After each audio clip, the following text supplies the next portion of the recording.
A dry and mild welcome to the second round coverage of the 149th Open here at a verdant Royal St George's. It's played host to the Open 6 times since 1981, 15 in total, and it is good to be back for the first time in the last decade. Just a slight chill in the air out there so far today. As expected, we've just ticked over 6:30 a.m. local time. 15 to 16 degrees, a little bit cooler out by the seat. And 10 to 14 mile per hour winds as it is. Par of 70 here this week. And 7,189 yards is the course. You can stay connected with the Open Facebook, Twitter, Instagram, YouTube, at The Open or hashtag The Open. Ali Whitaker in the commentary box, joined this morning bright and early with our resident early riser, Dom Belay. Similar conditions so far to yesterday, Dom? It is, Ali. Yeah, I mean, a little bit cooler, but I think what the players will be happy about is the wind is pretty much in the same direction, about the same strength as it was yesterday morning. It did pick up in the afternoon for the later starters, but you can't really ask for anything more. It's just lovely conditions out there.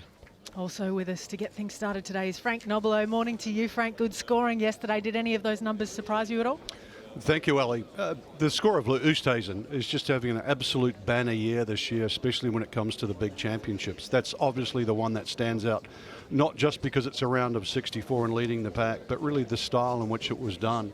I thought Spieth was extraordinary yesterday, sort of showed wit and wild around the golf course. You go down, Garcia, 68, but today, cloudy.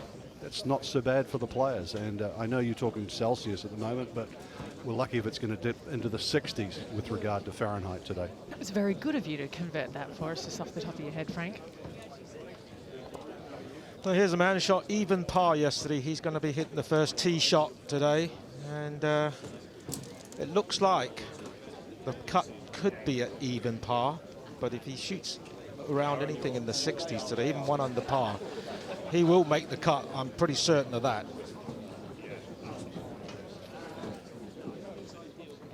It was around about a shot and a half difference between the waves yesterday. 70.23 was the average in the morning, 71.74 in the afternoon. And we look at the flag there, Ali, on that first hole today. It's on the left side. Yesterday it was on the right. A few more mounds to consider on that left side you can use to feed it around. Now let's take a look at the first three before the players get there. Yeah, you can see the second pin yesterday was front left, today's front right. Runoff areas on the right. Yesterday was a runoff area on the left, so most players you'll see will probably favor the fat side of the green, probably hit for the middle of the green and putt back towards the front. And the first par 3 that they'll face today, Ali. Today they're using the back tier. Yesterday they could use that front right mound when it was just cut in the front portion of the green. A little longer, perhaps a little more difficult, but you could say it's a little bit of a sedate start, those first 3 holes. We saw, for example, Brian Harman from America actually birding those first 3 holes to start his round. Only 5 holes averaged under par in the entirety of the opening round, even with the good scoring. We've talked about how polarising Royal St George's can be. It's good if you can get your eye in early, if you can learn to love the layout. Time to get things underway with the group of Aaron Wright alongside his fellow countrymen in Paul Waring and Daniel Croft, a final qualifier who played over at West Lancashire. 2 of these 3 playing in their first ever Open Championship.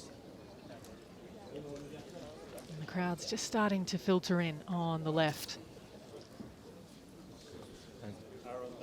Look at those marshals standing to the right of the fairway and how deep the rough is there. That has to be avoided at all costs on this opening hole. And it was thigh high, the rough. So let's start things off on day 2.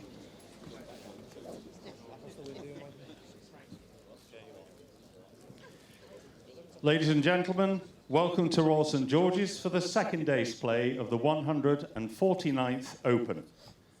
This is game number 1 on the tee from England, Aaron Wright.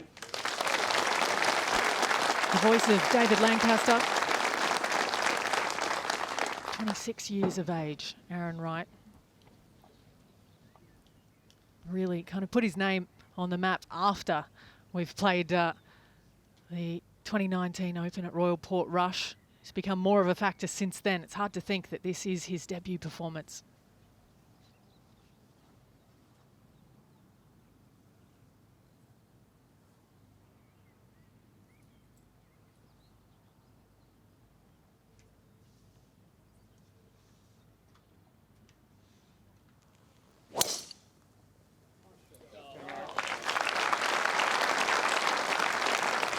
Surprising how much he choked down on that driver. Took at least an inch or so. On the tee from England, Paul Waring. Playing in his 5th Open Championship, Paul Waring, the man from Birkenhead in England, 36 years of age. His best finish, you can see they're tied for 19th back in 2008 in this very championship.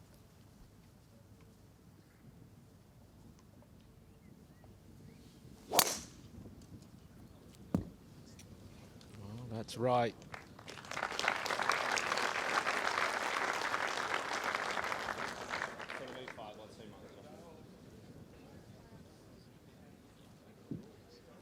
On the tee from England, Daniel Croft. A young lad, just 24 years of age, from Liverpool, up north of here on the west coast of England. He too making his first appearance. He's come to watch 5 Opens as a spectator, but first time here today that he gets to pull his clubs out.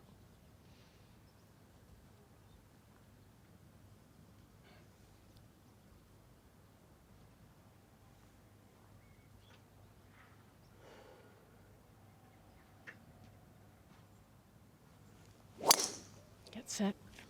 Down the left side, it was a 76 for Croft yesterday.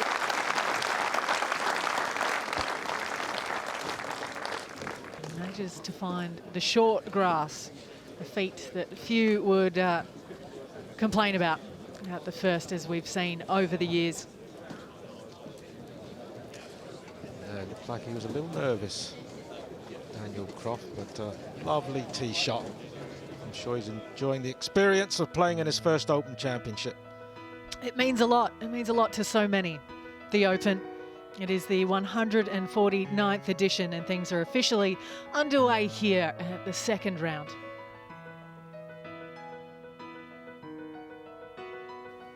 Some of the great scoring that we saw yesterday. A real opportunity for some of those players that played in the afternoon that managed to get into red figures to potentially bump their way up while the others sleep in.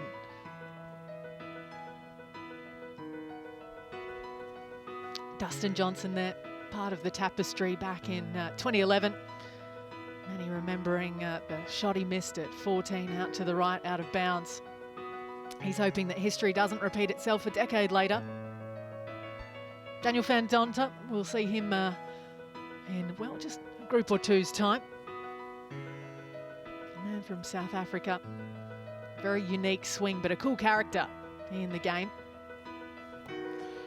47 players breaking par, and I think this venue really, anything around par has usually been the winning score, apart from 93 when 23 players broke par. It's always hovered around par or even par, and this year I think it's going to be different. It's going to be really low scoring. That's it. It is hard to think. I think it's only 7 players in the last 2 times that we've been to Royal St George's have been in the red figures at the end of the week.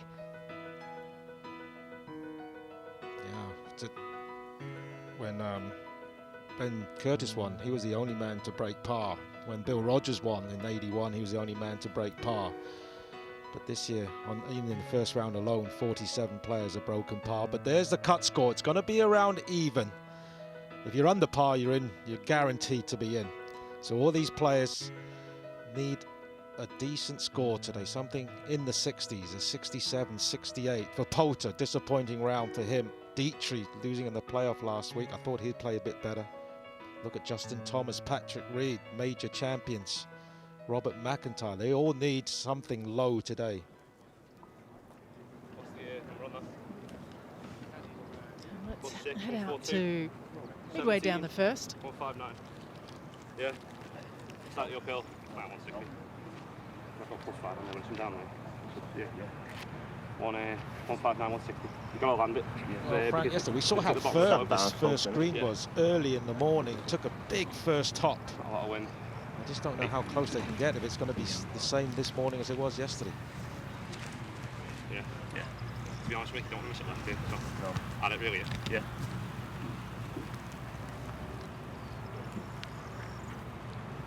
They're in a lot of numbers there for good reason, not just where that hole's cut, the temperature down. Yeah. Happy with this, yeah? Yeah. Commit to it, though. 8-iron seems plenty of club.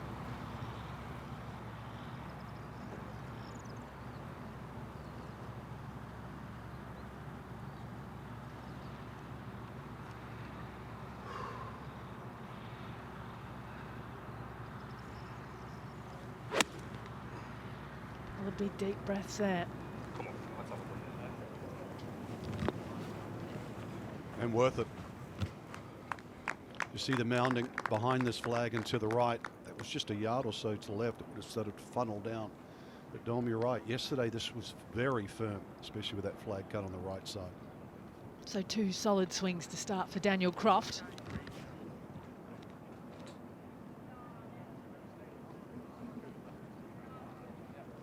It's going to be Paul Waring next to play. I like the way that the Volunteers shimmied over. You really got quite a hustle on to find this ball. You need to keep your eye on it. The spot where it went in. That's why.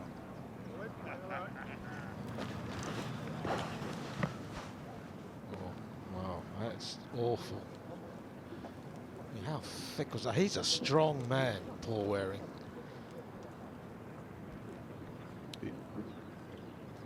Aaron Rye should be next.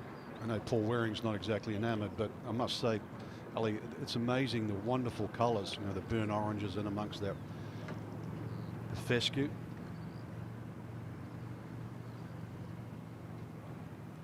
So Rye just crept into the first cut of rough.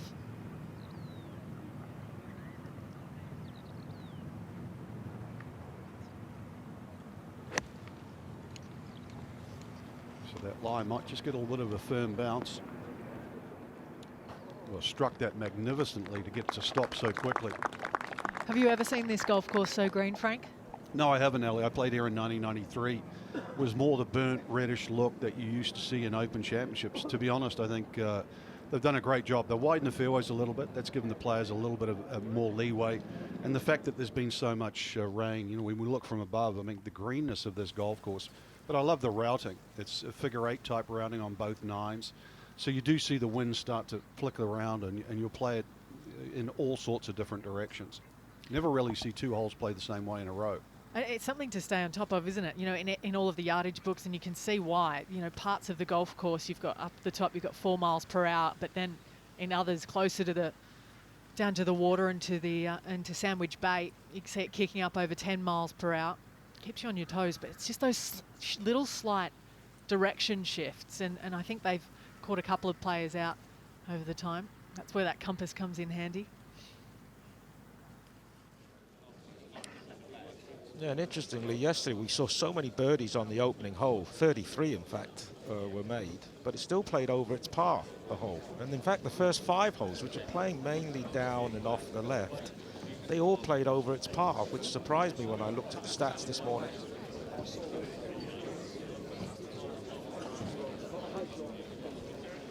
But still, all in all, the number of red figures. You know, just 2 par 5s, you would normally think it'd be a little more difficult to get the scoring as low as what it was yesterday, but I still think the softness in the greens. We did see some of the bounces that you referred to, but we didn't see the firiness, the huge runoffs around the green. You knew if you missed it a little left or right, it would drop off. But Harrington, always a stalwart here at the Open Championship. I mean, his career really defined by the 3 major championships, the 2 Open wins back-to-back, and that PGA Championship. Known for his work ethic. And you can see Just has always had such a lovely way about him. He'll be out at 7:41 local time, about 55 minutes from now. So next up is the group of Daniel Van Tonder, Jas Jane Watananond and Christopher Bring, the amateur from Denmark. It's going to be Van Tonder to play away, a man from Boksburg in South Africa.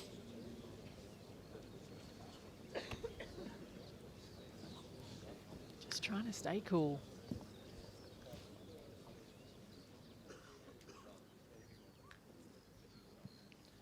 This is game number 2.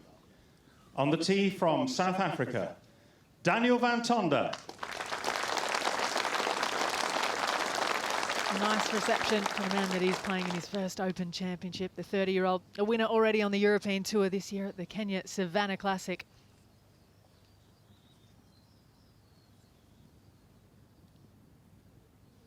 A swing that doesn't quite fit the mould, but it works for him.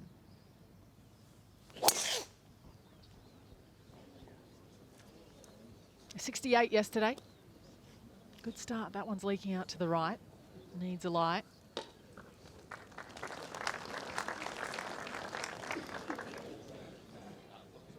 On the tee from Thailand, Jas Jane Watananond. The aforementioned win at the Kenyan Savannah Classic from Daniel Van Tonder. It was over this man, Jas Jane Watananond, playing in his third Open Championship. Missed the cut the first 2 times round. But he was the Asian Tour #1 back in 2019. That's how he stamped his ticket here.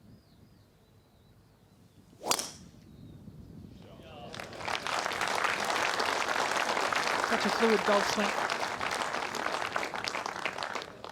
Splits the middle. On the tee from Denmark, Christopher Bring. Winner of the European Amateur Championship back in June. It was recent when he found out he was going to be coming here to Royal St George's, the 22-year-old.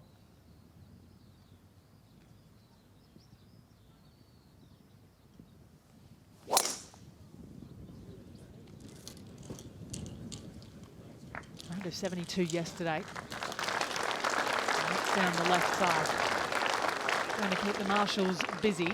No one's running for that one yet.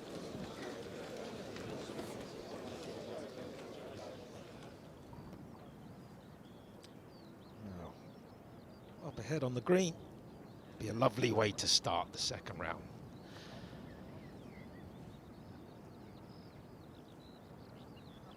Saw a lot of putts come up short yesterday. Many of the players not quite adjusting to the slower greens here on the links golf course. Many of the players obviously coming from the PGA Tour, where the greens often run at 12, 13, even 14, but here they just keep the pace at around 10 on the stimp meter, just in case the winds pick up.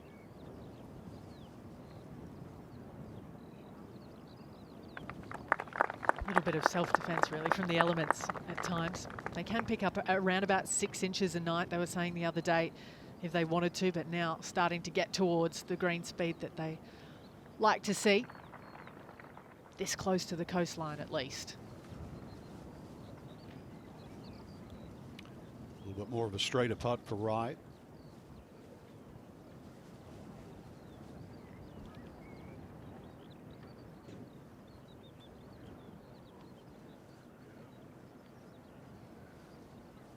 Wind not as strong as yesterday for the early starters. Really, it's not meant to get up close to 20 miles an hour, which should be a little bit of a reprieve. Might even bring that cut line down. Be hard to imagine, though, 1 under par cut on this golf course. I know. This is a hard golf course.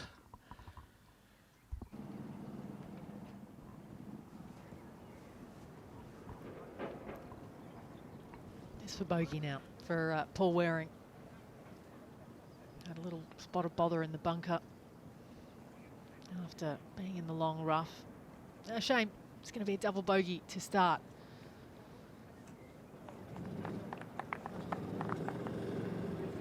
first hole he was looking for. Yeah, well, you drive it in the thick rough. You know, I was reading Louis Oosthuizen's press conference after his round yesterday. He says the key around here is to hit the fairways. I don't care if I only hit it 220, 230 yards off the tee. I want to be on the fairway. That's it. Stay out of the long rough. Stay out of the bunkers if you can. Paul Waring, sadly, has ticked both of those off the list at the opening hole.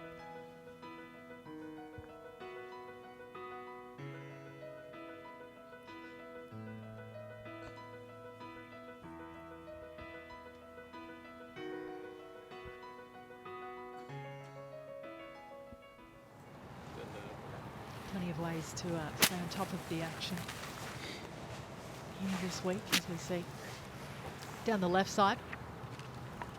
That's theopen.com. So much content. And tune into the radio online as well. Well, this is a bad fit. You can see why those bunkers protecting the front of the screen.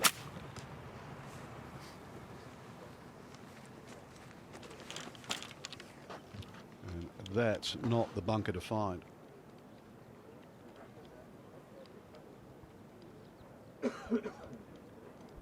I love links golf. You know, you play the golf course one way and you're looking at some of the bunkers and you're going, why on earth is that there? And the day changes and then you end up right in the heart of it, if you're lucky. But you have to learn it. If you grow up in a country, I grew up in New Zealand, where even though there's a lot of water around, there's not a lot of true links golf courses. One in Wellington called Paraparam, but it's different to learn because you're aiming away from the flag, sometimes 20, 30 yards, allowing the ball to bounce, run, hitting shots out of rough like this, like Van Tonder is about to do, and trying to, Dom, have a plan B, I think, and sometimes a plan C. Absolutely. Now, if this man can't get out of this rough, then nobody can, because he's a big, strong boy. What's he thinking right now, Frank? Like, would he have been looking left at any stage? I guess it's lie dependent. Yeah, I think if somehow he can get it right of those, right of the central bunker, I mean, you've got at least a chance to get it up and down.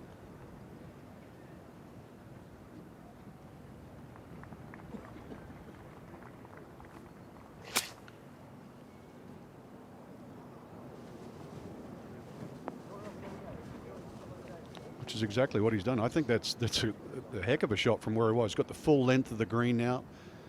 And now you start to sort of pick it away, give yourself a putt inside 6 feet, maybe get away with 4.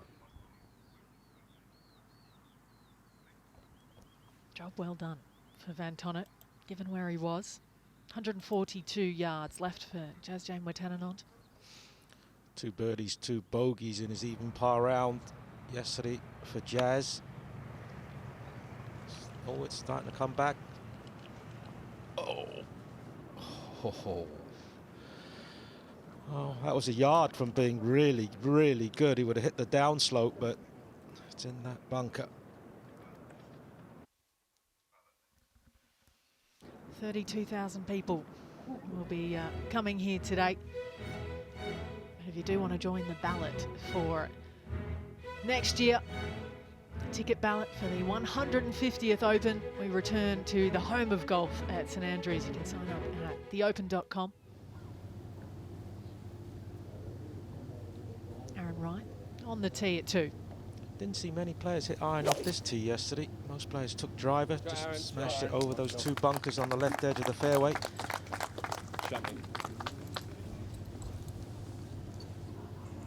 I'm going to ask my very, very first stupid question of the day. Does he always wear 2 gloves, or is it just the cold? Yeah, always 2. He's got head covers on his irons too, Frank. Don't go there. We've stumped Frank Nobilo. There's a first for everything. Christopher Bring, he's 3rd at the first.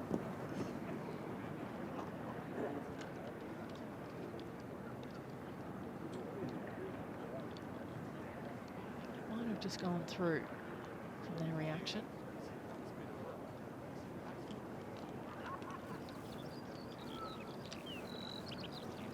So let's take a look at a couple of the groups that are coming up. That man in with a round of 72 yesterday.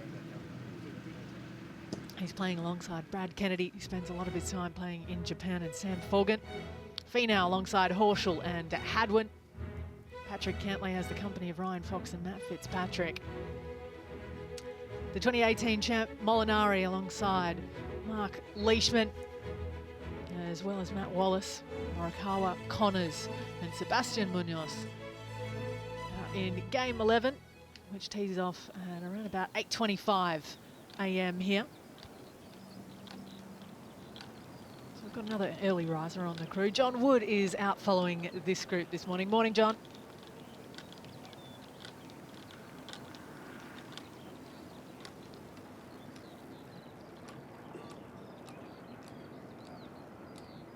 Cooler, obviously.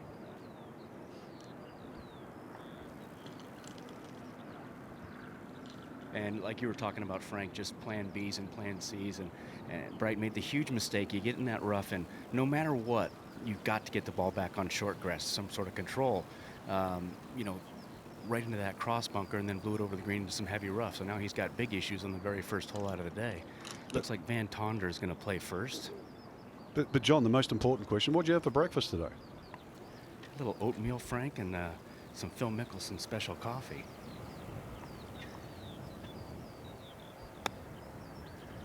And he didn't pay me to say that. Well, Van Tonder gets paid to do that. John, for those of the people at home that don't know, what is the Phil Mickelson special coffee? Give us the recipe. It's got some special MCT oils in it, and some, what else we got? A little collagen protein and a little cinnamon, Manuka honey. Good enough for him, good enough for me.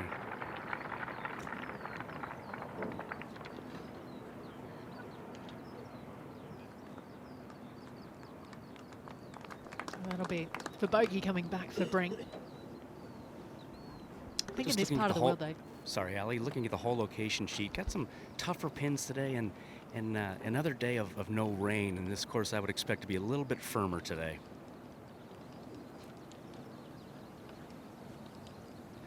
Good lie in the bunker. This is one downhill, a little downwind. You just kind of land it short and let it release on down the hill from there. He's a wonderful bunker player.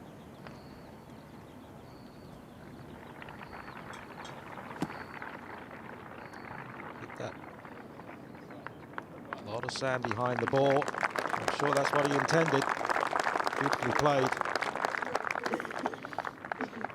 It's been tough on some of these Asian players not being able to go home because of quarantine. It's a nomadic lifestyle, but it's been tough for them. he spent a lot of time with Daniel Chopra, I think, last year. Let's go back to the first with Harold Varner, the third.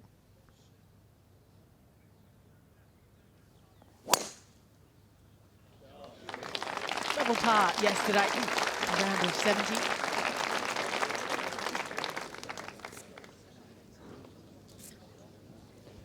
On the tee from the USA, Brendan Steele. Making his fifth appearance, the 38-year-old.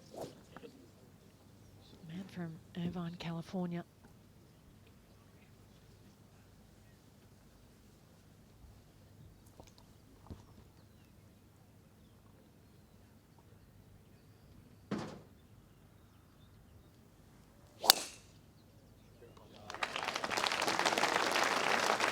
Round of 73 for Brendan Steele.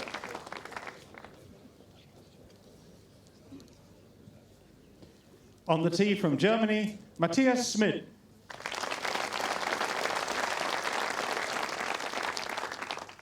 Just 23 years of age. An amateur still, and you can see back-to-back European amateur champion. Christopher Bring in the group out in front, won it this time round. Between the two of them, they've got 3 names on that trophy.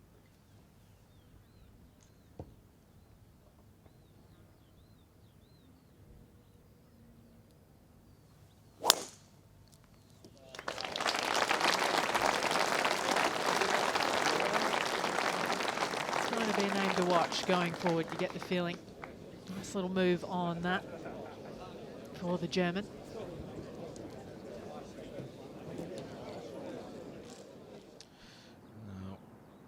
Had his struggles.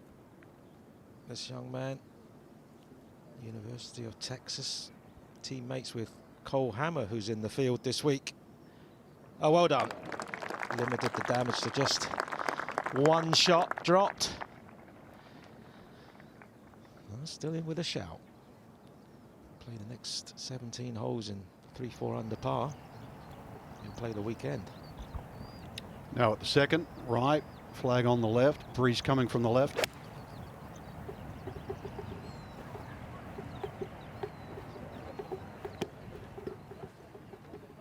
Just to get it up there.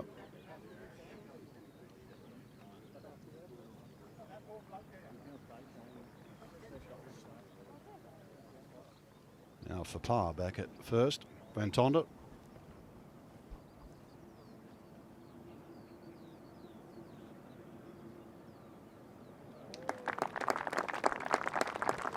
That's a good opening four for Danny Van Tonder. A 7-time winner on the Sunshine Tour.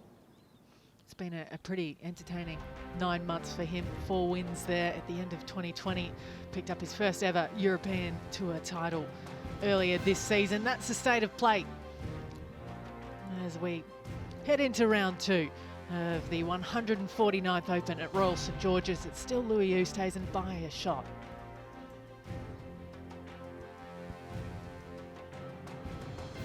We're going to wait a while for that leaderboard to change. Those front pages as players jostle their way in the early morning conditions, hopefully for them towards the top. Van Tonder there, you see, just inside the top 20. Played his first ever major back at Kiawara Island in the PGA Championship earlier this year. Good opening round for Yushin Lin. 69 for the 20-year-old amateur. Will Zalatoris, Guido Migliozzi. 2 of the next generation, you think.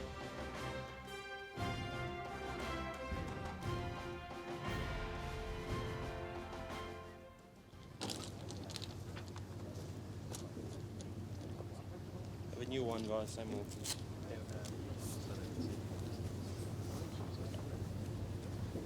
This was a tough fairway to hit yesterday, Don, with that left to right breeze. It's a slightly different direction today, straight north. Yeah, because the wind is off the left, as you just mentioned, and the fairway slopes from left to right and is a dog leg from right to left. So the right rough is a popular spot. And there is that one bunker down the left side, 272 yards to carry that. Will be the line.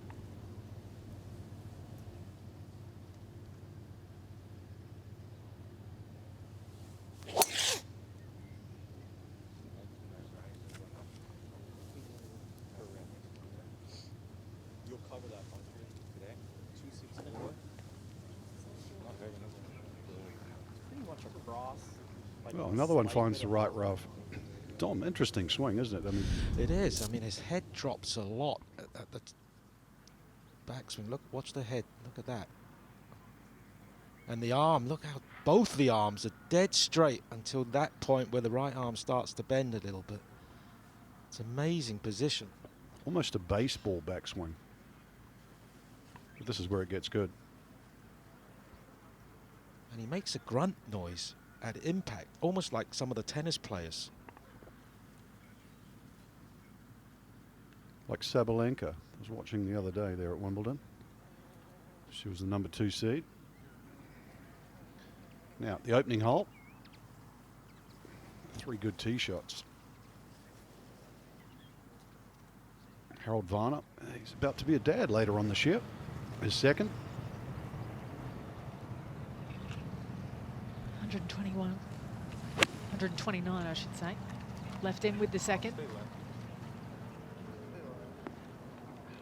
Nice shot. He's working with Brad Hughes, who was a very good player in the 90s, Frank. You know him well, who's gaining a fantastic reputation as a coach these days. Now, Rye, I did say the flag was on the left, but that's when you look at from the back of the green. At the second hole. Need another cup of coffee. Beautiful speed.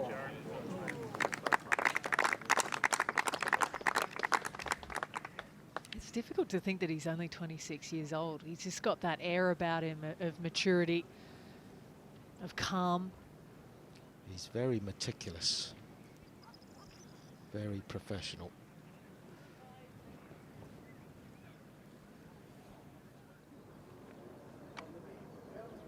Here's the 2018 champion golfer of the year. Francesco Molinari out at 8:14 this morning. Opened with a round of 68. Winner at Carnoustie, where the AIG Women's Open is being played this year. Georgia Hall was out doing some media for it yesterday. The 2018 champion at Royal Lytham and St Anne's.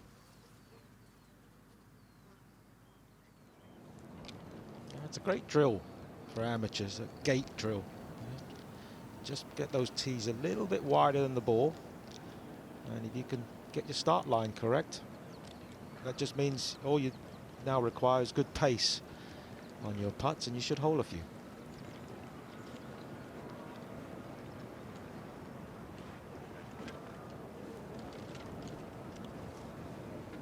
Caddy there in the forefront, that's Mike Waite from New Zealand, aka Sponge. Caddy for Michael Campbell when he won his US Open Championship at Pinehurst. Caddy for many player over the years. Good man. He's beefed up a little over the years. Can't hold him back for that. Nothing wrong with that. We can How diplomatic of you, Frank. What is the best nickname that you know of caddies? well, Sponge is up there, seriously. It has to be. For another reason. And that's not for lending money either, by the way. Dom, do you have any good ones from your Asian tour times? Yeah, I over remember there? there's a caddy called Dynamic Gold after the Shaft company, so for obvious reasons. But a name like Brendan Steele, it's pretty good for a golfer. Narrowly misses. Dump truck's not bad. There's a few that are, well, can't really use them on TV. I remember Charlie Hull had a caddy called Gary, and they called him Office, but she kept getting it wrong and called him Briefcase for a long while. None of us had the heart to tell her she was getting it just slightly off. It was a good birdie go there from Brendan Steele. It's a good superhero name as well, isn't it? One of the worst caddy names or nicknames was Two Shots. And it implies the penalty, which happened on many occasions, yeah. Never lived it down. 2 bags. Caddy used to do 2 loops in a day. Tip of the cap to them if they can.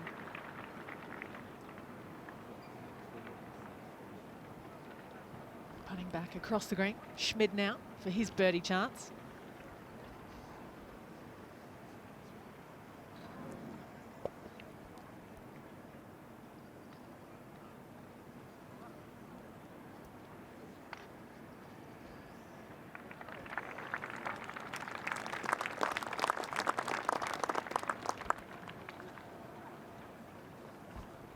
Somehow needs to shoot a round of about 66 if he wants to play tomorrow. In order to win the silver medal, lowest amateur, one has to make the cut. Hasn't been given out the last 2 Open Championships. Christopher bringing another bunker. And one of the bunkers on the opening hole.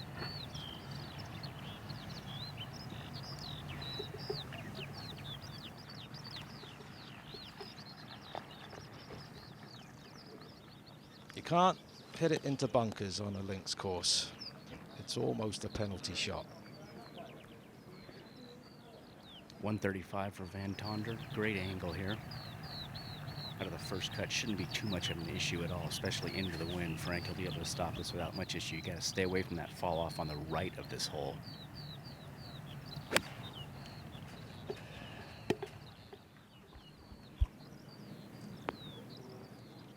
That's the fall off John was referring to. Just enough to drag it all the way from the putting surface and into that first cut of rough. There's a lot that drags your ball into the trouble or away from the good spots around Royal St George's. Birdie putt chance for Harold Varner III. What did he learn?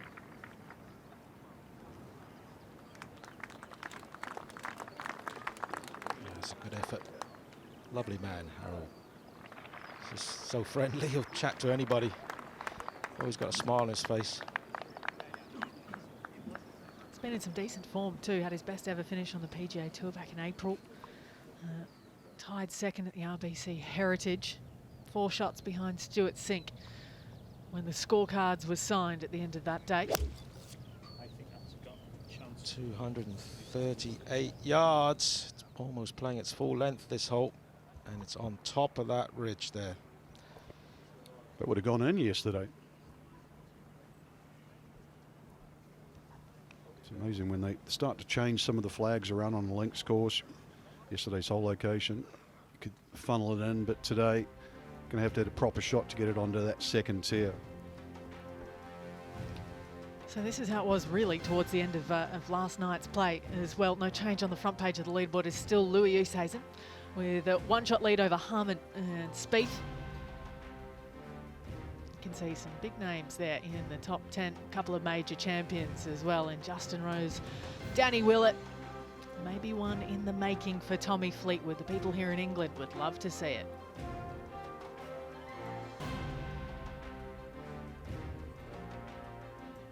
Really good opening round for Marcel Siem, the winner on the Challenge Tour at La Vaudreuil last week.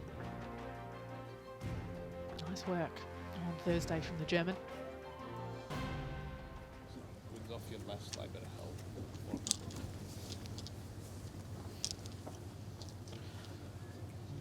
Varner, the third, with the driver.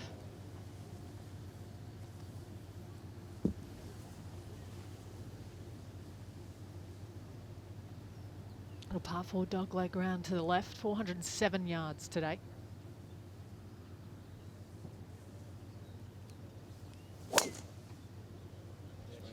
Playing 14 yards short of its total yardage.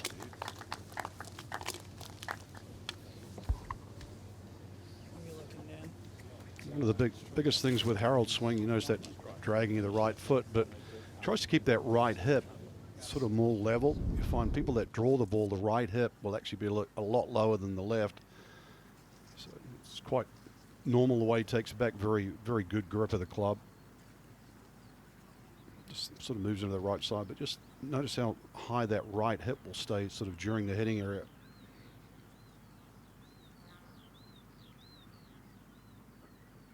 Swing a little left.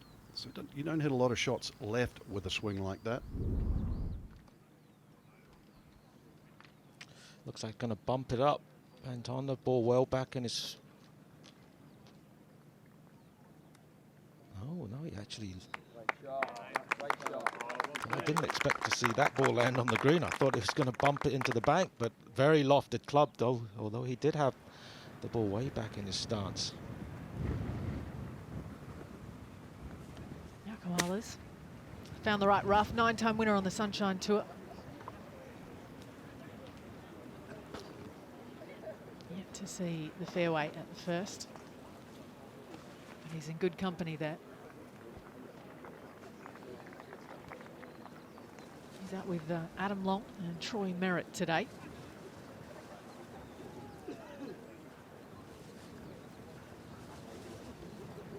Both PGA Tour winners. Looks like the wind's just starting to pick up.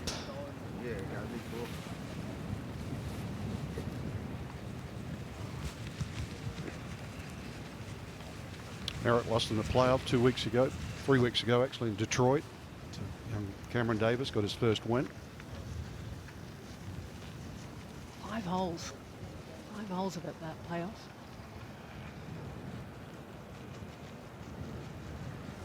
127 left in.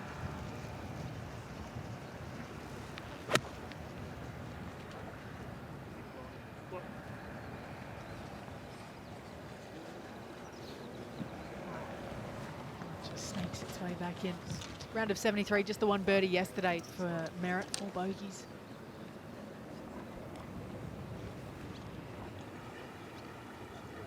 Looking for answers in the yardage book.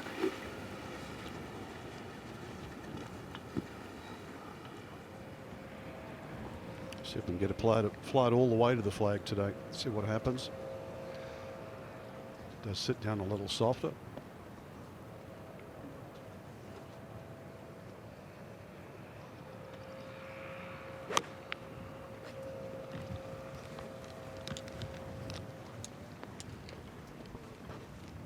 Green definitely more receptive on that left side.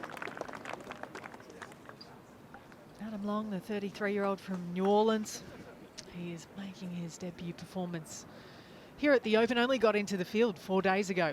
On July 12th was an alternate. Now, Tony Finau, top 10s his last 2 Open championships. Dom, I would imagine that sort of 3/4 length swing and his power is one of the reasons why he doesn't get blown around. Yeah. I mean, he used to have a much longer swing, and sometimes you see him when he practices to try and increase his ball speed. He does take a longer swing, and he does, but yeah, it's kind of John Rahmish. Yeah, the shortness of the swing actually came from a rib injury. Hurt his ribs, needed to go and play, and then found it was just easier to take a shorter swing. See out there with the launch monitor. Even with pitch shots, guys are trying to see how much spin they're getting off the turf, type of flight they're getting. And it changes with the weather as well. They're almost kind of calibrating each day, especially when the temperature drops from the afternoon to the morning. It's amazing the technology these days. They can be so precise. They've got all sorts of gizmos these days. Yala's lovely rhythm to his swing, but this is his third.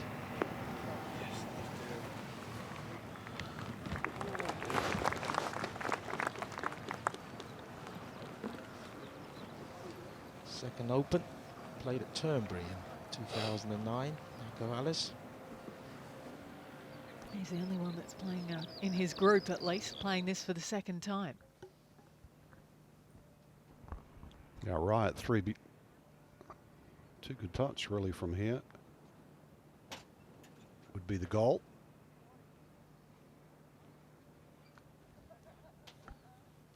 Still the goal.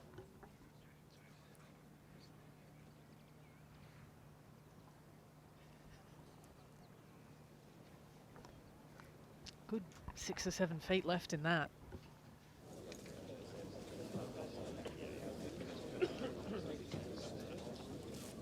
Back on the tee.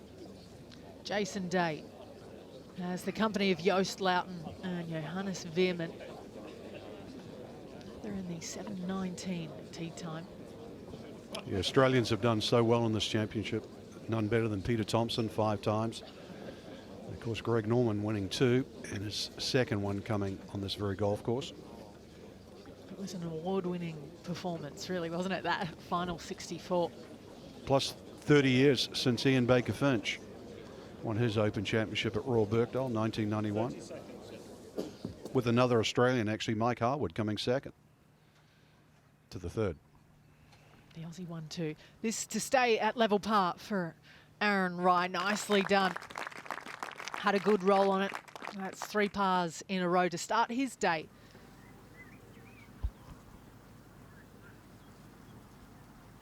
There's the first 3, but let's go back to 1.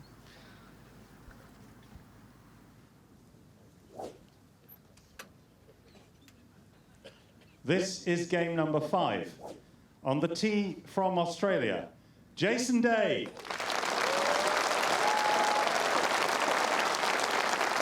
Always a fan favourite. You can understand why one of the nicest guys on the planet. He also spent 51 weeks in the top spot in the world. He's a major champion, and he's making his 10th appearance in the Open.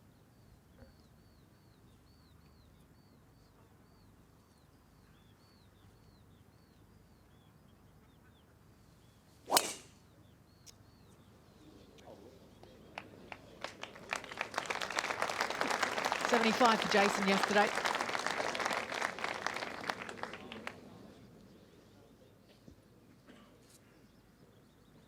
On the tee from the Netherlands, Joost Luiten.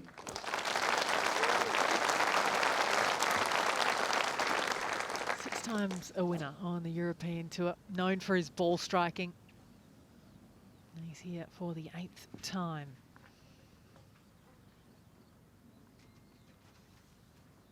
.35 years of age.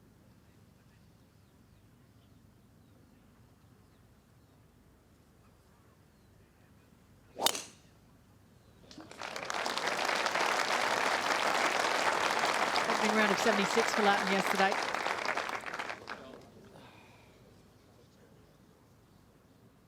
On the tee from the USA, Johannes Veerman. Man in form. He was third in the end at Mount Juliet 2 weeks ago in the Dubai Duty-Free Irish Open. 8th last week in the Aberdeen Scottish Open. 2 consecutive top 10s. Playing some of the best golf of his career, the Texan.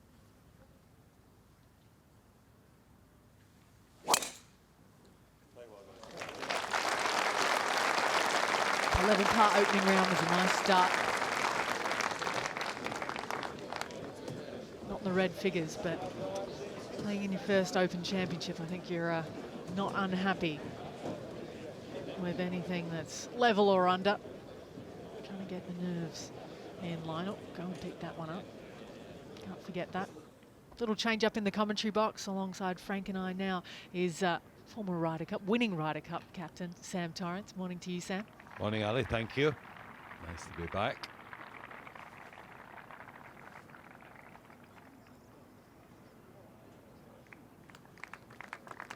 That's for par for Jaco Ahlers. It's going to be an early drop shot for the South African. Yeah. Speaking of South Africans, Van Tonder at the third. And Sam, as we watch him, it'd be, well, we should really send a little shout out to a good friend of both of ours, Dale Hayes. Yes, Dale got a bit of COVID and couldn't make it a few weeks ago. We're thinking of you, David and Alison. Dale. One of the great pranksters, too. He's up in your league, Sam. Don't get him started. Gosh, you think of, you know, the modern day pranksters in Ian Poulter and Henrik Stenson. They've kept us entertained. There's been a new chapter in that tale if you tune into their social medias. So there is the state of play. It was a stunning 64 from Louis Oosthuizen. Bogey free yesterday. Made most of that from 8 onwards as well. Really got the fire going. And those bogey free rounds were few and far between, just a handful. And if you did manage to do it, you were often in these first 2 pages of the leaderboard. So the mark is 6 under par. So who of those early starters can shift their way up the leaderboard out there in round 2 of the Open? It's good to have you with us.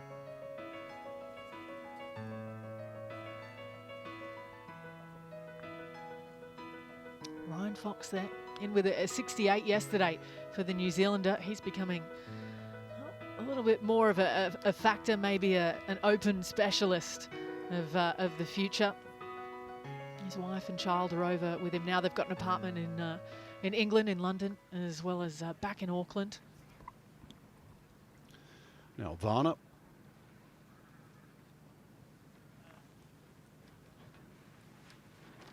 Two good putts in a row on the opening 2 holes. Neither one drops.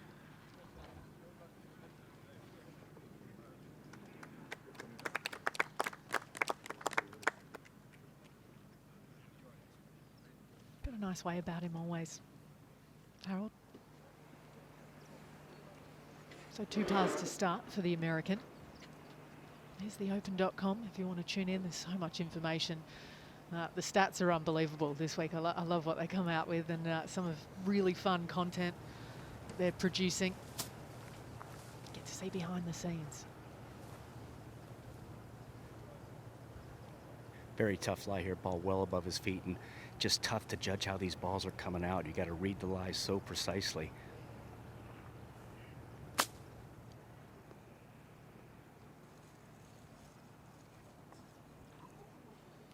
That's a bit of a shocker. So from one bad spot to another. Not a single bunker on this par 3. Doesn't need it. There's enough trouble around this green. It's interesting. You look at the lie and you want to make sure you swing hard enough to get it out, but then occasionally you'll catch so much ball and see what happened right there to bring. It just comes out so hot and just flies right through the green. It's interesting you mentioned that as well, Frank, to your point. I think it's the only par 3 on today's Open Championship rota without a bunker. It used to have 2. but it's been changed over the years. There used to be a couple over on the left. They were filled in before the Open back in 1981. I think Portrush has one with it. The Open came back last. Yeah, there we go. Oh, of course. There was one par 3 there with no bunker, but this forever was the one with no bunkers on it. Can't sneak anything past Sam Torrance. He's my fact checker. Van Tonder now with his birdie putt, John. Long effort up the hill. Should break hard to his right once it gets on top of that slope. Tough one to practice, and this is one you got to work out your speed on Monday, Tuesday, Wednesday, because it's not one you can practice on the practice green.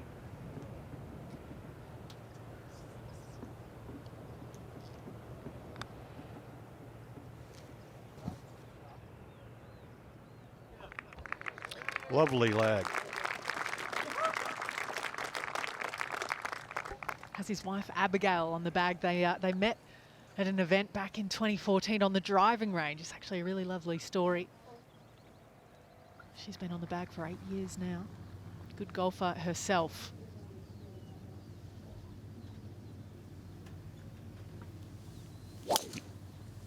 Arla's off the tee. Driver in hand at the second.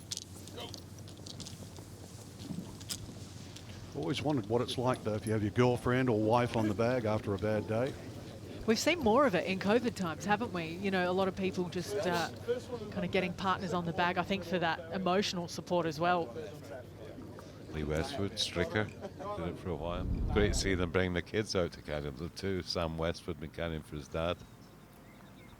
My son caddied for me for a year on the seniors tour, and it was just the best times because it's a great way to get to know your kids even better, and they get to see you deep in the trouble. Doing what you do best, Sam. Speaking of trouble, Jason Day, it's actually his third.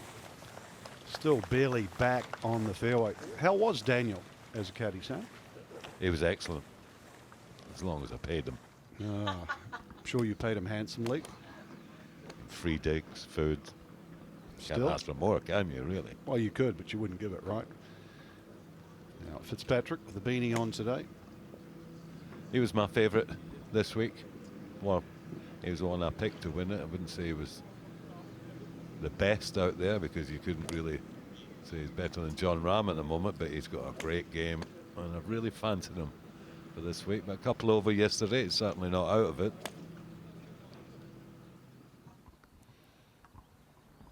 Now back at the par 3, Jazz for birdie. Get into red numbers.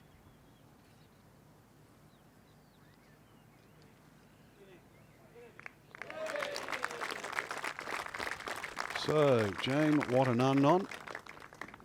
Makes the birdie. That's my one effort for the day. Get it in early, Frank. I always love how the font size changes on the leaderboard for him. Gets a bit smaller, needs some more space. Fourth shot for Jason Day. After quite a bit of trouble in the long grass, that's a really lovely shot there. He was absolutely flushing it in the practice rounds. Walked a couple of holes with he and Aaron Pike, who's about to go out next. Dan Lawson, who qualified at Prince's. A couple of Aussies. Jason Day's always been really good at that, seeking out a couple of guys, trying to settle them during their majors. Bring there, that was for bogey.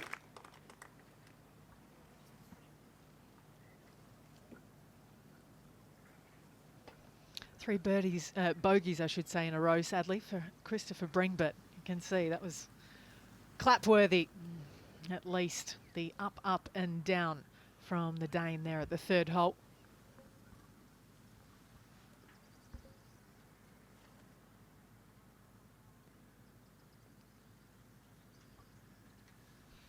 So we're around about a 2-hour drive or so from the heart of London, in the Garden of England in Kent.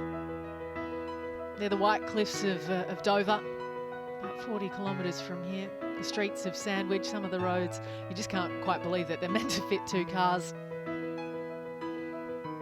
It's quaint, it's quintessential England. A gorgeous part of the world to visit.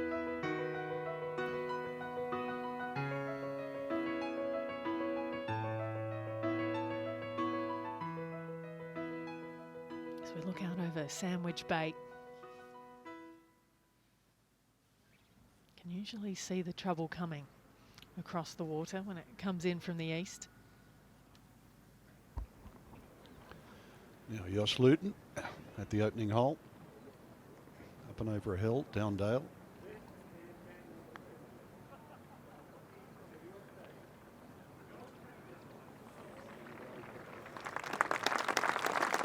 Good effort, pull out. That's his bread and butter, really.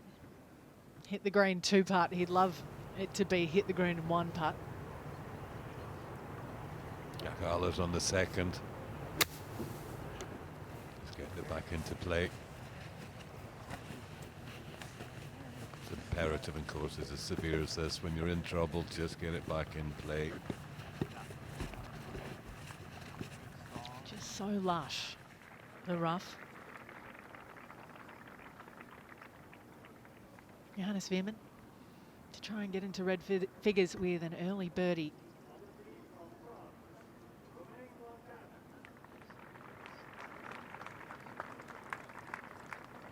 It's going to be a straightforward 4. An opening par for the American.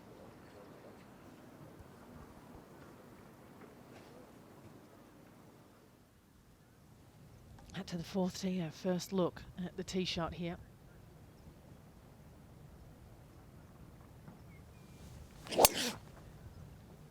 Par 4, a named bunker over on the right, Frank.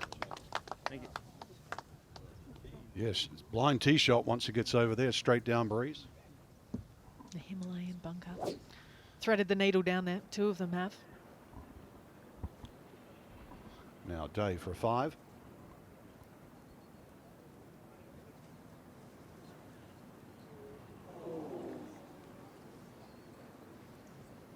Not the start he wanted for the Queenslander now calls Dublin home, but that's Dublin, Ohio.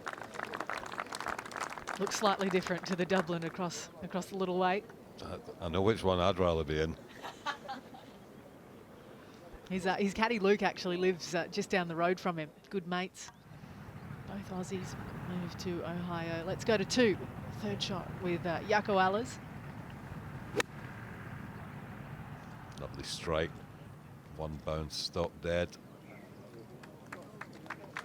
Steady. A little unlucky there. It's going to stay on the green, but it's not too bad.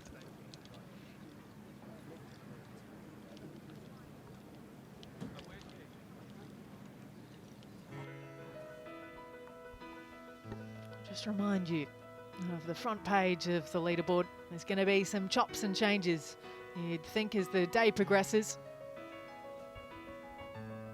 It is Louis Oosthuizen in the best spot in golf, atop the Open Championship leaderboard. Jordan Spieth and Brian Harman right in behind him. Good round from Victor Hovland yesterday. 68. The Norwegian that became the first Norwegian to win on the European Tour. It was a surprising stat when it came out. Just, what was it, 4 weeks ago now? Christian Bezuidenhout with another good start to a major. In his round of 68, 3 bogeys, 5 birdies. Brooks Koepka, the major specialist, in with a 69 on the opening date. Good 2 from Ricky Fowler, Cam Smith on the same number. Victor Perez has a lot to prove, trying to hang on to the automatic qualifying spots for the Ryder Cup. Many think that he might need to qualify automatically. Not quite sure if he'll get one of the 3 captain's picks that Padraig Harrington has in his pocket. Given the experience, not currently on the team. Shane Lowry, he would like one as well. Lee Westwood, you'd think he'd be in the mix quite safely. 1 over par for Matt Fitzpatrick yesterday, Sam's pick. But you know that he's likely to bounce back, the 26-year-old. World number 20, Sam. That's a little bit better news for me. I thought he was 2 overs. So he's only 7 behind. Now Jos Luton, great player from Holland, good wind player, good shaper of the ball, able to draw it or fade it.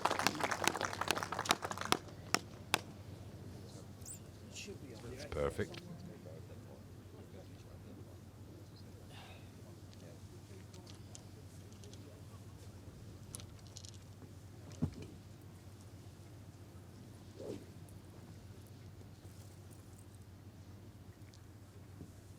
Man, that's really played all over the world. Johannes Veerman played through the developmental tour in Asia, and then got some European tour starts through some co-sanctioned events on the Asian tour. Played well at the Maybank Championship a couple of years back. He made the most of it. It's a great foundation for your game, playing in all these different places, your countries. I love that Koepka says his favourite time of his golfing career was on the Challenge Tour. Yeah, I think when I won 4 majors, that might be my favourite time, but still, each to his own.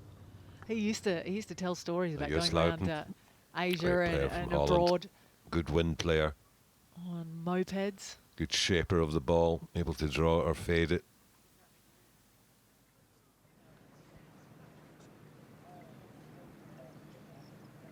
So Tommy Fleetwood's in the house.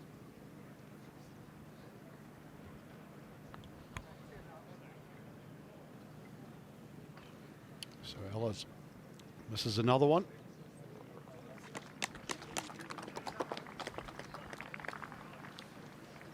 Really got to take advantage. There's a little more moisture in the greens early on, especially if this breeze starts to dry them out. And it's got to be a tricky mentality for a couple of players that need to make the move today. I guess the equation's already set for them, Frank. Yeah, you've still got to pace yourself. I mean, you can't just go out on a tough golf course and sort of attack every flag. I mean, the reason why Oosthuizen shot 64 yesterday was just picked away, hit fairways, greens, get a few close enough. I mean, the round has to develop. Can't be forced around Royal St. George's.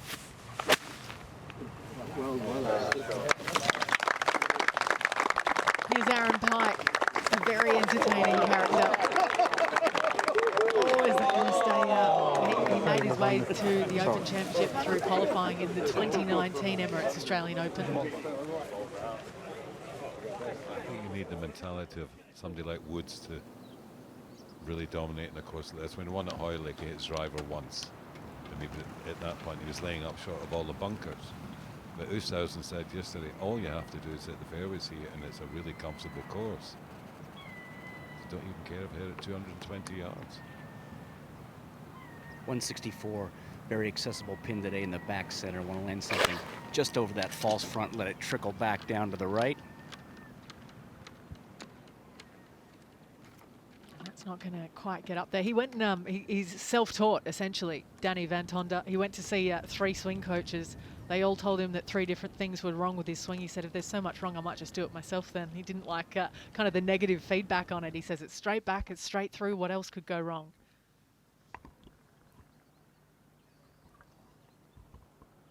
Fantastic player, Harold Varner.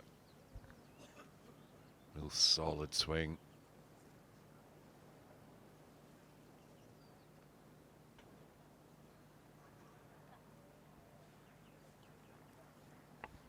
But you talk about instruction. It's easy to sort of get caught in the weeds. You know, for example, Harrington, who's about to tee off. I mean, I know he went to Sam's dad early on in his career. Then he tried a lot of other different types of things. Went back to Sam's dad. And there's always sort of the quest for the Holy Grail in this crazy game.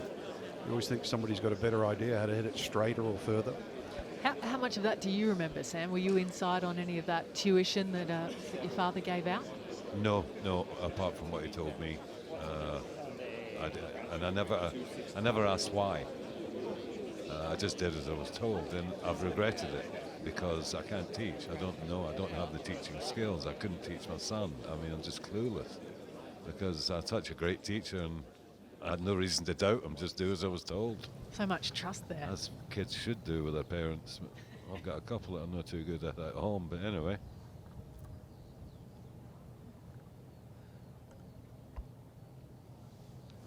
Troy Merritt at the par 3 third.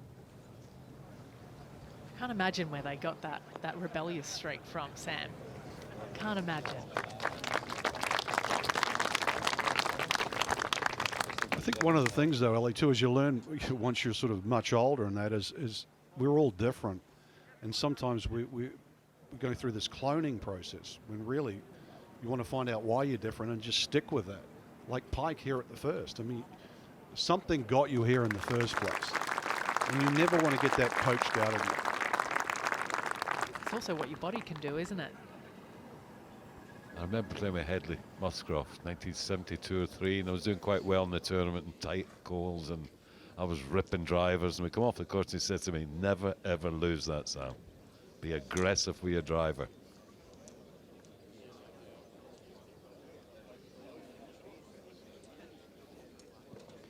This is game number 7. On the tee from the Republic of Ireland, Podrick Harrington. Hosted the Claret Jug in 2007 and 2008. He's a 3-time major champion. He is the Ryder Cup captain. And he said he's been liking how his game's trending. It was a opening round 72, 2 over par for Harrington yesterday.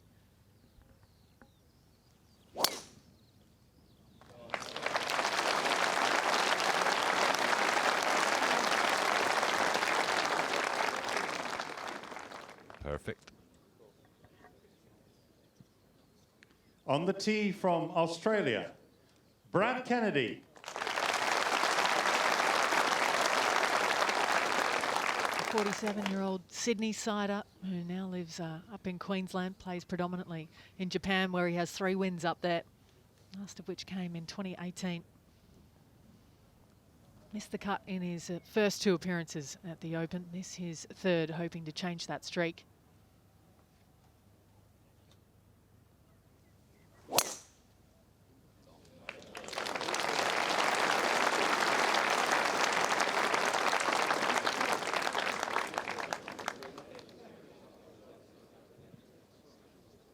On the tee from England, Sam Forgan.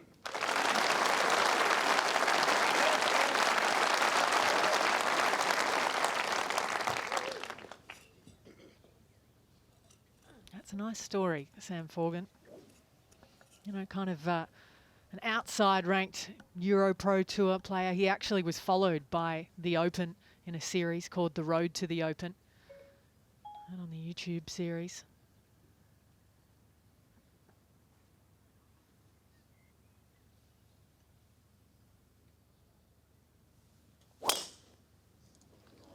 Three over par, opening round for Forgan.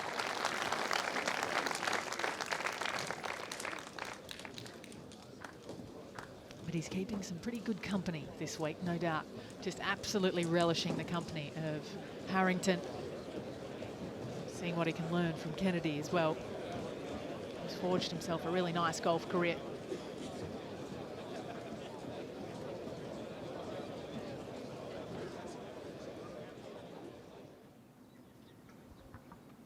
Real tough putt up the green here for Van Tonder. Very slow to begin with. Get up. It comes a little bit downhill from there, but he's not giving it enough.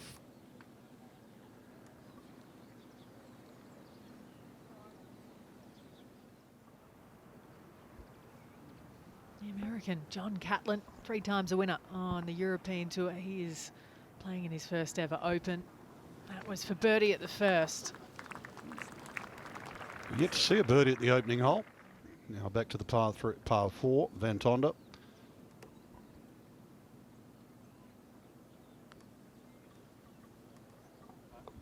Four straight pars, and I tell you, if you actually watched him play the first 4 holes, he could have easily been 4 over, and that's the difference. Just picking away. Never know, might pop one in close, get a birdie. Let the round develop. Keep the mistakes off the card until he can get the check marks in the birdies. Par putt for Aaron Pike.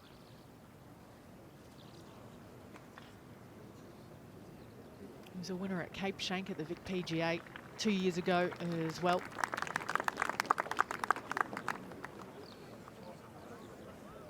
And he always kind of shows, he really wears his heart on his sleeve, Aaron Pike. Now, Jazz, birdie at 3. And a birdie at 4. And I know Sam wants to have a crack at that surname. Jazz. It's It's almost a rite of passage in commentary in the last couple of years, ever since he became a name to watch. Jazz Jane Wetananont. He is 2 under par through 4 holes here at round 2 of the Open.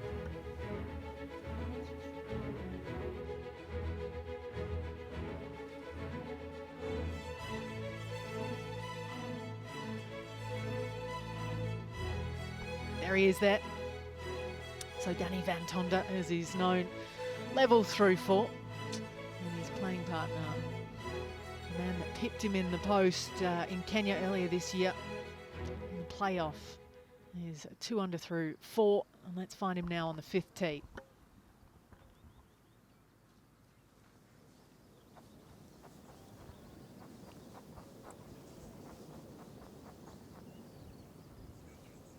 Jazz less than driver here. Ideally, you'd love it on the top shelf on the left just for the second shot. It's much more easy to see the pin. If you get it right, you're well below the green and you get a blind shot like that one will be.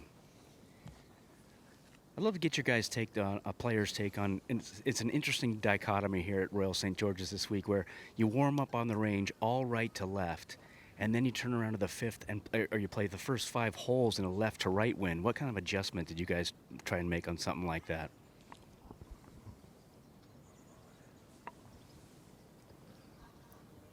Just watch Van Tonder drive.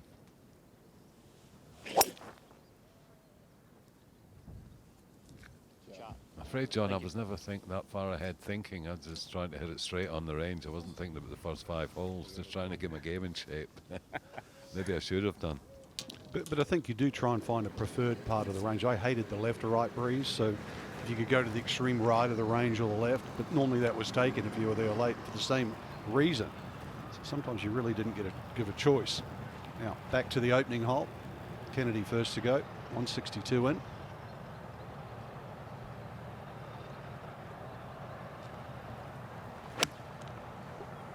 Pin 17 on, 6 off the left at the first today.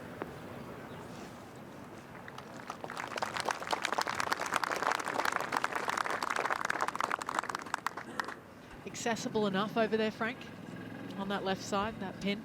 Yeah, there's a little ridge about 5 yards to the right, slightly past that flag on the opening hole. So you can use that if you want to fly the ball up a little further. Maybe run it behind the flag, but try and really keep it away from those front bunkers.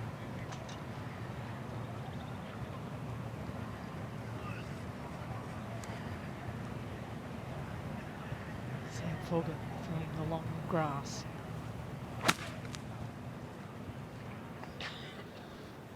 It's just extraordinary, isn't it? But see, he's been aggressive. He's going at the green there. He'll go out sideways now.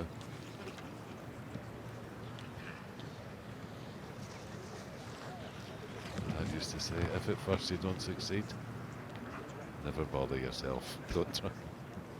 I thought you were going Don't to say, try again. I thought you were going to say chip out, Sam. See the lines taken there. It's almost impossible to carry those 2 traps from there, from that lie. He's just aiming at trouble. He found it. 125 for Harrington. There's that little ridge you were talking about, Frank. Danced around it. Yeah, the hole's kind of a little bit of a pocket, sort of surrounded by the mound slightly right and left. But just going back to this, Sam, I know with all these links golf courses, quite often you see a guy hit it in the rough, they'll just pull the ball back and go out in the middle of the fairway. You have to find out very, very quickly on a Tuesday or a Wednesday what's severe around here and what's playable.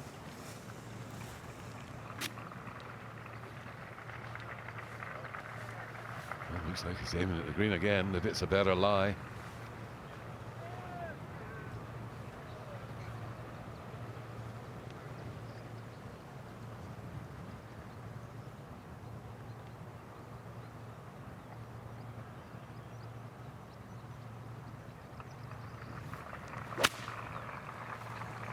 Nicely.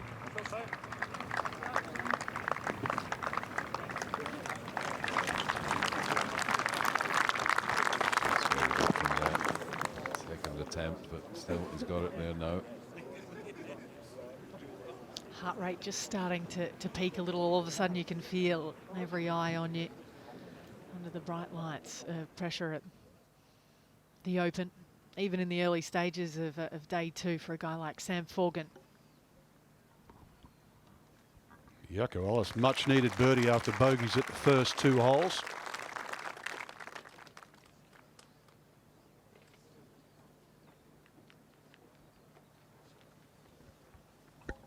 Yet to have a par. His playing partners have had 6 of them. Phil, bad day yesterday. 10 over par, very unusual for him.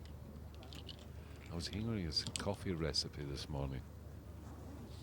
Where can you buy that? Sounded quite good.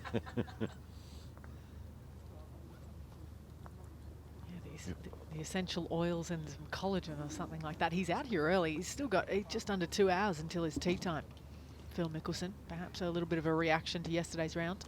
No doubt. But the most important ingredient actually is Manuka honey, because that comes from New Zealand, hard to get, quite expensive. It is expensive, isn't it? Running out of my last little pot at home. Why is it so expensive? Hard to get. Yeah. Small island. Okay. Bees are very special.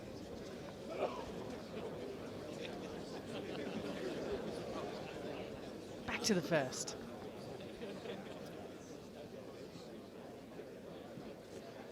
This is game number 8.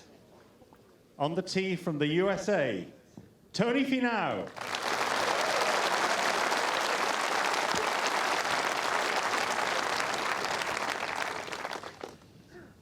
Can see his best major finish was 3rd. Back in 2019 it was.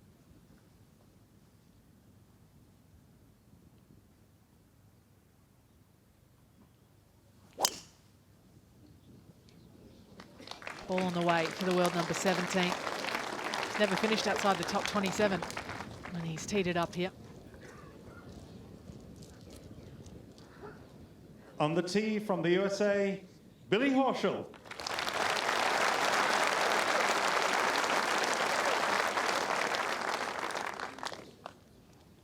Came to play last week at the Aberdeen Scottish Open. Didn't quite get the prep that he was hoping for. Made the weekend, but finished in a share of 54th place.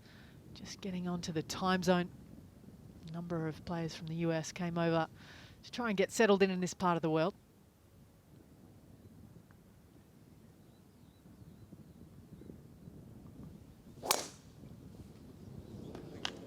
Uh-oh.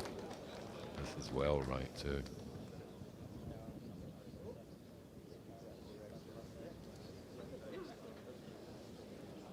The pressures of the first tee. On the tee from Canada, Adam Hadwin.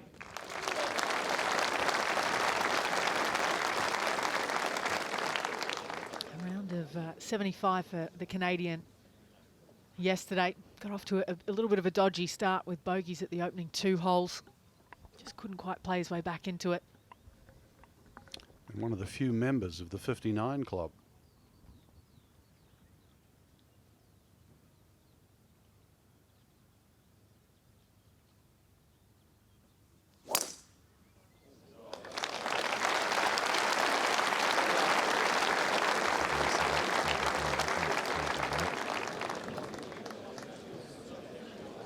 Give away memberships for that one. Yeah, the club's getting a little bigger. Jim Furyk started his own 58 club.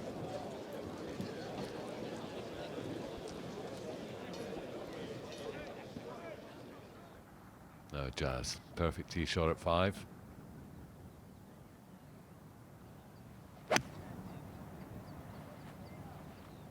Anti-hook follow through there with the left hand going at the hole, and it's a gorgeous shot. Blind, you couldn't see it from there, but that's excellent shot. You've got even less of a clue when you play this golf course without the grandstands, without the TV towers for some of the lines.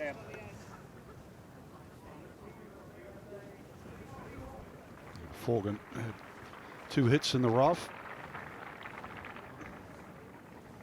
Drop at least 1. Still no birdies at the opening hole. Once again, back to the 5th. Mantonder. I like his swing. There's something about it I like. Very powerful looking. And self-taught. That's great. You can fix it yourself when you're playing. I always liked when Jason Day had his coach was his caddy. I mean, what an asset that is. It was more unique at that point in time, wasn't it? Now a lot of players use their phones as their coaches. That's what Van Tonder does. Harrington loves to tinker himself. Chance for an opening birdie here.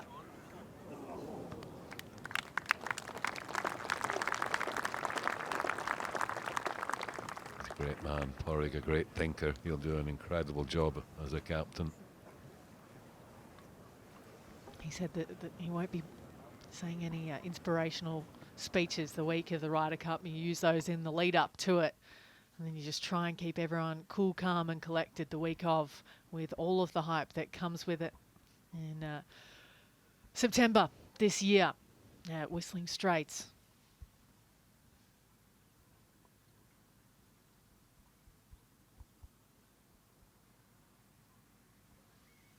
Really great to have the crowds back. Everyone just waking up. A lot of people coming from London, 85 k's from here. They've added 2 platforms actually to the train station since we were here last to try and make logistics a little bit better, a little easier for people to come down to Sandwich. The fast train to London, St Pancras, is under an hour. Is it? Wow. Which is just ridiculous. I mean, that's fabulous. You live in the middle of London, you could be at the coast in an hour. With views like that, such a dream. Van Tonder, a little chip just off the green here. Into the breeze, makes it a little bit easier. Oh, it's too fast, it's too fast.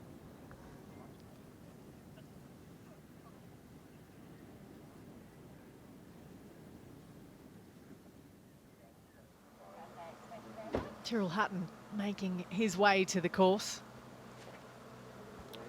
He's got a great caddy there, McDonough. They've formed a wonderful friendship, and he needed help out there, someone to keep him going. He was a wee bit worried about Mick, and he phoned him up and said, just a wee bit worried about your drinking, Mick. And Mick said to him, don't worry, I'm an expert.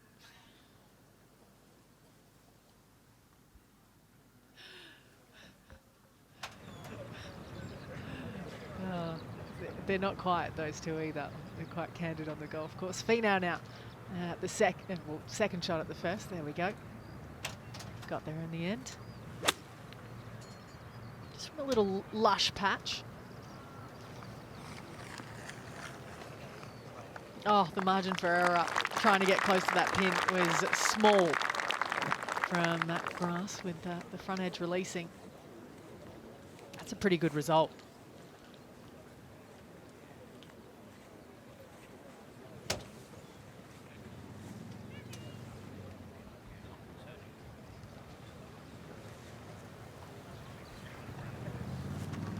Long way right, Horsham, isn't he? We'll come back to him in a minute.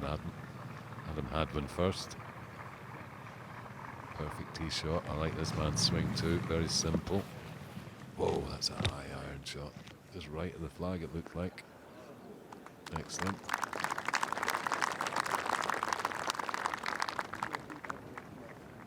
Horsham so far right. If you've got a really bad lie, he couldn't reach the fairway to chip it out sideways. What's the key with these, Sam? Hold on tight. At left hand just cannot move, stop the club turning over. A little bit steeper into the ball, meaning come narrower on the way down to try and get a more direct hit on it. That came out beautifully for Horsham. Very lucky with that tee shot. Just uses that little avenue on the right. Didn't want a bar of those bunkers. Understandable. Out of that rough, most likely it would have gone right up against the face. Pretty good result. Up ahead at 5, Jazz for 3 in a row.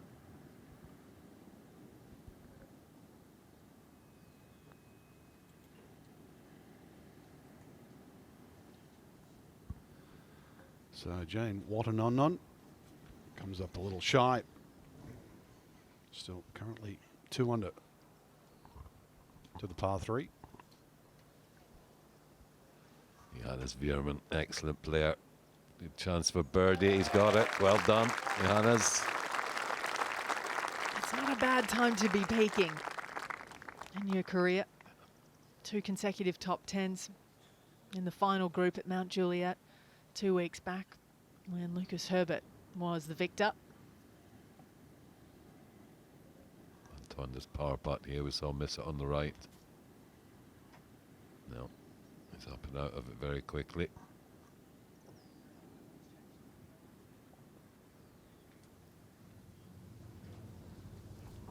Harrington at the second.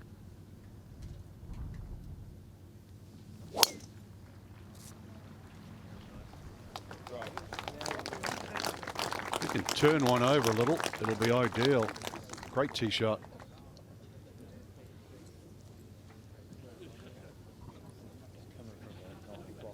On the short grass. The only real comfortable place on this golf course. Even then, you're not quite sure. It's a stunning layout here at Royal St George's for the 149th Open. There is the state of play. Still a 1-shot lead to Louis Oosthuizen, world number 13. Over Harmon and Spieth, just one back in with their 65s yesterday. Former world number 1, Justin Rose, 67 for him. Plenty of English flags making the home crowd happy.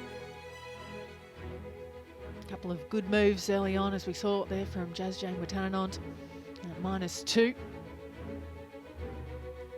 The likes of Sergio Garcia, Dustin Johnson, Paul Casey, some big names, Francesco Molinari as well. All at 2 under par.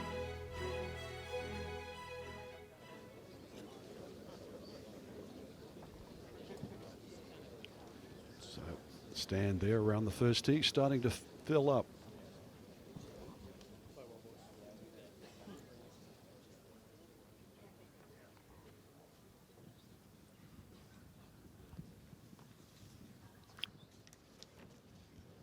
This is game number 9. On the tee from the USA, Patrick Cantlay. Fantastic player, Cantlay.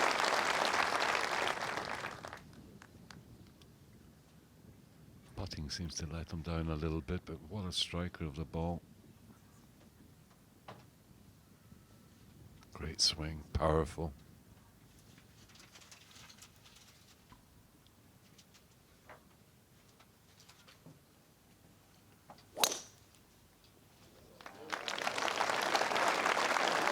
Well, the crowd like it. Oh, that's an awful kick. Oh dear.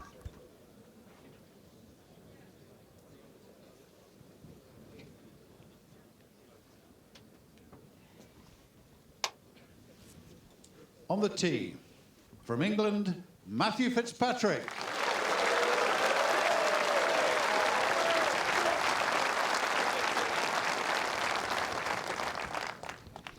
It's a shade after 8 a.m. Friday morning. Royal St George's. Some fans here to cheer their fellow Englishmen along.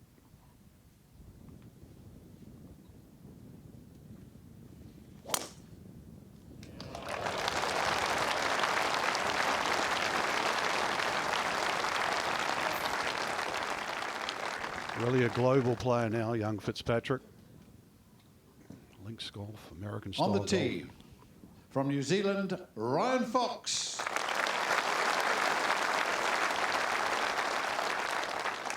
Huge hitter. Ryan Fox, very famous father. Grant, one of the greatest rugby players New Zealand's ever had. He caddied for Ryan and he was introduced, oh, you're Ryan's dad. That's a great tee shot there, that's a huge one. And he's as strong as they come.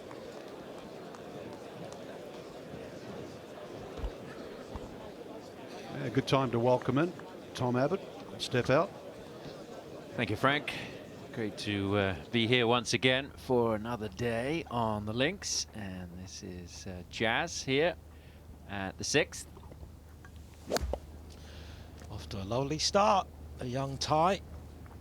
Yeah, Don Belay joining us as well on the commentary. Great to have you here, Don, and play a chap that knows a lot about players coming through the Asian Tour over the years. Absolutely. Good to see Jazz playing well. He's 25 years old. He's been a pro 11 years now, Sam. He turned pro at 14. Fantastic. He looks about 15. It does. Now, a great second from Horschel to get it here. Good chance to save his par. Good speed on this one. How's the line? Not bad at all. Great opening putt from Billy Horschel. This settles the nerves a little bit. Back over at the 6th, and the tee shot for Van Tonder. Yeah, made a bogey. 1 over for his round. Oh, that's a brave shot. Lovely, lovely shot. Hopefully get it right back here on the 6th.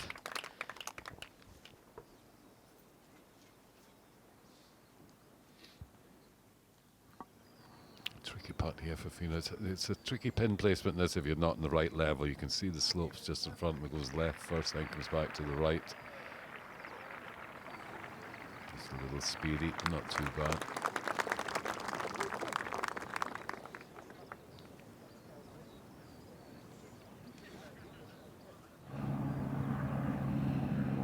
Second shot at the 2nd for Broderick Harrington, a man who needs to break 70 today, maybe by a couple of shots if he's going to be around for the weekend. And that's going to spin back down the hill. Yeah, they're saying the cut's going to be level par, which I find extraordinary on this great golf course. I know the scoring's indicating that, but I still don't believe it. Yeah, I mean, the soft conditions play into that, don't they? And I mean, it did get breezy yesterday afternoon. Yeah, it's been tough enough, but it is set up slightly easier with the fairways been a little bit wider. Last time we were here, the cut was +3. 275. One time before it was +8 in 2003. Hadwin for a birdie at the first. Another player who needs to go low today. Then we go back to the days, Tom, when we had 2 cuts. They used to have a cut after 54 as well, right? Yeah, after 2 rounds and 3 rounds. That came in 68, and it came out in 85. The last here at this great championship was when they stopped having 2 cuts, and it was horrible. Did you get paid if you made the first cut? No. So you only had to make the last cut to get paid? Yeah. I think so. I'm not certain, actually, but I think so. But, you know, the pressure of the cut when you're coming out on tour and trying to have it twice in a week. And same on the main tour, we used to have 2 cuts. A lot of work going into the preparation of Royal St George's here for this second round.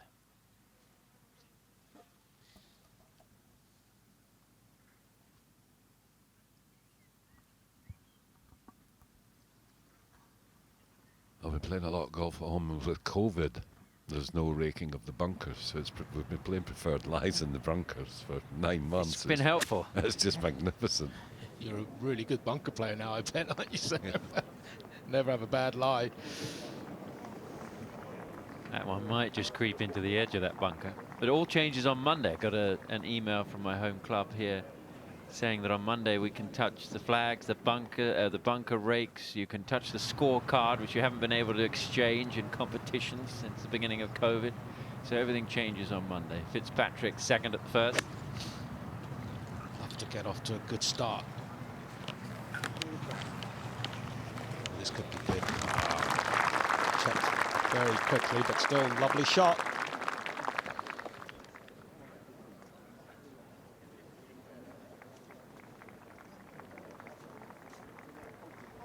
After that enormous drive from Ryan Fox, it's just, you see it 99 yards to the hole, so just a perfect 3/4 lob wedge with a breeze behind.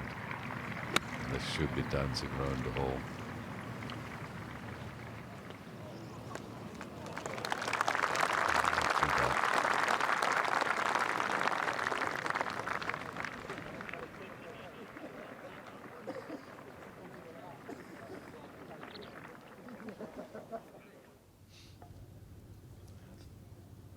Tony Finau, the big American.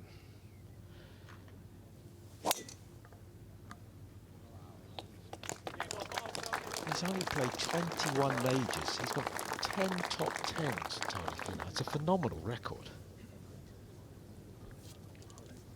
It's hard to believe he's only won once on the PGA Tour. Came in 2016, the Puerto Rico Open. He's come close, but he's had a bit of trouble closing the deal, Tony Finau, as we go to Jazz at the 6th for a birdie.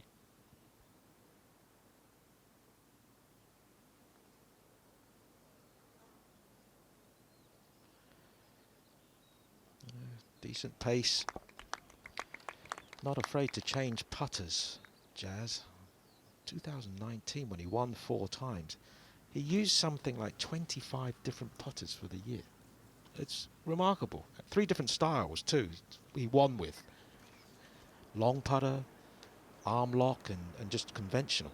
It's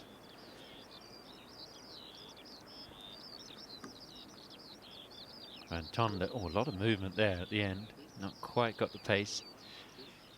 The greens 2 inches quicker this morning than they were yesterday, but that's not really going to make too much of a difference. No, good lie here. It's quite simple. Just got to just get it out, and it should release down to the whole side. If you're aggressive with it. No, it's beautiful.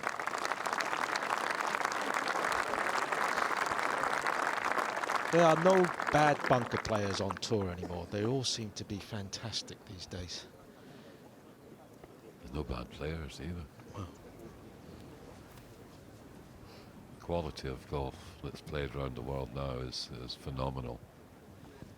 Tested by all the great places that they teach golf, and academies. America has great sets set up for the college golf. And the big difference nowadays, I think, Sam, is also when they turn pro, they are ready, these players, whereas a lot, in the old days, the guys learnt their trade after turning professional. In this country, the route was through professional shops for a lot of players. They became PGA pros and attached to clubs. They didn't always work in the shop. They were out playing with the members and practicing, but that was kind of the route for many years. That was me. You had to go to a school and pass your test. Where was your first club? Where did you first work? Sunningdale.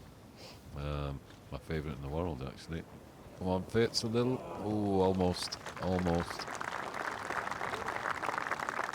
A pretty good place to start, Sunningdale. Sunningdale wasn't bad, yes, absolutely. Well, I started at Rutenburg first, while my dad was pro, but I was 11 when he was putting me in the shop. But that was okay. From assistant pro to member, Sam. Game number 10 next to go, and a special week for Francesco Molinari, past champion. This is game number 10. On the tee, from Italy, Francesco Molinari.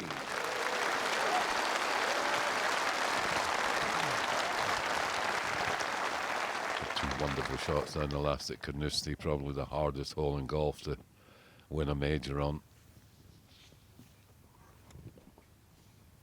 Wonderful swing. Simples. Turn back, turn through. It's absolutely arrow straight. Great clearance to the left side.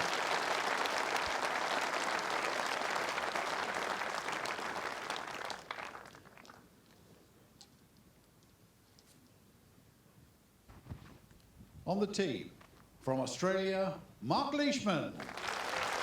The man who's come close to winning the Open in the past and has had a couple of other pretty good weeks. Aside from that, tied for second in 2015, he was 5th in 2014, 6th in 2017. I mentioned that tied for second place finish was a playoff loss. So Leishman with a lot of confidence from his past playings, but not a good opening day. 75, and he's going to have to play well just to be around for the weekend, and that one's going to be okay. On the tee, from England, Matt Wallace. Wallace has got the backswing. Almost as slow as Morikawa's. It actually might even be equally as slow. Fantastic rhythm. Very slow takeaway, very deliberate, and then crunch. Great player, Matt.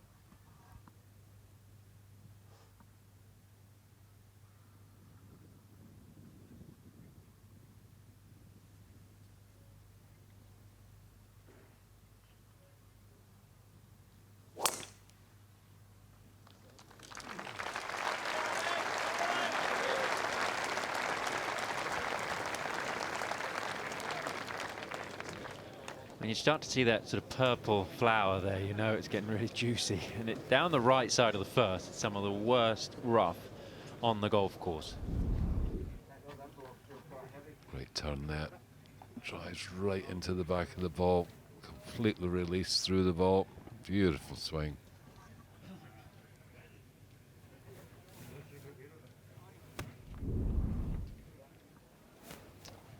Up ahead on the green, Ryan Fox after that big drive, only 99 yards in for his second. Can he convert? Yes, he can.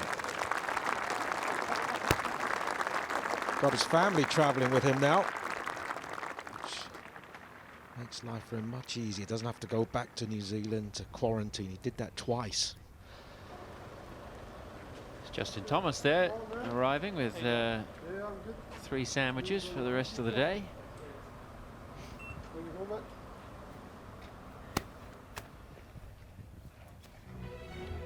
Ryan Fox on the first page of the leaderboard, getting to 3 under par. Louis Oosthuizen out later today, trying to build on that round of 64 from yesterday. Some good scores on the opening round of this 149th Open here at Royal St George's. Good showing from the homegrown players, a lot of English players there on 3 under par.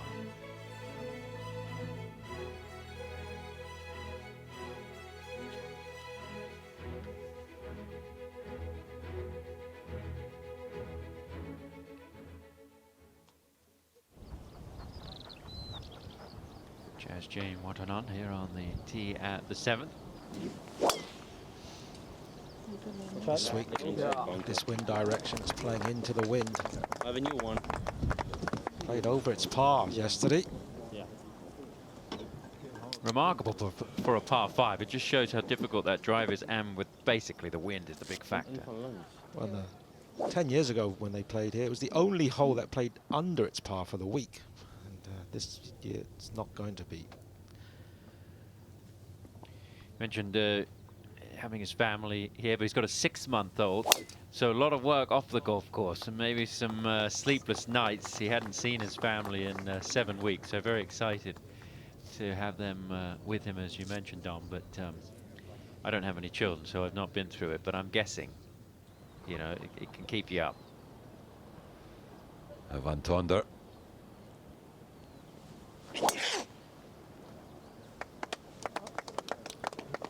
Powerful swing. Thank you.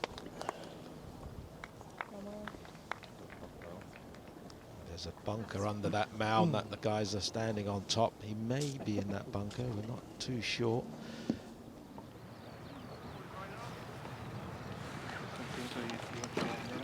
Great to have Karen Stupples with us, AIG Women's Open champion, and out watching a man who's won the Open Championship in Francesco Molinari. Good morning, Karen. Good morning, and I had the pleasure of following him that final round at Carnoustie, and he was playing with Tiger Woods, and it was really quite impressive. He got down to the first green, did what he was doing on the first green. Tiger Woods walked off the green first, Molinari followed, but he had this little smirk on his face that said, "I know I've got this." And in that moment, I knew that he was going to have a good day. But from here, he's got 130 to the flag. Slightly different look today, hole location on the left. Still the same steep slope at the front of the green.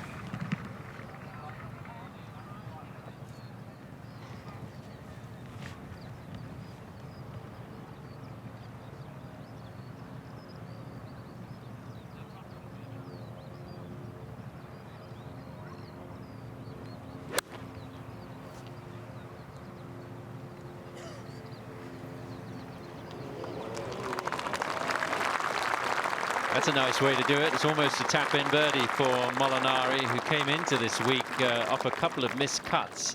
And many people didn't really expect much from Francesco Molinari, but I was talking to his coach, Dennis Pugh, and Dennis was saying, you know, I think he's turning the corner and he's starting to play some good golf, and it's showing this week. Now, Leishman with his second. Not a bad lie there, Tom. Able to attack this flag from it. Oh, it's a bit unfortunate, but coming out of that rough, couldn't get the stop.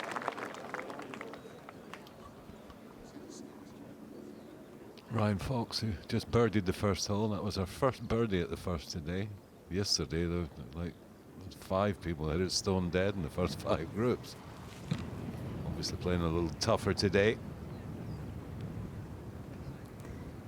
Wallace, he's a little bit more of a problem here. Really thick rough, although I've seen worse.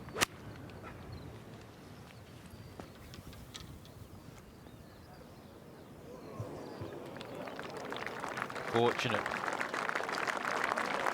And getting fortunate. Excellent shot, though. That was where he was aiming, that gap in between the traps.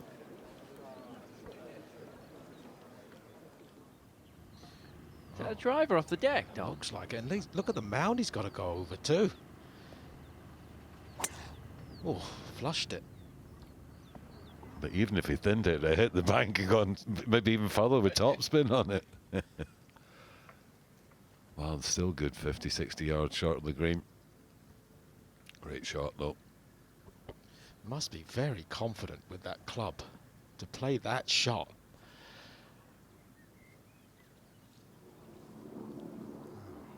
Pretty horseshoe.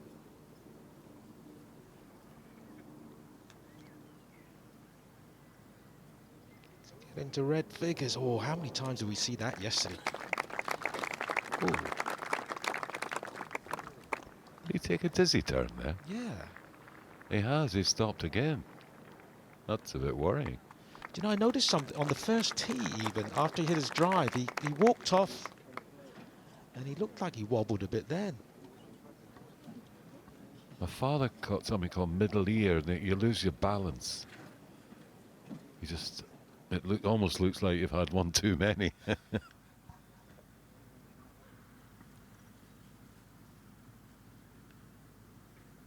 Was it Jason Day who struggled with the vertigo? What was that? I can't remember what. That was one of the majors. Yeah. He had to lie in the fairway for a while, didn't he? That was Chambers Bay, I believe. It can be a really nasty illness, I suppose, condition to deal with. Especially if golf's your game. Hopefully Billy's all right and there are no issues. But he did seem to be in a bit of discomfort there with something.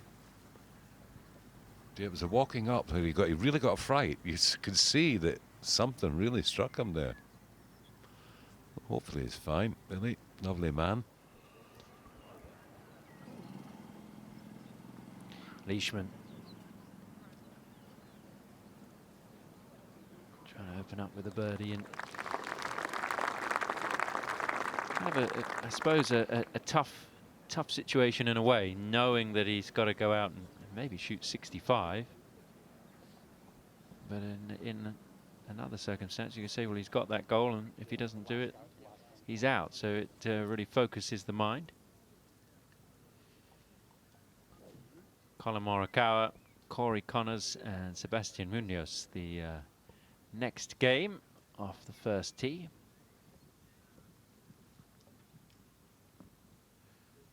This is game number 11. On the tee, from the USA, Colin Morikawa.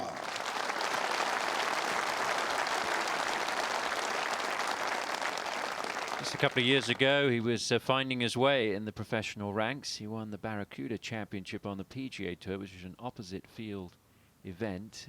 It was after the Open, so he didn't get in to the Open 2 years ago. They didn't play it in 2020, so this is his debut in the Open.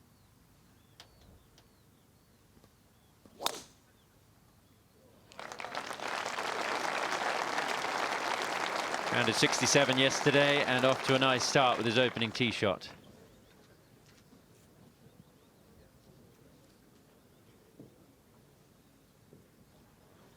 On the tee, from Canada, Corey Connors.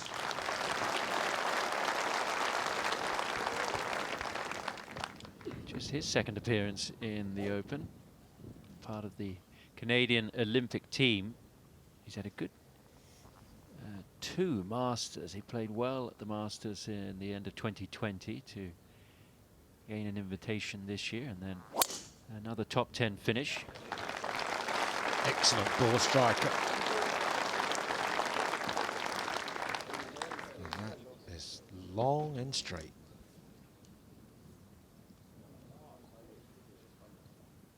On the tee, from Colombia, Sebastian Munoz.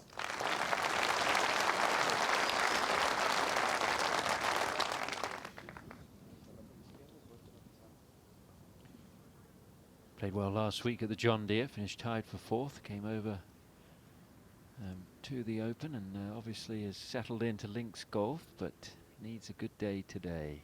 3 over par for the championship.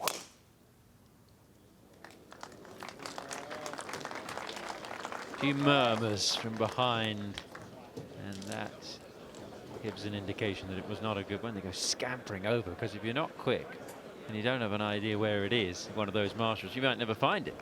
And when you're running towards the wall, you can't take your eye off the spot that you saw it go in. You just glimpse away and it's gone. Where was that spot? Now Wallace, good second into the first. This is the start he'll be looking for. Poor tee shot, great recovery. Let's take it into the red.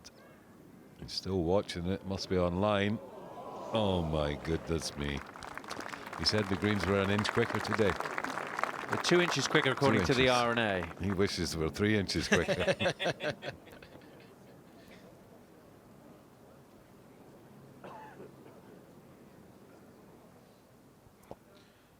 Driver for Daniel Van Tonder, still 82 yards from the pin.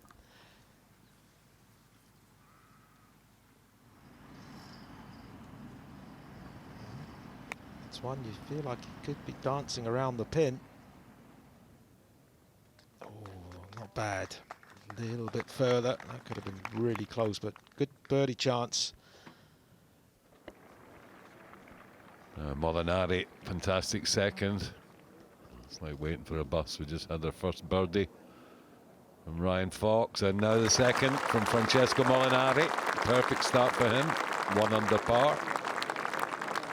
And on the move.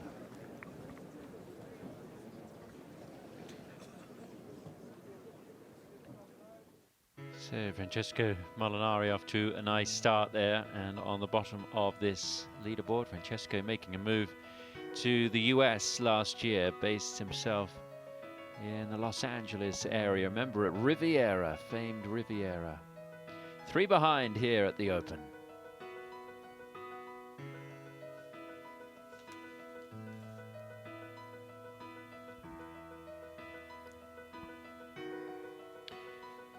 And you can go to theopen.com to find out all you need about the Open. Lots of information on there, leaderboards, videos, and news and notes from the championship.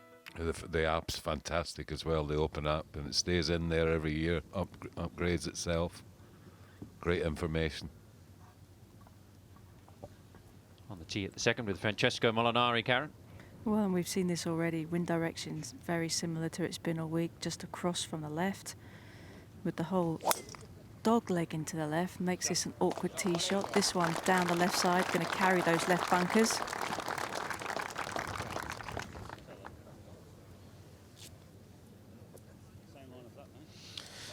Anyone who drives the ball well, he's in with a chance this week.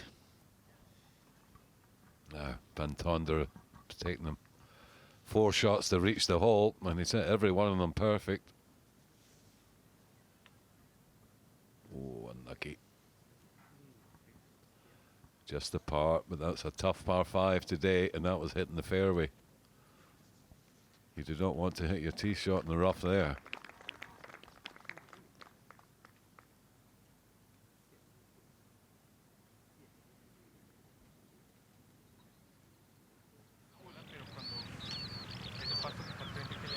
Munoz now 150 to the hole.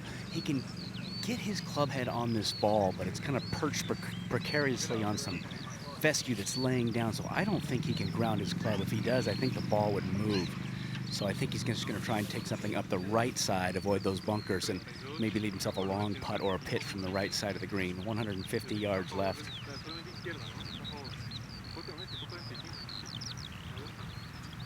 How's your Spanish, John?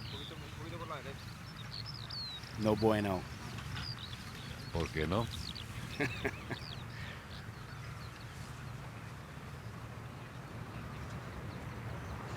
Lai looks good, actually. He's got a path into the back of the ball. She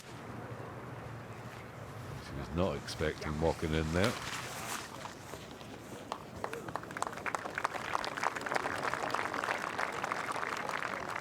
Maybe expecting it to move a little right to left, turn over a bit, and it didn't move as much as he thought. So on the right side of that green, you can see the drive. 323 for Morikawa, 326 for Connors, both in really good shape off the tee there, and just wedge distance into the green. Very tough pin location here. Not much green to work with, and right where you carry it, right over these bunkers in front of the green, is a tremendous downslope that tends to kick the ball past the hole. So you're just trying to land something in between those bunkers and the flag, and most likely will end up 10 to 15 feet past the hole here with the downwind. Same wind direction, John? Correct. Helping from the left.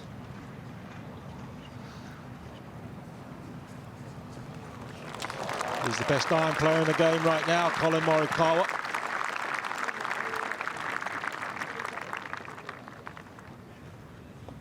What a life ahead of him, eh? To be that good at that age. Already get his major in the bag. You saw the towel there. I think he travels around pretty well. Now Connors. 117 for Connors.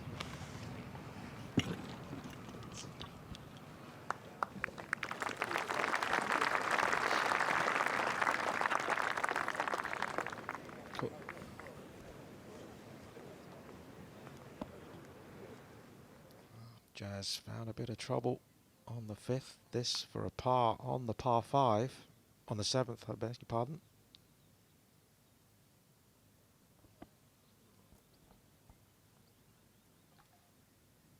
Now, if you haven't come over and played links golf, this hole gives you an indication of how much the wind plays into the way that these golf courses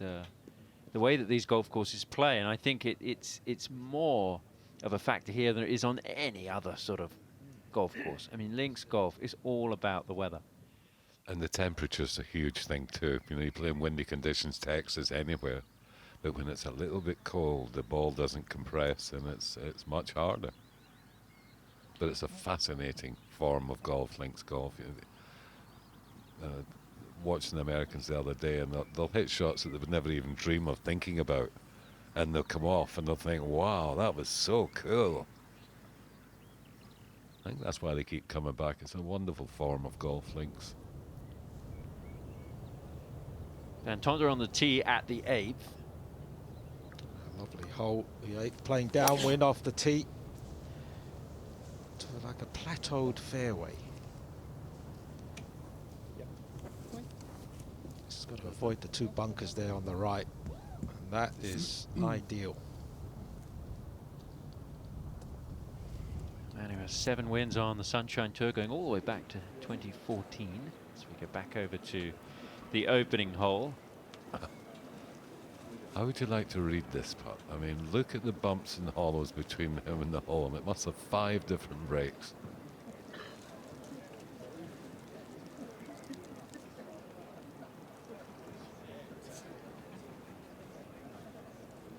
Yeah, Sam, when I was caddying, if my player had a putt similar to this, I'd try and hide a little bit, maybe blend into the crowd so he doesn't call me in.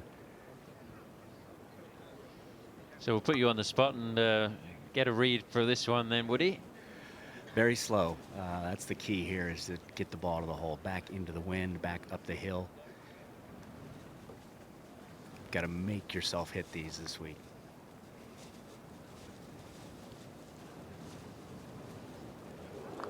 It's a pretty good effort. Wonderful. And maybe that's the difference between day 1 and day 2. They've already had a day of tournament play on greens that are slower than they would have played last week, for example, at the John Deere, and they're coming out today having a bit more confidence and a bit more feel as we go over to number 2, Francesco Molinari. He's got 99 yards. Wind quite strong from the left. Whole location tucked on that right side with a drop off really quickly to the right. Safe play is left of this flag, but with this wind, with a short shot, you do have to keep your wits about you and be very target disciplined.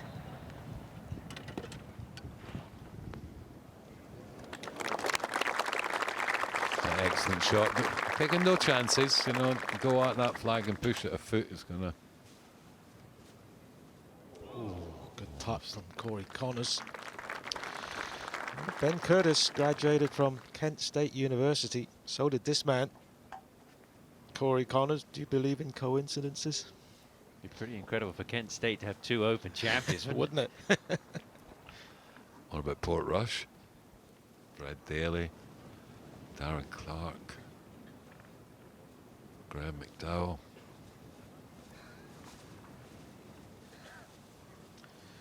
I'm over the 3 Ryder Cup captains from Bathgate, is it? In Scotland? Eric Brown, Bernard Gallagher. Yeah, and there's one other, was there not? Perhaps I'm... Oh, 3 Ryder Cup players and Stephen Gallagher, of course. Yeah, Morikawa after that lovely wedge in here to about 5 feet. Sam, I love watching this guy play with so many of the younger players these days, just hitting as far as you can, kind of a bomb and gouge. He's such an elegant player. He's very much A to B to C, like an old school golfer. Yeah, and he does it beautifully. I walked a few holes with him. It's so impressive up close. Straight in. Lovely birdie for Morikawa. 4 under. Putted terribly last week in Scotland, Morikawa. He could not hold anything, and we all thought he was going to change putters, but it doesn't look like he has. But obviously he's made some adjustments, and it's working well this week. First time playing in Europe. It's just amazing how quickly he has adjusted to life on the biggest stage. I mean, when he won PGA, he'd never played a major in front of a crowd. Big tee shot at the second for Wallace. Oh, Wally. Wally.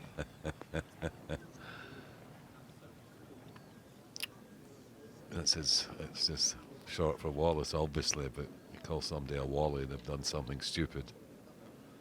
And that wasn't great from Matt. Perfect tee shot.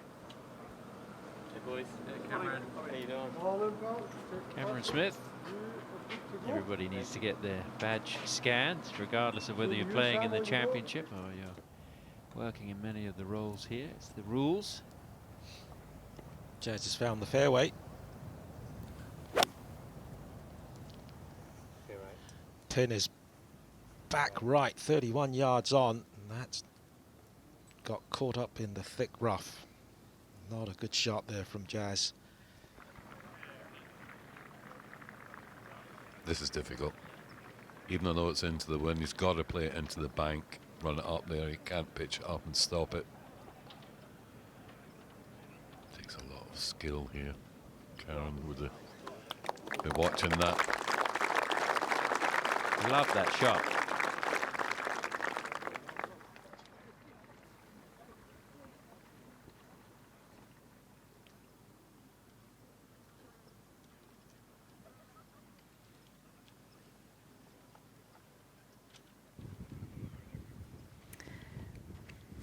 Francesco's got I mean, it's not an easy putt by any means. I mean, it's got a little bit of left break in this. It's going to be a little bit uphill too, which is scary given how quick the fall off is the other side of the hole. But a really smart play into this green. I mean, just to be in control of your wedge game that much, to not be distracted by the flag and let the ball drift away where the other 2 players did in this group.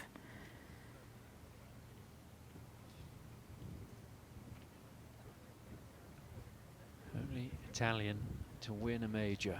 It came at Carnoustie, as we mentioned. Bogey free over the weekend he was. is to get it to 4 under, but he's left it right in the jaws. Had some injury issues last year, and obviously the transition from London to California. The family initially moved to San Francisco. They spent a couple of weeks there and realized maybe this isn't the best climate for practicing. So then they went south to Los Angeles, and seemingly a lot more comfortable there. If my colleague Kate Cockrell is watching, she will not forgive me because I'm always harsh on the weather in San Francisco. Morikawa on the tee at the second. 272 to carry that bunker. This fairway is hard to hit. It kicks hard left to right once it's down, but another beauty from Colin.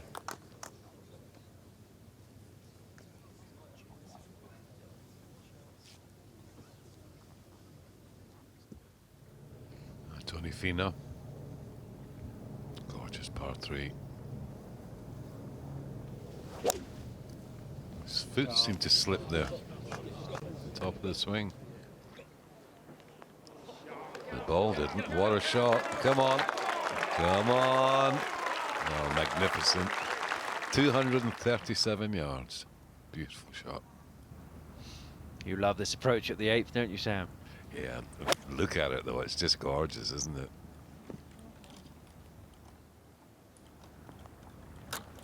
Oh, that's going to work out. Good shot there from Van Tonder.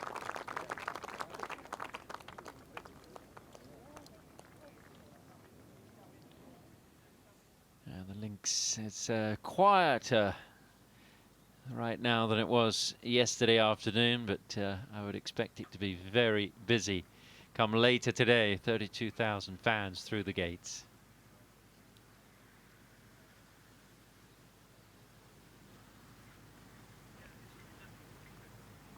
Talk about San Francisco. It may not be a great place for a tour player to be based, but some amazing golf in that city. Olympic Club, San Francisco Golf Club, Cal Club. I mean, it's just phenomenal.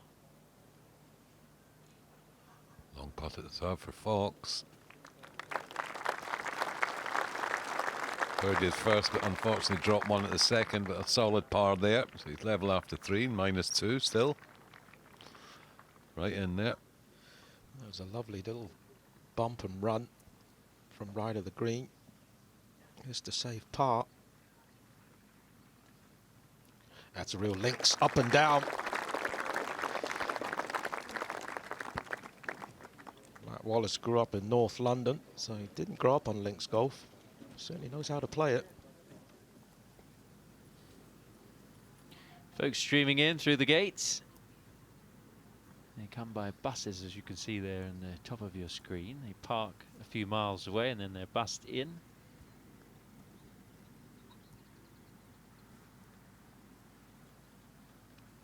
I never quite understand people that come to the Open and then they sit in the tented village all day. They're thirsty. Tom.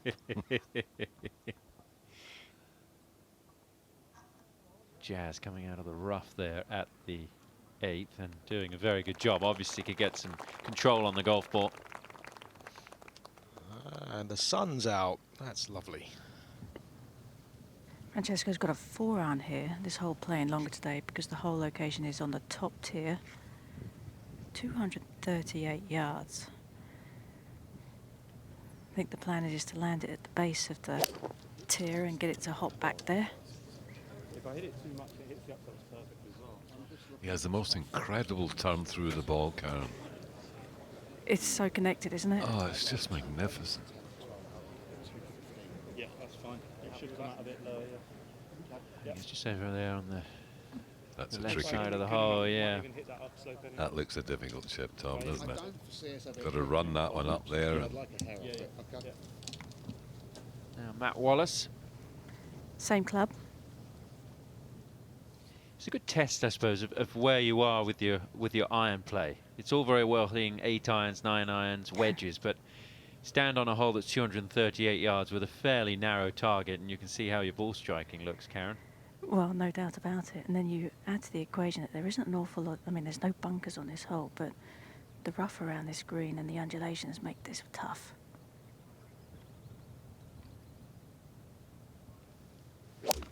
Oh, Wally, that is just the worst. Two in the trot. It's getting in front of the ball. That's what causes that shot. Oh, and that is nasty. I think he might just be away from that rock. Maybe okay. I think that's the only tree on the golf course. Now, Johannes Veerman, lovely golf swing. Oh, he hit that hard. Obviously going with less club and trying to hit it high and land it. Oh, that's perfect. That's a trickier pin than yesterday.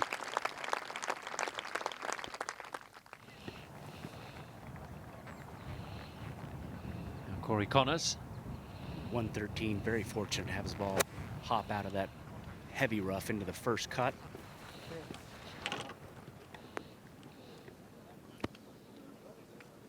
Yeah, we've seen a lot of players come up short here and misjudge that ridge at the front of the green. So on the putting green, but a bit of work to do for Corey Connors. Back over to Jazz here, Dom. Just made a bogey on the last hole. No mistakes on the 8th, so he remains 1 under for his round. Just 5 behind the leader.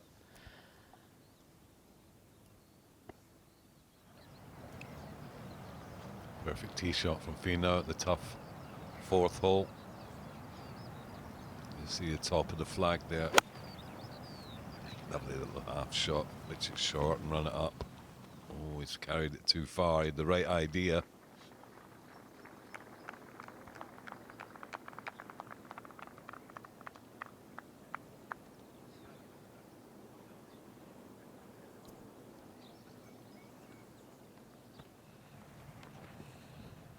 Morikawa just 96 yards, wonderful angle of this pin. Speaking of San Francisco, of course, he won his PGA Championship at Harding Park and attended UC Berkeley.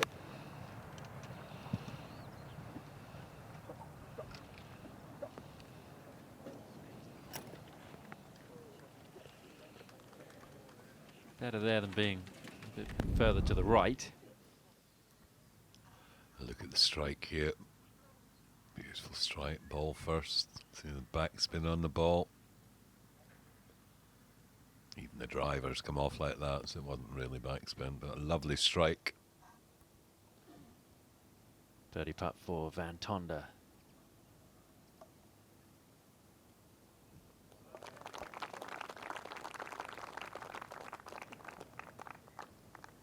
Seems pretty comfortable out there. Yeah, he looks very relaxed. Veerman.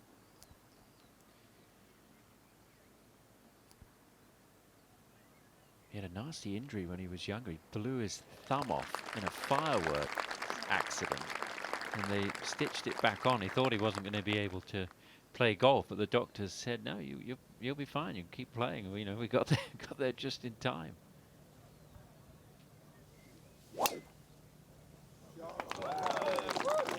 Beautiful drive from Fox. That's a long one as well. Oh, Tom, I hate to put this on you. Do you know whether it was his left thumb or his right thumb? Sorry. I don't know, but I'll find out for you. Because the left one, it would be, you'd think it'd be much worse. Because you'd be taking the impact to the club. Yeah. Patrick Reed looks pretty focused, off in about an hour and a half's time. There you go, thank you. Honestly.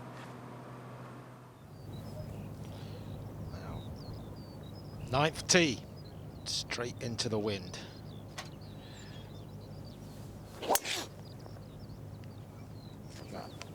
Thank you. Straight down the fairway. Lovely shot. A long putt for down the green. Says birdie putt, but if you offered him a par right now, he'd walk to the next tee. Or maybe he wouldn't. Oh, what a great effort from Tony Finau.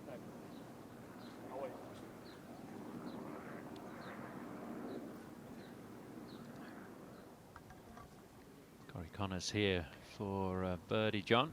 Down the hill and then moving to his right as it nears the hole.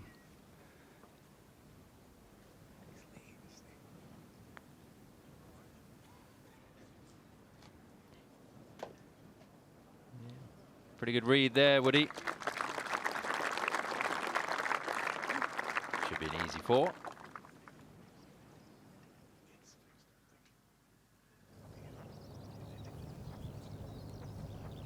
Jazz playing with Van Tonder.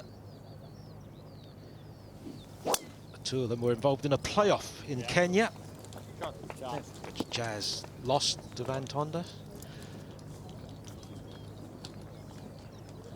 And there he is, also on the fairway, just about 10-15 yards behind his fellow competitor. Nicely played. Now Billy Horschel. Big breaker from left to right, this.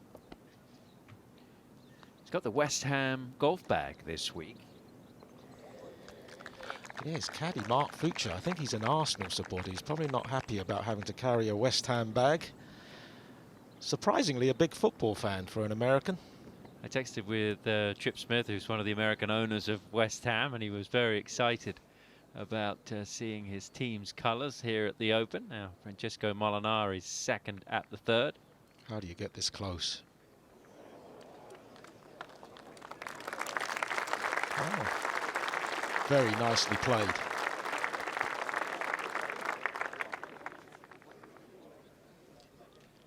Spent a bit of time in the practice rounds walking with Francesco. He spent ages chipping and pitching all sorts of different shots around the greens here in his practice at Royal St George's. There's so many different options that you can find yourself with on many of these holes.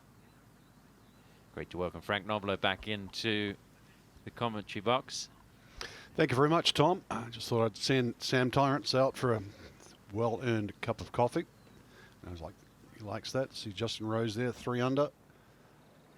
Here we go up. Now, Matt Wallace. See if he can make par here at the par 3. 238 yards today, Karen. It's a stiff par 3. It is. It's a bit of a beast. I mean, with this hole in this back location, those rip mounds really do come into play. And Wallace was almost up against the only tree on the golf course, that hawthorn on the right, and was able to have a shot onto the green and have a chance at par, but not to be. How many golf courses in the world only have one tree? Can't be many. Morikawa for a birdie at 2.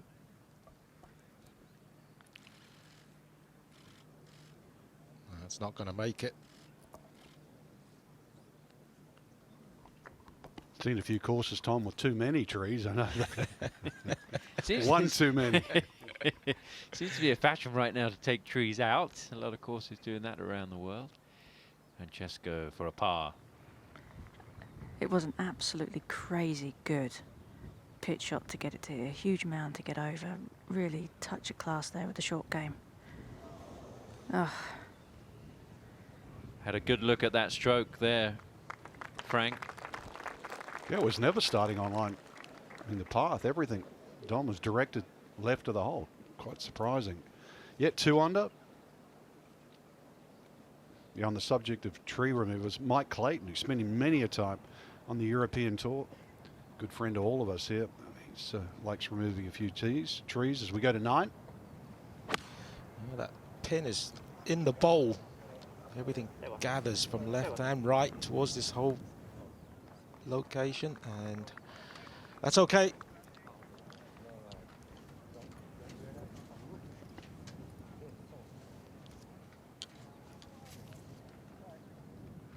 Players making their way into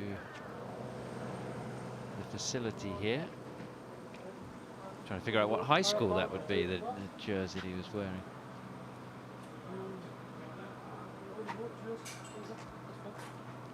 I'm sure you can tweet one of us if you have an idea. Now, Van Tonder with his second at 9. Aiming a long way right. It's going to sling one in. Using the wind.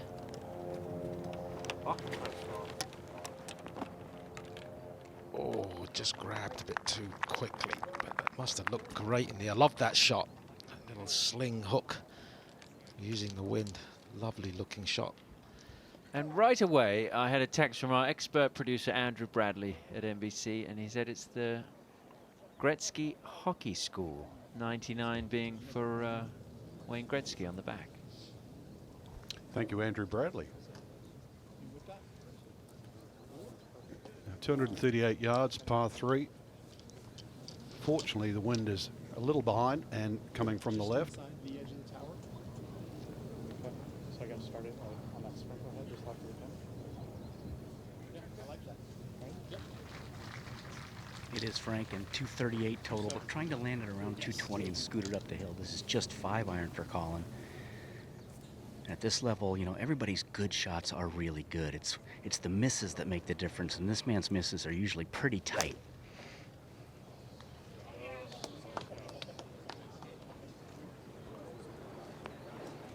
I liked how specific he was. If you listen carefully, he said started on the sprinkler head. It's not a tree or a big, it's a definitive mark. Be tough to be a tree this week though, Frank, here at Royal St George's.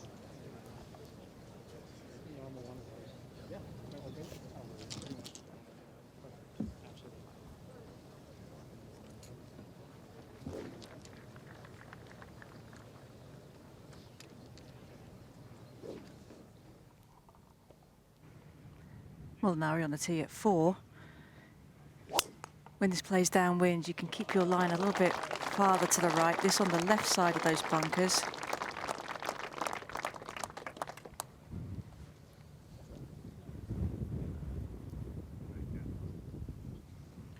There's been a lot of action down the left side of this hole. A lot of players just slipping into that longer rough. So good drive there from Francesco. Seems pretty relaxed. Now Matt Wallace. It's easy to do, Tom, you know, going down that left side because it's what you can see.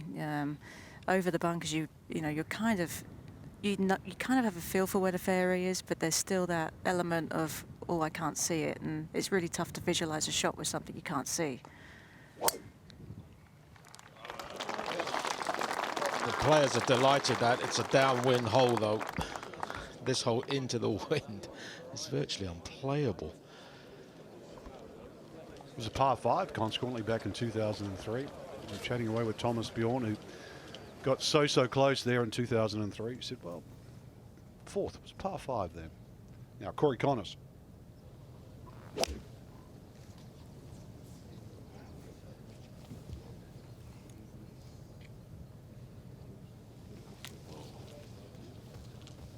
Anytime you see the ball dive into that long rough, some of the toughest rough can be around the greens.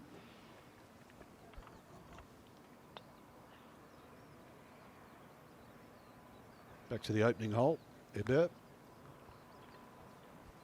Around a 66 yesterday. Just 2 back.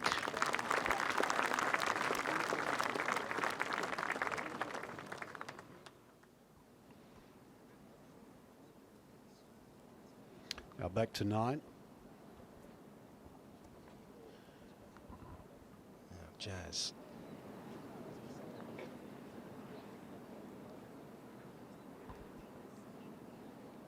Oh, good looking putt. I was saying earlier he's having a tough time. You know, just can't go home because he has to quarantine for 2 weeks. So he's just out on the road, and his week's off. He just finds an Airbnb somewhere and stays on his own. So it's tough for a lot of these players who come from Asian countries. Just to, you know, they feel lonely and they're just on the road all the time. Your own Hong Kong is almost locked down. Yeah, Hong Kong. I can't even go back. They won't allow flights from Britain. That's nothing to do with the travel. It's just they won't let you back in. It's just me personally. Everybody else is welcome. But it's a point that I think, you know, it's not necessarily apparent. We see these players as watch Van Tonder for a birdie here at 9. We see them on the field of play, and we don't think about what goes on outside of the field of play. And it is very difficult for a number of players dealing with all of these restrictions. That was a bit of a misjudgment. It's going to be okay. Tom, if he was about a yard or so further up the hill, it was almost a straight putt. There's such a saddle or a valley where the hole's cut today at 9.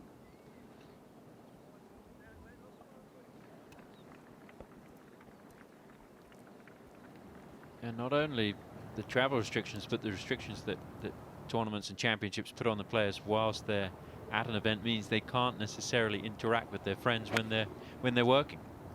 There's so much paperwork nowadays too to do anything. Horseshoe doesn't like that. And we just scamper up there to see where it finished, because it's a completely blind second shot. I'm hoping that Billy's feeling a little bit better. He looked like he may have been struggling with something, we're not sure what, a little earlier in the round.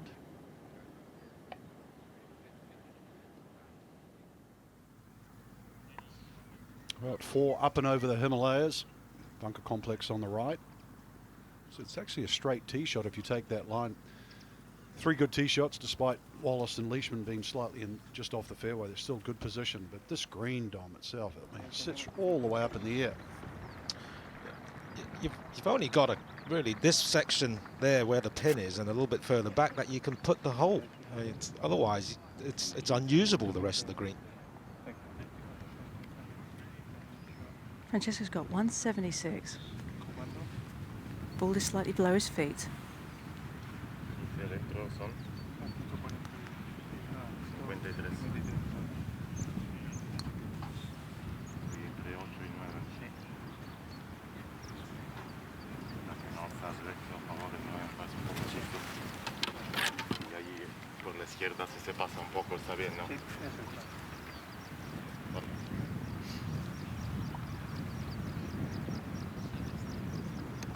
Flag today really tight on that right side just before it drops off the cliff down to the right of the green.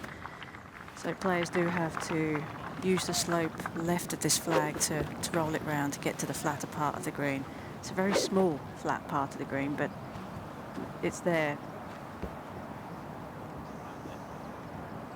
Have to use the wind a little bit here, or you could try and hit a little draw into the wind so it doesn't take too much of that slope. But off of it, with the ball below your feet, that makes it a little bit more difficult, Frank. Certainly does, Karen. See if he tries it. That's drifting a bit to the right. Oh, nearly great. The defense of that green. See how many divots there were down there, and that was base of the tier. Popular spot. So we go back over to Morikawa here, Woody, for birdie. Not much in this, just straight up the hill. Might fall a hair to the right once it's up top.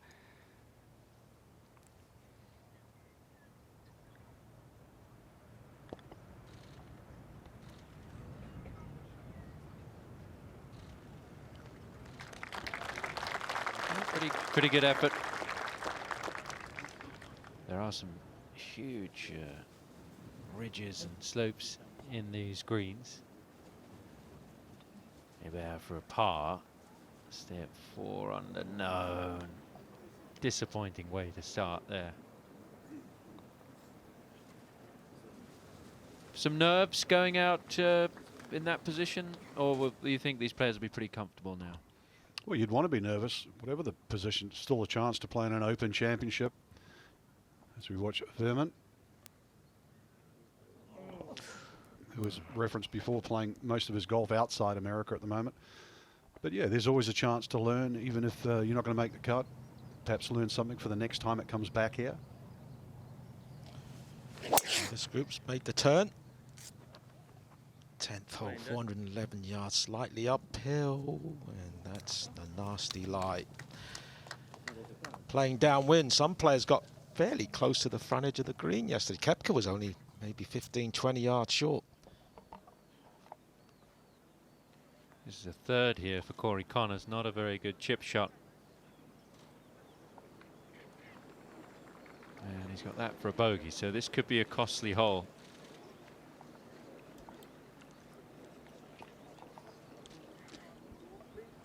Five short of the green's 115. Yeah.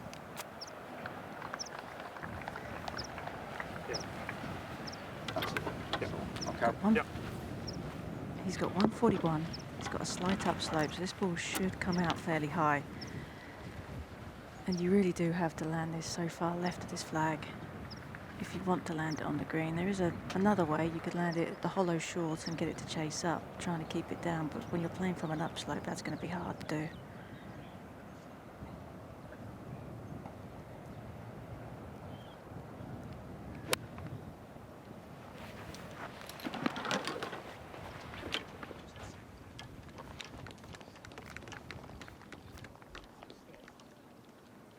Imagine if this green really got firm.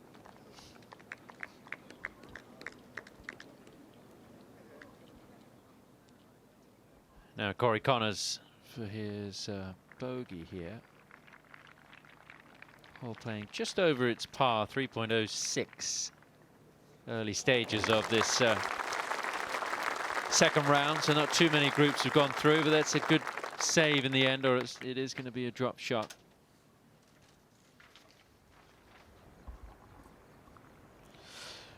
Three wood for Jazz. Quite often, when it's downwind, a three wood goes as far as a driver. They shoved that one out right, and not good.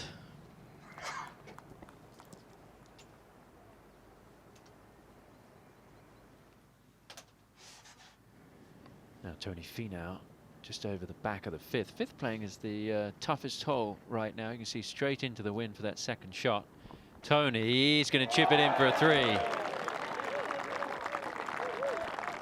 And Finau gets it to 2 under par. We talked earlier about the fact that he's had some really good showings in big events, in major championships, but it's a case of getting through the finish line and getting it done. Is there something you think, as we watch that one go in, Frank, is there something you think that maybe holds him back from winning more tournaments? It reminds me a little of David Duval. Remember early on when he was on so many different leaderboards, and there was talk about, well, he's going to struggle to win, and then they had that sort of meteoric rise to world #1, and was one of the few players to attack Tiger Woods at his best. So Finau, it's got to happen. It's got to happen sort of really within the next year or so. McIlroy just warming up.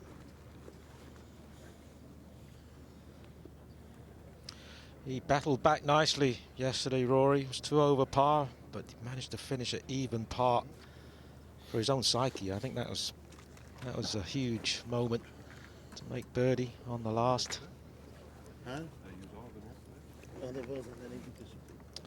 So popular. He'll have massive crowds with him later on.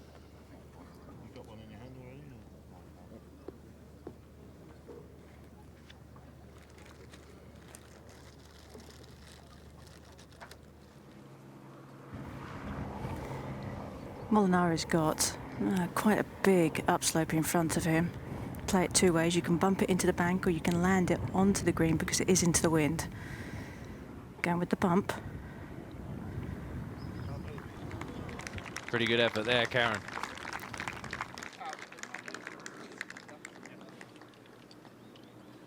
And it's going to be key for those players who want to find themselves at the top of the leaderboard come Sunday afternoon, having that touch around the greens. Morikawa on the tee at 4. Deceptive tee shot here, so much room right.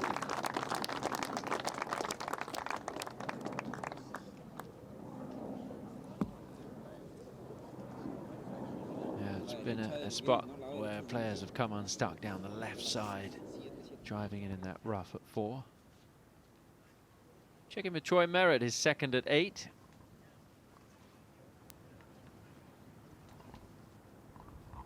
Eighth hole being gettable today. It's the first hole on this side that's playing under par. This could be tasty. Could be a 2.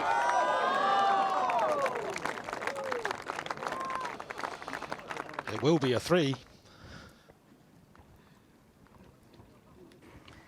Good look at a birdie putt here. Back uphill. Try and go for that bounce back after dropping one at the last.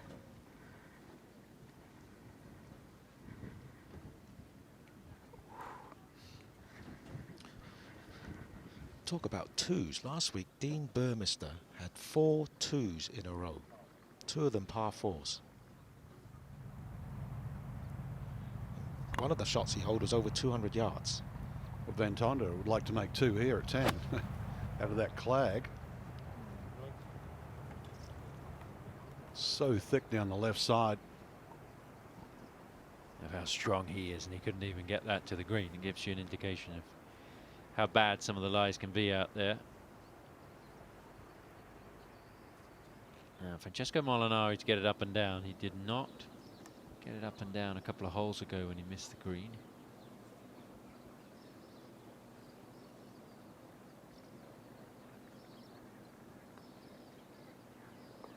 He does this time.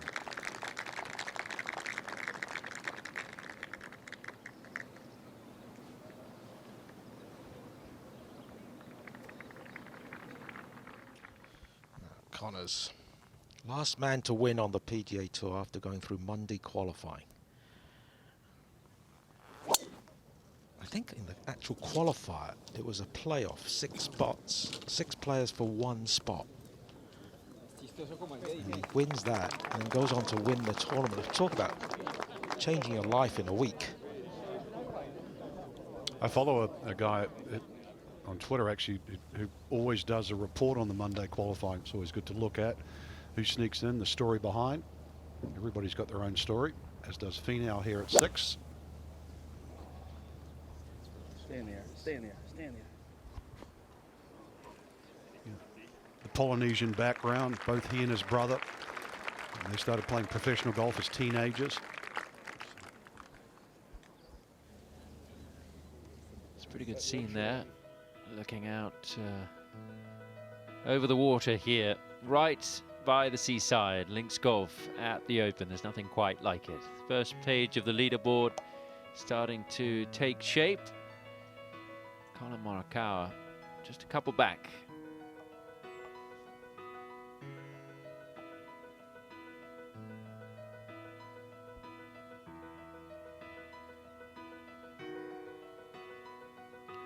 There's Van Tonder. Been watching quite a bit of his round, but he's got some work to do at the 10th to stay at 2 under par.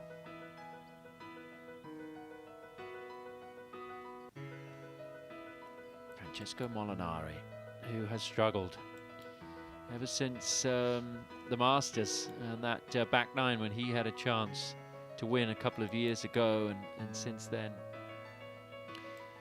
he hasn't really been the same player that we saw at Carnoustie, but maybe it'll be a return to form this week for Francesco Molinari, and perhaps a late bid for a Ryder Cup spot in a few months' time at Whistling Straits for the European side.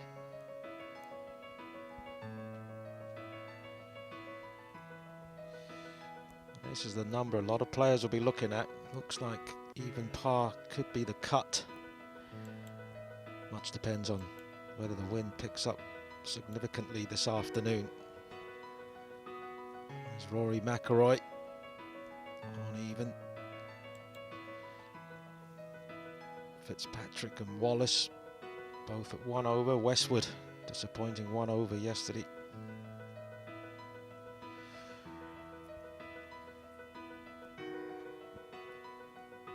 Darren Clark won here 10 years ago. Yeah, the moment in his career, I think he's had so many great ones, but the one that will be remembered the most is Open victory at Royal St George's. Go out to the tee at the 5th. I mentioned earlier, this is playing tough. And Francesco Molinari. It is, Tom. I mean, back into the wind, and the tee shot is fairly intimidating, because even though you can see where you want to land it, I mean, it's one of those undulating fairways that the ball could roll off either side in a heartbeat. And this one's fading.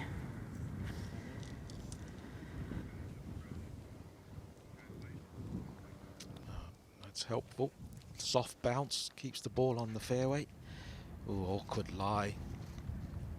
Van Tonder, it's going to go up in the air. Downwind, it's hard to control. Oh, that's a very good shot. 10, 11 feet away.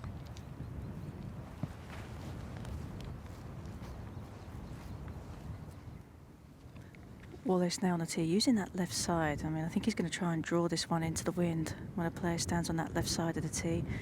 Difficulty here is that the wind is on his left shoulder.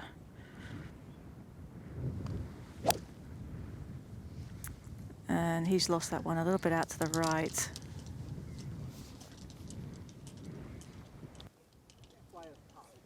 Just makes that second shot so difficult, completely blind, and it's a bit longer if you go right off the tee. Morikawa left off the tee at 4. 171 total. He's got a decent enough lie. I just don't want fishing ones to not come out. Okay. Yep, I'm with you, dude. I'm with you. Got the voice of JJ Landed on the, Jakovic, his left corner of longtime the caddy. tower there? Okay. 171 total, but he's probably trying to land this about 155. And the important thing here, left of the hole, you've got to have this ball coming down left of the hole to avoid that big drop off on the right of this pin.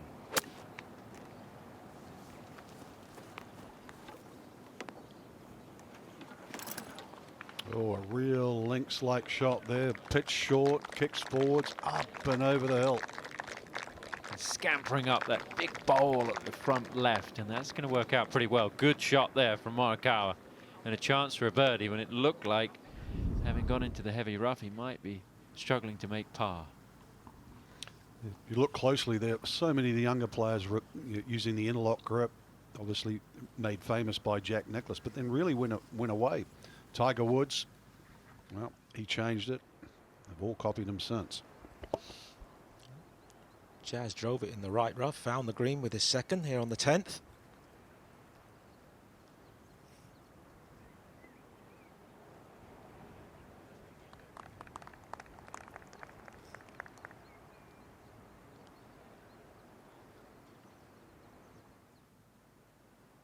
Tony Finau, the nice tee shot, has this for birdie. Get it to 3 under par. Certainly giving it a run. But players getting a much better feel for the speed. We saw yesterday a lot of putts being left short, certainly in the early parts of players' rounds, and they talked afterwards about the greens not being particularly quick. But I think today we're seeing players have a much better feel. This for par for Van Tonder at 10.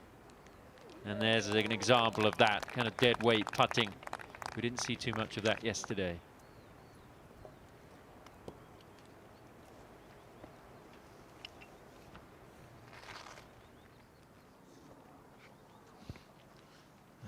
Bear. 3 putted from just off the green on the foot. Oh, no, how did that miss? How did that miss? That was in the middle of the hole with a foot to go.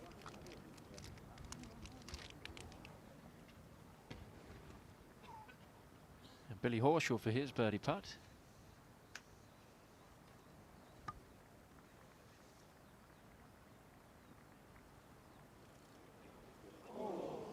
Try.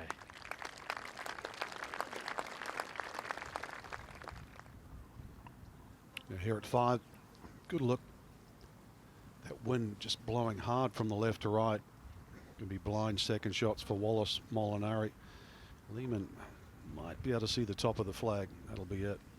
It's fairly flat, just short of the screen, so that part of it's very fair. If the wind were to turn in the other direction, it is drivable. Yeah. Yeah? Yeah.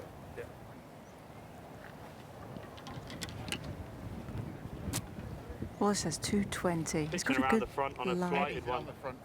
Yeah. There's a little bit of grass around the ball, but not, I don't think, enough to really affect it. Might kind of want to give it a little helping hand, to be honest with you, in terms of jumping just a smidge. So if he tries to chase it on. Yeah, with that flat bit in front of the green that you were describing, Frank, it's perfect for that.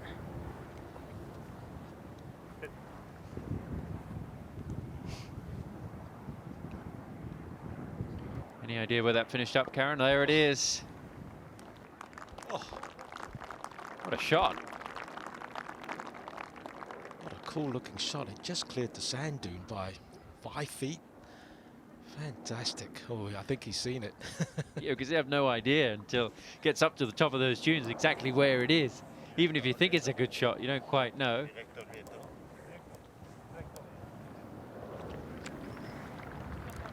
Completely different prospect here for Molinari. He's got 198, but it is off a rather big upslope. And what happens off that upslope is the ball's going to climb and want to rise into this wind. Makes it very difficult. It was one of my least favourite shots to play on a links golf course, the uphill shot into the wind. It always used to remind me of when you would watch old Bellata balls and they would just rise and climb.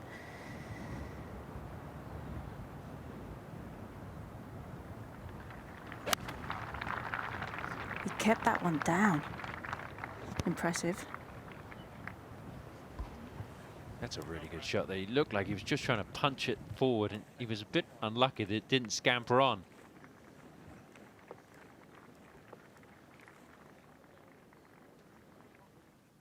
Now Morikawa.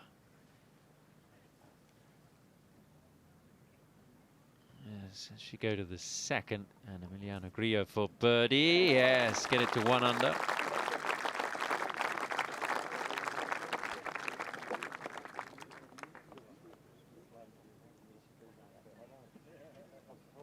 Good birdie at number 2. A number of players have come unstuck there. Go to 11. Well, they've moved the tee up 60 yards. Playing straight into the wind. It still plays 184 yards. I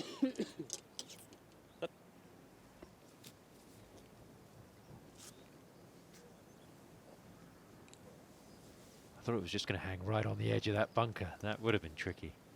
Still, if it's moved away from the back face, then he'll be okay. This is Morikawa for a birdie at the 4th. Has he made it? Oh. Great try. Well, you could say he was fortunate to have that kind of a birdie effort. He's going to walk away with a 4 after driving it in the rough. He's a smart player. That's what I like about Morikawa. Thinks his way around the golf course. Not just all about power.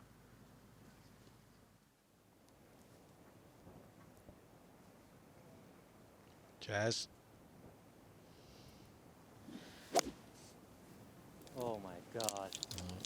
I don't think he likes it. Oh. Yep. Okay.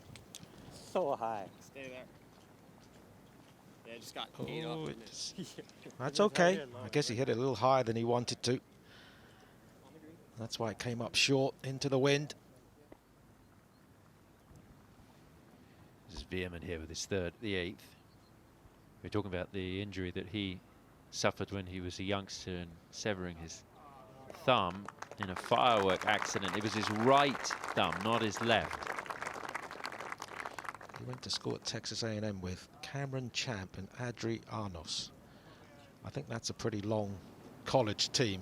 I mean, Cameron Champ, one of the longest in the game, and Adri Arnos is pretty long too. Now Connors for a par. Oh, nicely done. That's a couple of good putts he's made on 3 and 4.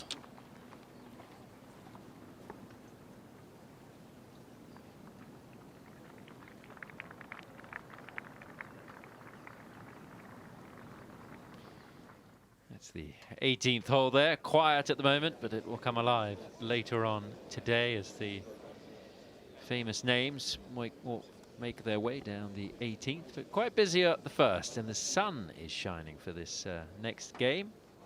Webb Simpson on the tee. This is game number 16. On the tee from the USA, Webb Simpson.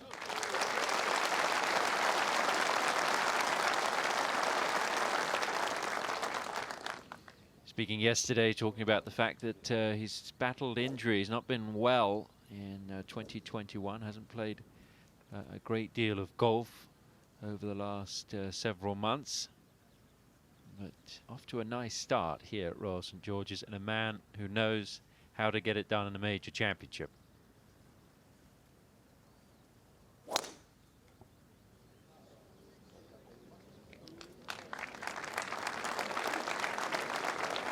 Bit of a nervous sound from the crowd there, and that's why, because it heads into the thick rough down the right.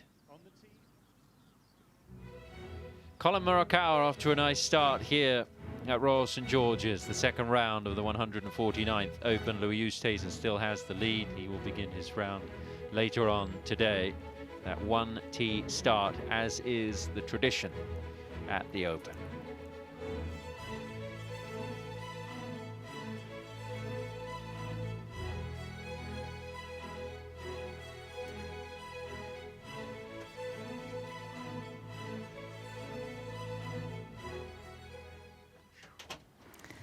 Yeah, I was speaking to Molinari as he hit that shot, after he hit the shot, and he's like, he had to use all the tricks in the book to keep that one low off that upslope.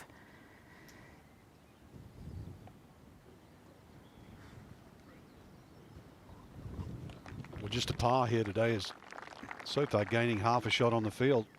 Second hardest hole on the golf course.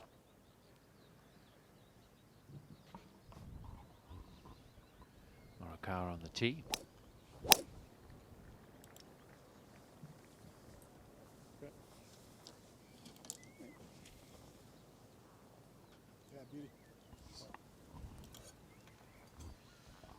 So live a nice flat lie for his second.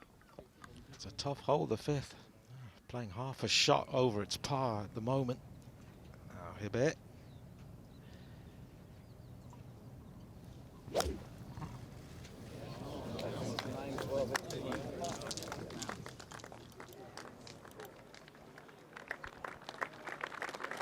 Right on line. Tough to get it close here. Now catch up with Matt Wallace. This would be a tremendous birdie here, Frank. He missed the green, missed the fairway right, get it to here. Oh, painful. I can't believe it. He's such a good second shot out of the rough.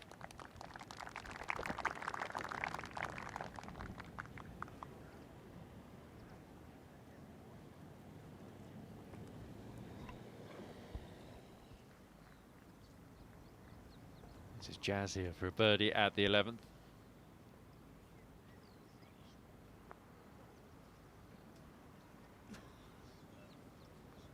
Yeah, good charge of pace. He was not happy with the tee shot. He's going to walk away with a 3.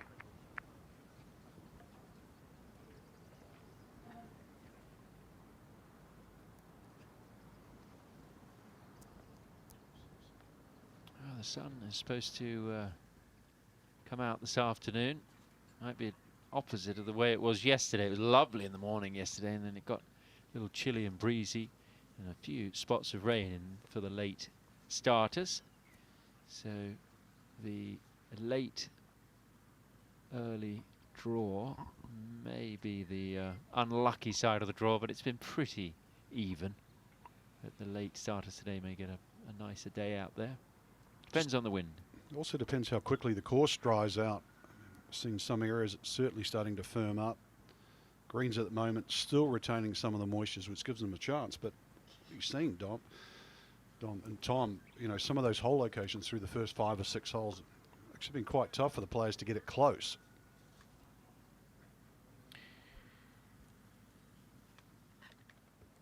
This one looked like it was tracking. It needed a hop forward. It's got the ridge in the green here, so he's on the lower level. This for a birdie.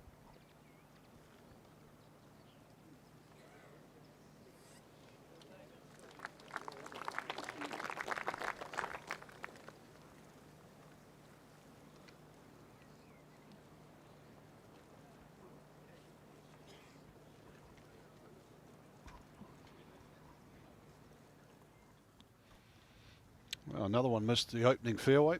That right side has been a popular place. Do you try and carry one of the front bunkers?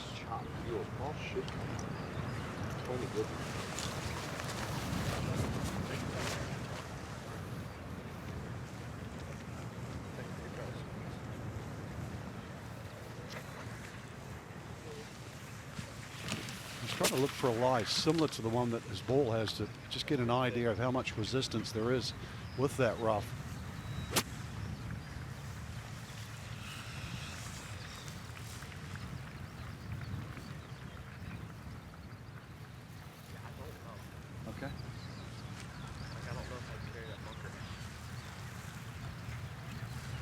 bunker right here. Yeah. Because if I get it out there, it's just a sandwich, isn't it? Yeah, you chip it over here. Probably a lot better. Yeah, I think that's what I'm gonna do. Okay. No guarantees. He's actually worried about the bunker. It's 350 yards off the tee from that lie. The lie's okay, it's just that. Yeah. We're going first, though? Yeah. Yeah, we'll go.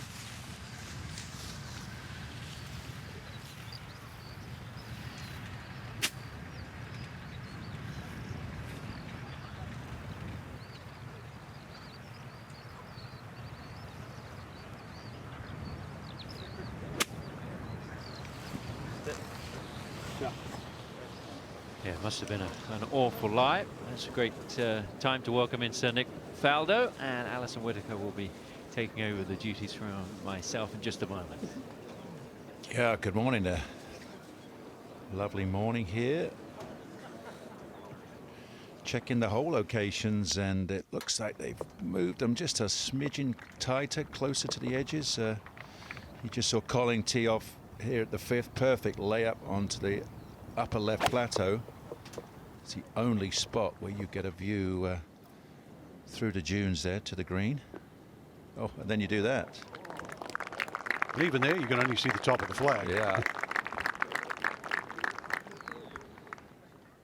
He's had a very consistent start. Now back to the 3rd, the par 3. They'll push this flag a little further back today.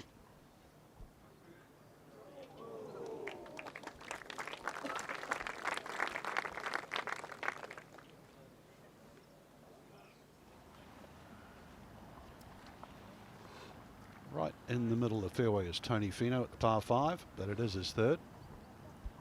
They're having real problems with their tee shot at 7. It's to an elevated plateau, humps and bumps.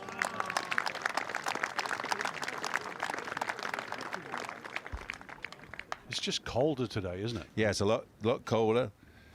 Enough breeze first thing in the morning. You know, generally you always think that at the links it starts flat calm, but not here. It's very similar wind direction. And like this one. Tuck the flag in the little front right corner of the middle section, but he found that spot perfectly. Oosthuizen, nice little rest today before he goes out later on this afternoon. 64 opening round. Brian Harman started off with 3 straight birdies. Spieth battled and clawed his way in for that round of 65. Morikawa making a move this morning. Danny Willett still trending in the right direction. Andy Sullivan, always the smile on his face, also with a round of 67.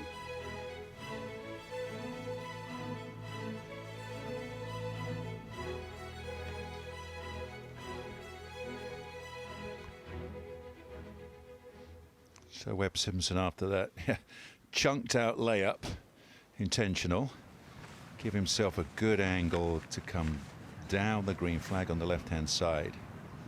So you've got to find your gullies in the greens, come in from opposite angles, very difficult. Some of these greens have like ripples running front to back, kind of parallel, some obviously across the green.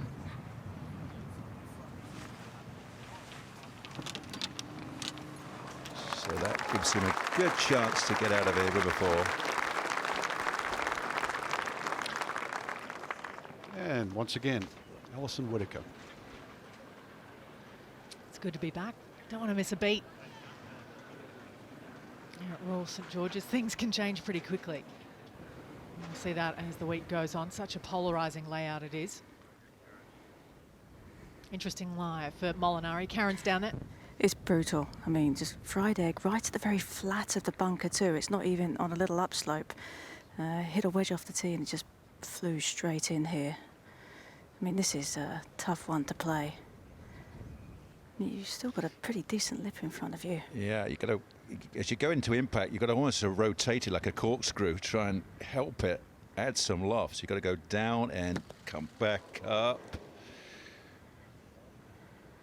And now, when you're that close, it's kind of a rule of thumb for me. If you're one club length from the bank from the riveted face, then you can get it up to get it over. But if you're a little closer than that, which he is now, he's like a foot.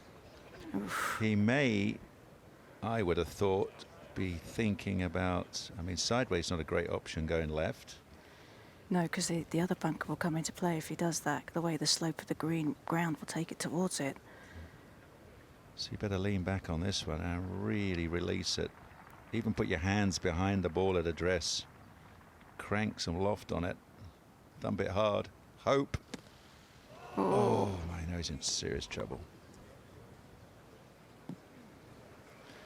That, yeah, I believe, as I described it, that was too close. That's just not doable. I mean, you're asking to get the ball up at 80 degrees. And now, from his footprints, he's got to go sideways. Also, it's very close to hitting him, actually. Just have one little check there after it hits the reverted face. Where you got to jump out of the way pretty quickly. Yeah. Not sure if it hit the foot.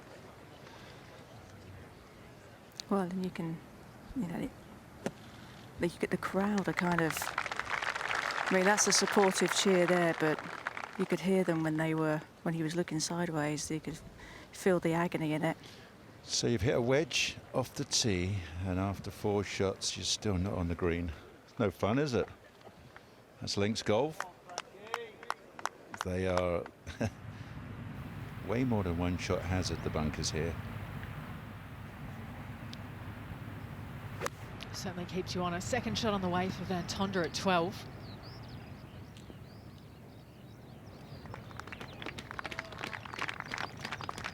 And a good one at that. 1 bogey, 1 birdie so far to his name today. Level par for his round.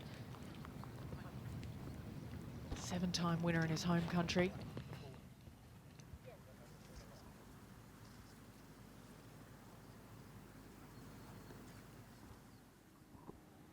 There was 2 excellent shots into the par 4 fifth, so Morikawa will have a chance to pull within 1.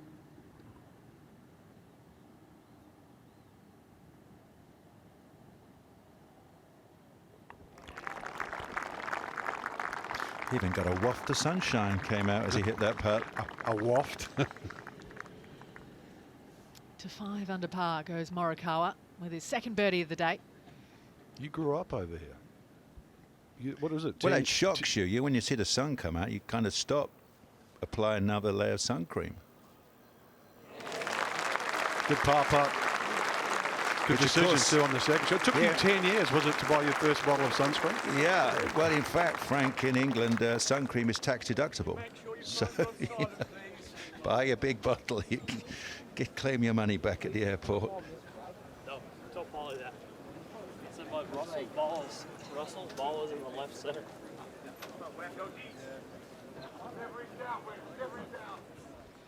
We saw Tony Finau hit that excellent third shot at the par 5.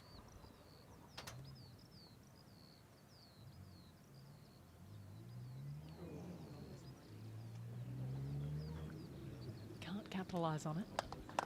Won't see too many birdie chances more makeable than that today. Wow, there's a swinger. Look at this. I feel quite a few hole locations, you know, the players are going to experience this. If you're in the wrong section, it seems like they push them a little closer to some of the ridges. We're going to see some roller coaster putts today.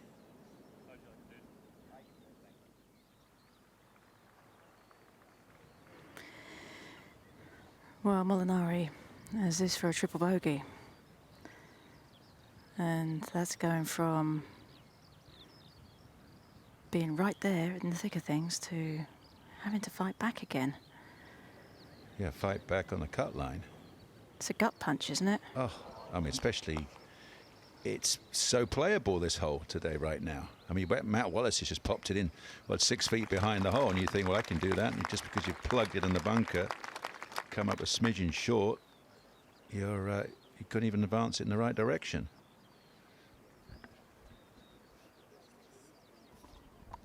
So often we see, too, over the last 20, 25 years, players almost screaming with their tee shot or their second shot, go in the bunker because it's the easier shot. I mean, links golf returns to the fact of respecting the whole location, and respecting the magic of a pot bunker. I think, Frank, that's exactly what happened here. I think the players really wanted to get close to this flag, so they challenged that front bunker.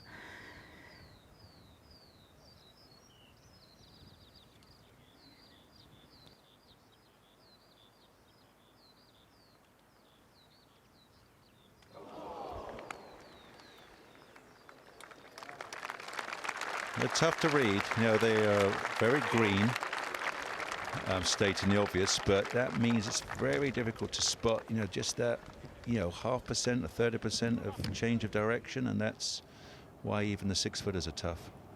Just getting a little frustrated on the greens is Matt Wallace after a couple of short misses. Birdie putt for Jazz-Jane Watanabe. Just tracking for that front edge. Another student of Pete Cowan's. They've been together a while now.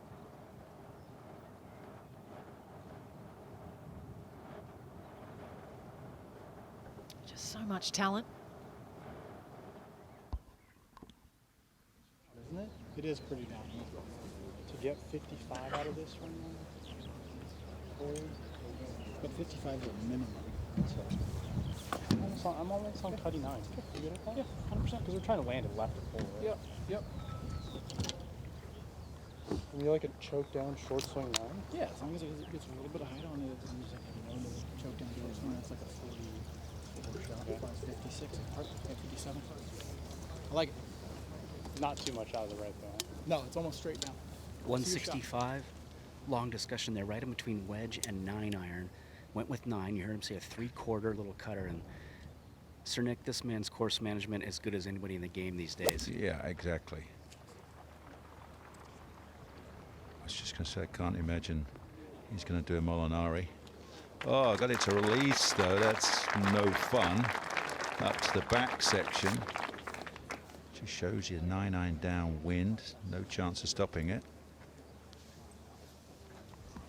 But the lesser of two evils, as we've just seen, the lesser of two evils. Yeah, we're trying to fly like 58. Correct, yes. Perfect. So Corey likes to draw it a touch more, so maybe, you know, just turning it enough against the wind, maybe he can get it to sit down.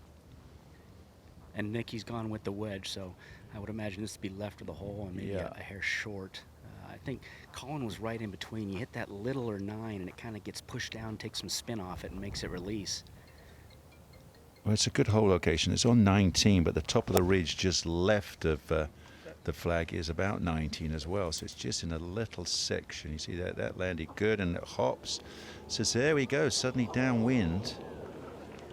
It's a toughie, isn't it? Fiddly.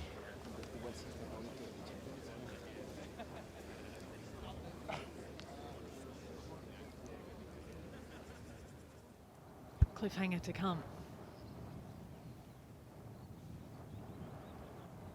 To get to 3 under par for Danny Van Tonder. Assertively done.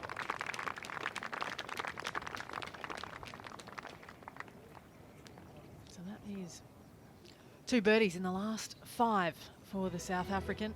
He's had an incredible 9 months, won 4 events out of 5 toward the end of 2020, picked up his first European Tour title earlier this year in Kenya as well, and there he is now on the front page of the leaderboard at the 149th Open. He trails Louis Oosthuizen by 3 at Royal St George's.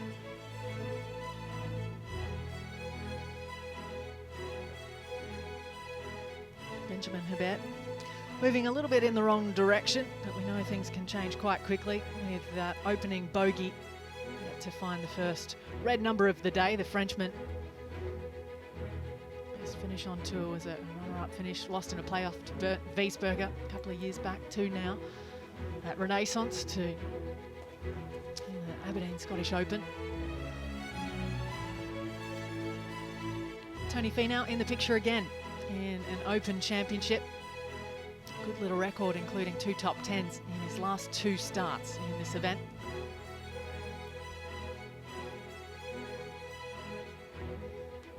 Here's Connors there at -1 with a little bit of fancy footwork to come for the Canadian at 6.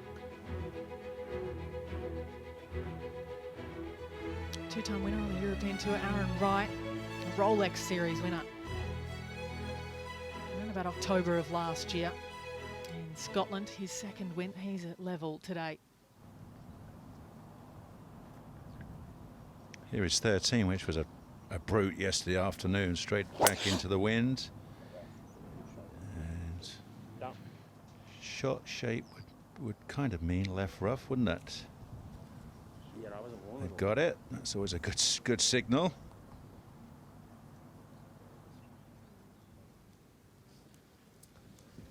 Back down to the first hole. It's going to be a couple of loud cheers, you'd think, for the next tee time. Phil Mickelson alongside Tyrrell Hatton and Kevin Kisner.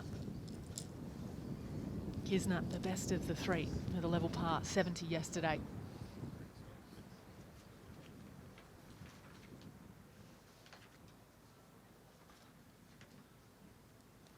This is game number 18. On the tee from the USA, Phil Mickelson.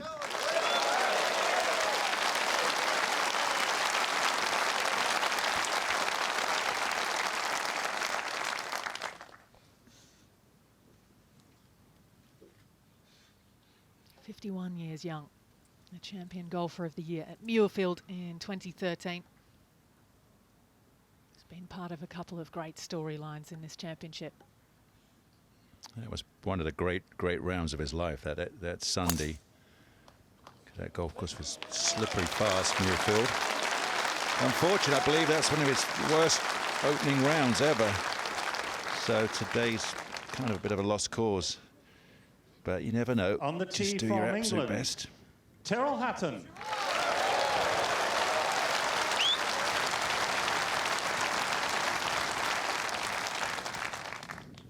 He's a much loved character in this part of the world, in his home country here this week. He is the best ranked English player on the planet as it stands at world number 10.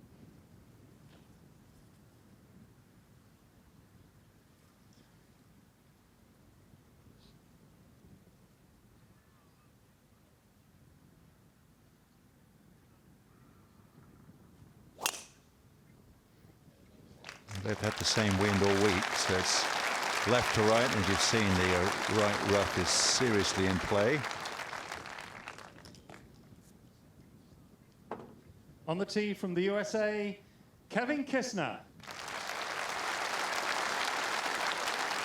3 birdies, 3 bogeys in that level par round of 70 for the man that's making his 6th appearance in the Open. You can see back in 2018, part of that share of second place.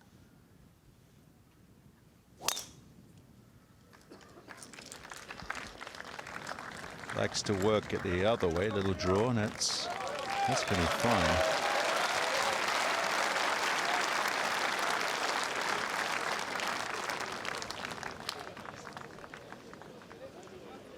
Plenty of groups to look forward to. Some good ones coming your way in the next little while. Just seen game 18 walk off the first, but up next is Xander Schauffele, Robert McIntyre and Ricky Fowler. After them, Justin Thomas, Tommy Fleetwood have the company of Adam Scott. Holtken Rory McIlroy produced today alongside Cam Smith and Patrick Reed. 2016 champion Henrik Stenson and Matt Kuchar, Max Homa, sandwiched by the Olympic silver and bronze medalists. Yeah, all different clubs normally. Oh, that's good. Let's go up to 1. Marcel Siem.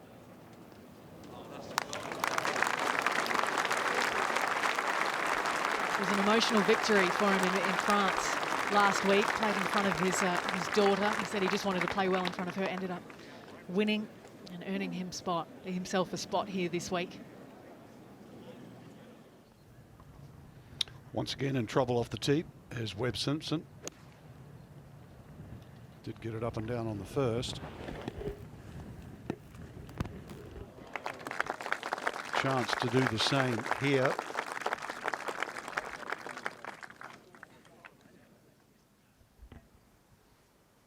Yeah, Colin coming down the hill, pretty steep slope. You know, in first third, right there.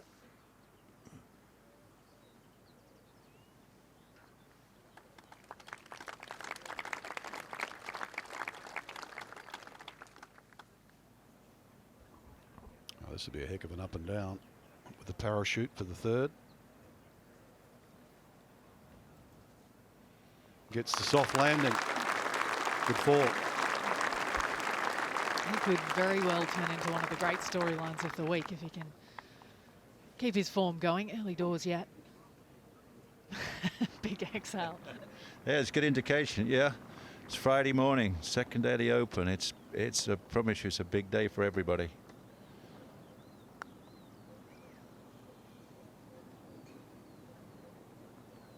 Greens apparently have got 2 more inches of pace today. I think we're up at 9.11, so they're just drying out a touch. Tony Finau coming down the hill at the 8th. And again, they've tucked the whole location. Wait till you see this one. Guarded by ridges and humps and bumps.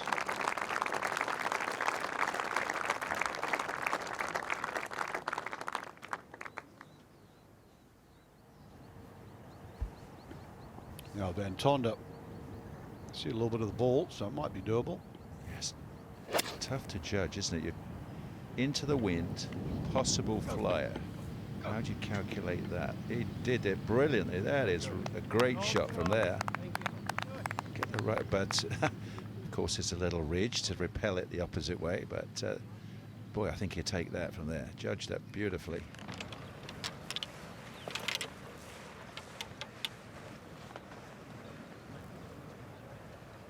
First to play. Down in the approach shots at the first is Kevin Kisner.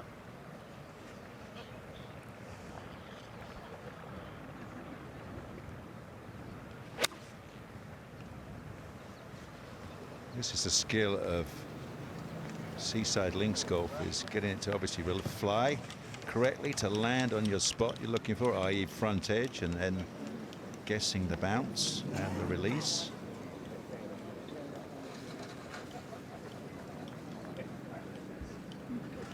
So let's do something that Jack Nicklaus did on this very golf course. Nicklaus opened up with a round of 83 one year, then followed up with a round of 66.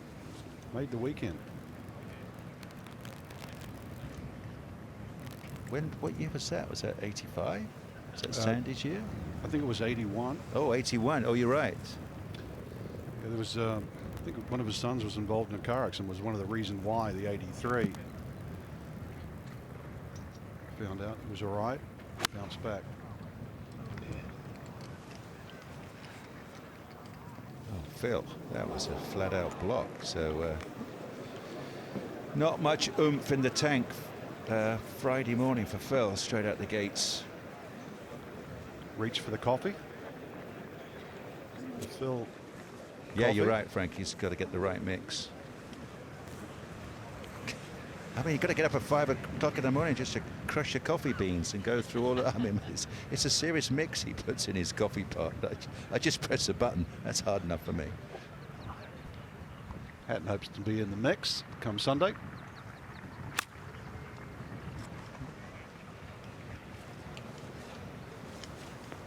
Did you hear about a story trying to get married this year? Yeah, I did. The wedding car was late. It rained. Yeah. They still went ahead.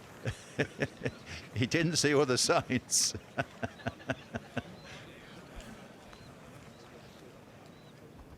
he's funny away from the golf course. Actually moved into the same neighborhood I lived back in Florida.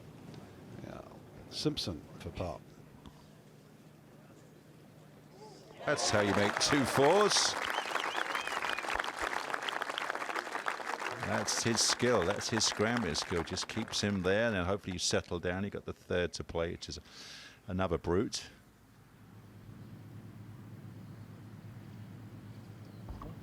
Now, Jane, what an unknown.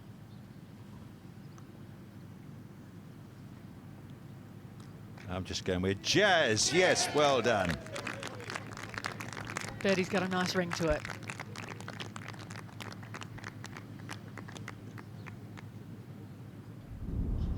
Another ball that just got pushed away from the putting surface. Didn't bother him though.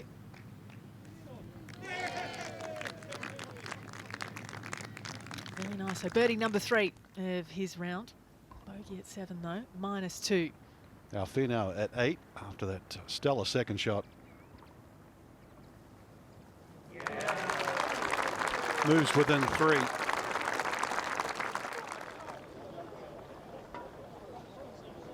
So Collins warming up here. 7th. This is the tricky tee shot into the wind. Top of the hill. I heard a ooh. This probably means from right.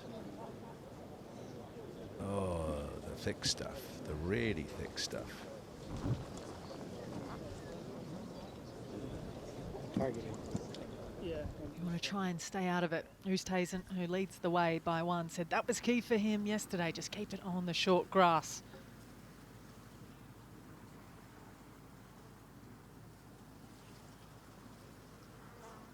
3 now in a tie for second place at 5 under par.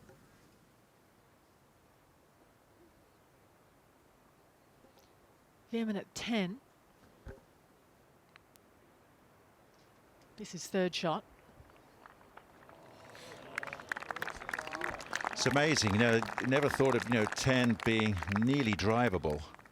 I mean, they're getting that up within 30 yards. I'm sure there was even talk they might pop the tee up to let them have a go. Anyway, that's the first. That's what they're facing. They can see the fairway a little more this year. Sometimes when the fescue's up, you can't see. But if you can get it down right to centre, that is the perfect tee shot.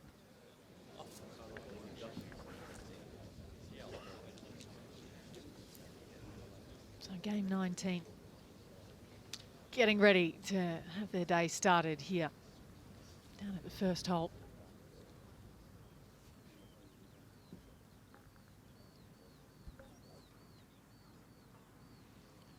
This is game number 19.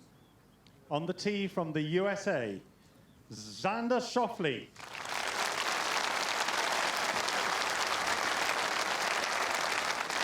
He lent into that one. The world number 5, Xander Schauffele, becoming a major specialist.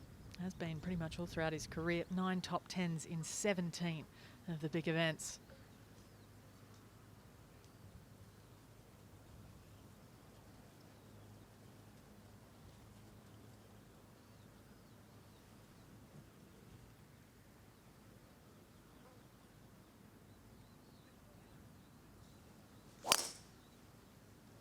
Left, left, left.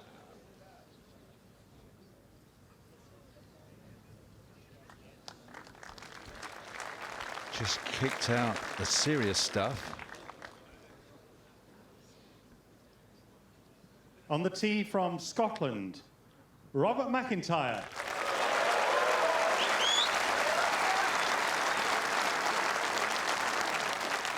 There you go, sun cream on his ears. It's a different time, isn't it, Nick?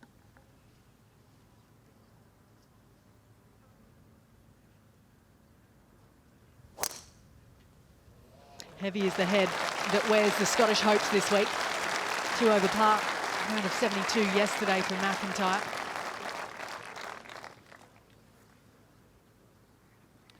On the tee from the USA, Ricky Fowler.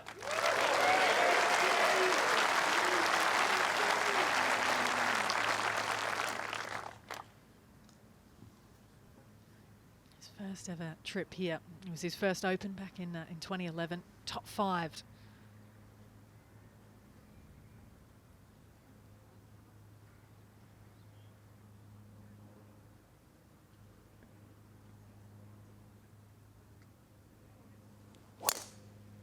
Yeah, that's when we all marvelled at Ricky's skill at playing in really rough weather. A great shot maker, but it's just lost the trust, the dreaded trust on that draw. So he's been really fiddling hard. Well, more than fiddling hard. A lot of swing changes the last 3 years now, and slowly getting better. But you've got to find the trust at the right time when you really need it.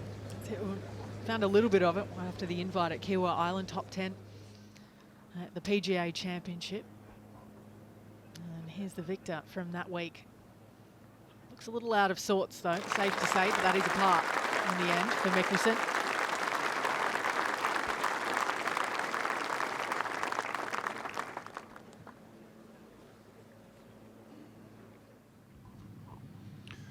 after that excellent second shot. Long par 4 13th. Van Tonder, outside chance for 3.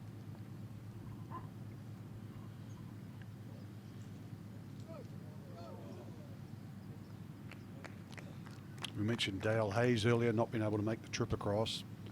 You know, South Africa's had many a good player play in the Open from the Bobby Lock generation. I know Ernie Els this week is celebrating his 30th Open Championship here this week. So they're well represented. They are, and they play a big part in a lot of the lives of the younger South African players. I know many of them make nods to those that went before them from that part of the world.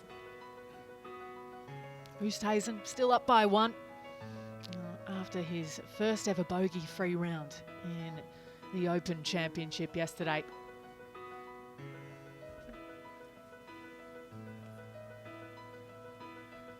Nice little early move from Morikawa, pulling up alongside Jordan Spieth and Brian Harman after birdies at 1 and 5.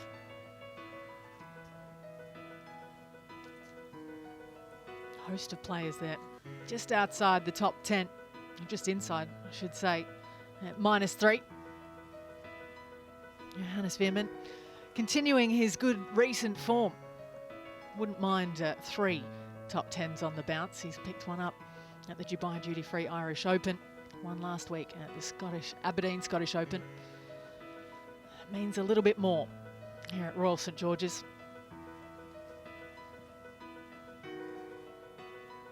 Many of these players still waiting to get their day underway. There's Ricky Fowler, just teed off. Runner-up at Hoylake back in 2014.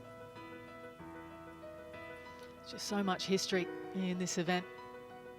You've both seen lots of it. You've been part of it. Nick, yourself, a 3-time Open champion. What are your memories of Royal St George's? I've enjoyed Royal St George's. 41 years ago, I won a PGA here, which was played in May. And back in the good old days when all I can remember practicing on the range was 1 iron, 2 irons and 3 irons, and trying to hit sand wedges, funny enough, as low as I could, because it was a good old rough week, rough weather. And obviously I had a great run in 93. Greg shot 64 on Sunday to pit me by a couple. So that one I feel got away because I was very well prepared that week. The golf course was rock hard in practice, and then it rained Wednesday night, and kind of my little bit of preparation advantage kind of went out the window. Took the round of his life to do it though, didn't he? So many moments. We're 149 years in. Next year it'll be the big 150. 2 special Opens, but for very different reasons. I just think so many people are happy to be back, having the Open on their screens as well. And back we go to St Andrews in around about a year's time. It's amazing seeing there's 3 bunkers front of the green. You think, oh, they're way short. They're no problem at all. But then when you're in this situation, it's right where you want to land the ball. So going over them, you're going to land on an upslope, a down slope at best, or leap to the back of the green, and maybe from this lie he'll take that. That would actually be a great shot. And normally with bunkers, that'd be a good place to leave it. But we've seen you get close to the revetted faces. I'm not sure, Frank. I think this might be just a chunk out again. This is so thick, so lush. They had 2 months of rain prior to the Open. And that's why the thick stuff is right. Oh, there we go. And double hazard. It's got the same again.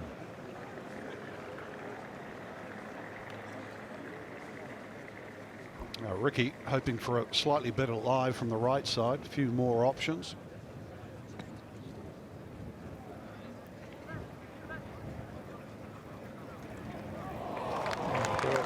Wonderful.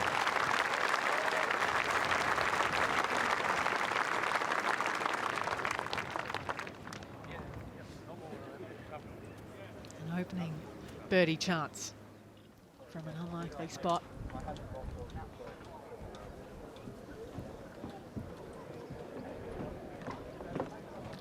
Tommy Fleetwood making his way to the opening tee shot.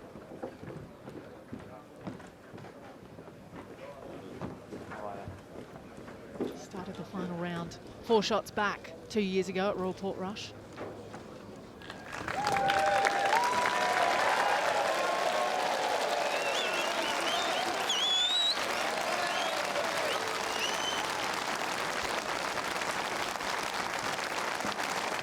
Can't work out that cap. It looks like the test card, doesn't it, from the good old days? Can't focus. Where do you focus on that? I mean, it's confusing. I think if you hold your phone over it, it goes to a web page. Oh, that's good. Yeah, good point. You probably will. How to play Royal St George's would be very useful.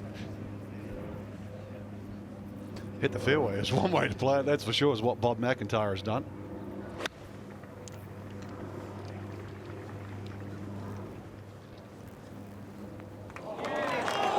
Well, Ricky hit a great shot in. That was far superior.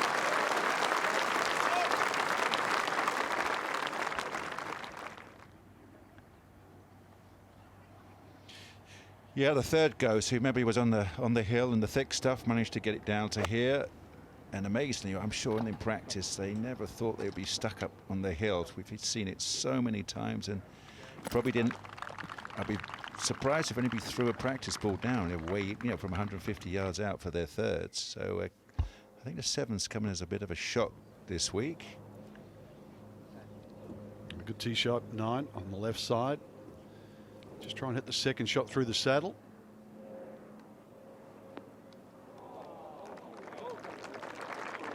He's popped a few close over the last hour or so. Chance for another chance to go to 4 under par. Yeah, this is steep up the very long. Look at that stretch to 238.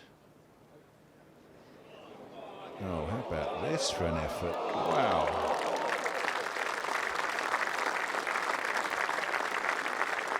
He battled it out in the first couple to save his par.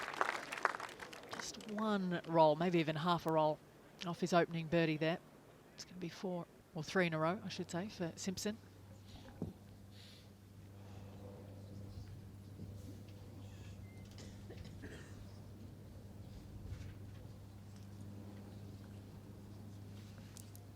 Next up to the tee, the 10:09 group of Justin Thomas, Tommy Fleetwood and Adam Scott.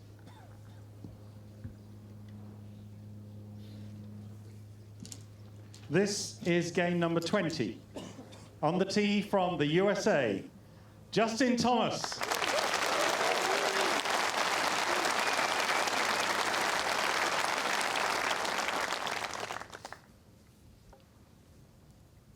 Already a major champion, doesn't have the best record in the Open.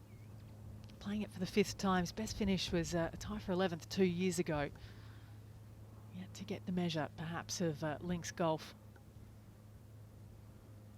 It's the only thing his resume is really missing.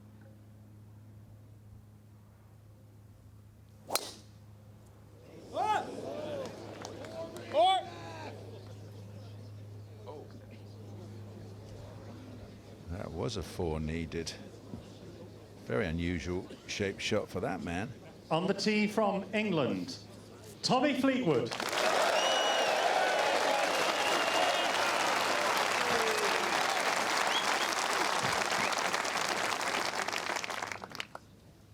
There've been some glimpses of some good scoring over the last few weeks. Tommy Fleetwood played in Ireland, played in Scotland, and a 67 yesterday was a nice start to his campaign here this week. Yeah, it was a good grinding round yesterday, so I think he hope he got well rested after that and start again.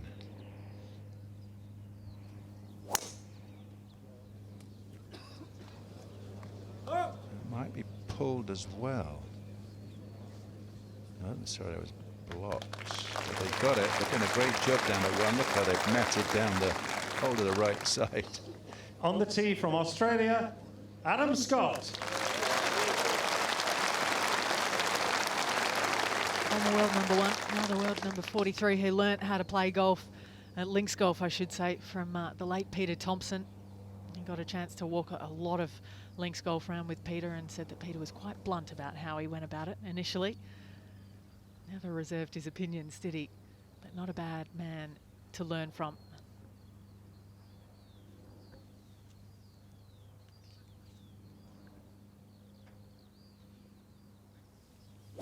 Yeah, 5-time champion for Tomo. I'd do exactly what he would say, would recommend. I wouldn't question, argue anything. If he said, shape it this way, knock it down there, I'd do it. He was one of the great three-wood players of all time. He was always fairway first. I mean, his swing, even to this day, is worth looking at on YouTube. The young guys can always pick away. Now, up ahead, Schauffele just over the back. Now his fourth.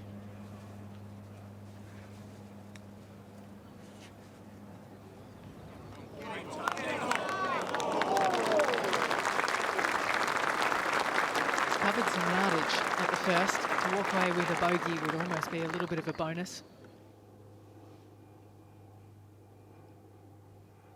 A putt to join the lead for Morikawa.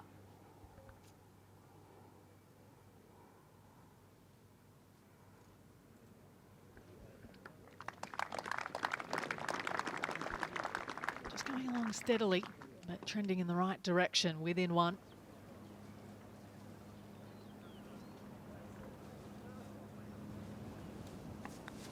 There's a great camera angle from Colin Morikawa. You could see the tiny little ripples, can't you? You get the right light, and that's what the difficulty of reading links greens. There's humps, bumps, ripples within the humps, bumps, and ripples. Well, that's one of the humps and bumps. And Tonda was trying to land on. Got it to stick too. It took a huge first hop on the downslope. Now, Ricky, after jettisoning that first putt by,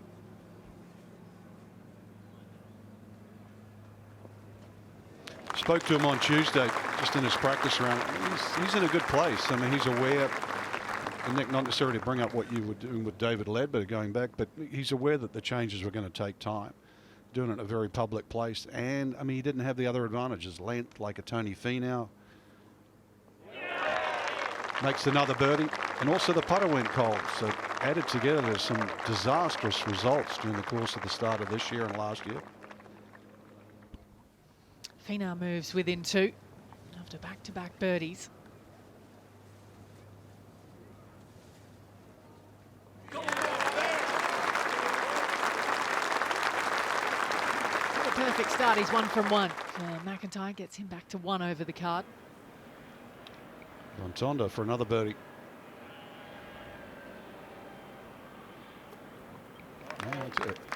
It might not look pretty to the naked eye. It does it his own way. I mean, that start too. I mean, it was a really rough way to get out of the gates, and yet he managed to make 4 straight pars from all over the place. And now only 2 behind. And there he is. In a share of 5th place, does it his own way. Just pure raw talent. And he's never let anyone else kind of get in the way. Coaches himself, Danny Van Tonder. And he's within 2 of the leads set yesterday morning by Louis Oosthuizen.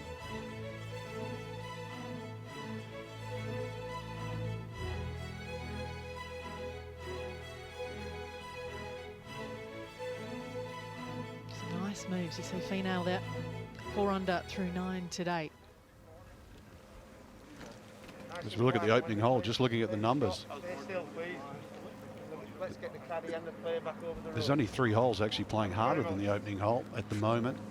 Really, everybody's through the golf course yet. Somehow skirts is great. Yeah. You're probably gonna need to And You're good. I got 9. You like that? Yes. I mean, it looks like it's gonna jump a little bit. I do, yeah. Yeah. I mean, it's gonna knuckle, so it's probably gonna move a little bit. So I'm gonna even a little left of it, but just to let it fall right.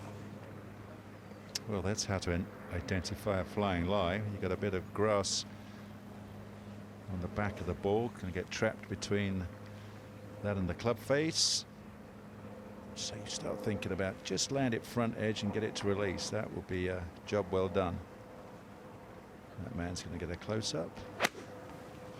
Young lad. Oh, it's in between the bunkers. So as good as you can do. Greens are definitely starting to firm up a little bit, Frank. They certainly are, Nick. I mean, that first bounce, I know it's a flying low. Karen Stupples has now gone back to join this group.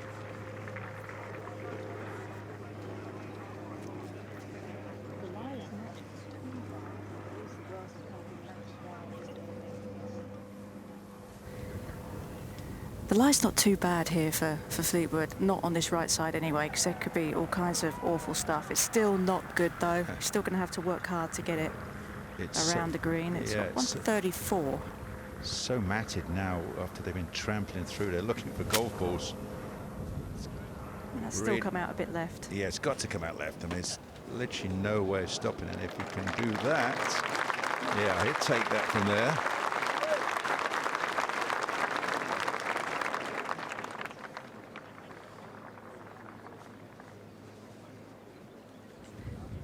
Adam's got 124.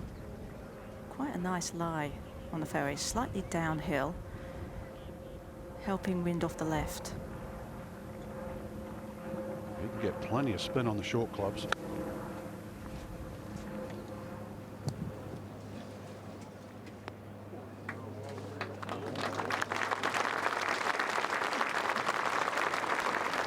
He's become a little bit of a mentor himself. He said some of the young guys, I know Minwoo Lee was out kind of almost pranking him. I think Minwoo's turning into the younger brother of a lot of these guys out on tour. Very much so a family. The Australian contingent, same could be said of a lot of nations. Rory McIlroy making his way down to the first after that opening 70 with a late birdie. That just changed the complexion of his day.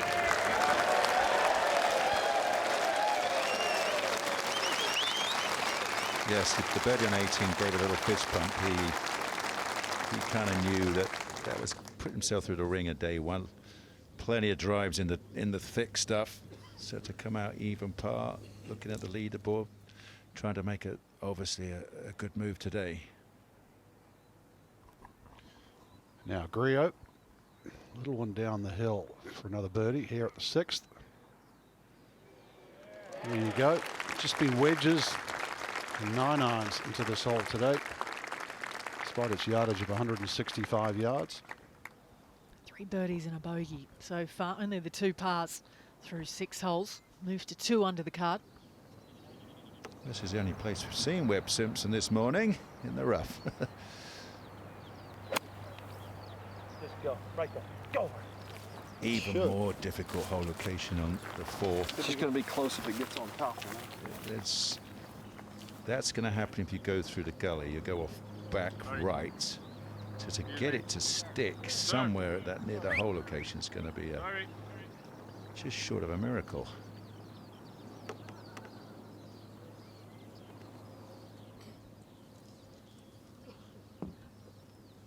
Around about 20 or so seconds left down at the first. McIlroy, a winner at Royal Liverpool back in 2014. In a little bit more of a comfortable position at level than he was for the majority of yesterday's round.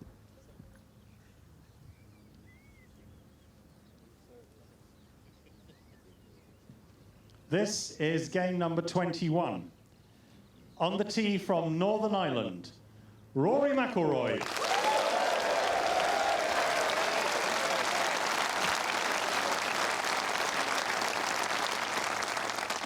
He is the most recent wire-to-wire champion in the Open.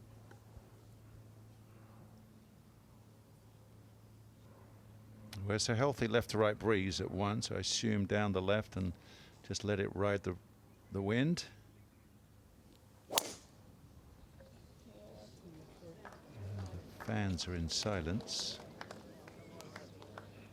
Must be right rough. Good work, chaps.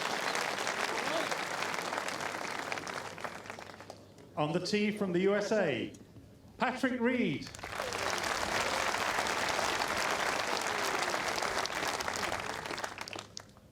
number 9, 2018 Masters champion. He's got a lot of shots in his bag. Yeah, I agree. He can hit that at a low worm burner draw. Would be very useful.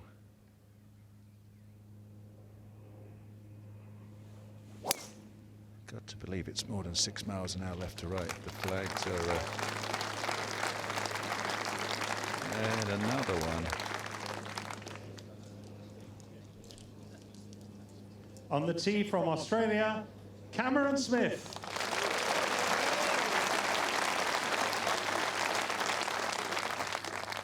Maybe two of the best short games in the world playing alongside each other, and Smith and Reid, runner-up in the 2020 Masters. Good short game comes in handy at both. The best ranked Australian in the world now, Smith.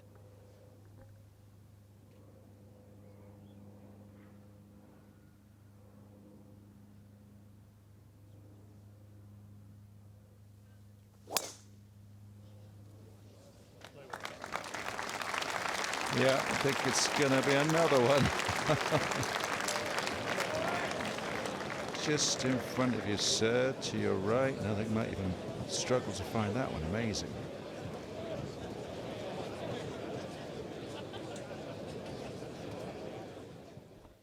Now up ahead, Thomas. Needs a chip in, Frank, doesn't he, to start the day? Yeah, a little bit of excitement. Get a buzz going. Oh, a few more rolls. You've had the crystal ball going this year, haven't you? You had a PJ Championship, bunker shot, par 3. Called the winner. What do you got here, Nick? Felt it. Just felt it. Come on, what are you feeling with Morikawa? I'm feeling the fade. Okay. Against the right to left wind, so that'd be straight. Swing. Oh, you're 2 for 2.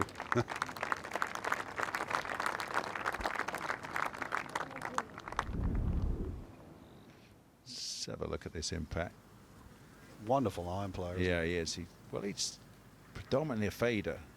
Whole body works that way, wrist action, everything. So that's what he sees and feels. He doesn't fight it, just throws your draw in when he needs it. So off that left-hand side for Tommy Fleetwood. Oh, yeah.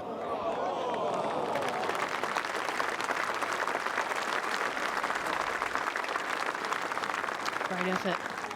Tap in 4 to start for Fleetwood.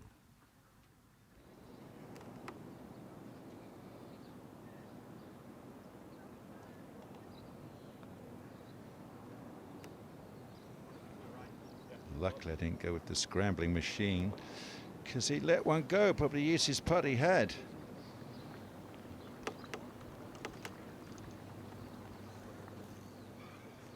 His first bogey of the day. Well, just as anticipated, we thought that the better conditions might mean that the leaderboard gets shaken up a little bit and the names start to rise to the top. The names of Tony Finau, who's within 2, Colin Morikawa, who's within 1 here at Royal St George's.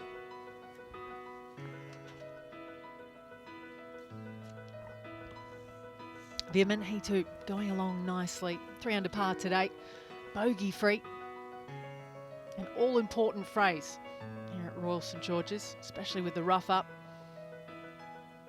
The way that the layout runs, you know, there's not the joining fairways that you see a lot of on links courses. If you're off the fairway, you're in knee-high grass.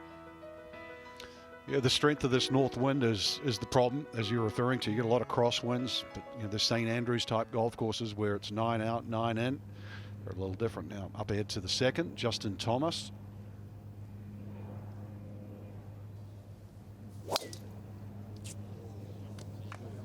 Yet to fall in love with a links golf, a player he could really, I guess, chat to and try and find their advice would be Tom Watson, another one that was just a natural high ball hitter. And rather than change his game, he just really learnt to embrace links golf and the odd bad bounce. So be a good player for Thomas to try and find his number and give him a call now. Smith just going out sideways.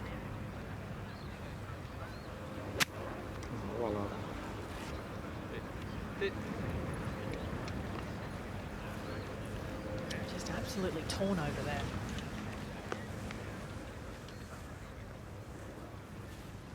Yeah, at 15, Van Tonder.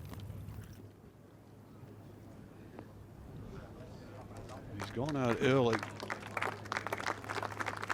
And looking like posting a very good round.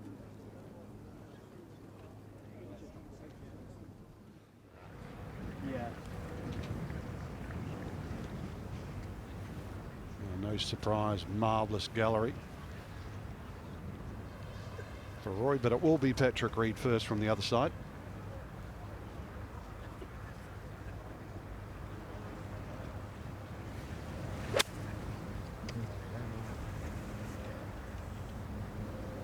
See how thick that was. Didn't even try and make it follow through. Just hammer it down, keep the toe from turning over too much. And it's not the week that you're really still thinking about self-defense in those things. You know, this is the Open.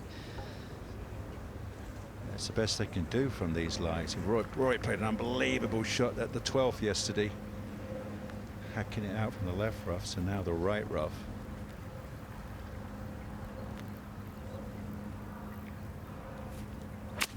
Sorry, that's the right hay. That's not the rough, isn't it?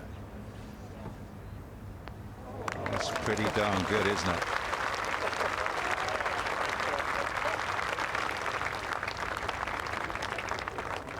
Similar shot to the one that Reed just tried. If we can sort of have another look at this one. It's great that the fans are appreciative. They know, you know, just to get this on the green, it's a great shot. I mean, for a split second, you panic about when you look at that lie. You think, oh, if I thin this a bit, it's in front of my nose, and or it can just go anywhere, especially left. Another fairway that's been hard to hit is the second. Breeze off the left. Fleetwood. Playing is the hardest hole on the golf course right now. Is it really the little second? Isn't that amazing? Yeah, turns right to left, elevated fairway, hard left to right wind. So not a lot of room to aim at, really. Well, it's playing hard where they've cut that hole on the right side so close to the edge. Ricky's putting back towards it now. Just the one birdie at the second so far. It's amazing with some of the pins that they can throw out at Royal St George's. Exactly, they can tuck it close to all these little ridges, hollows, all sorts of things, and they're like magnets. To join the lead, he does. There's company for Louis Oosthuizen now, with Morikawa picking up his third birdie of the day and a share of it at 8.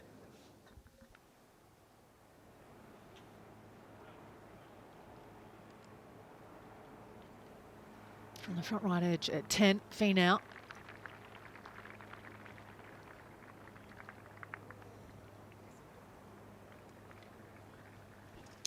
Up over, topsy-turvy to the elevated green. Now Kevin Kisner at the par 3. Pops it in for a 2. 7th birdie there.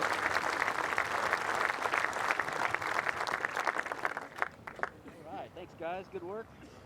See you in a bit. Now Shoffley at the second.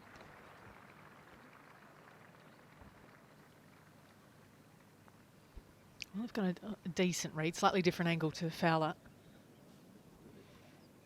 He's given up on the arm lock. He was convinced there about a month ago that was the way for him to go. He's gone back to the way he normally putts now. See if Patrick Reed can get it up and down here at the first. Oh yeah, of course. Yeah, not many. Just clips it off that really tight lie. Got that lovely bit of spin. There you go. We talked about his touch. Nice way to start.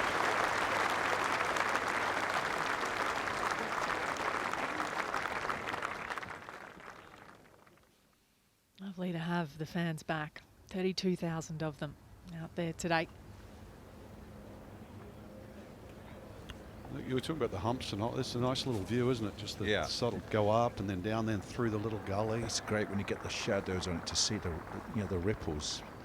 I mean, inspired by the waves from the channel, so the English Channel. What time's the tide in today? I haven't even looked, Frank. Oh, come on. I'm leaving it all to you now. No, I'm not one with the tides. I leave that up to you. Okay, I'll check it out. I'll call a fishing friend.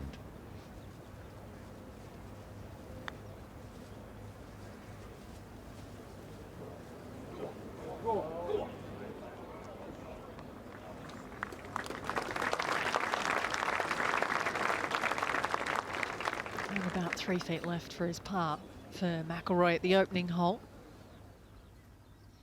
So there's this little acute angle. So the flag is perched on a little point.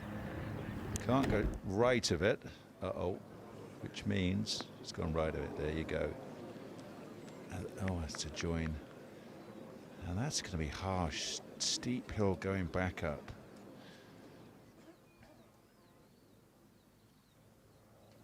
Birdie chance. Another one for Van Tonder to draw within one.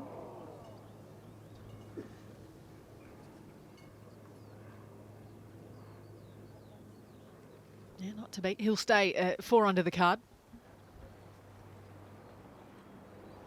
This for par at 10 for Tony Finau. And that's his first drop shot of the day. Now Cameron Smith for par. Remember, he chopped it out sideways at the opening hole. Third to here.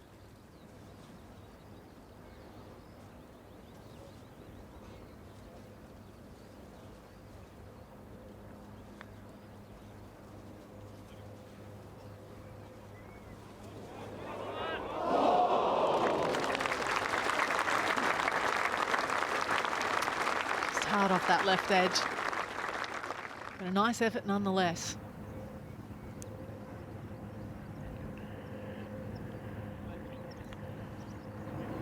Justin Thomas, second on the way at 2.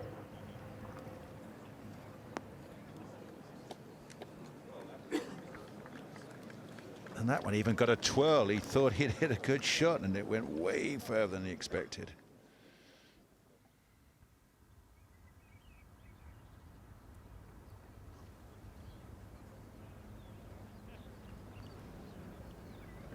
Great start there.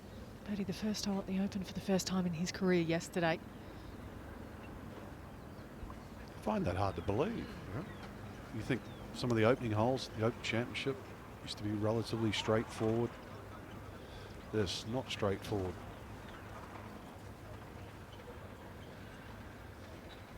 Needs momentum today.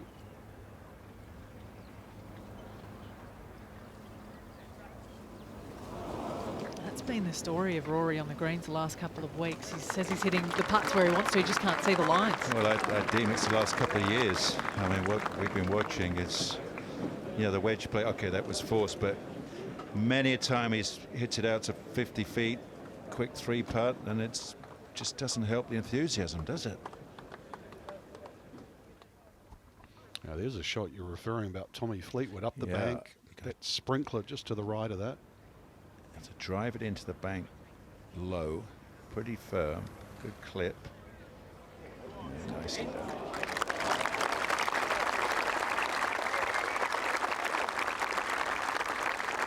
Par at the first, looks as though that up and down should be good enough for a par at the second as well for Tommy Fleetwood, who's going along nicely. 3 under par after a solid round yesterday.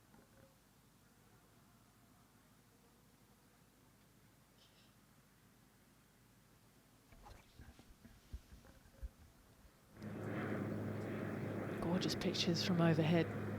Go to the last par 3 on the golf course, the 16th. Yeah, they got a little opposite to yesterday. It was left edge of the green. Now it's front right. So on a hard right to left wind, I bet we're going to see many, many in the middle of the green like there. Really tough to cut one against that breeze. Risk of it just not going anywhere. Justin Thomas's second shot just did roll back a little bit. Still a lengthy one. Cannot afford to give it a race.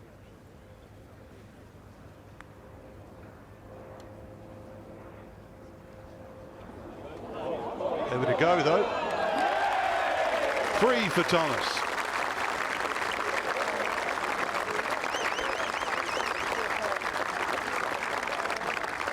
His last birdie on this golf course, a distant memory. It was at the 4th yesterday.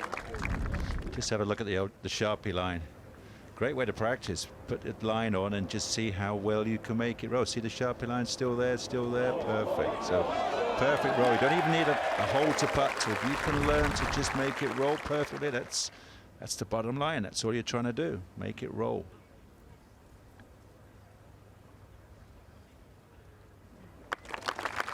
Back on the tee, Patrick Reed. Just on that low draw. Got 2 bunkers in the hill at 270. That's easy to carry for these guys, and they're trying to turn it against the wind to slow it down on, on it got an angled fairway, nothing, no real width to work with. Our joint leader Morikawa at 9 now, his second shot.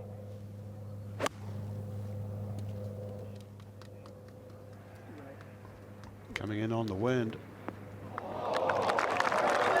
We might have a new leader in a matter of minutes.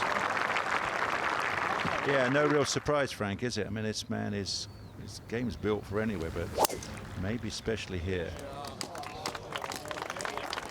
Needs a good bounce. Yeah, Roy had a corker here yesterday.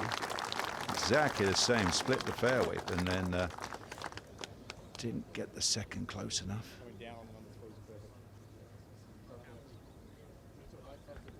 I'll correct myself, he actually did. He actually had a good second shot and then missed the putt. Birdied the first, had a chance at 2.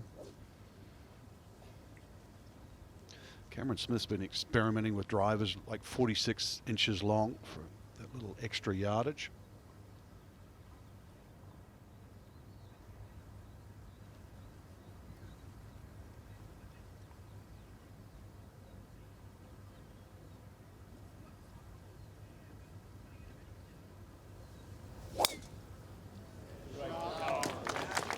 Surprised to hear that, really.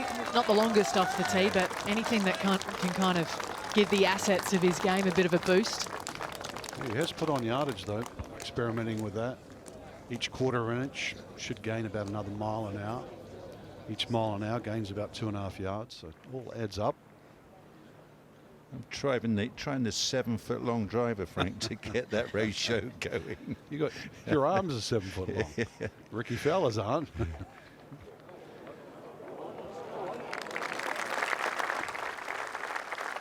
Fowler should make 3.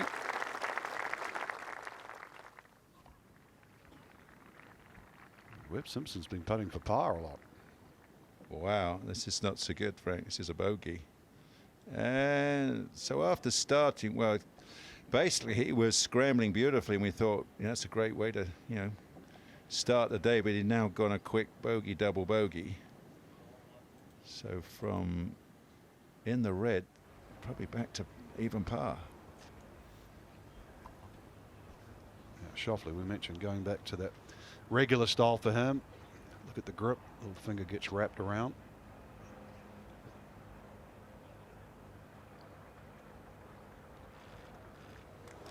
Why would you change? Crazy things professional golfers do, just to shave a shot off here or there.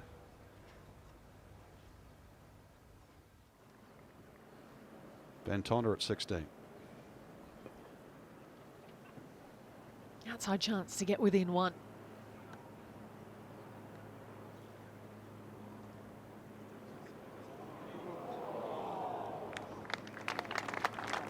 Just going about his business. There's 1 over. Through 7 holes, has worked his way well and truly back under par. There's a great aerial view of the 3rd. No bunkers, but you cannot touch the right-hand rough on the hill. So they're still dealing with that left to right wind.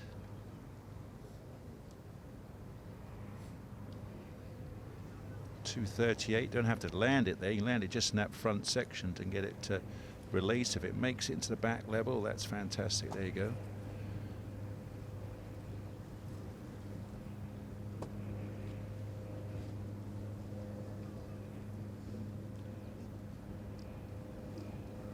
So it's a natural fade of the ball, and I wouldn't have thought it'd fight against that. Try and send it down the left-hand edge of the green.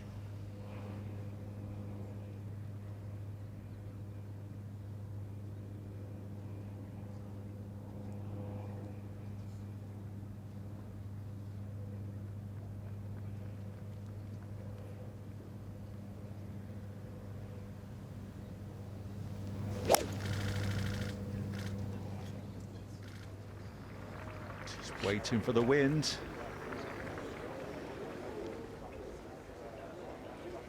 He's going to be waiting for a while.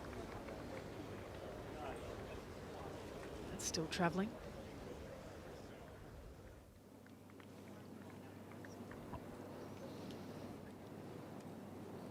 It was a gorgeous shot in. And it was never in doubt. We have a new leader. Collin Morikawa, burning 3 of his last 5 holes. And he sits atop the leaderboard at the Open Championship. Fleetwood more of a natural drawer of the ball, so maybe send it right half and turn it over a touch.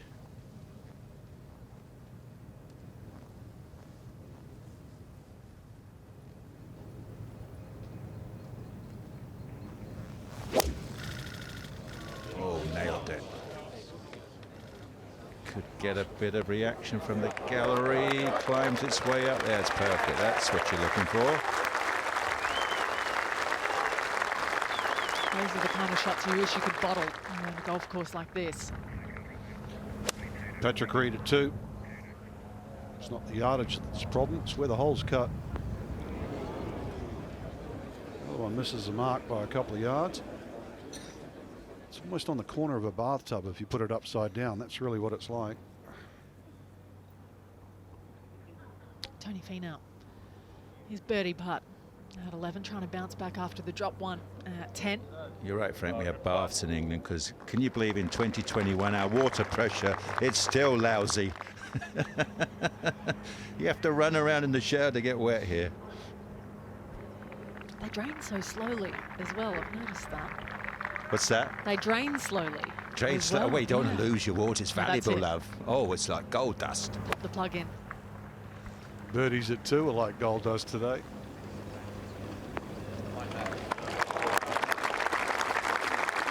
I must admit, I can't complain. My shower's fine this week. Is it really? It is, yeah. Lucky devil. I know, it's static, really. That was a really clever shot there from Cam Smith as well. He'll putt back towards it for his birdie. Okay, see if Rory can get the roars going. Maybe pop this one in. How about that? That would be a great idea.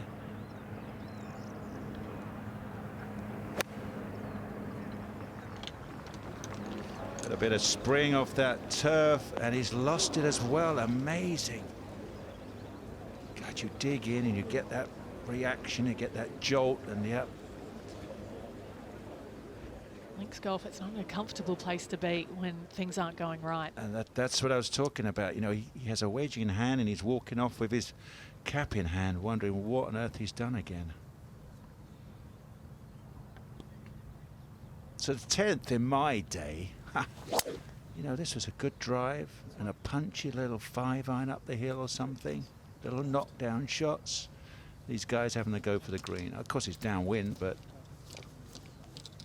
it's into that bad, you know, about what's that, 80-yard zone. It's a different game, really, even since the last time we were here in 2011. And we have a different leader atop the leaderboard here at Royal St George's. It's Morikawa at 7 under par.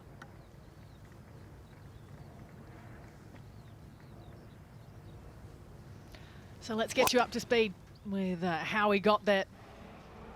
The day of Collin Morikawa so far. Good start. Well, yeah, perfect. Left to centre, and they can go down the left-hand side of the green, and they get a lovely little kick. How about that? So good distance control. Rolled that one in for an opening birdie. 3 pars, and then this at 5. Yeah, that was one good iron shot we just saw, and this is another one. Just stings it into the wind. Really, just the quality of the iron shots through this front nine. That was probably a fiver from back there. And then down the hill at 8. Just came up on top of the hill. So this is the only long putt we've seen him make today. And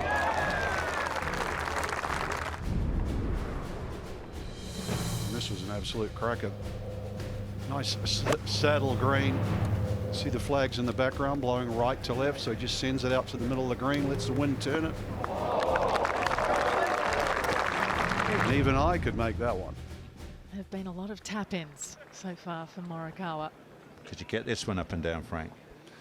Well, give me 3 balls, maybe. Yeah, great camera view to give you a clue that you've got to probably land it off the green, trying to get it to bobble over the ridge and then feed down. It'll come down at sideways. Almost going to. I wonder if he's going to go in between the sprinkler head and the corner of the green there. I think he has to. The corner of the rough, rather. That's not the green. That's the apron. But this could go sideways, nearly finish up on the bottom tier, or sprint forward. Got to get it spot on. I've got to say, I love the way the R&A have prepared this golf course. They're following on from last time we played, when they, I forgot where we were. It's 2 years ago. Give me some. Royal Portrush. Royal Portrush. Thank you. They created all these runoffs, so to add a little bit more of the touch rather than hacking it out the rough. But Rory. So again, middle of the fairway, perfect spot. Now got a 12-footer for par.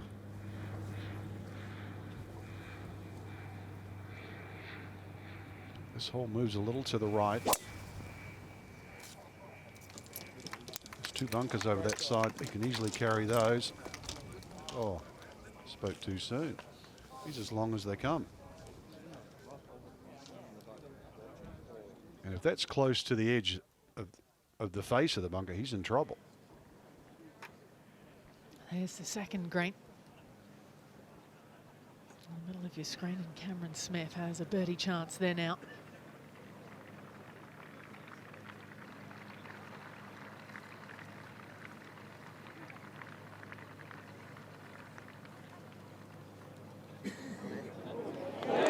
He gets it straight back, the shot. He lost it the first. Returns to him at the second. Just a well-played golf hole.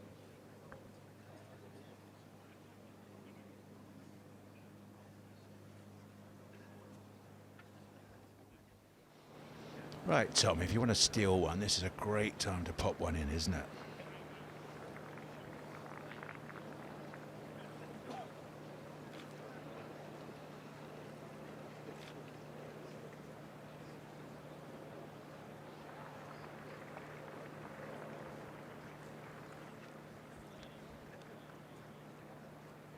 Three missed cuts in his first 3 Opens since then. 27th, 12th, runner-up last time out. Getting better by the inch and the year. Fleetwood. It's a decent look at it.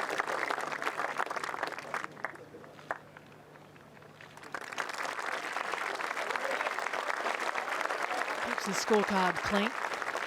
Level par so far. Well, number 35.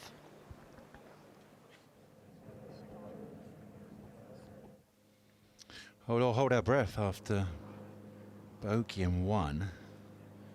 This is twice as far, and he doesn't like it. So bogey start.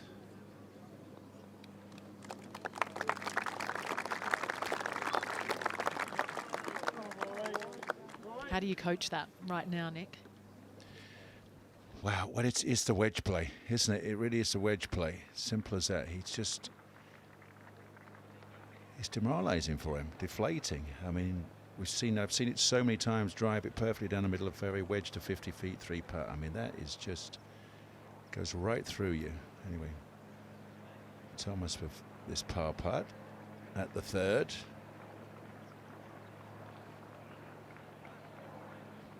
Needs to slam it in. Boom. There you go. Good up and down. some kind of three.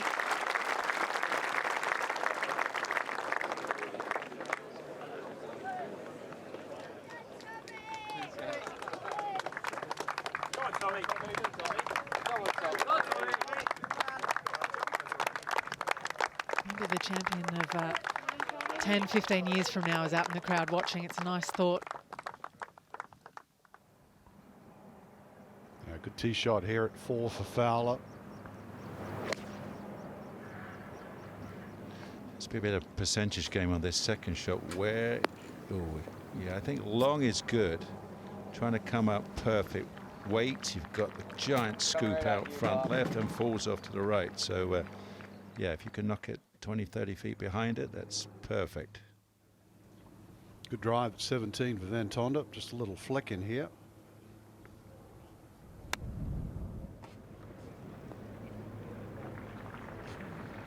Green's definitely getting a little firmer. You're looking at my face, aren't you? When they 423 and they're chipping it onto the green, and sorry, you know, old school. That was when the wind turns around. That's a driving a 5-iron, that 17th hole.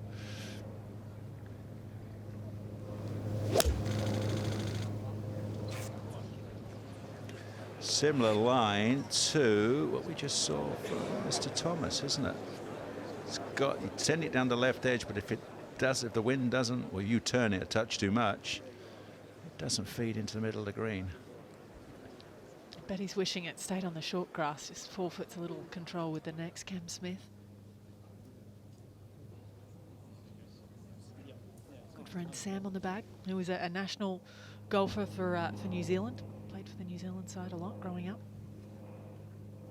So here's a very famous hole, the Himalayas. So today they can send it over, you know, left edge of the high sand there. Plenty of room. Can go further right than you think, almost towards that white house to the right of the Himalayas there.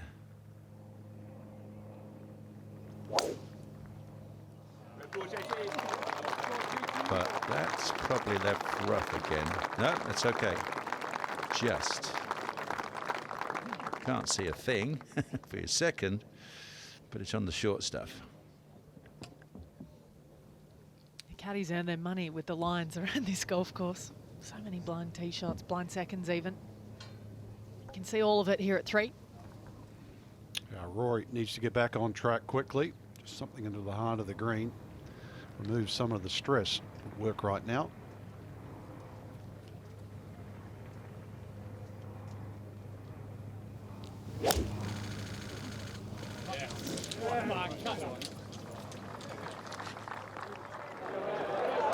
Oh, the dreaded ridge kills it. Well, that is the steeper side of the slope, so that's why the Fleetwood shot was the perfect shot down right to centre and just get it to hop over the lesser side height of the slope. Right, Tommy, pick a chimney. There you go, as I said, you can send it. Try and get it into the right first cut, and you can actually see some of that. Is excellent. He swept that one. Get it? Guys, thanks. All right, Bert.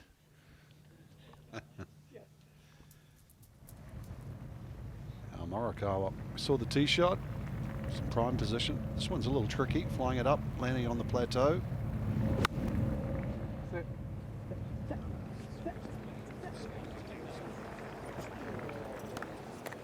Still made sure he didn't make the mistake of being short. To 17. Birdie chance to try and get within 2. The lead now 7 under par for Van Tonder. Will it? It does. In the back edge. Flying now 3 in the last 5.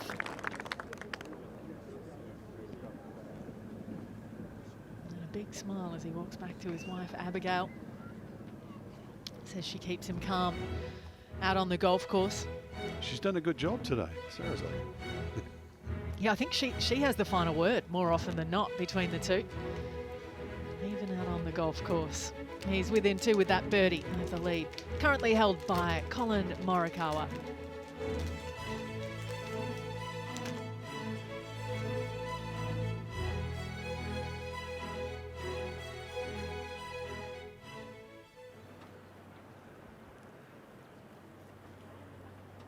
Well, so much at grabs, up for grabs for the amateurs to perhaps win the silver medal. That's what Schmidt is trying to do. To do it, he has to make the cut. That'll be around even par. You know, if breeze keeps up, maybe 1 over. So he's on track. Having a nice day, the 2-time European amateur champion. Certainly a player for the future. He'd love to play the weekend. Fowler's birdie putt on the way at 4. See, we get to sit and watch, right? We can see the holes, like the second hole. It's criminal to go right. If you could tell the players, just make 4. Where Ricky was, just make 4 there. Morikawa here at 10. Just give yourself a birdie chance. Yeah, if you've got a good caddy, Frank, they go out and do that homework. You know, the great Fanny Sunison used to walk the course to the Opens 5 in the morning, watch them setting the whole location, especially at St Andrews, because you had to have your, you know, back in our day of the making our own yardage, but you actually had your own front edge, because, you know, the front edges were in the middle of nowhere at St Andrews, so you had to go and find your own mark and walk your own flags. And I wanted to know exactly where, you know, where I wanted to miss this, left, right, or centre, whatever I wanted to play my seconds or thirds. Cam Smith, this is way more difficult than. Yeah, they love the old moon ball. Don't see that very often in Britain, you know. I imagine that's a shot that you have to leave the UK to learn almost. Absolutely, yeah.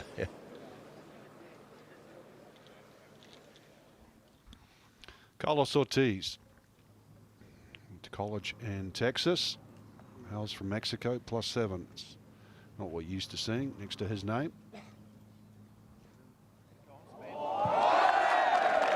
Oh, look at that. Took us forever to see an eagle yesterday. See one early. Catch up with Tony Finau. To get back to 4 under par. That one races by. Really a birdie putt, only in name.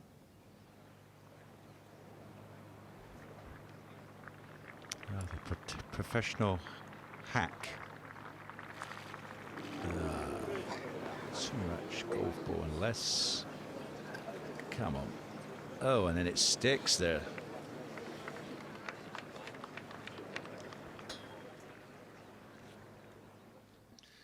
There's a great view of the 4th over the Himalayas.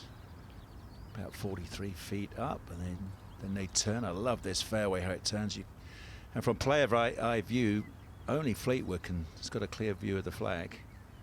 Maybe Adam Scott just a touch, but those mounds halfway, a good 8 foot high. There you go. That's all you get from the middle of the fairway. So you know how he's got to thread it between flagstick, corner of the old green heist on the boundary wall.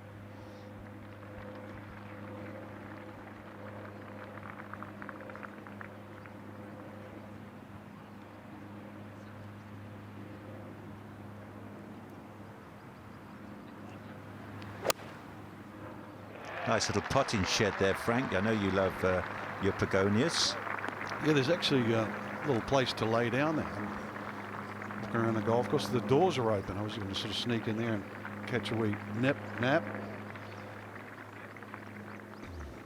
think I even saw a bottle of whiskey in there, so whoever owns it. Settle down now. We're still on espresso time. No, correct.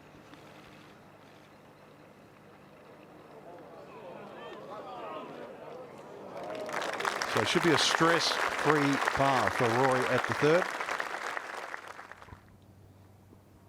It's been a stressful start. Yeah, I see the wicked little hole location on 12. This very short par 4 goes right, so left to right. So meant to pick one up there. Don't get many chances on this golf course. This is back at the 5th. Aim at that left-hand tower. Got an angled plateau to get onto it, so got to get it up there. That's excellent. Anything down, even right half, will kick into right side, and you're completely blind for your second. 152 left for Tommy Fleetwood. Well, actually, a good opportunity to get aggressive. Let's see how this one reacts. This can only be a wedge. And it does, so well done.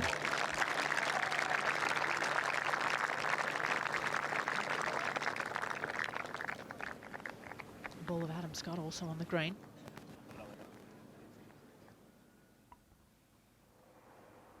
Marcel Siem.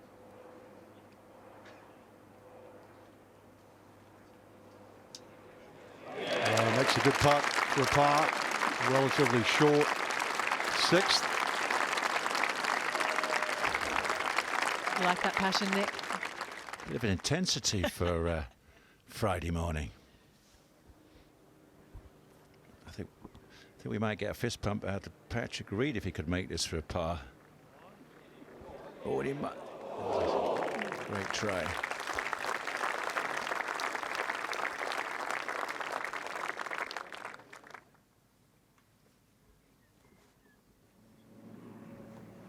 Our leader at 11. 184 the number today.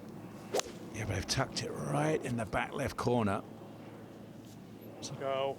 This is probably a tough shot for, oh, well, it's going to sit down, so that's another good indication. Green's just soft enough to turn it against the breeze and get it to sit in that back corner. This man's technique is pretty darn solid, and it keeps those knees very still.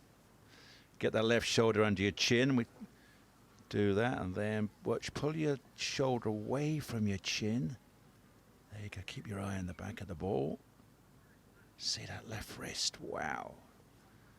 De-loft it on the way through. You see that big effort to hold it against that left to right wind.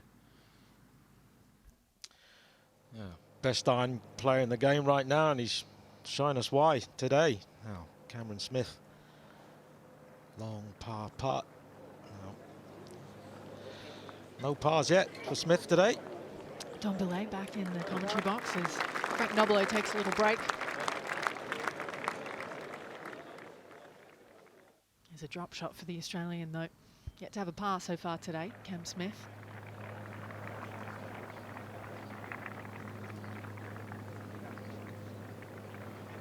There's the 4th green, tucked in the southerly end of the golf course. And actually one of the few spots you can kind of just come relatively straight up the hill.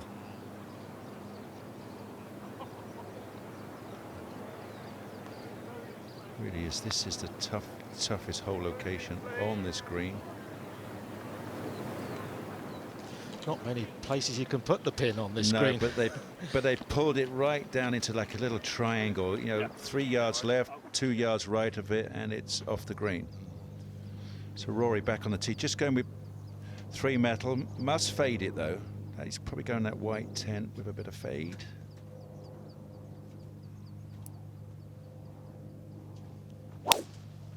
Yeah.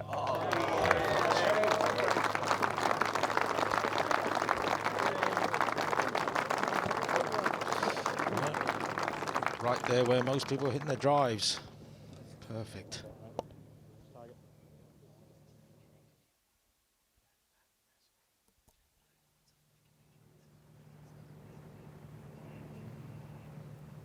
Cam Smith hits a little flatter trajectory to just try and get one on the fairway and get it scooting along.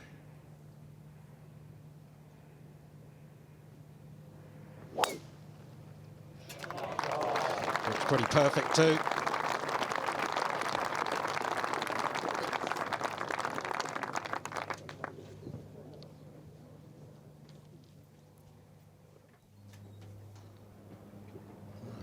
Second group out this morning. Van Tonder. A fantastic drive. It's miles down there. You know, that style, he's through the ball, keeps it low, and look at that. enjoying the whole location at 18. Is protected with the stands to the right from the wind, so he went straight at it.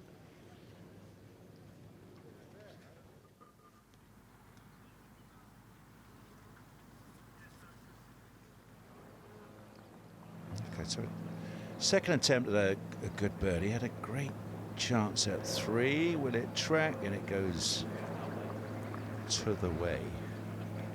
Almost felt like it went uphill.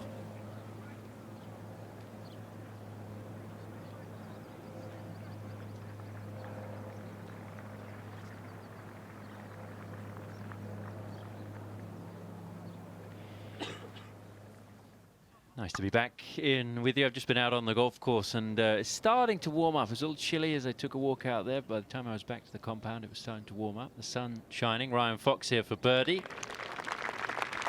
What do you feel the real breeze is out there? It's significant enough? It was significant when I went out to about the 11th tee. I felt it was pretty tough on that tee box. You would think maybe 1 or 2 clubs. That's a long way out. Did you have a lifeline to find your way back? I put up a flare and they found me.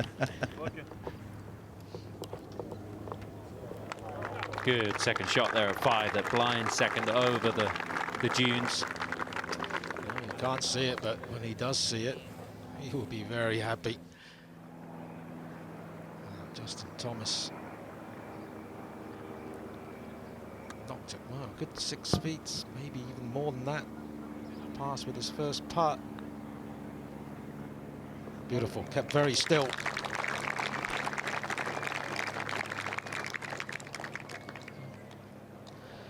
One under today, needs a few more birdies.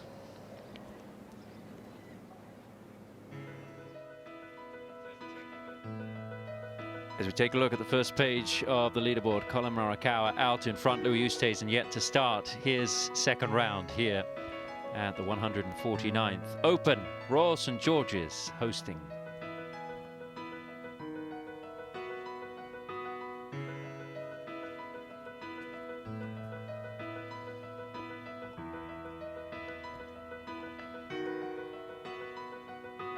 Filter through some more scores. Keep an eye on the top 70 and ties. That's the cut here at the Open. There's no 10-shot rule. That's been gone for a while. We were looking at even par, level par for the cut. Yeah, it's gone to 1 over at the moment, Tom. So that would probably not go any further out than 1 over par. It might go back to even, but we'll have to see. Now Schmidt, the amateur, he's on even par. He'd love to make this. Oh, that makes the 18th a little bit more comfortable.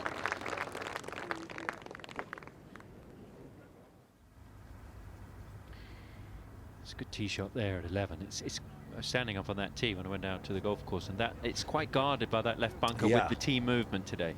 Well, especially got left to right wind, and if you go into the middle of the green, it actually, there's a little ridge to the right of flag kicking it to the right as well. So I was quite interested that he flew that in there and actually got it to bite in that corner.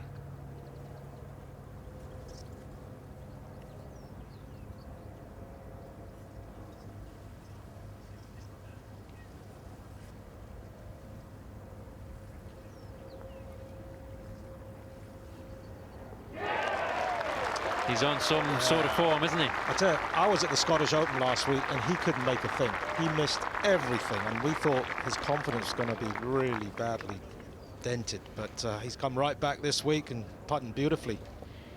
He found a good panel beater to get the dents out very quickly, didn't he? He's switching up his grip on longer putts, yeah. Maybe that gave him a little bit of confidence. We've watched McIlroy's second. Yeah, not the easiest of seconds. Gave that a full whip, didn't he? Trying to get some spin on it. What a great shot. He was asking for it to stay in the air because he knew if it was short of that, maybe even 2 or 3 yards short of where that pitch, it comes all the way back down into that huge gully at the front of the green. And obviously, as you've heard us mention many times, the cameras flatten out these greens somewhat, and the front of that 4th green is really pretty undulating. What's up?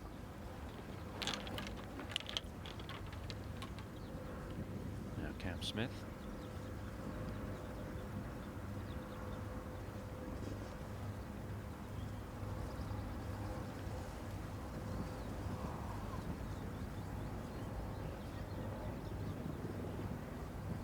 Yeah, plus it's on, flag's on 23, and the top of the ridge is actually 22, so it's a little less if you go right at that little hut there.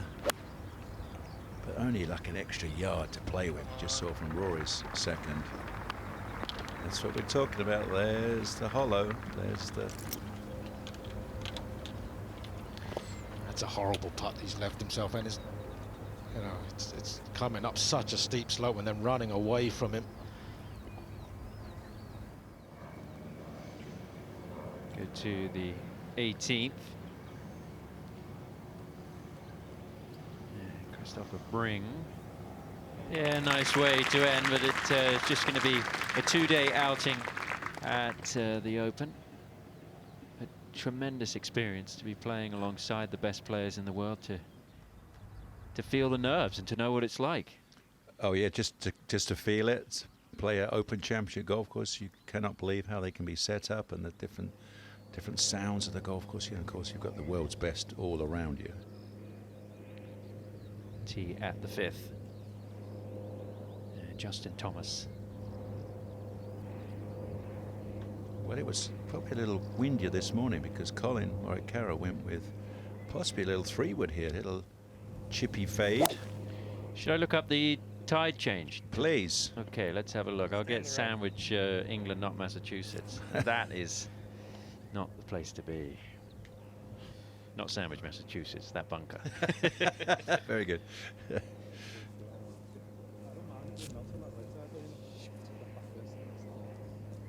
no chance of getting to the green from there. You could also find out what bait they're recommending for today from the beach. Low tide is 11:26. Oh, it's now. It's another 15 minutes.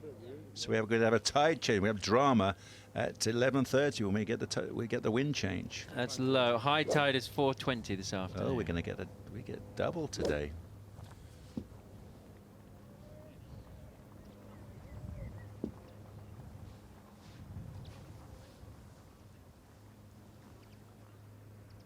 So much support out there for Tommy Fleetwood, and he's got to be feeding off that energy from the galleries.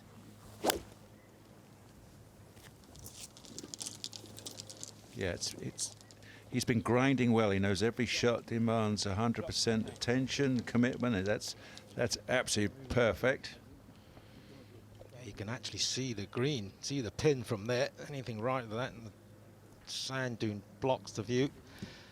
And up ahead on the green, well, after a brilliant second, just slightly from right to left.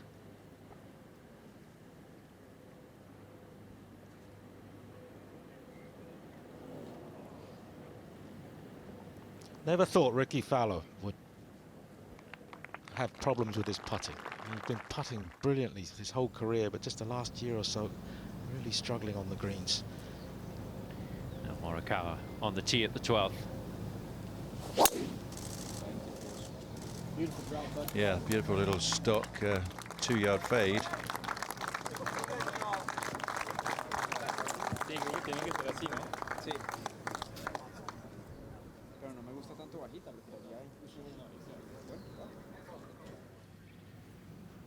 Let's go over to the 18th and Daniel Van Tonder to finish off his day.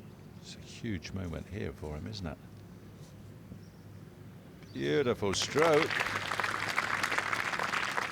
And the 30-year-old South African is in the mix here at 6 under. Great back nine, 31, 35.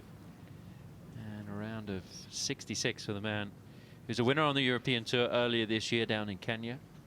And 7 wins on the Sunshine Tour. Inside the top 100 in the world. He's 87th in the world. This is a big, big weekend. And regardless of what happens for the rest of the day, he's going to be going out late tomorrow. Cameron Smith dealing with that huge ridge at 4. Yeah, that's climbing at least 4 to 5 feet from there. You go. Fantastic side view.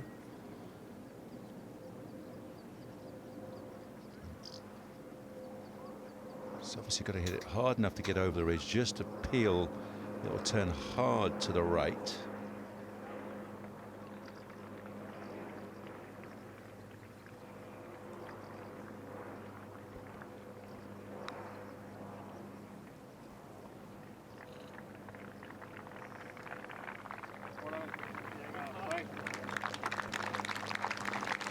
Well done.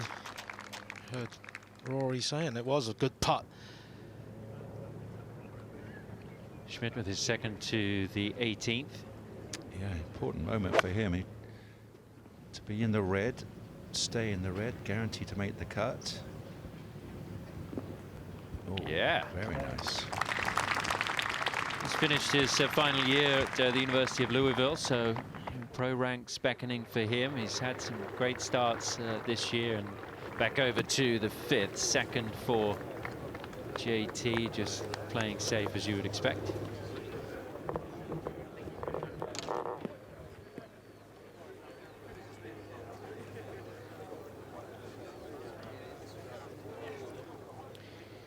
Colin Morikawa with a 2-shot lead. He won the USPGA Championship in his debut. He's trying to win the Open in his debut here.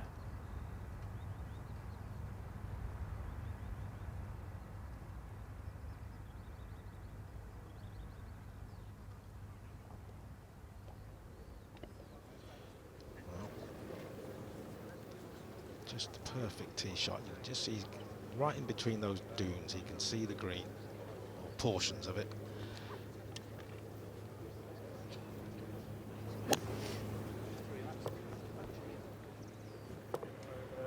Looked like he turned it over a little bit. No. Oh, just landed a few yards too far. You can't understand why there's not more of a cheer. Yeah.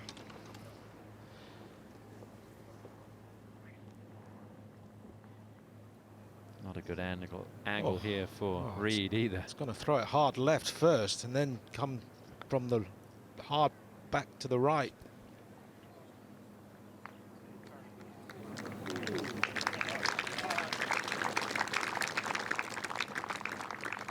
Yeah, you've got to be a great putter just to do that, just to leg it up that well. He looks so comfortable when he putts, Patrick Reed. Veerman for his birdie at the 16th.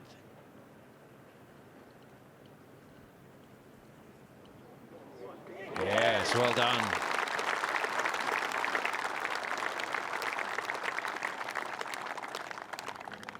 Playing his golf on the European Tour as we go back over to the 5th, and Justin Thomas now has a tough task, but he can see just the top of the flag there by those white bands in the background.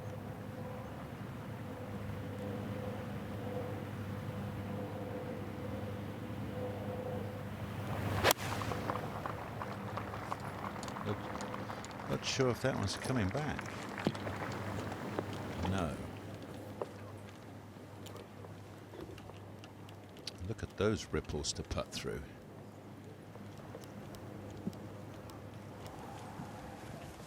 It's just Justin Thomas isn't as comfortable on links golf as he is playing back home in the US. There's just something about it that he's got to get used to. Now to 4. Big putt this. Well done. Well done. Giving a little bit of confidence, although that only just toppled in.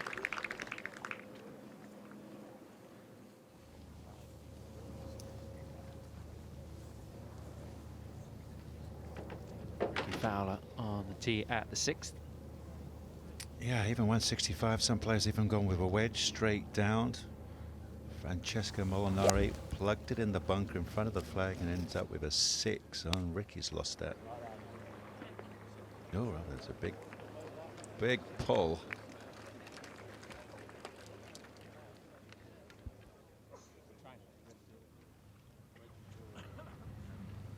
Bit of a ridge on the right that they can use to throw the ball to the hole, but just go straight at it with this kind of number. I think there's a bit of sarcasm in that one, wasn't it? That was somebody else saying. I thought he said beautiful. I think it was his caddy. I hope so. Somebody. Oh, the old tinkering, lapping waves of the Sandwich coastline, eh? Yeah. 66 from Daniel Van Tonder has him at the top of the leaderboard alongside his fellow countryman Louis Oosthuizen, chasing Colin Morikawa, who's got a great chance to get it to 9 under and 6 under for the day. And we could be looking at, what was the score that you shot here, Sir Nick? Yeah, 63 is the course record. I did that Friday of 1993. Colin Morikawa has got his eyes on it at the moment. Let's go to 5 and McIlroy.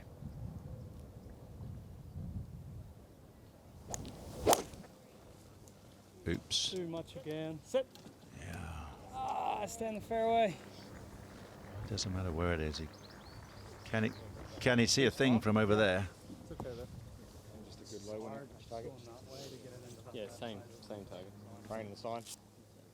Go to Tony Fee now. Bread and butter for him here, Dom. Yeah. Just a little line. Going high.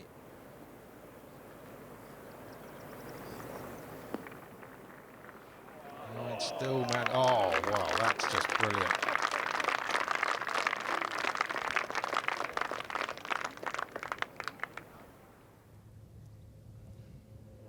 It's the 5th tee there, to the left of those sand dunes, a little hut to protect the members when they're out here and the elements turn nasty. Don't get too many thunderstorms out here, but early in the week they had a couple of crash through in the south of England. Cam Smith with his tee shot.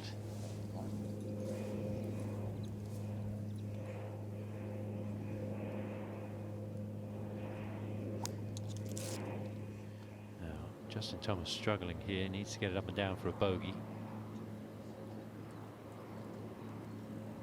So electing to chip it over those first couple of little ridges.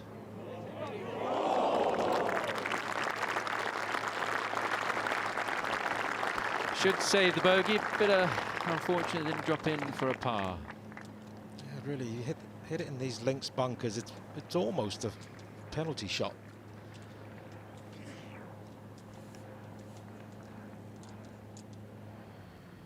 And this for a birdie at the last for Schmidt. He probably feels a nice bit of freedom. He knows he's going to make the cut. Pop this one in as well.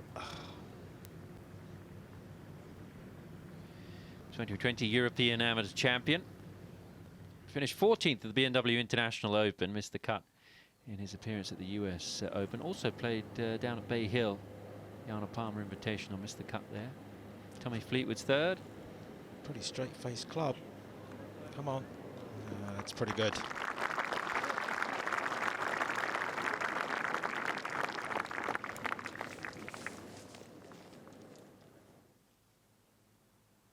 It's Ricky Fowler.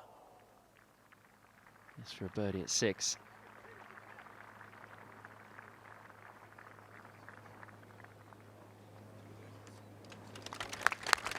A little bit of sheen in the greens now that are slowly drying out. So definitely that 6th hole downwind is very difficult to get in that corner now. Just a short birdie putt for Colin Morikawa. And that's back-to-back birdies at 8 and 9, back-to-back birdies now at 11 and 12. And Morikawa is 6 under par. 7 under is the record, 63. And Nick's looking a little worried. No, I'm fine now because I was in the 63 club for Moons, and of course now it's 62. So maybe Colin's thinking of a 61.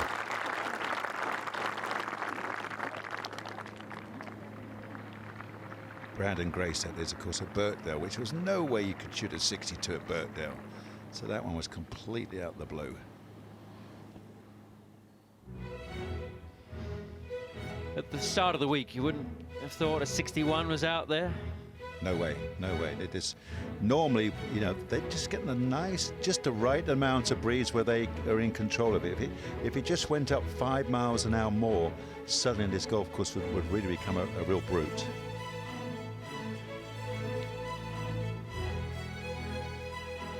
Great performance by Tyler Schmidt. 65 today from the amateur.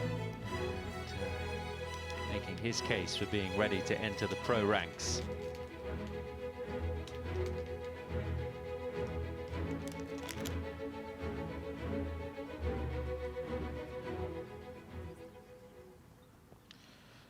missed one double the length of this on the last. Well done. So,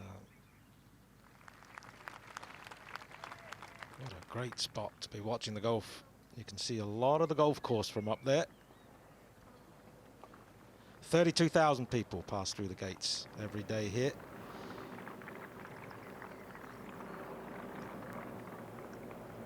Padraig Harrington for a birdie at the 14th. You see he's 1 over par. This could be important come the end of the day to play the weekend.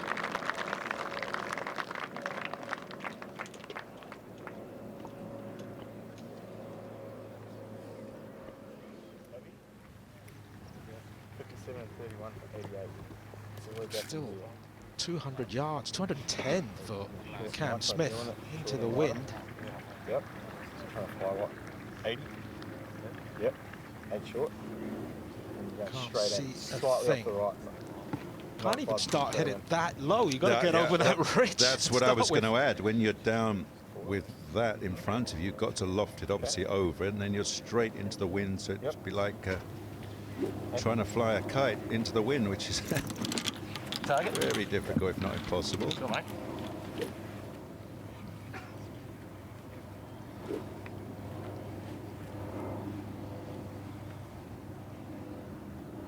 Makes it difficult. There's really nothing to aim at unless you can aim at the side of a cloud or something in the distance. Yeah, you got to put the picture in your mind. Big round green. You know, you're trying to get it in the middle of the green just to get it to release, but you're into the wind. Don't want to force it. And all you can do is send it on a good trajectory. In a little hot because it turned. See, it just turned a little draw, catches the corner of the green.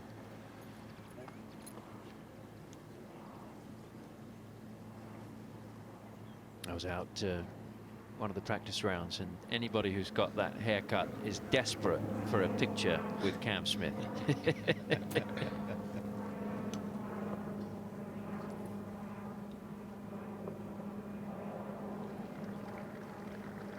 Rory is down there somewhere. Same problem. Probably a good 5-iron for these guys. Hit a great shot at the 4th. Somebody likes it. It's just going to be smidge. It's still a beautiful golf shot, but you can see back of the green just releases off. Up 1 to the 6th. Adam Scott's already played. He's knocked it to about 10 feet here now. Tommy Fleetwood. Plays the opposite direction to 5, so downwind. Asking for it to go. Oh, it did. How about this from Fleetwood?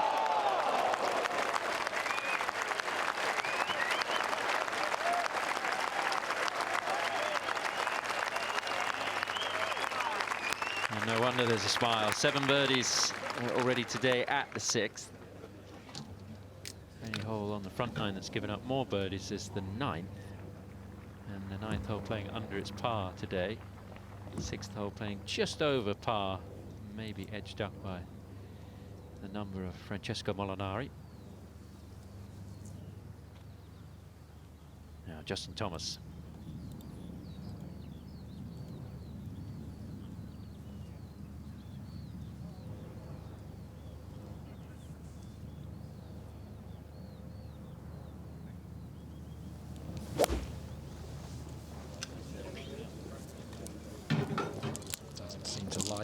Pulled it slightly.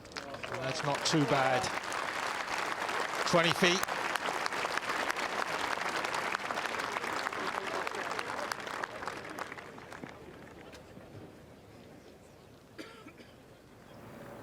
Finau with that wonderful second shot.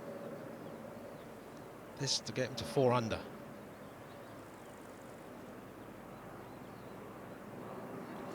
Ten top 10s in the majors, Tony Finau, in 21 tries. It's a pretty good record. He's got a pretty good record here. He's making his 5th start. He's never missed a cut and finished 3rd a couple of years ago. Morikawa on the tee at 13. Our leader, 455 yards into the wind. Oh, is that headed towards one of the bunkers? Yep. Just No when we started chance. to get excited about a really low number.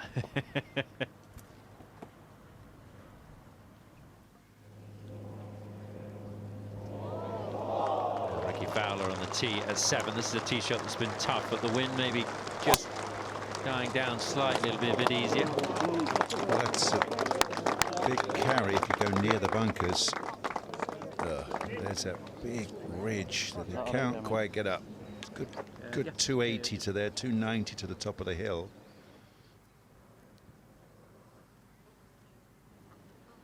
Emiliano Grillo here for birdie at 10.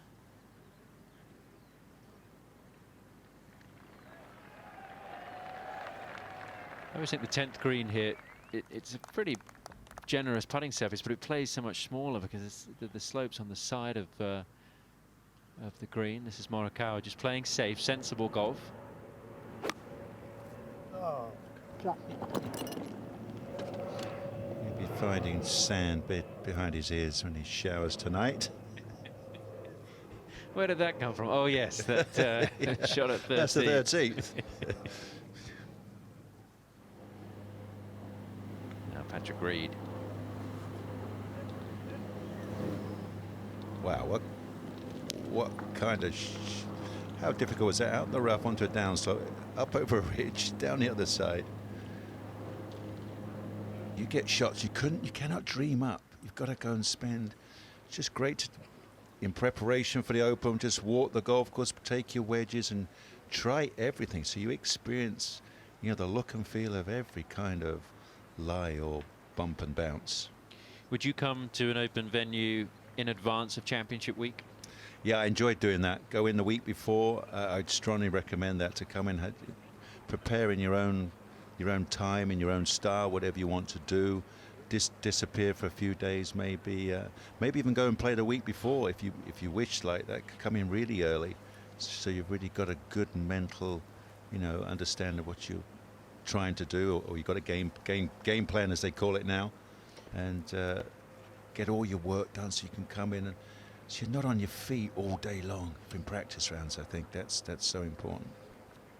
Did you like playing the week before, Nick? I actually did. I did a bit of both. We used to play at Glen Eagles back at the time before the Opens, and obviously off beautiful turf, and that worked for me.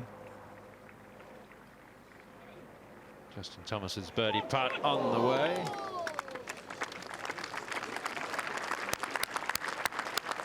What would you say to a player like Justin Thomas, who's maybe just hasn't quite adjusted? Yeah, he has his style of swing, high hands, high fade. Yeah, maybe when you come here, you've got to work on something different so you can knock it down. Have that little low bunty drawing shot with your irons. I think you need to be able to flight the ball very differently in our wind here. McIlroy over the back of the 5th, but able to putt it.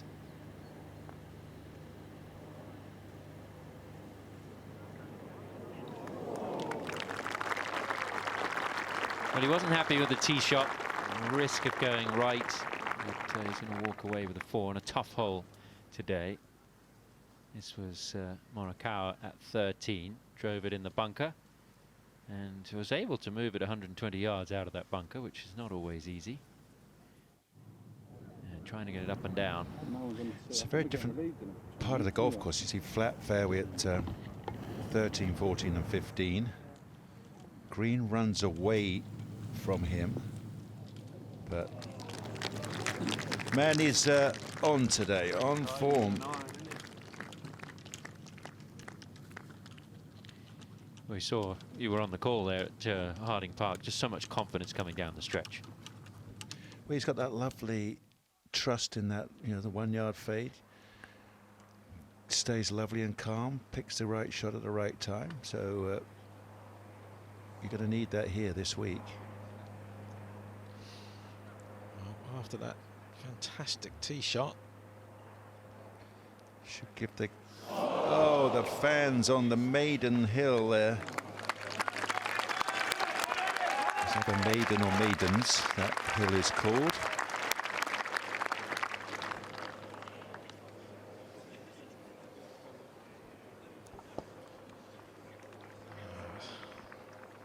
such a waste.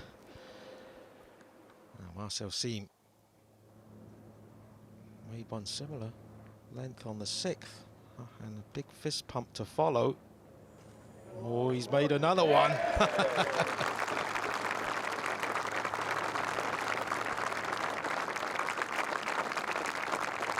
One on the Challenge Tour last week. That's how he got in this week.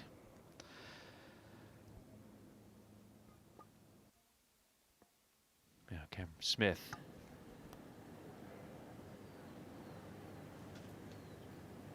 This for par, I remember he was long left with his second.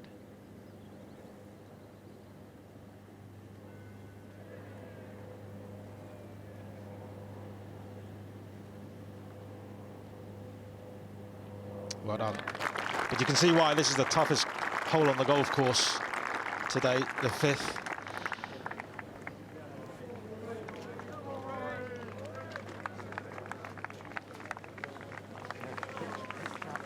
So Cam Smith battling at level par, trying to be around for the weekend, maybe make a little move towards the names on this leaderboard. Colin Morikawa trying to scramble a par at 13, remains 6 under for the day.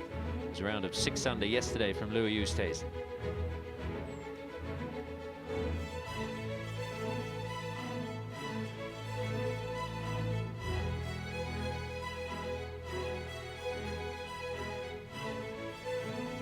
Players out this afternoon, some may be watching the coverage and get a sense of how the golf course is playing. Others maybe don't want to jumble their mind with more information.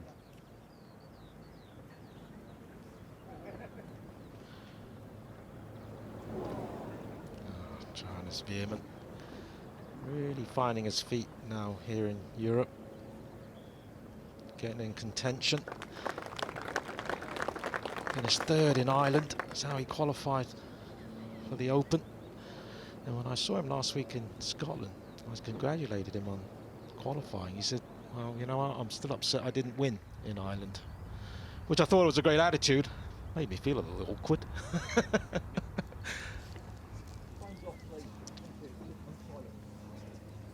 There's our aerial view of the 6th.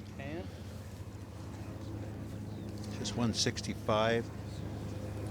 Just about straight downwind.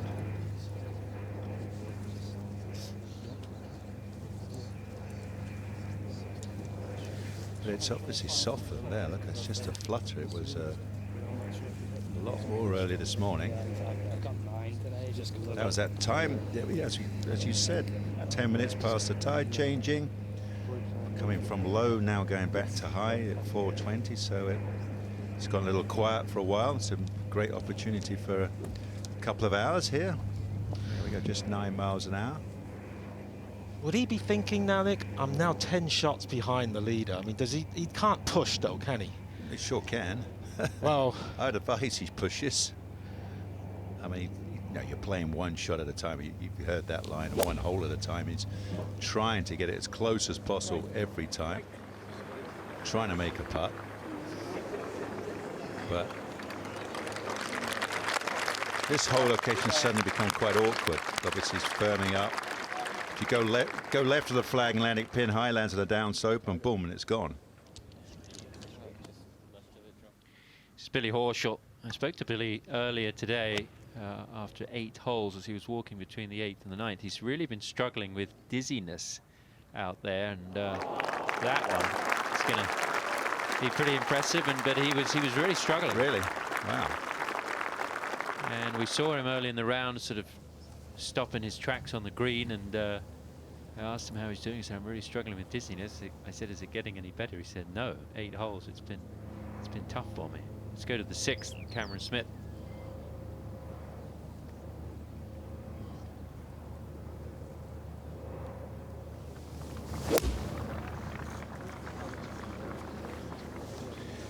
That's a golfer who's given up on it. In the middle of that bunker, though, which will make it a bit easier. It's a lot easier, plenty of room. But not happy that you would pull a short iron like that. bunkers are just so well maintained here. They're positioned well, isn't it? I mean, just the way that these old golf courses have laid out, and over time, they figured out exactly where the bunkers need to be. And then it's a case of TLC on keeping them looking like that. Not a lot of room right of the flag today for Patrick Reed. Actually, not a lot of room straight at the flag. It's pinched in over that ridge. There you go. So even that was pretty darn good, wasn't it? And that took a 30-yard hop and run. Sorry, 30-foot hop and run.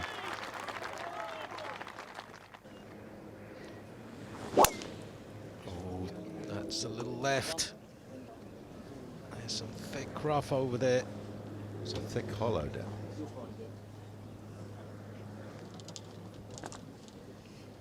I thought they might move that tee forward with the breeze into the players' faces, but it's the next tee they could use is 36 yards on, so officials obviously thought that would make it a little too short. Fowler with his fourth.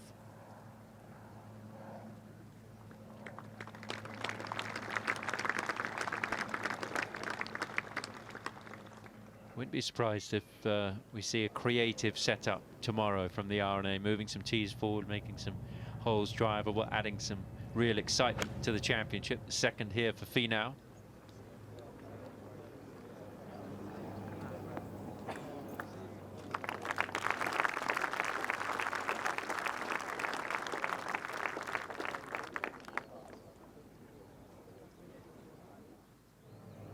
This would be a really good par.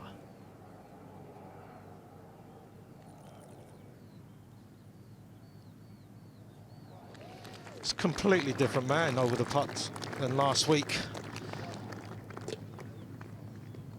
And no bogeys on the card today. That would have made him very happy seeing that putt drop. Now Harrington.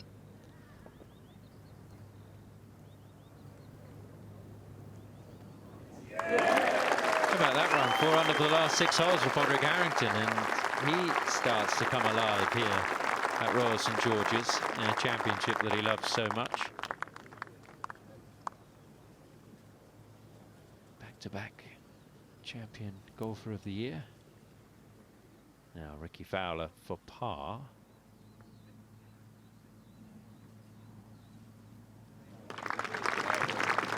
Starting to see a few more putts hold today, I feel, and we were talking about it earlier, getting adjusted to the speed of these greens because they are so much slower than players who play on the PGA Tour would be used to.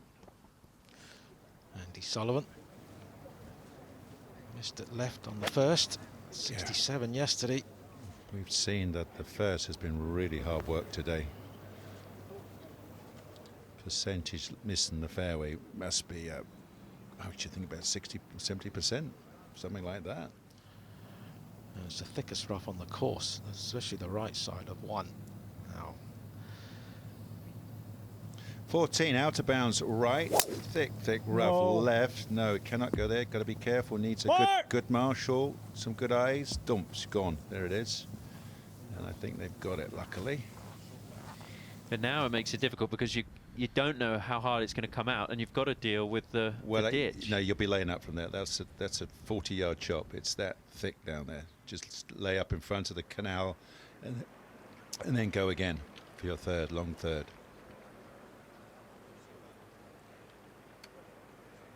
Looking down at the 6th.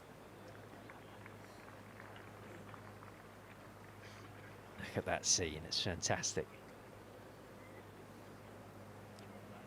So many question marks earlier in the year as to whether we were going to have spectators here, how many spectators there would be, and how it was going to work. The R&A have worked hard with the government here in the UK to be able to make this happen. And it's a joy to see so many people out enjoying the golf.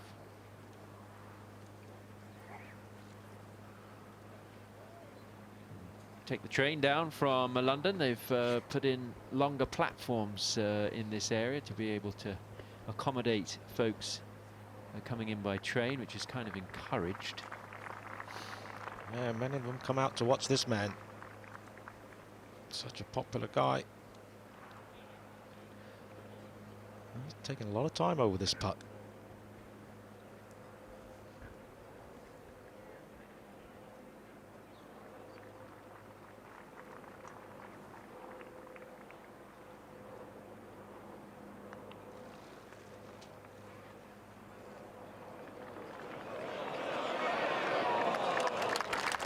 Well, he saw it. He saw that little change of direction at the end of the putt, but needed a smidgen more. Such disappointment last year. Battled back after a horrible start at Royal Portrush 2 years ago. But he said that was a catalyst for him for the remainder of the season. He actually got to world #1 at the beginning of 2020, and he's a player that, you know, maybe the timing of the COVID situation was not good for him in terms of his form. Thomas second at 7. Just try and get it somewhere up the left of the green would be an excellent shot. How about middle of the green? And give himself a birdie chance, or eagle chance.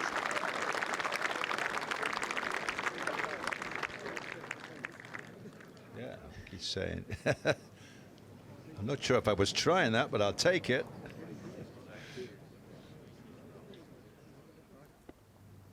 Tony Finau on 15. He changes his putting grip a lot. Seems like this one's working.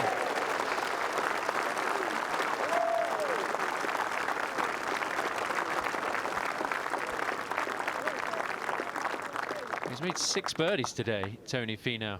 Yeah, basically nearly all of them in the middle of the round. Oh, seem just a yard and a half from being in the bunker.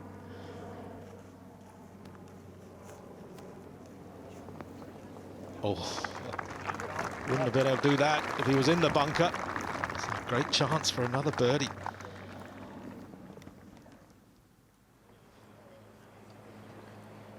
Cam Smith coming out of the bunker to here. And so he's got this to save par.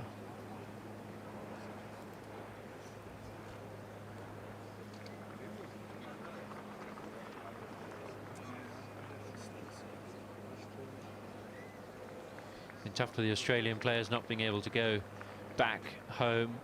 Very strict entry requirements. They can go home, but they've got to quarantine in the hotel.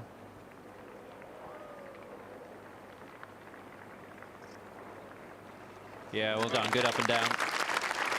Cameron basing himself in the Jacksonville area. And Tommy Fleetwood's shot on the way at 7. Drove it in the rough. So had to lay a long way back. And well, the others have got shorter eagle putts than he has for birdie.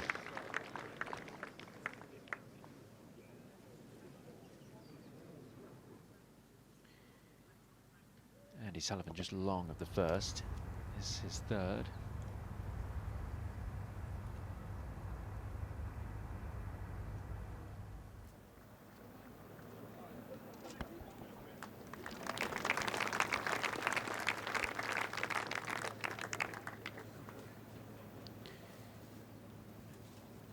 First hole, an intimidating start with that rough looming off the tee. Colin Morikawa in trouble into the thick rough off the tee at 14.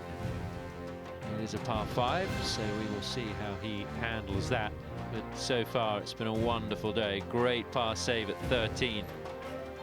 And Colin Morikawa, the PGA champion, leads by 3.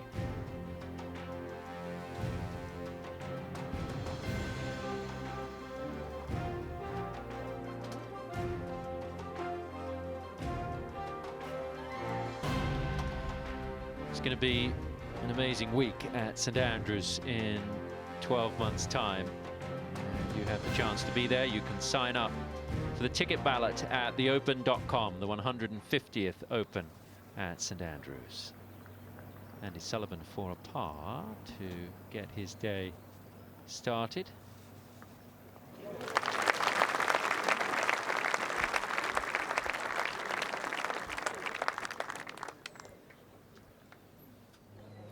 His tee shot here, Nick. Yeah, I lost it left yesterday. It was kind of the first hook we saw of the day.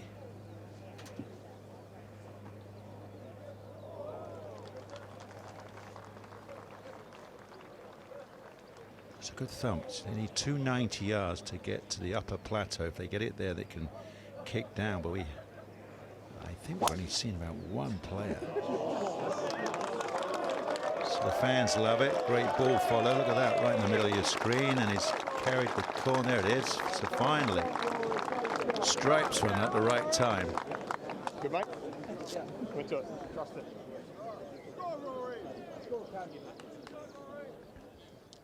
I love this setup here at 16. Yeah, this is a complete change. This is awkward now. Yesterday was left, so easy on the wind. So they've now got front right, right to left wind.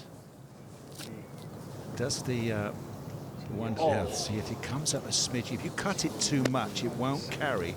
Then you'll get that kick. You turn it on the wind, you get one big hop. You're way back in the middle of the green. So that's going to be really a teaser to get it close.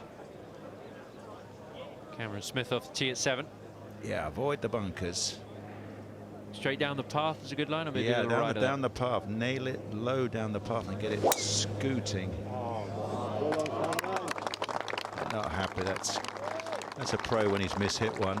And see, it lands right in the hill, and that will come backwards. He knew it. You need a low runner just in case it comes short, and it will then scoot up over. This is up at the green. Tommy Fleetwood with his birdie try. Outside chance to get it to 4 under par. Yeah, if you were new to Royal St George's and you played the southerly wind, you wouldn't recognise that, you know, the tee shot on the 7th at all, the severity of it. Could you just bomb it over the hill, walk down there, and it's probably 6-iron for these guys. But when the wind turns around, it's one of the tough tee shots. Fowler's quite a long way back here at 8. This is second. Thank you, Fricky. That was an 8-iron. Get up over the... once again, it was like a broken record. There's a ridge in the middle of the fairway, and that's on the wrong side of it. But from the rough, he's happy to keep it in play. Adam Scott's knocked it on the green and in 2 at 7 as well. That was his eagle try. Actually, after a good start, he was 3 over, wasn't he? So he's got 2 back. Now got 3 back, from 3 over back to even. If this weather's nice through the middle of the day, you know, even par could be the cut here. Just looked a little off, out of sorts yesterday with his game. Adam Scott wasn't quite there.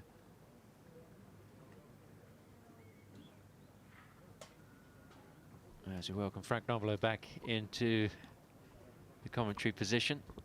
Thank you very much, Tom. A little warmer outside now. Starting to see the sheen on the golf course. Yeah, a little bit of silverness coming into the greens. Be nice to see an eagle here at 7. Yeah, he busted 3 with him, Frank, from actually the top of the hill, half semi-blind. Nothing blind about that. Second eagle of the day at the par 5 7th, and Justin Thomas gets back to level par for the championship.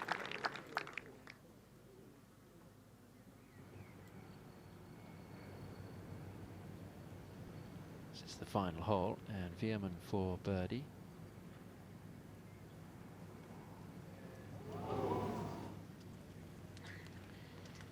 The 29-year-old still going to be in for the weekend. And back over to Fleetwood for his par at 7.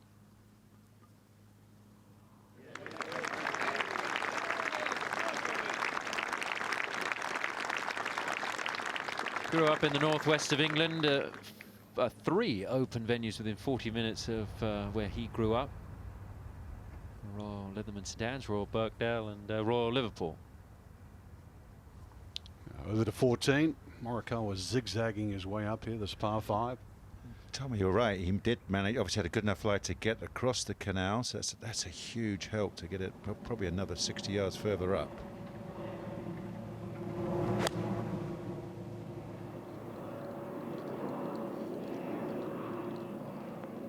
How about this? I mean, just when you think he's going to be in trouble, is the bunker off the tee at 13, the heavy rough at 14, and he makes par at 13, and now seemingly looking like he's going to make a birdie at the 14th, trying to become the first player to win 2 different majors in his debut. He's trying to break the 62 barrier, and he might even go lower than that the way he's going. Marcel Sim at 9. Would have been the 15th birdie. It's the only hole on the front 9 that's actually playing under its par at the moment.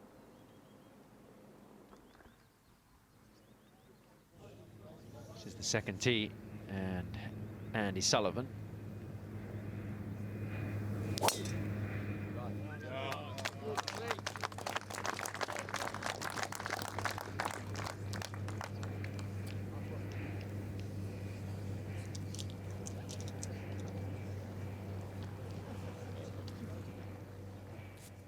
Over at the 16th, Tony Finau. This is going to be awkward, isn't it? But can you see how that feeds off that left-hand bunker, our left-hand side? It's got to turn. A little steep and that.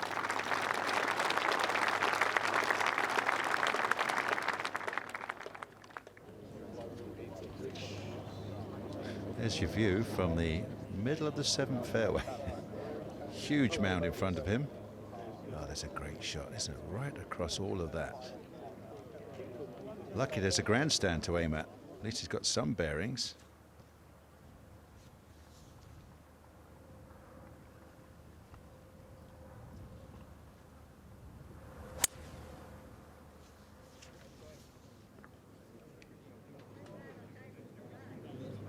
Made it look very easy, but it's come up well short. That's a heck of a shot from Justin Thomas to get it to the middle of the green.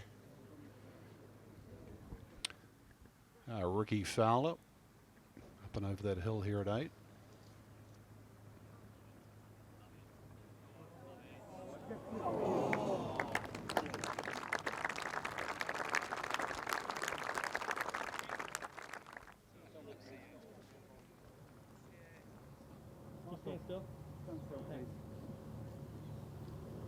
Blind tee shot here at par 4/8. Those 3 trees in Canterbury. You can name it. Not there, I'm telling you. I checked it again. Yeah, it's about an hour's drive to Canterbury, if you're wondering. No, it's not. It's not that far. With the traffic. And he's on bicycle. You haven't tried. You haven't tried the back lanes. Did you? How you got in today? Oh, I did the full tour. Went all the way down to Deal and came in past Royal Cinque Ports. I thought that at least I could guarantee it'd be half an hour today. Well, that's working. Look where that's going.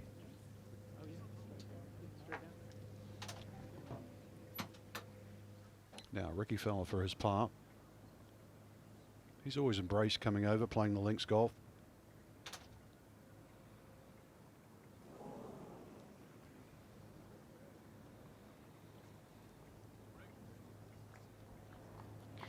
Disappointing there for Ricky. He falls back to even, so a player that's got to keep his eye on the cut line as the day goes on. McIlroy now with his 2nd to 7. Wow, looks like some kind of driving iron with a graphite shaft.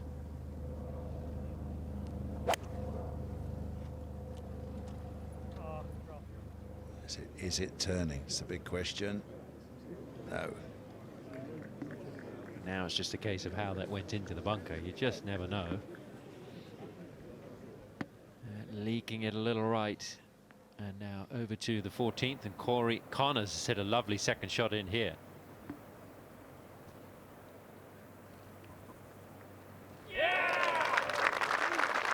Eagle. And he moves to 3 under par. Difficulty, of course, at 14 is you're going to have a long 2nd shot in because you can't hit driver off the tee. Now 12. Griot. So break a little right to left. He starts to heat up. 2 under. Good going. If it wasn't for Morikawa, this would be a great event at the moment. Chance to get to double digits under.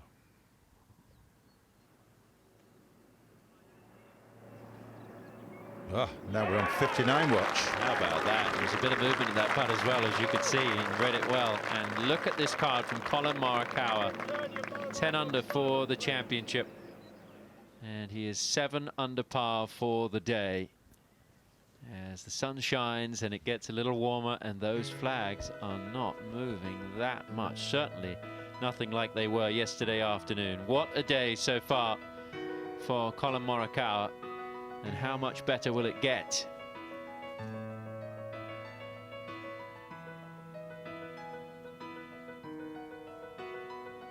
So we're seeing a number of rounds in the 60s, just like we did yesterday.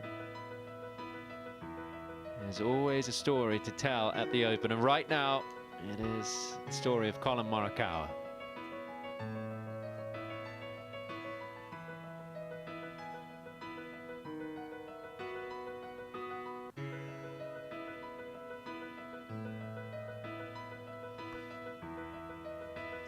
Go back out to the golf course, go back out to the 7th. And Cameron Smith's going to be first to go. Yeah, they need a little bit of old school here, a little bump and run, coming in downwind. Pick a spot, 10 yards on the green, I would have thought. Get it to release.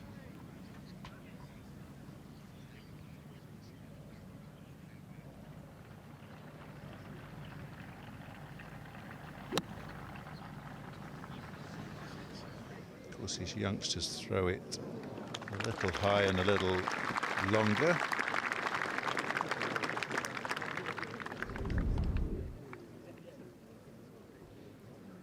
That's a huge drive of Rory's, really. Get it all the way down onto the flat. Yeah, I haven't seen too many over the bunker. I mean, you say I think we've only seen one. Yeah, I think I've only seen one other get it down there, get that into that saddle and get it to scoop down. And so the hardest, this is not too bad. I mean, you should be able to. Well, you've got to get it up, obviously, with the lip. It means you're going to throw it all the way. That's kind of his normal style. He likes this style of bunker shot.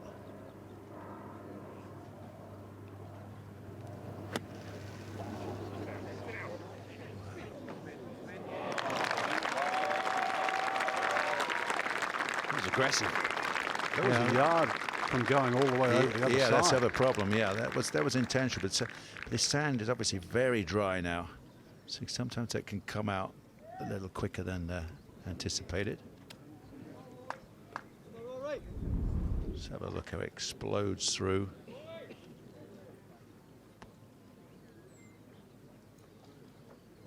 It's a great sand to play out of here. Really, you can really thump it and get that lovely, lovely sound to it. Morikawa on the tee at the 15th. Bunkers left and right. No.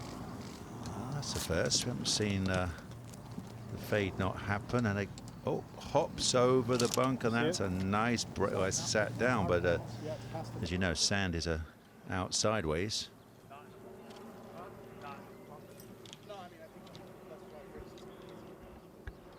That's the 8th. We talked about that big bank of rough. The players lay it up short of the rough across the fairway and avoid those bunkers down the right. Fleetwood's been very conservative off the tee. You can see just the gentle dog leg, but at least you can see the flag from here. This is where you start to see the green after the blind tee shot. Justin Thomas knocked it all the way past those bunkers, almost to the end of the fairway.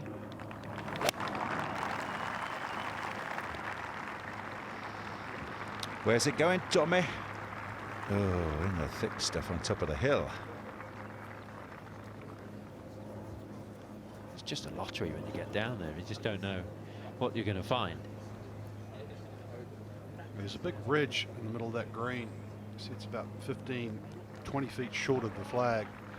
That's what they're going to have to negotiate here, whether you want to go in low with Adam Scott, try and at least bounce it forward, or perhaps fly it all the way over that ridge.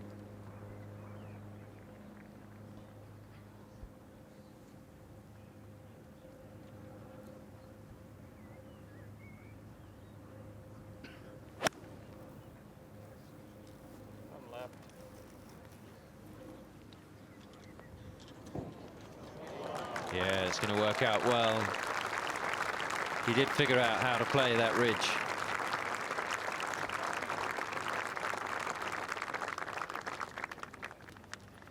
Birthday today for Adam Scott, turning 41.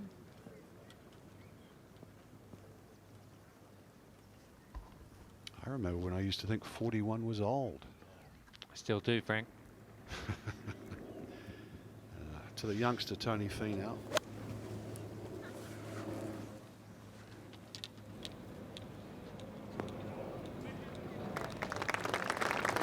Flag today tucked over on that left side and sensible shot into the middle of the green. Yeah, you've got to just steer into the right sections at times.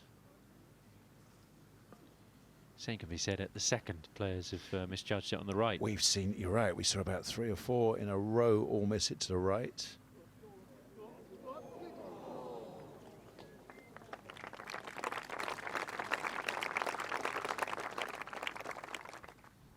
Now back at the par 5, 7th, Cameron Smith for birdie.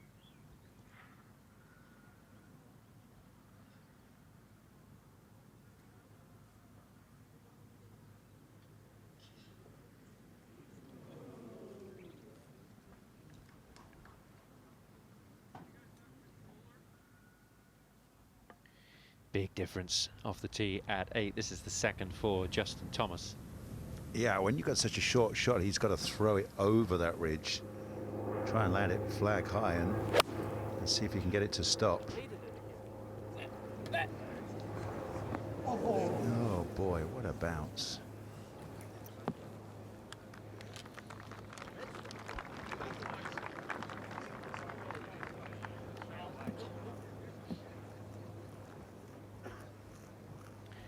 Now McIlroy's got a chance for birdie.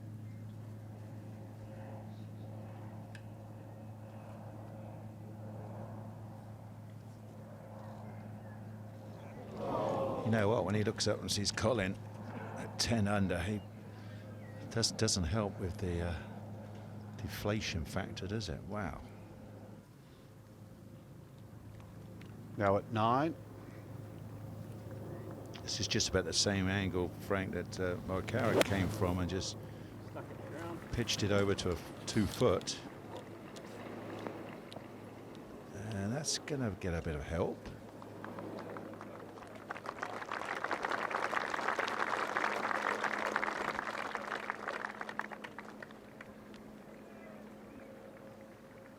Yeah, Morikawa made birdie there to go out in 31. You see him scooting those 2 bunkers down the left side, just short of the one on the third. But if he gets a lie, then he can at least try and carry those 2 that protect the front of the screen. The ball looks like it's sitting up.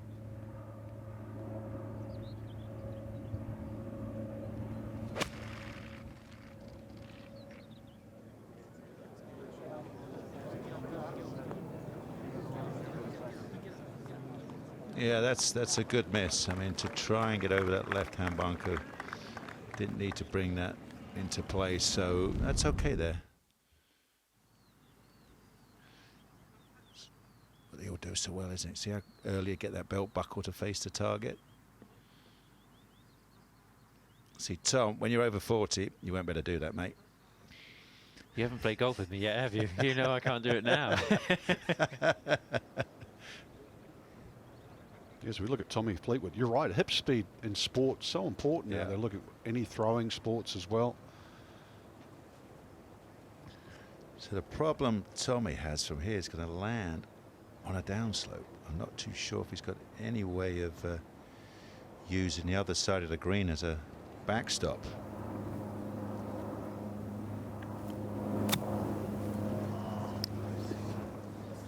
Off she goes.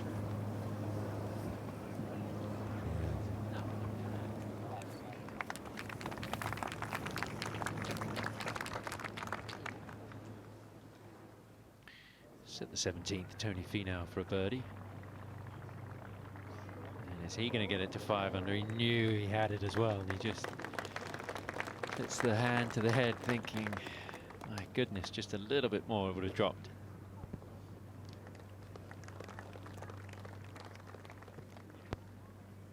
Nice outward 9, but even par for the back.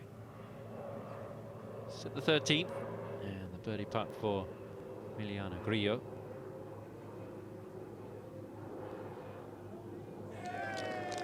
He made it.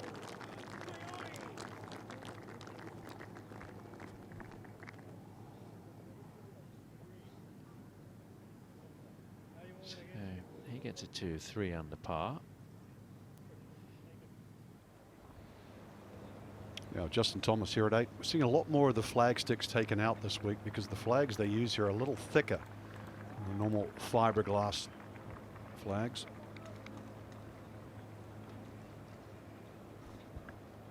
The other thing they do here with the RNA is they actually put different length flags for a bit of visual deception as well.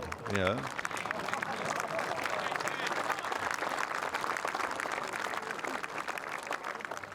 Now McIlroy on the tee at the 8th hole, as we've seen many times this week. There's 2 bunkers down the right and an iron. Because he'll run out of fairway with anything more. He's going to play short of the bunkers. Are we looking at? Yeah. Up, right. We're in Sandwich this week for the Open, and the youngsters are out having a good time. All decided to wear the same outfit today.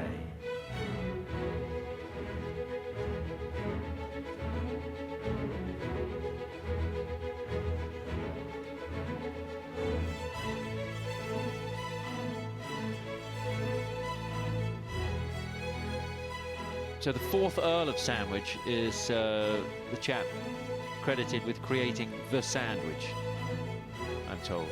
Was it ham? It was or cheese and pickle. According to one popular story, 1760s, John Yeah. Montague, the 4th Earl of Sandwich, he was gambling at the time, and he Yeah. ordered his servants to bring him pieces of meat between 2 slices of bread. Wow, and there it was. And there it was. I can't believe that nobody else did that before him. The caveman didn't work that one out. Andy Sullivan on the tee at the 3rd. Doesn't count a couple of widgety grubs between some leaves or anything like that. That's the 3rd Earl of Sandwich, is it? 4th. Sorry. So the other 3 didn't come up with it. No, they weren't smart enough. They like pies. They didn't eat like sandwiches. They kept putting it on the outside, and somebody says, "But that's very Swedish." And oh, you got to be kidding me.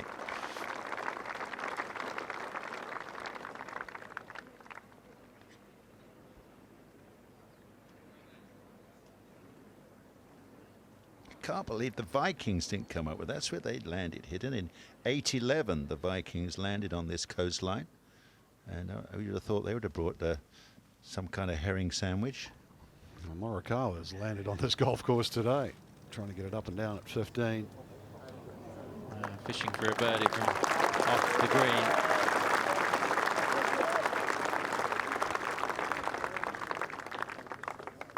Yeah, the Vikings, they also landed in Scotland. Didn't they call it the Scalings or something? They had a name for the Scots in those days. Years and years and years ago. If you say so, Frank. Yeah. Well,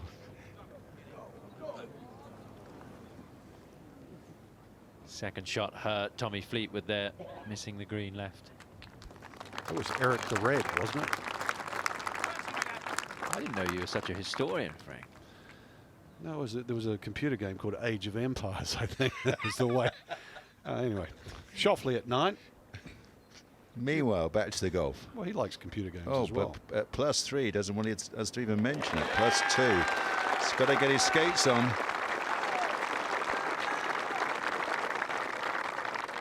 A couple of good names. Kind of in trouble around the... with conditions being so good right now, it looks dangerously like level par could be the cut line. Morikawa scrambled a good par at the 13th. He's trying to scramble one here at 15 to keep this phenomenal round going. He's never shot lower than 63 on the PGA Tour.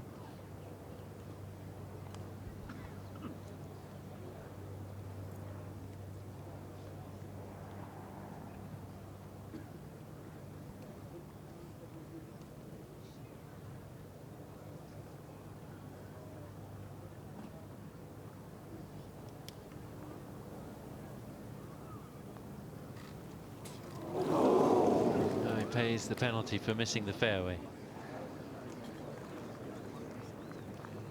Well, it's a good layup. Well, if it was semi-intentional, that right-hand side, so gave himself a good chance of making that 4.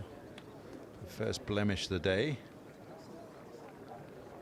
His record in the majors is pretty impressive for someone that's still very early in his major championship career. Yeah, because we're at the end of this unique run, isn't it, where we've had 7 majors over 11 months, and that was one of my early predictions. I thought somebody could win 2 majors, obviously with them being all crammed so close together. So he's obviously the obvious contender right now. Yeah, 1 win and 3 top 10s for Morikawa in his major championship starts, 7 majors. Well, long way back. Just trying to get the right bounce. And he sure has. How about that for... Go on then. From block blinds and the top of the hill, he's got to tap in. Take that one.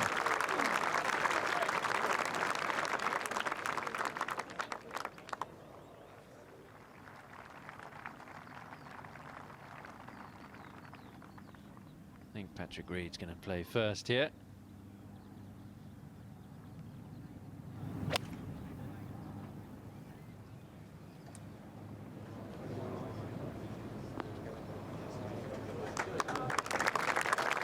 Getting over that ridge and giving himself a look at birdie. Yeah, that's excellent. I wonder what's spinning in Rory's mind right now.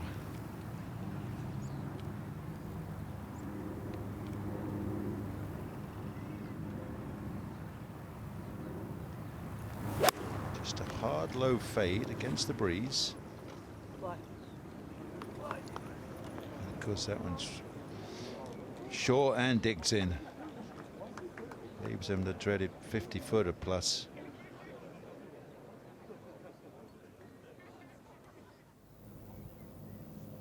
On the tee at the 9th, Justin Thomas.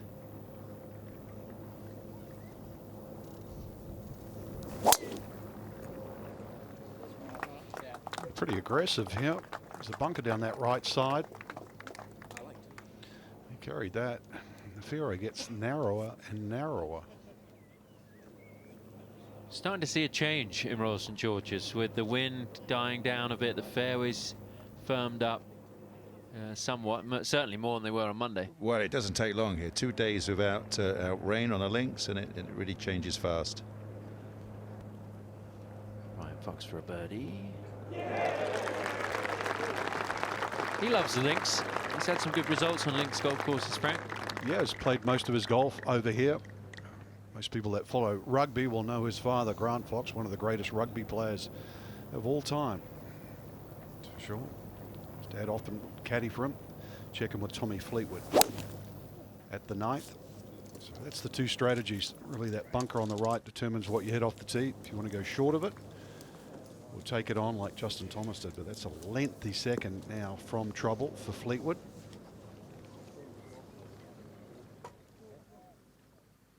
So the 16th, and Matt Wallace has hit a nice tee shot in here. He's got this to get it to 2 under. Yeah, nice to get that cushion on the cut line. Good run over the last 4 holes. He's a player that played well in Europe and has tried to take his form to the US, and I think still to be determined whether he will be able to really prosper on the PGA Tour. So we look down at that 16th, and it looks pretty simple from above, doesn't it? It's not when you get down there. Not that little corner. That's a really tricky, twisty corner. Flag front right today.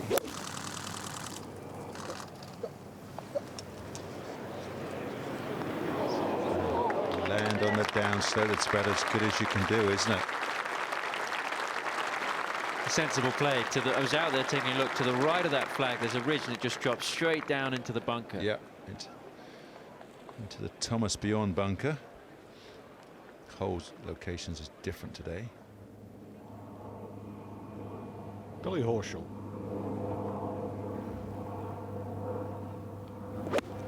Trying to close out his round. You can tell by his eyes he liked that one.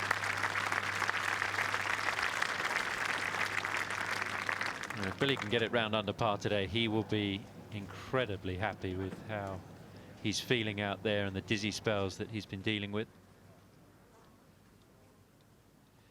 Rory's long birdie putt and the ridge there, what about 10 feet short?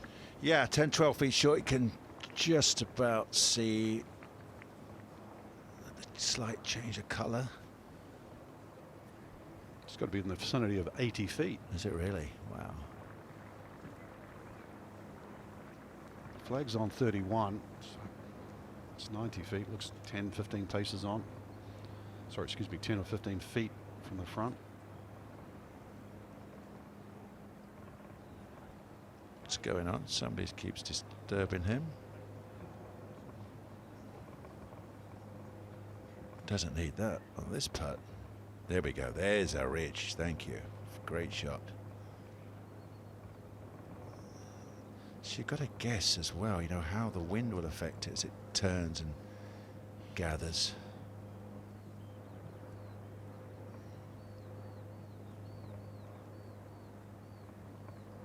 That's what they're dealing with. Just about every single green has got something like this. They've all got one or two major features in the green, or the cut-offs on the, you know, left, right, and centre.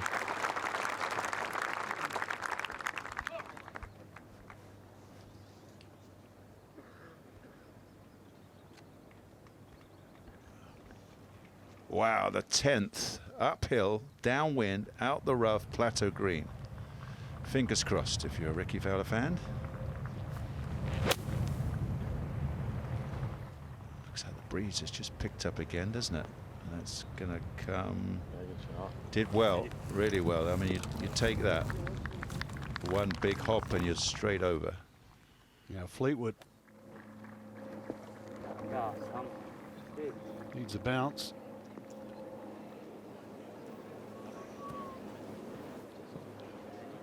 So the price of missing fairways is going up as the course dries out. This is a third shot here at the 18th for Tony Finau. 4 under par for the championship, 4 under for the day. Yeah, it's a great angle, but unfortunately it's your third shot.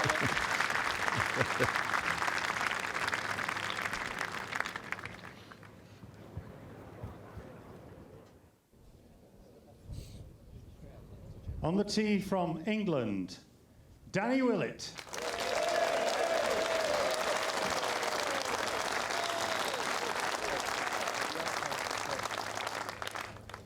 A Masters champion. He would love to become an Open champion, getting his second round underway at 3 under par. And if he can put together a good day today, be right in the hunt.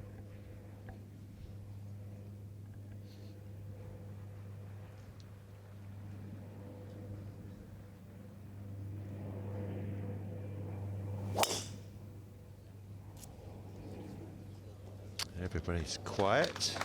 Oh, here we go. Yeah, I thought so. On the tee. This will be a good 2-putt.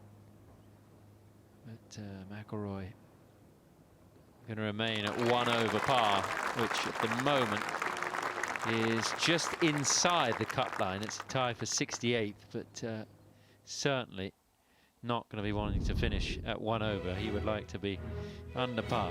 Not a problem for Colin Morikawa. 148 Opens played, 42 have been won by Americans. Morikawa leads by 3.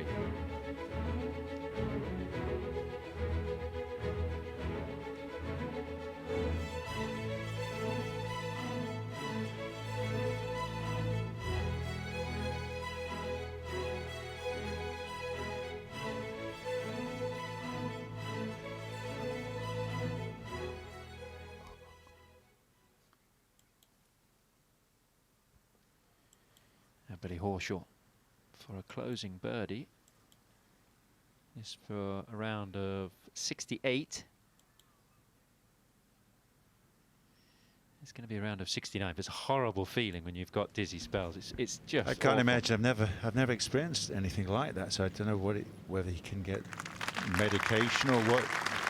I don't know. Maybe even acupuncture people. I'm sure people would know what he can do to relieve that. But you're right. That's a tough something. How on earth would you deal with that? Eagle putt here for Grillo. It's fooled a few people, that putt today. Big drive at the 9th. Justin Thomas.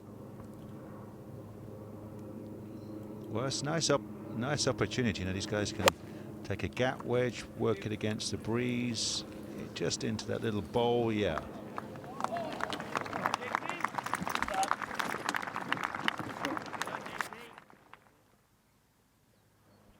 Be a good birdie for Ricky Fowler, considering where he was playing his second from.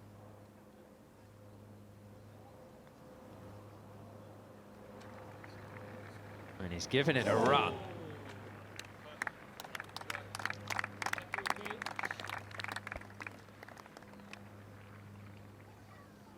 Tough when you're in the spotlight like Ricky, and your form is not what it's been in the past. People are constantly asking you what's going on, and this is not going to come back. There is a big backboard there, but he's just at the top of it. And now it's to the top of the ski slope, the 90-meter jump. Almost no way of stopping it now. Tough to tell whether he was trying to play that shot to come back or whether he just misjudged it. Now Finau to finish at 18. Definitely not as far away from the ball, Frank, is he? He's just moved it in probably a putter whip or something. Looks a lot better. Yeah, we talked about that about a month ago, Nick. You were bringing that up, all his putter changes. Remember, he got one stage, it was a good nearly 6 inches outside his eye line, which made no sense. Right, Rory trying to thread it. We've just seen Justin Thomas hit the perfect tee shot. It gets narrow down there, though, yeah, with this club.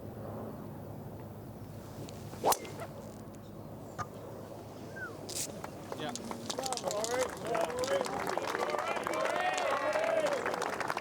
It's 329 to those bunkers. Oh, you're joking me. Let's go stop a foot short. How about that? It's 337 to that one. Into the wind. Yes. Piece of cake with a nice bounce. Do you think he's going to be seriously surprised to see how far it's gone? I would have thought so, yeah, because he hit it quite high. I mean, but if it catches any downslope, it can go forever. Most important thing, he's got to take advantage of that now. Just pop it in super close, make an easy 3. This is Adam Scott over on the right of the 9th, Frank. Yeah, up and over one of those hills that flank this hole. It could come back. There we go. Just needed a bit more pace to get up the hill and come all the way back. It gives you an indication of what some of these greens are like here at Royal St George's. Now Morikawa at 16, made 2 here yesterday.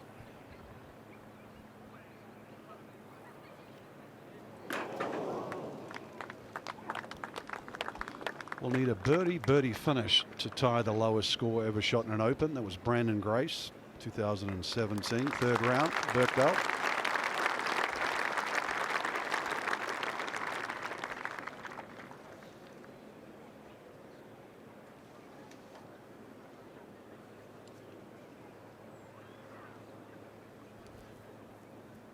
I don't think Tommy's got a shot here. He's going to have to go sideways.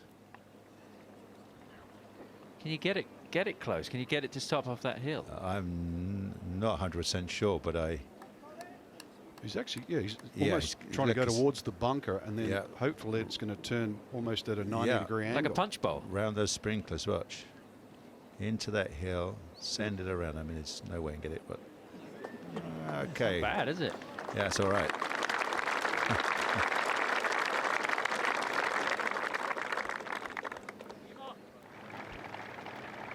Now, Corey Connors at 16. He's been playing all day with Morikawa, so get a little closer, which he does. Great two.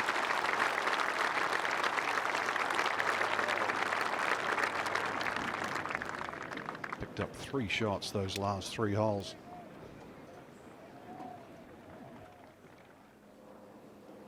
Back over at the 9th.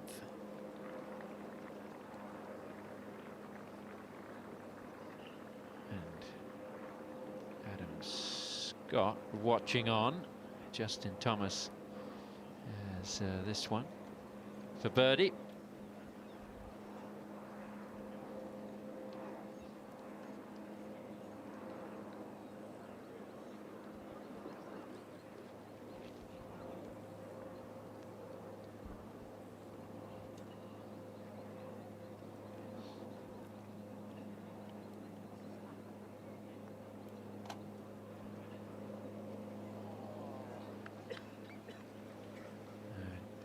Thomas 2 under for the day, but not able to make the birdie there. Let's go to the tee at the 17th and Colin Morikawa. Seen a couple of players get within about 40, 50 yards of the green. Oh, if you catch an upslope, it takes all the sting out of it. Hit it right. That's what people talk about with Royal St George's, the humps and bumps in the fairways. Looks like Webb Simpson at the 12th. Slight dogleg right par 4. Changed the front of the screen over the last 10 years. Front of the green goes all the way back towards the bunkers now, and that's a great one.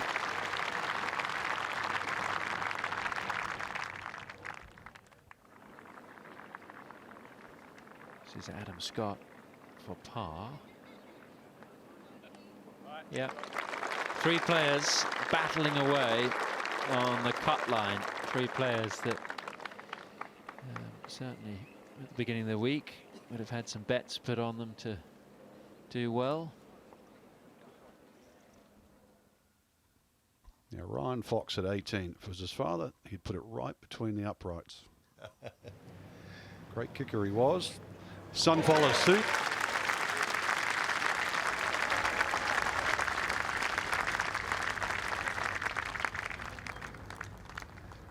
A man who's had good results in the Irish Open on links courses and the Scottish Open.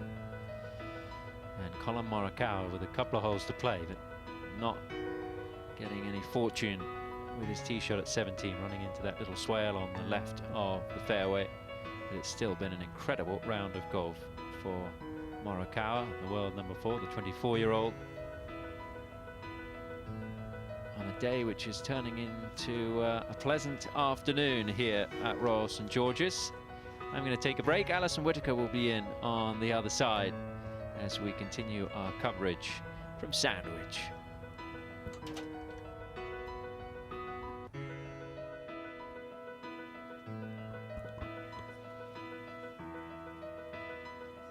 So many players in red numbers this year. Should change though. Mother Nature starting to make a little bit of an impact on Royal St George's. Colours of the fairways starting to go from green to a slight brown tinge. Greens a little bit further. Brooks Koepka will go out this afternoon, try and add to his total of 4 major championships. Harrington in with a fine round of 68.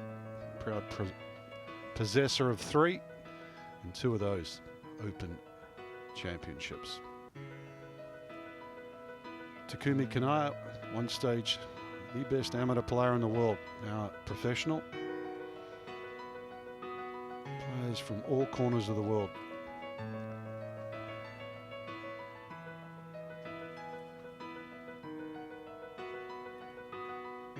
Richard Bland had the honour of the first tee shot yesterday to start the 149th playing of the Open Championship.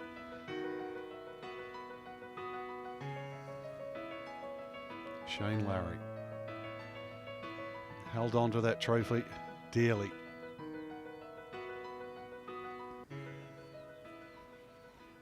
Held on to it, drank from it, put it up on the mantelpiece in his daughter's room.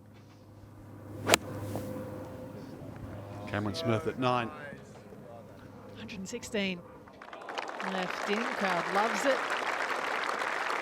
Come down one of those little bowls. There's just so many of them here. You really, you know, you think about links golf and having a lot of edges that roll off, but there really are some sideboards that lead down into lower collection areas.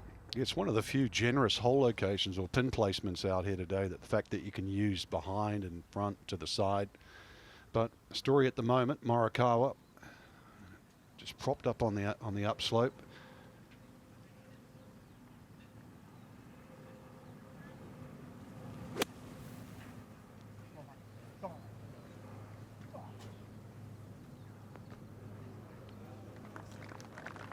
Oh, I'd run down there and mark it right on top of the hill. See, that's sort of a fluffy lie. Always factor in the ball's going to come out a little further, not spin as much.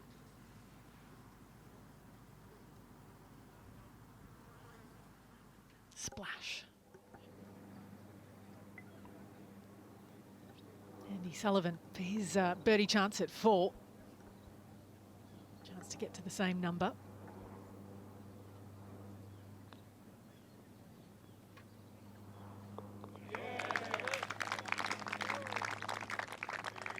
Picked up a win at Hanbury Manor last year on the UK swing. It was his ball striking that got him across the line that week. Nice little putt rolled in there, though, for his first birdie of the day. So after that tee shot, we saw Rory come up actually level with the bunker. So very fortunate to be not in the sand. Can he take advantage of it?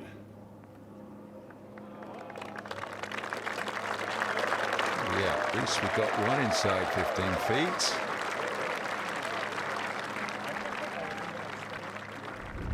Just another check-in. Ball below your feet. Got to come in nice downward descending blow.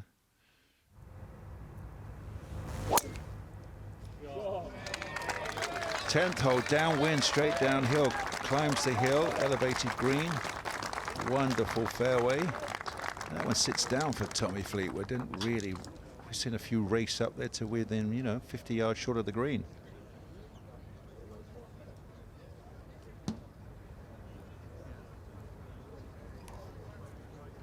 Straight down the fairway. It's actually a relatively long walk from the 9th green to the 10th tee.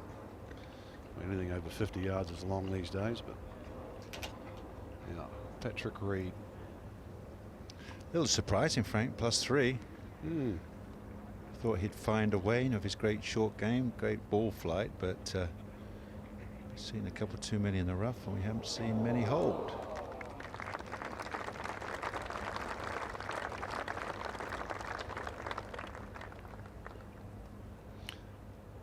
It's almost a cliche, or it's easy to say doesn't fit his eye, but not everybody falls in love. Royal St. George's. Now Morikawa, 17.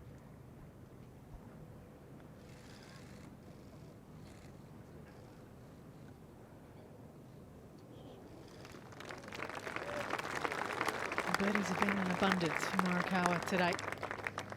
So he'll stay at 9 under par.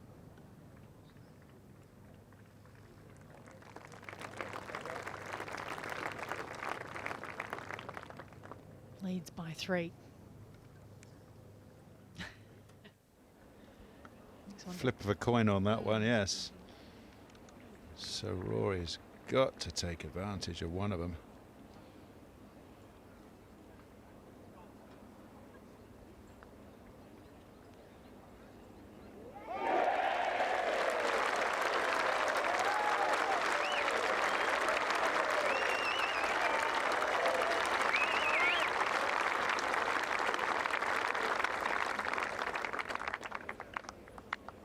To level par for his round today, level par for the event. Now, Tyrrell Hatton had a few problems with the bunkers at the par 3. They shortened this hole up, used the front tee, but stuck the flag on the back left. Shorter doesn't always mean easier, as Hatton will tap in for 5.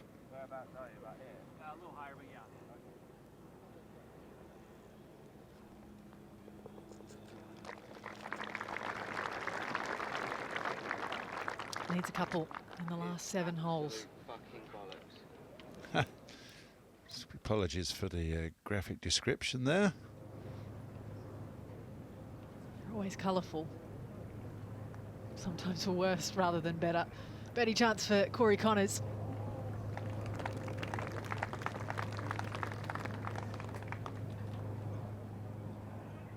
Didn't really give that one a chance.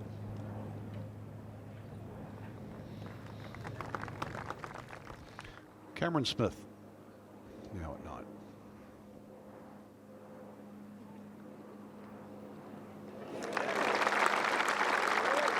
It's grinding, Frank, just trying to claw his way back into the red. Got a couple now.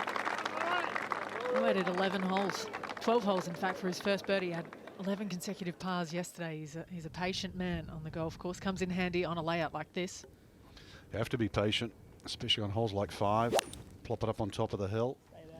Yeah, 5th hole's getting a lot of air time, isn't it? It's this awkward little layup, and we've seen that a couple of times. Couple have been left, many have been to the right. Not too much, no? Pardon? Not too much, no? I don't think so. Haven't seen much of Phil today. That round of 80 yesterday put paid to his chances this week. So a rare birdie. His first of the week. That tells the tale. To 18.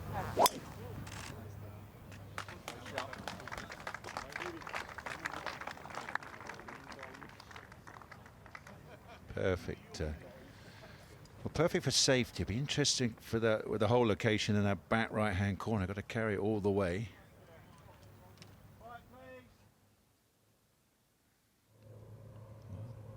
Perfectly from the middle of the fairway, downwind, elevated green. So it's not quite as fiery as I've been thinking. So how about that?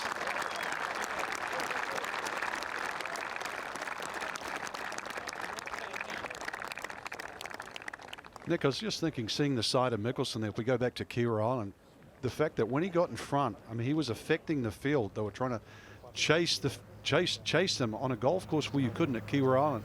Just curious what you think about Morikawa. Like right now, 9 under, there's a lot of golf left to be played, but get in the house and really make the rest of the field push on a course that's not allowing you to push. I quite agree. Really, if you do get yourself in that position after 36 holes, you can start looking at, wow, you know, what would just 269s do for me? You know, that another 4 more under would be tough to beat, wouldn't it? So that's looks perfect. If we watch the kick, yeah, that's right on top of the hill. Threads it down there, absolutely perfect. That was just a 3 metal. Could he pick up one more on the way in? Down in position A1 at the last is Colin Morikawa. He's enjoying his time at the top of the leaderboard with a 3-shot buffer as it stands, but plenty more golf to come from Oosthuizen, Harmon, Spieth. Can they match it this afternoon?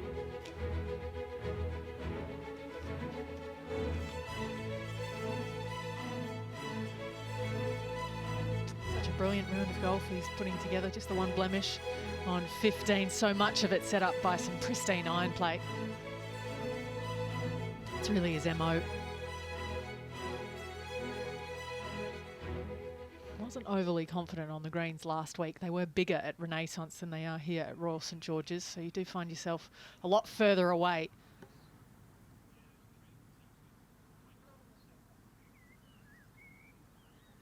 Webb Simpson there. Marcel Seam, Harding, Willett, Benan, all at -3.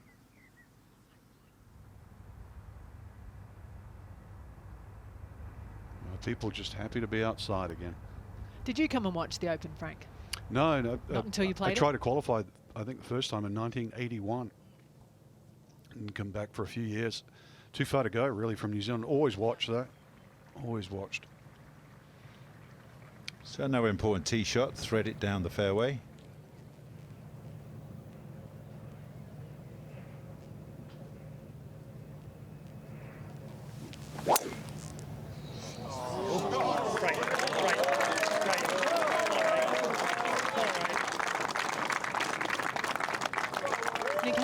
controlling his ball flight today. You know, we saw him struggle, in particular on the holes that are into the wind yesterday.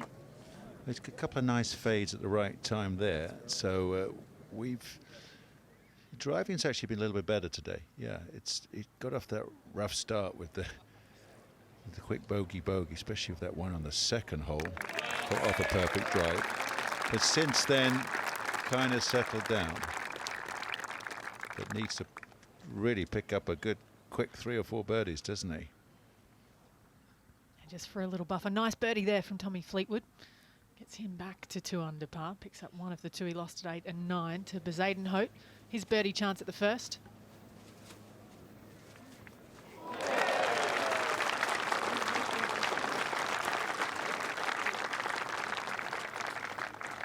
Plenty of fans of that golf game around the world.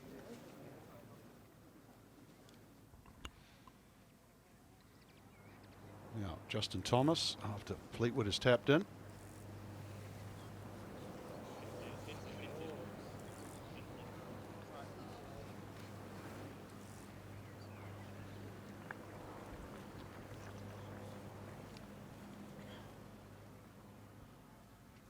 More of the same, I'm afraid, for Justin Thomas. There's our leader.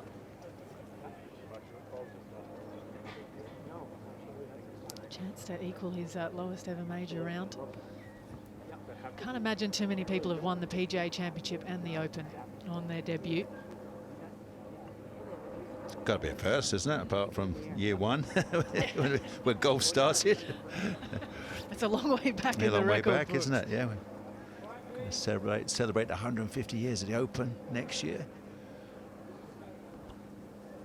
So Corey Connors, really is a fine iron player. It's been a great pairing for both of these guys these first 2 days. Yes. Great to see for Colin to see that, see exactly how that reacted. So that gives you that nice little boost. Oh, I can go for this. I know it's going to sit down comfortably. No surprises. So wind's change a little bit more down. With that bunker just to the right, that's 327. So he's hit a 3-wood, 3 metal. Obviously it runs, but obviously went out there further than he thought.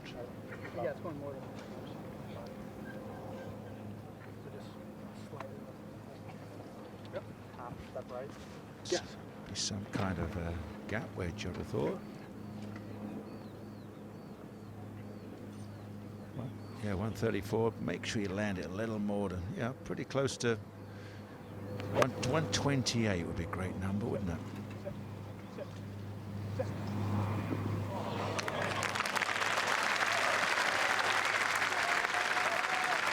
A chance for just one more final flourish.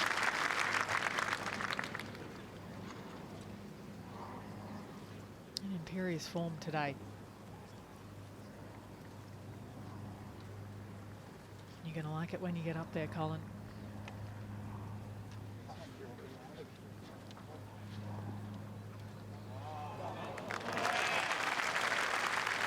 This is something that he does better than most players. You know, the rounds like this today with his iron play gets a couple of birdies under the belt, and it takes the pressure off one of the weaker parts of his game in his putting. Well, the putting hasn't looked very weak today. Really, everything's been solid. The other really important part he does so well, he gets inside himself. You know where you are. You know you're at the Open. You know you're suddenly leading it.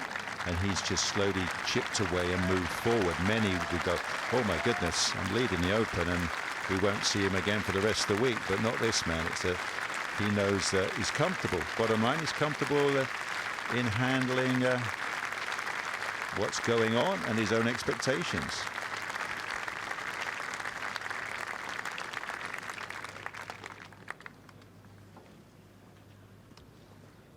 He had one quick look at the leaderboard just to verify where he was, and you're right, then went straight back into lockdown mode. Eyes focused.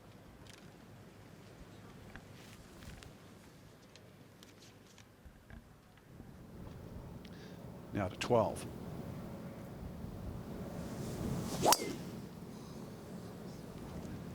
Anyway, go.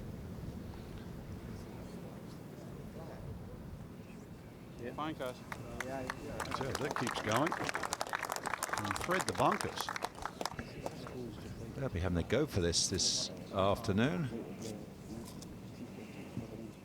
Yeah, you're right about the wind. And they just checked. Yeah, it was originally north, now it's northeast. Just changed a little. Tommy on the 11th. Now the draw should suit him on this one. Start it right, hook it round into that left-hand corner, perfect.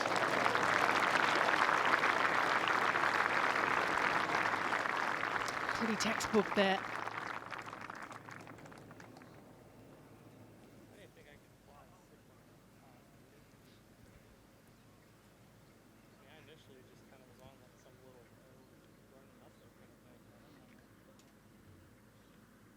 So he's got this for 63. I know, obviously, there's two players already who have 63. I know one of them actually did make a birdie 3 at the 18th for his 63, but that was back in the good old days when they hit a 2-iron into the 18th. Proper golf. Yeah, and they had steam engines and bicycles went backwards and had to fill up your pen with ink. Now Connors to get to 5 under.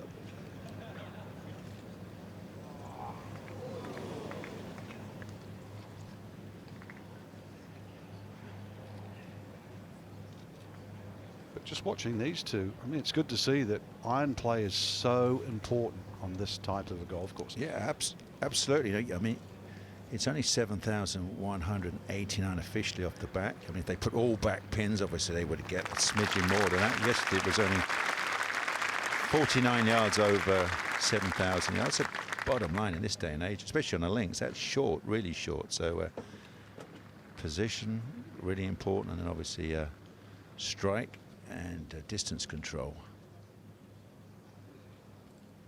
That's a good back nine for a round of 68 for Corey Connors. 5 back in a group. Around about 9 or 10 players at 4 under par.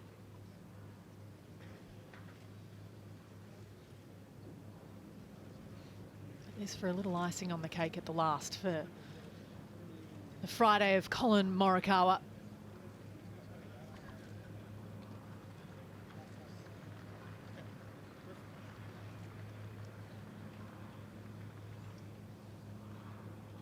To get to double digits and extend his lead.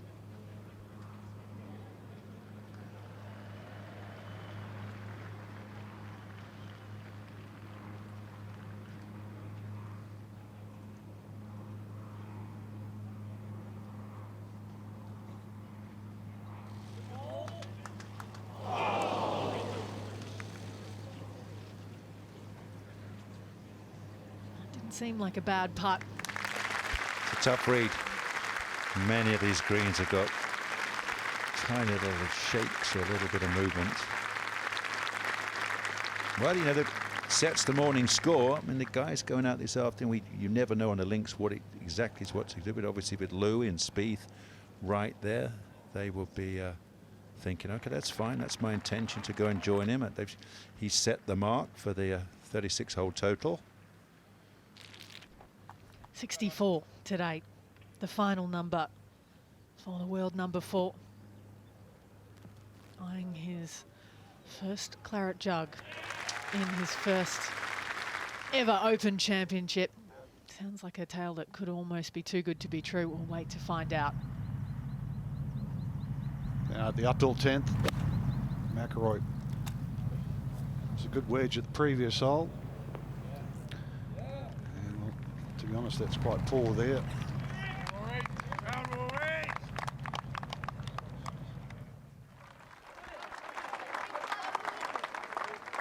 Have to sign the paperwork and no doubt head into the media centre shortly.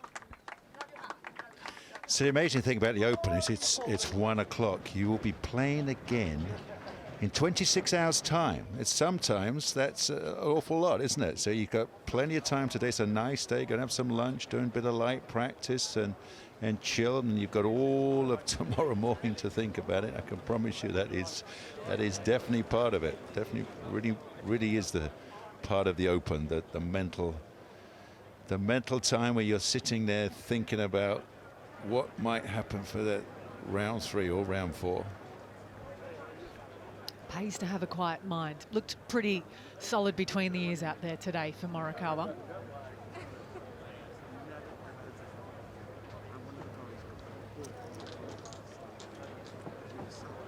Something that bubble life has changed as well a little bit. You know, you can't really have the same distractions that we have in years gone by, this championship scene. That's true.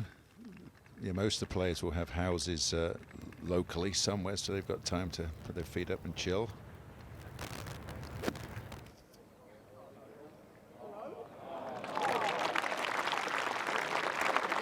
So that was off his tee shot, Frank. That was his, yeah. That's the way to play the 12th.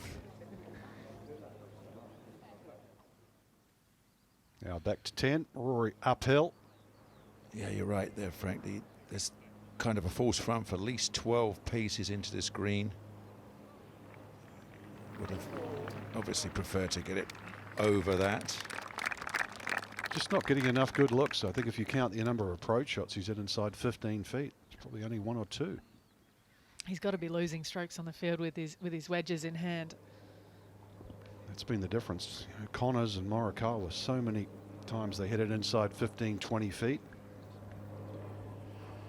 So Tommy hit a great long iron into the 3rd hole, par 3. Had a good look, similar to this. So 2 under. And again, both missed left.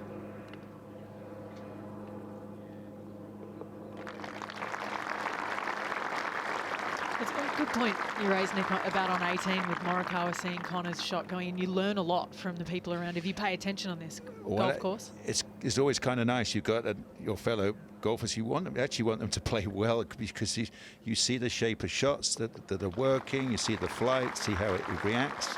That's not such a bad thing than playing with 2 other guys who are left and right, and you basically never see them. You don't get any feedback of what's really going on. You're doing it all on your own.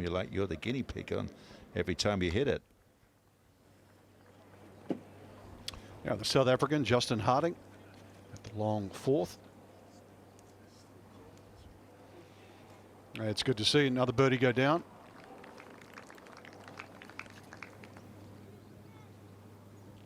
He's been playing some nice golf this year. Picked up another win on the European Tour in Kenya. Took down Kurt Kitayama, the guy that got him a season and a half before in Mauritius. But there is the state of play. It is a 64 for Colin Morikawa. He leads by 3 as many of his chasers are warming up for their afternoon rounds. Good 66 as well from Danny Van Tonder. Not a position that he's overly comfortable with, but he's going to be enjoying every second. Slight move in the wrong direction for Webb Simpson, but still inside the top 15. Christian Bezuidenhout 1 under through 1. The perfect start for the 3-time winner on the European Tour.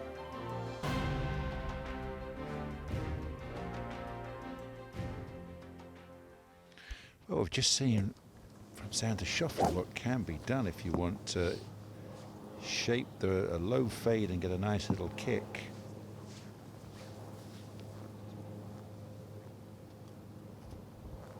It's actually a fun hole, isn't it? You've got a 50-yard green down there, bunkers just short.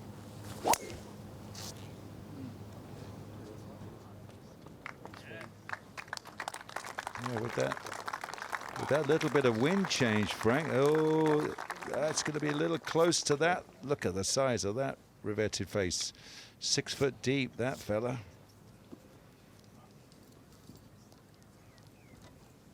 Almost looks like Picasso's perfect circle as well.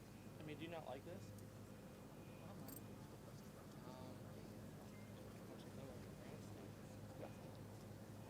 Easy decision pulling driver here, Nick?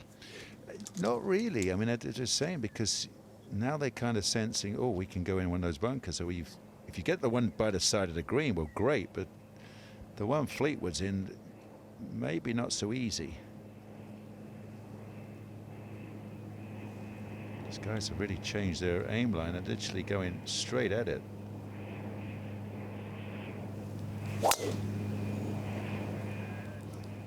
That'll be a pull into that thick left rough. That's okay, it's going to stop a little before that. Just. It's a bounce on what has to be one of the most unpredictable fairways on the golf course.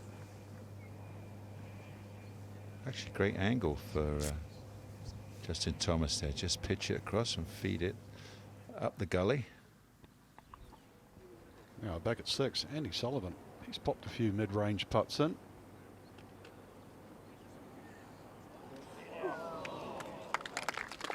So no problem with the speed of the greens. Now at 11, par 3, tee up.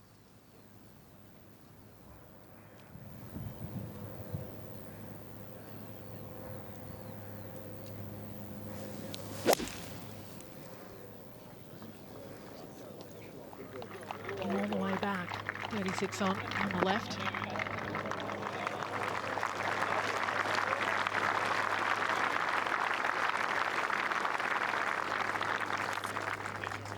He just took it straight at that. I mean, there's Yeah, they can work it to bring just enough against the breeze, Frank, to get it to sit down in that corner. There's that green almost coming into the middle of our screen.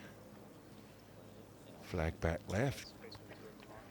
Got to work it around that bunker. So it's not really a fade shot today. It's a, well, you can fade it against the wind and bring it back, but generally you've got the last bit. You want from the apex down to be working right to left.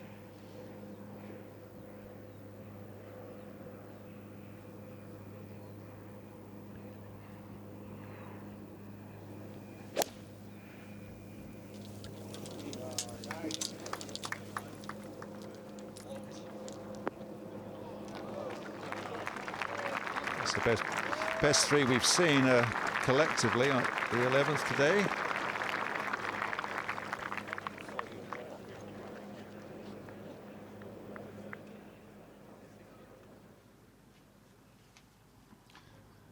Shoffley trying to thread it through the gap up ahead.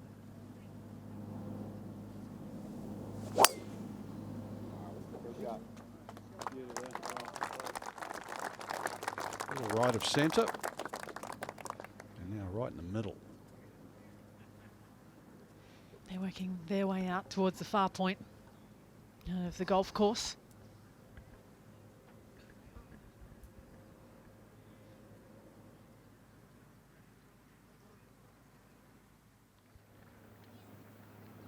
We're looking down now at the first green.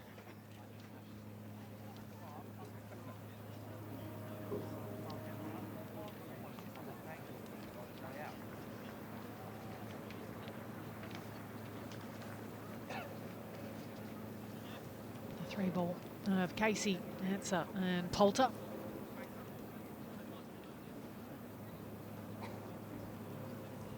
And third player, Abraham Answer. Poulter resplendent in pink today. More subdued yesterday in brown. That didn't work out. 72. But Answer here. Beautiful chip.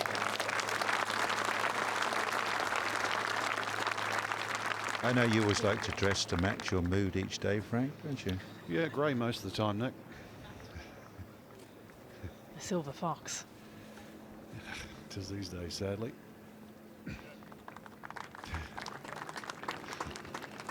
Oh, Poulter's got a bit of tartan on there. Look at.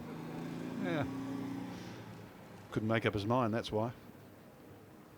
He had it all out last week at Renaissance. Be careful, you've got to wash those in cold water.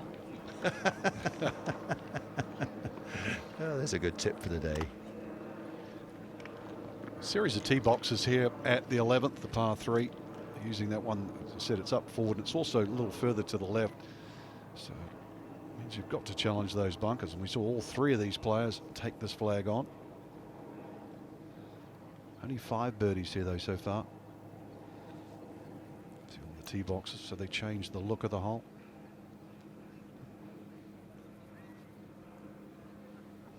feel as though on a golf course like this, when there's just so much undulation on the greens, that the angle kind of matters maybe a little bit more than, you know, even Portrush 2 years ago.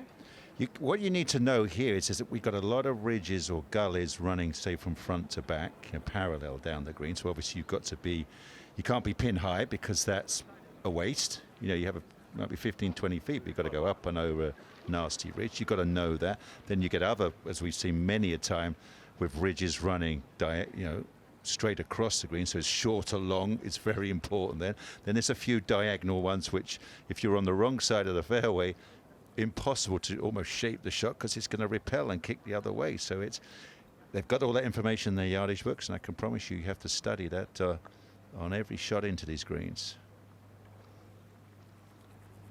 Birdie putt misses on the low side for Patrick Reed. That the yardage books have changed quite a bit over the years as well, haven't they? Well, the caddies had to make their own yardage books, and it was a real art. I mean, you know, Fanny Sunderson used to walk the golf course with the wheel. We had the old pedometer wheel back in the day. It used to take 8 hours to make a yardage book.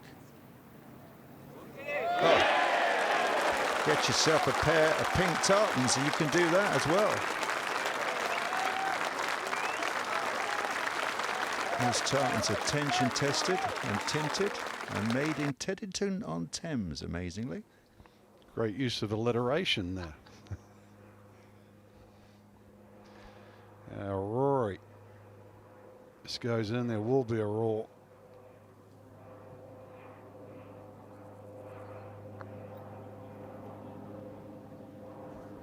The problem Rory's having, he's only making one birdie in a row.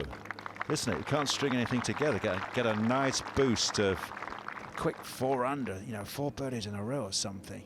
Well, if you're only making one birdie, it can't be in a row, can it? Thomas at 12. Well, it is.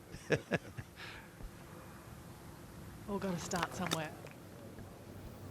Oh, where are we going? Where are we going here? We're going to use a bit of side spin. How about that? Well read. That's what I was talking about, the sideway gullies. You know, you even got to hit a pitch shot sideways to work it around.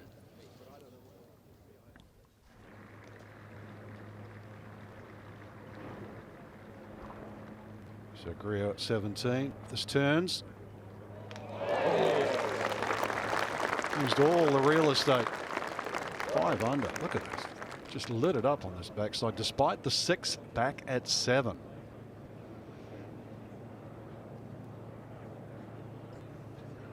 Argentina's hope this week. He's only had 6 pars on the scorecard through 17 holes, if that gives you a clue. There have been 3 bogeys. Had a few birdies in a row, though. He certainly did. A couple of times. Got on an absolute heater. So he gets to 5 under par. 4 back. Now there's all humps and hollows, and Tommy Fleetwood is right up against, well, not quite, maybe a couple of feet back from, it's just like a vertical face on that bunker. I deem this as awkward, Frank. Clipped it clean. And that's nearly in Canterbury. I'm going to have to buy him a compass as well as a globe. Where is Canterbury these days? Canterbury's the other way. It's hang a right, Oh, Frank, okay. the other way. You sure? Okay. Well, from that angle, the camera, yes. Let's go to 11. Cam Smith to get to 3 under par. Tagging in. There he goes. 3 in the last 4. The Australian now. Based in Jacksonville, grew up in Brisbane. Andy Sullivan laying up at par 5, I presume. Yeah, that's underneath that. Well, it's a beautiful mound in the middle of the fairway. Artistically wise, but it's golfing wise. Can't see a thing.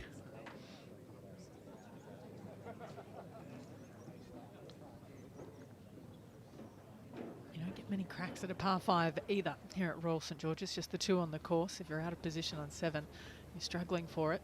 Now, Tommy Fleetwood at 12, not quite in Canterbury. Mind you, I think left is Ashford, correct? Ash, yeah, Ash is left in My wife There's went even a town called Each End. I'm wondering if you buy a house, you say I live at each end, and somebody says, which end do you live at each end? Do you have two houses? What happens if you live in the middle? That's middle end, middle wicket.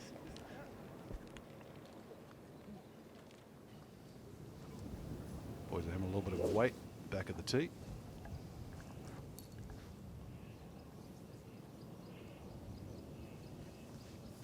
So 3-wood, that'll finish up short of those bunkers.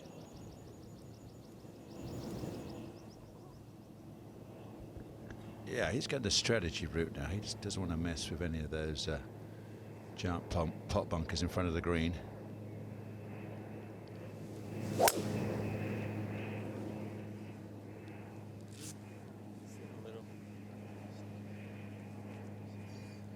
Lovely. Playing it the regulation way.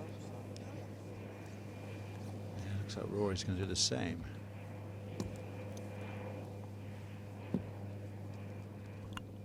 He can reach, though. Yeah, no, I can. agree. I He mean- could reach. I mean, where Justin Thomas went was a great angle, but you just, well, then you might do what Tommy's done and be stuck under the face. I mean, you have to play the percentage game.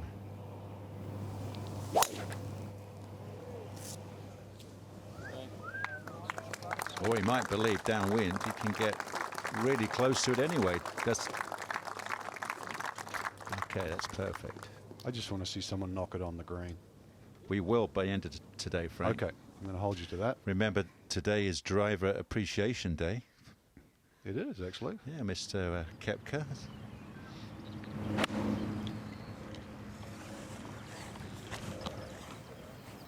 Starting his day here at 1. Wrong corner.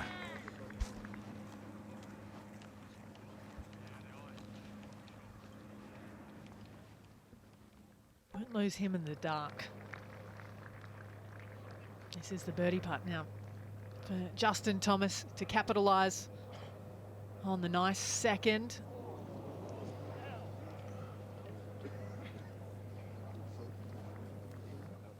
Just can't catch a spark.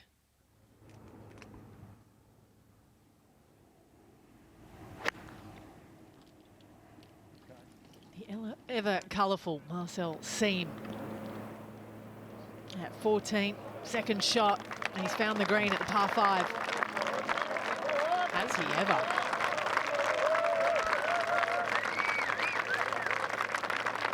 Eagle putt to come for the German. I dare say his crowds might build as the week goes on if he continues this play, but he might get a couple of fans along the way.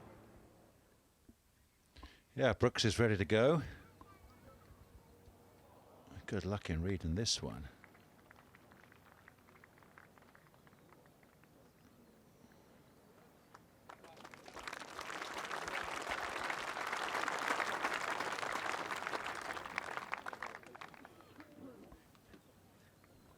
So Koepka with that left for his par at the opening hole. It's been a good morning's golf so far. As we tick past 1:15 local time, we head into the afternoon. We wonder what it holds for the likes of Oosthuizen, Harman, Spieth, amongst others, as they chase down Colin Morikawa at the Open.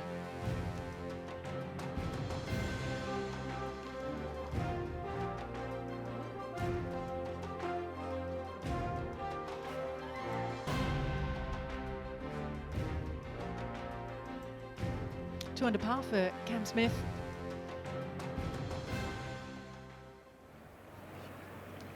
And here is the eagle putt for Marcel Seam. Saw one a little earlier from Corey Connors.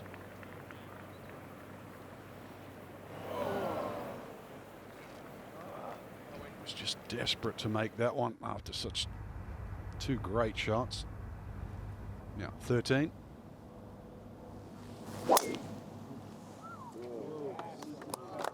Just needs it to kick straight.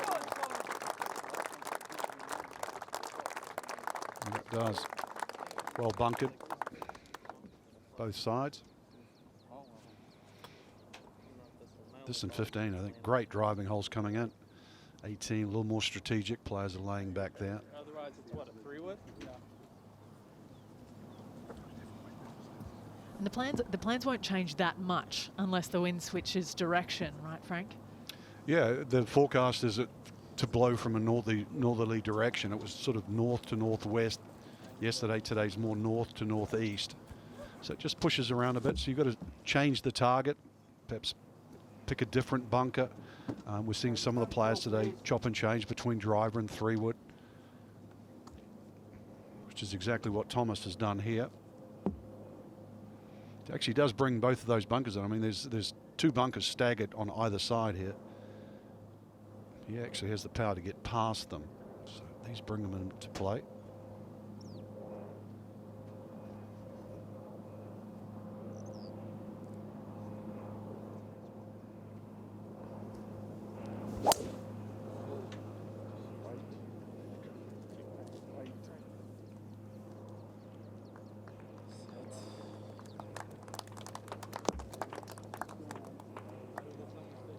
That's fine though. Yeah. They definitely come into play. Not sure he'll be able to see where that finished from off the tee either. A lot of the time you're finding out where your ball is as you walk up to it at Royal St George's. Now Koepka tapping in at the first.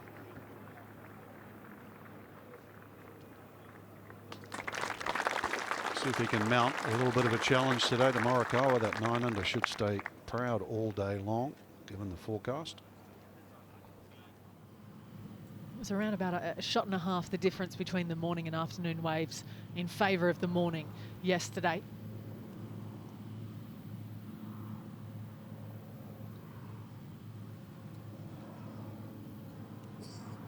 And that was lacking for Schauffele.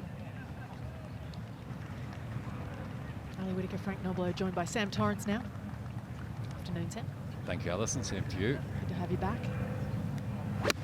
Cam Smith. Tee shot here at 12, 3 under. He's such an accomplished young player. Great swing, great heart. I'm so intrigued about the haircut. I've heard so much of the haircut, but I've never seen him take his hat off. You seen it, Frankie? Yeah, I have actually. It's pretty short around the sides. Quite savage, really. I saw McIlroy hit 3-wood here, Sam. Decided to lay it up. Thought we had perhaps the power to reach this green, but these bunkers severe. Yeah, not really a risk and reward shot, is it? It's too severe, as you just said. Not a difficult shot from here. Oh, he's drawn it in beautifully. Go in. Come on, Rory. Oh, almost. That's better. Started with 2 bogeys this morning. He's got them all back.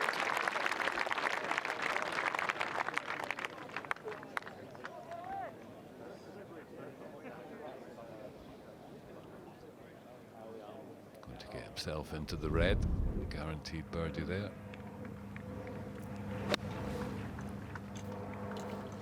Aerial view just up to the right of it, screws back. At this point it looks like it's just going to pop in, but run out of steam. But great birdie for McIlroy. It was the 1 under for the day and 1 under for the championship.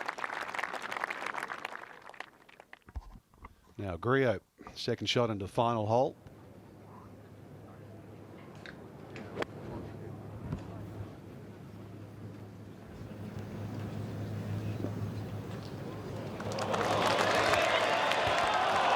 Well, if it didn't go in for Rory back at 12, it didn't go in for Griot at 18. What a shot.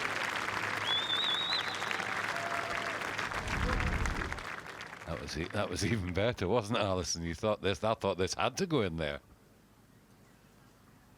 He is coming home like a freight train, the Argentinian. Well, I've seen some putting groups. This is a cracker. It's working. 4 under for Seam, and a great chance at eagle there, but just missed out. He's got his birdie. 4 under.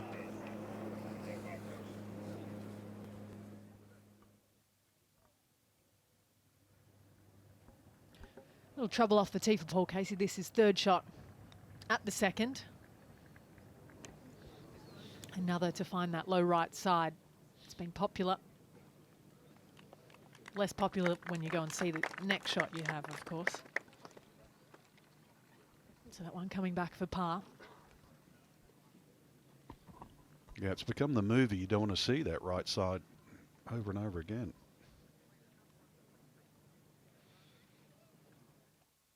I see some of the corner stretches of the golf course. McIlroy, after that great birdie at 12, go down the long 13th and turn around the out of bounds hole.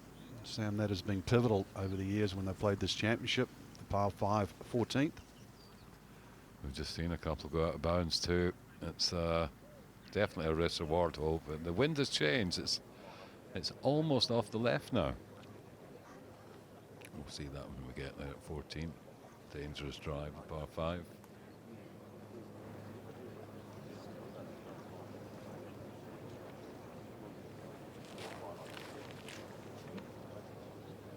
Stalking this is Patrick Reed. So that par putt will come shortly.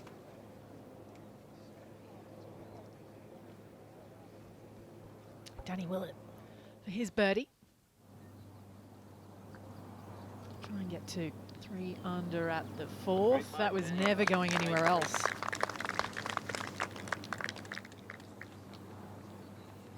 Gets back the one he dropped at 3.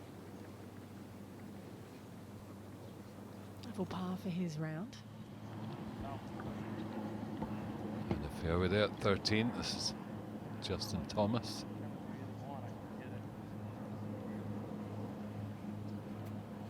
Having a better day today. Couple under, helped by an eagle at 7. They won't get anywhere near 7 this morning. I don't know if they hold a wedge shot, but he made 3. So level par.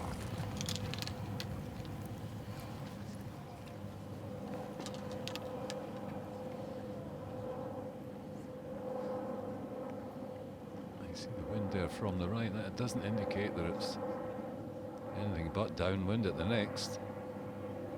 Ooh, tried to play a low draw in there. It certainly started right. Overdid it. A little unlucky. That's going to end up. Oh, is it? No, it's not. Look at that. How did that get round the bunker? Did a little dance. Call it as it rests here at Royal St George's. So this the par putt now to come from Patrick Reed.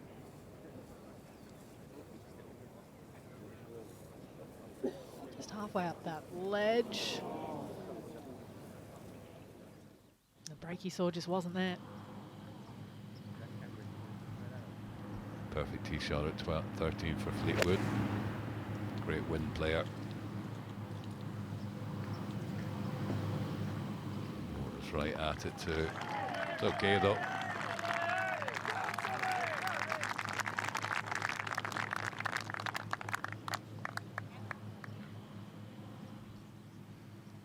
Over par on his front 9, 2 over par on his front 9, 1 under par on his back 9. So far, Tommy Fleetwood. Let's go to Cam Smith at the 12th. 8 foot left for his birdie. That went left at the lights. We saw Casey hit his chip here at the second. It wasn't his best, and he's this for par. Oh no. So par bogey start with Casey. Ian pulled to birdie the first. That is his first drop shot of the week, Paul Casey. Was steady in that 68 yesterday. 2 birdies in the first 3 holes, then parred his way in. Slightly different start here on Friday. Yeah, Ricky Fowler at the par 5 14th, just in the first cut of the left rough, try and chase it.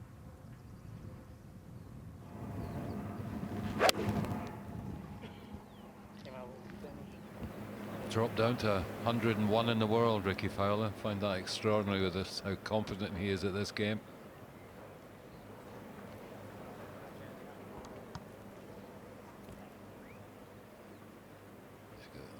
Zapata massage going there.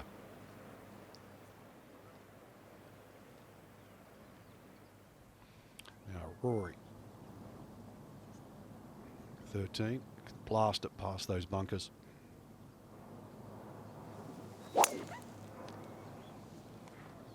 Hold it. The way right, it's not drawing. Right in amongst the people. It's a wee bit late now. Needs a lucky break. Good lie. He's got it. Is he on the path? I think he is. He's on the path. Frank, that's the tightest fairway in the course. Now, Ali, we saw the great second shot. Griot at 18. And just the tap in. And he matched the round of Colin Morikawa, 64. And take a look at that back nine. Just 2 pars on it. 6 birdies since the turn. 9 for his day. And that puts him in a very nice share of second place as it stands. Plenty making up some ground that was perhaps left yesterday afternoon. But we can expect maybe the conditions to be similar here on Friday evening.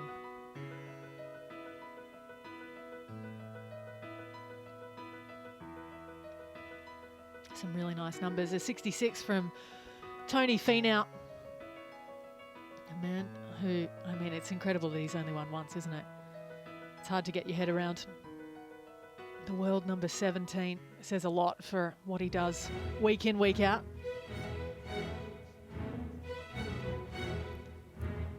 Two under par so far for Cam Smith. And a bit of a mixed bag. 4 birdies, 2 bogeys for him. Johannes Veerman enjoying another afternoon off. He'll have, like Nick said earlier, a very long wait for his tee time. That 65 from Matthias Schmidt. That equals the lowest ever round from an amateur in the Open, coincidentally. Good day's work. Yu Shin Lin also jostling. He'll need a couple of birdies there to catch his amateur competitor for the low am here at Royal St George's. Now back at 13, Tommy Fleetwood. Up the little rise. Oh, that was a good line. Just needed to hustle a little.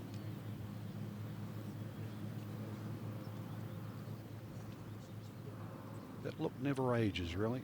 It's good in the 50s, the 60s, the 70s, the 80s, 2000s, 210. Sam, you'd wear that well. I thought you were talking about the view here. It is a beautiful view. Yeah, Pegwell Bay, isn't it? Now, 14. Looks like he's in a divot there, seeded divot. Just on the edge of it. Got it thin, but the line's pretty good. He did dodge that bunker. No, that's absolutely fine. Excellent shot from Schauffele. Shuffling his way up the leaderboard. Now check in with Koepka, former world number 1. Was just dropped just outside the top 10. Do not go right of this flag.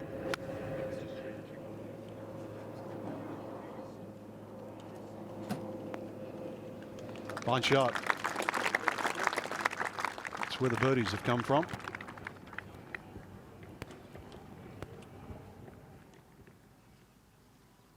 Fleetwood to finish off at 13. I've never seen him put it in a ponytail. Does he do that, Frank? No, he wouldn't spoil heel like that. Needs the flow. Yeah, white hair like that, just let it be seen. You got a fine head of hair. Mine's all growing. Look at that, Brown, I'm jealous. Beard's growing well. Cost a lot of money, that colour, Frank. You got on top of your head there, relax. Grey, doesn't cost anything. Marcel Seam. It's a long second shot at 15. Piece of timber. Loves it. Oh, yeah. Oh, no wonder he loves it. What a golf shot. This will come back towards the hole if it's fast enough. Come on, get up there. That is just an incredible shot. I don't know what he off the tee. He's getting really excited, isn't he? I don't know what he hit off the tee. Andy Sullivan at the 8th. Bisected fairway, probably about 60 yards further down. Not a bad result there. So you can see the wind straight downwind at the par 4.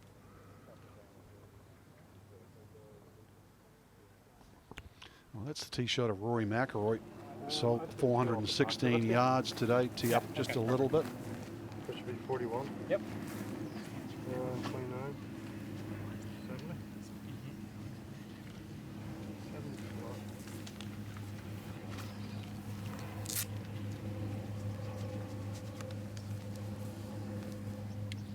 Drew an excellent lie.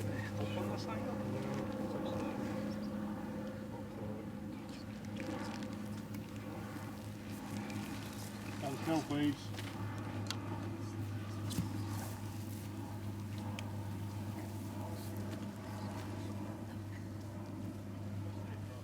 Yeah. What's the front? 49 was it? 41.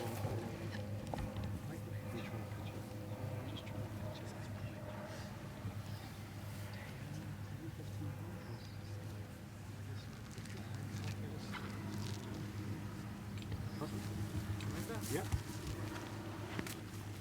Quite hear what he was saying there, but he's working with Pete Cowan, he said last week, on trying to take the hands and arms out of the shot and let the body hit the ball. So you just turn your body back and let your arms follow. It's a very simple method and a very good one.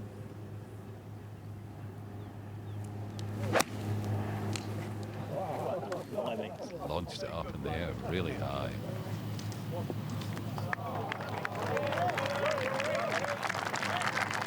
It was okay.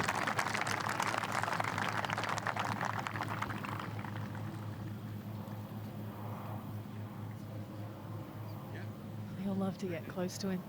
As close as is safe at the moment. Bounding Rory. Cam Smith from the thick stuff on the left.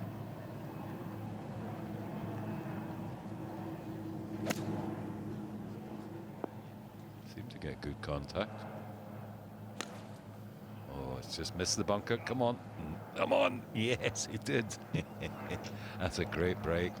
Such a great break. You don't get the opportunity to run the ball up onto the green that many times without, you know, either a bunker or a big tier to contend with on this layout. He takes advantage. Not much club here for Fleetwood. Just a 2-iron, I think. Par 5. Thanks.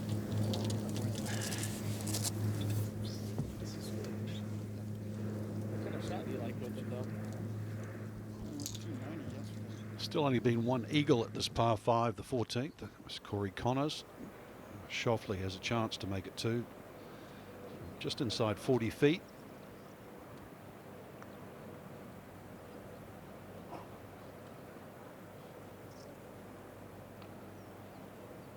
Not to beat. Also given away 27 birdies. So currently easiest hole on the golf course today. To 15. What a shot from Seam here. He just missed for eagle on the last. This is for birdie. It should be a little off the right. No, it's gone left, has it? Oh, it just went left. Such a performer. Koepka for his birdie at the 2nd. If he could write it down, it'd look something like that. The 2nd hole, the dog leg left. Converts his chance. Moves to 2 under par. Ricky Fowler has to get back to level. Well done, Ricky. Really needs to find his form. 101st in the world. No invites to majors, no invites to WGCs, Rolex events. He's got to get going. As does Reed, currently 4 over. Need at least 3 birdies. Great chance to get the first one here. Projected cut at 1 over par as it is. Back to the third. Second shot for Abraham Ansah. Just trying to work out where he is. I think he's over to the right. What a shot. Trodden down line. Just beautifully played.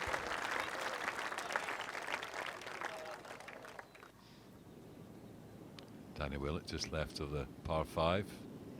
Par 4, sorry, 5th. Bank to contend with. Oh, it's gorgeous.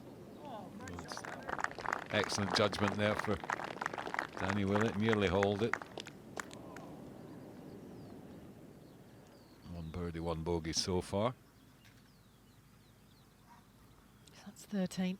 Is that Prince's up in the north, Sam? That's where one of the final qualifying sites was as well. Yes, I believe so. That's where Gene Sarazen won the Open. Back in 1932. And the sand wedge is in the clubhouse on the wall. Man who invented the sand wedge. Yeah, I got to meet him, played in his event a few times, and he was telling me about that. When he came across with the sand iron, he actually had it gripped side up so that nobody could see it. It's a secret weapon, basically, or copy it, or whatever the case was. Yeah, he actually got a replica of his forward when he held his Albatross 15 at Augusta. He was a wonderful man. The things they'll do to stop you seeing him. They've got Lionel Platts, who was a good player, Ryder Cup player. He had a bag of 5 irons. Every club had 5 on it. So nobody knew what he was hitting unless he was hitting the 5 iron. Well, that's a little bit like a DeChambeau. They don't have numbers, they have names. Each of the irons, yeah. I don't know how you figure out which is which. Because remember, the irons are the same length. I wonder what he's calling his driver today. Angry, I think. Smith at 13. Lengthy birdie chance.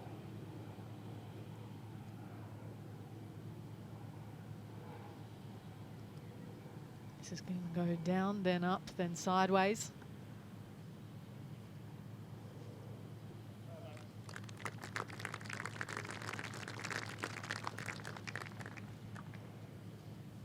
So that'll be for his par. Let's go to 14, the par 5. Just an iron off the tee to Fleetwood, and it's just got an iron in, so it's down off the right, the wind. So you can definitely reach from here. The line looks great. Didn't get the bounce. You heard him saying just get a bounce, but that's not a bad leave. I think you take it there 4 times.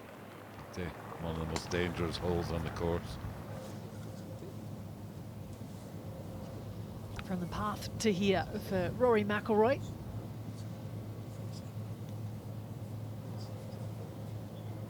We've got a little teach off Cam Smith, at least for the last section.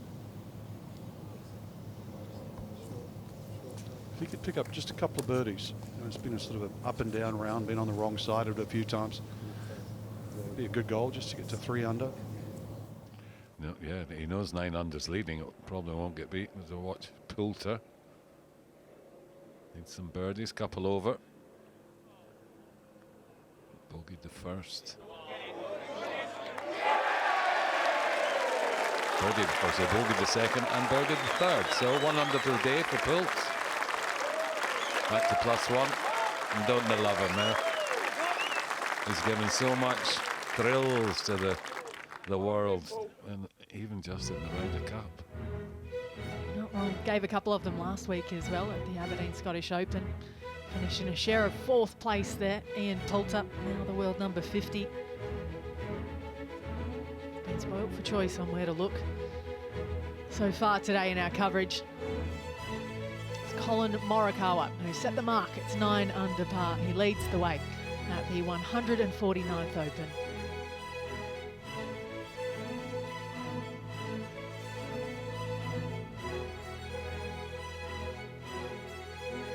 See that 65 there of Matthias Schmidt. I was thinking about it the last time, you know, amateurs have contended, and he's got a long way to go. He's in a share of 30th, obviously, but a great round of 65. I think it was actually Tom Lewis that shot 65 the last time we were here in 2011 in the opening round. Ended up playing alongside his namesake that week, and Tom Watson. He was the first round leader. He was leading amateur. I remember seeing the picture of Nicholson and the prize giving standing next to each other. It means a lot, that top amateur title here at the Open. It's almost announcing your name as one to watch. As Patrick Reed has done on many of occasions. Added trophies to his illustrious career. Green jacket, one of them. Just a second birdie. Need at least 2 more to play. The Norwegian superstar. Victor Hovland, 1 under par. This is his 3rd, par 4. Oh, it's not a good one. Oh, it's going to way down that hill. Needs to stop now. No. Big difference there. Been an extremely difficult. Yeah, look. It would be an extremely difficult 2-putt if that just goes another inch. He studied at Oklahoma State. He's a smart lad. Is that where you went? No. I'm a dookie. Birdie putt for Marcel Seam. You can't take your eyes off him. I wish it had gone in just to see his reaction. It's a great effort. Up and over the rise, close to that sprinkler as the go. Oh, just got a bad bounce on the other side of it. Such a small margin for error as we've seen so far today. Yeah, left side there has been no good.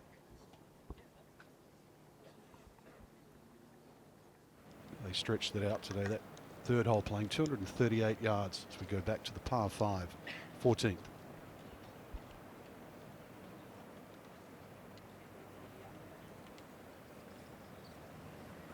Pin on. Just 13 paces, 5 off the right. Justin Thomas going up to take a proper look at it. Just going back to Gene Sarras, and he designed a bunker. He put a bunker on my course at St Andrews Bay, and he was such a gentleman. We had dinner with him, one of the nicest men I've ever met, and he was well into his 80s, and he was just sharp as a tack. And he used to do a lot of exhibition matches. They told the story about arriving Rome on this beautiful train for an exhibition match. Train stops, the door opens, and there's the red carpet for him. And the Pope had arrived 2 hours early, and that's who the red carpet was for. He thought it was for him. TT, Justin Thomas. He's an expert short iron player. Beautiful chipper of the ball. 1 bounce check. Using the bank at the back. Clever. Clever. Bit unlucky, actually. I didn't know the Pope played golf, but McIlroy, 14. Hang on. That's heading right. Is it okay? Oh, that's perfect. I bet you never had a 3-putt.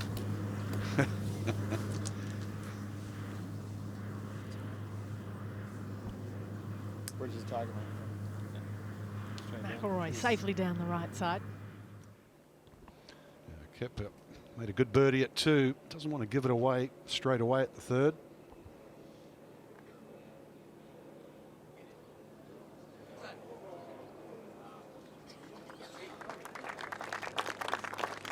Had a good round going yesterday till the bogey at 18. Just dropped, sort of soured the round. Now Fleetwood at 14. Putter in hand.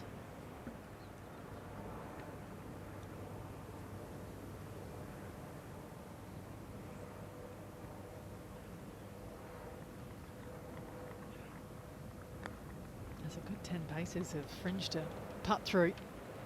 Up and down means birdie, up and in means eagle.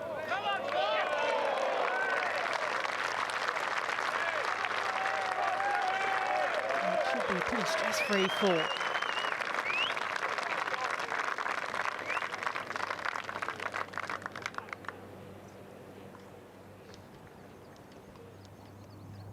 Nicely done. So Hovland's sprint up there to mark it so it wouldn't run down the hill. It's a good two-putt. There is a bogey. That's the first. That's the first one. I think the third one's down there, but I didn't see the second one. I'm sure that's... Cam Smith, 3 wood, 13. Jeez. He slipped there, but he's got away with it. It's right down the left side to the fairway. There's nothing wrong with it, Cam. And a great angle into that front right pin too. Not the time for your foot to slip though. No, not on that tee. The only holes where out of bounds comes into play.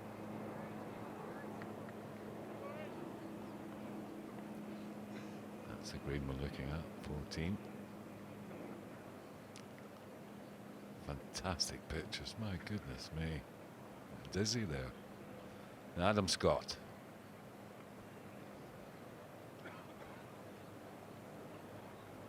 Three under today. Oh, Adam, that was weak. 3 over yesterday, 3 under today, going well. Such an amazing, graceful golfer. Wonderful, well-loved swing. 17. Simpson to get to 2 under. Is that a quick wrap? A bit of a tussle today out there. See, went out 3 over, but has fought back nicely. Once again to 14. Justin Thomas, tricky one down the hill. The ones where it's always difficult to get the break right on a putt like this because sometimes it doesn't take the turn immediately. And that time it did.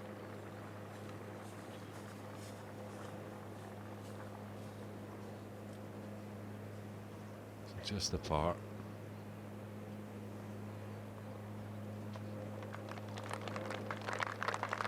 Thought the final round 65 from last week might carry a little bit more momentum into this week. No doubt he was hoping the same. Still, he's at level par.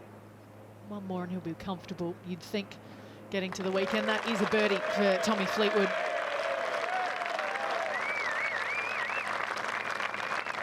So 2 in the last 5 holes. Gets into 3 under par. He's currently in a share of 15th.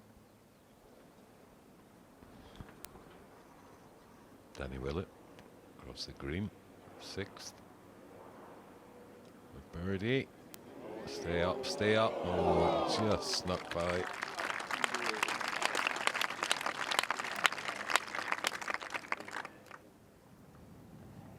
Back down with Rory McIlroy at 14. 270 seems a long way, but he can reach with an iron.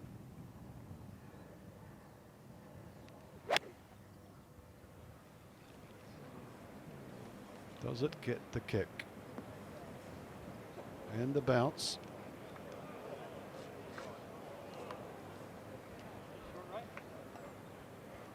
It's just okay, but that's going to be a difficult chip for him. It's going out the rough, uphill, and then straight downhill to the flag. Trying to draw it in. The wind is down off the right, so it would have had a little help.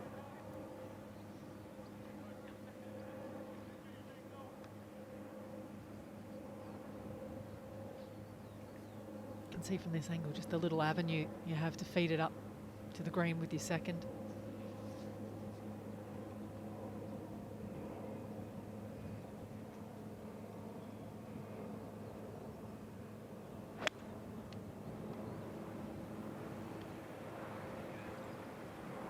Oh, he likes it. Oh, it's right on line. Once again, the soft bounce. Those 3 bunkers on the left, they force you to the right. It's close to the out of bounds, which is only 9 yards away from that putting surface. Beautifully constructed entry into this green. Up one ahead on the tee at 15 is Tommy Fleetwood. A couple of fairway bunkers on both the left and right side. One's on the left, a deeper. That evades both of them. All of them, I should say. It's the warmest part of the day right now. Sun's out. Andy Sullivan. Short sleeve shirts. So enjoying the warm weather. It's another one nice and close.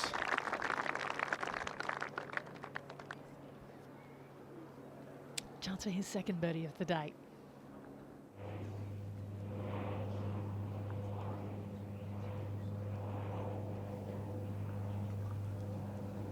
Jay Thomas here. A touch off the left to try and start it down the left-hand side. Just needs to push the button, Sam. Make a couple of birdies. He needs to get going, you're right. Just missed the bunker there. Yeah, a lot of left, right, Scotty. Going down the pipe. Jimmy Johnson is caddy there. Used to be a Scottish footballer called Jimmy Johnson. He was a megastar. Jinky was his nickname. Par putt for Xander Schauffele. No scoring adjustment. Birdie putt. Even better. And he's playing as the hardest hole on the golf course. As it stands, 4.4 the average. Birdies are few and far between at 15. The only ones have come from Adam Long, Jason Day, Harrington and Finau. A long putt for Poulter down the green at the 4th. 2 birdies and a par so far. It's on line, it's on line. Oh, Ian. Oh, that was so unlucky. Wonderful putt though.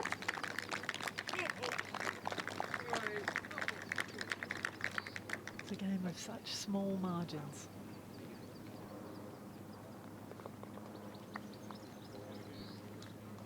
Looking very elegant today, Mr. Poulter.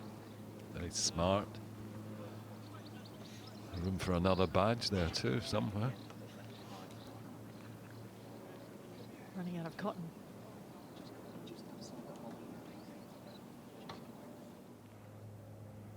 Keeps the embroiderers busy. Par putt required for Fowler. Getting toward the end of his round where he can't seem to let too many go. Oh, surely not. The cut line looming.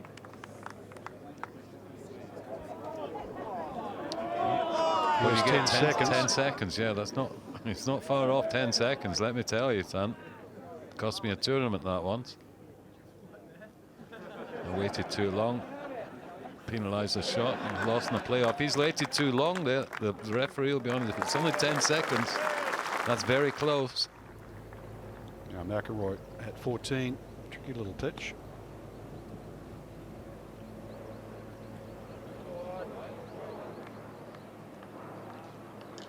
Just hoping for a little right bounce as he was coming over the hill, didn't get it.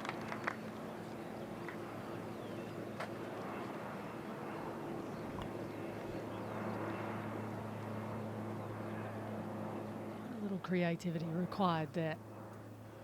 Jack Senior on the first, last man in to the Open. Got the 3rd exempt spot last week at the Scottish. And he's off to a flyer. Birdie at the first, 4 under. He played great last week. He played great yesterday. What a thrilling day for him. What a thrilling week.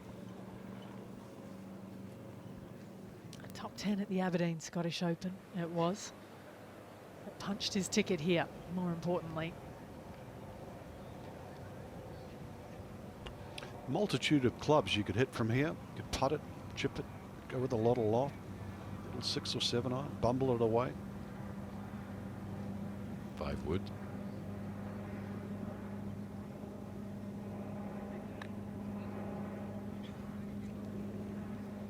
But this one works. Will it ever? So after a couple of early stumbles, bogeys at 1 and 3, sandwiched between them was a birdie. He's had 3 since then, a chance there for another one. Another 4th birdie in the last 7 holes for Smith. Now, Joel Damon. See if they can make birdie here at the 2nd. So 2 under. During his trip across, saw him on the charter flight.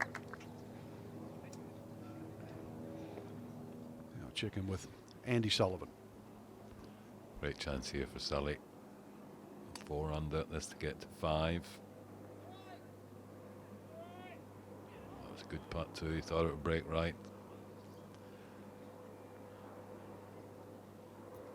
Very streaky player, and he can make lots of birdies. A fabulous swing. To get to 2 under par. At the 4th for Paul Casey. Putting back towards it, very nearly. It's an almighty front 9 at the moment. 8 of the 9 holes averaging over par. Slightly easier on the back 9 with 5 under par in the red numbers once you make the turn. Sounded a funny strike kick at the 4th. Veer off down to the right. Plenty of green to work with from there. It's another green missed.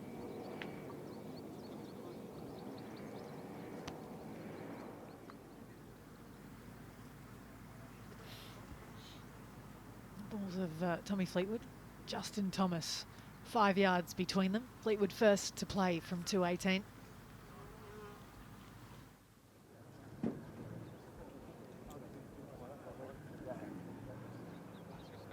.497 yards, the official yardage here. The front's playing 210 easy. Okay.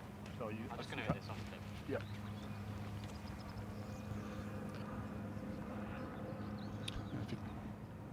If he aims a little left of that flag, take that slope and just move a little way around that green, because the green's angled 45 degrees away from the players.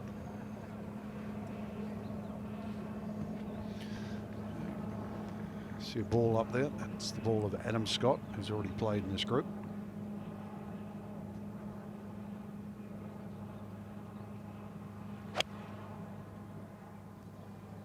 Wonderful strike. You can go past the pin left of it here and go right back down to it. Or you could just have it pitch it in.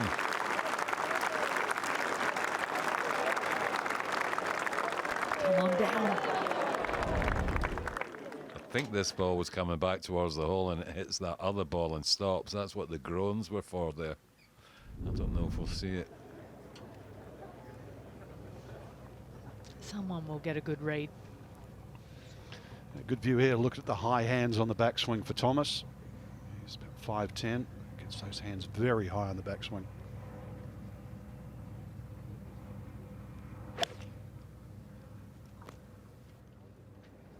There's the ability at the center of the face more often than not. Oh, wrong club. Good 10 yards short of where it would like to land.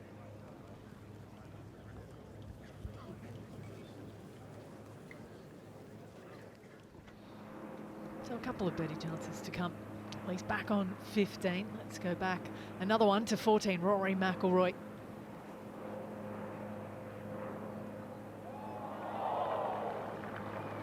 That would have given them a bit of comfort.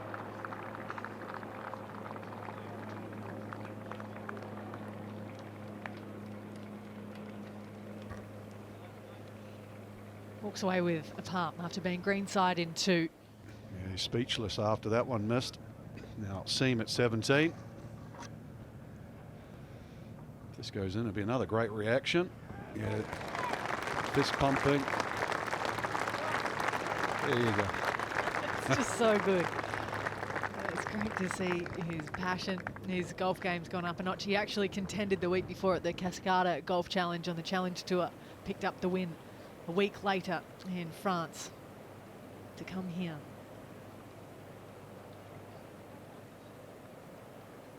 It's in. It's a 4 for Cameron Smith.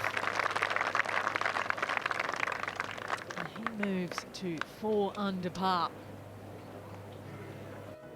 Nice little turnaround in the last hour and a half or so for the Australian. So the Argentinian has drawn up alongside those at 6 under par. And after his 64 today, Grillo, he too is 3 back.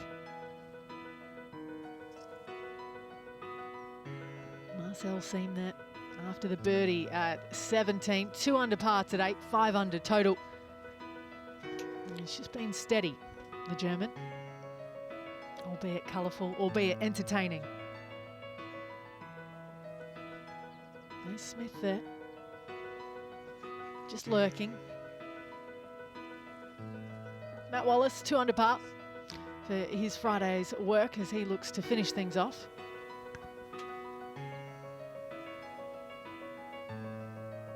Nice to see some good form from both, you could say, of Karlberg and Marcus Kinhult.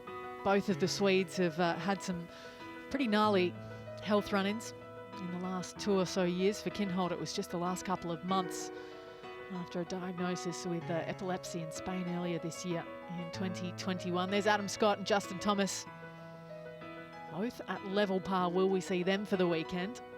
Stats currently tell us that the cut line is +1. We know that has a tendency to move on Friday in a championship like this. See there, Alison, at 66, so it only needs to move 5 spots and it's level. Another chance to watch Justin Thomas's exquisite short game. It's a tricky one though.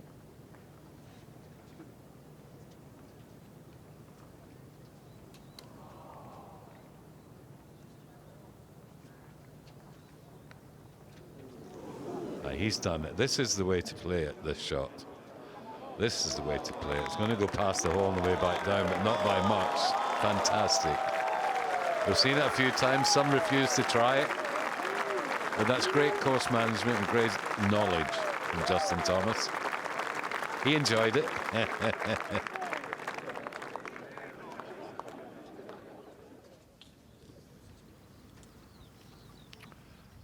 Next up on the first tee, it's the big easy Ernie Els. Now bless him on the seniors tour. It's a beautiful, elegant player, and we all love him. And let's see how much he can get today. This is game number 40. On the tee, from South Africa, Ernie Els.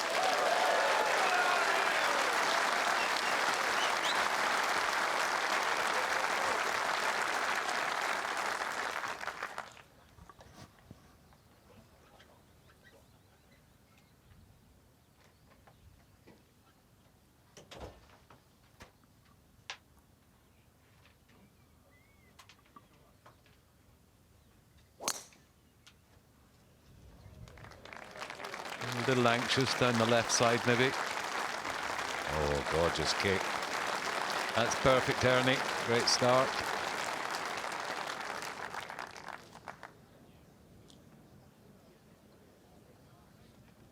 On the tee, from the USA, Gary Woodland. US Open champion. Fabulous player.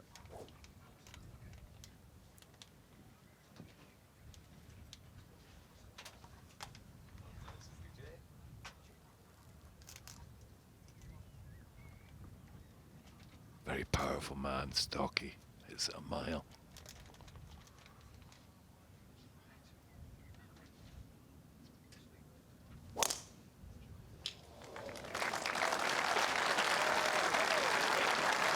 I think he likes it, maybe right down the right edge. Needs a good straight kick. No, it didn't get it.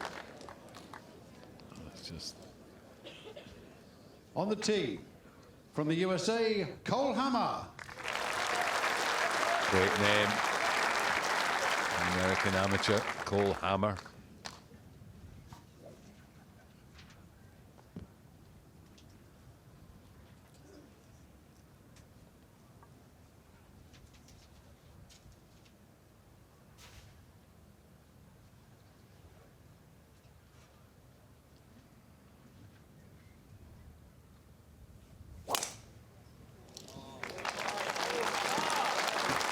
Not sure either. It's so tight. Straight kick. That's okay. It's perfect.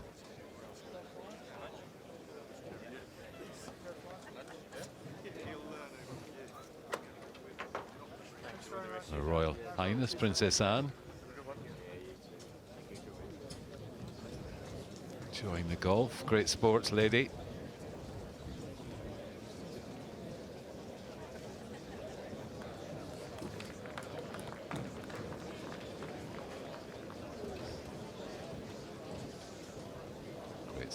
just right behind the first tee.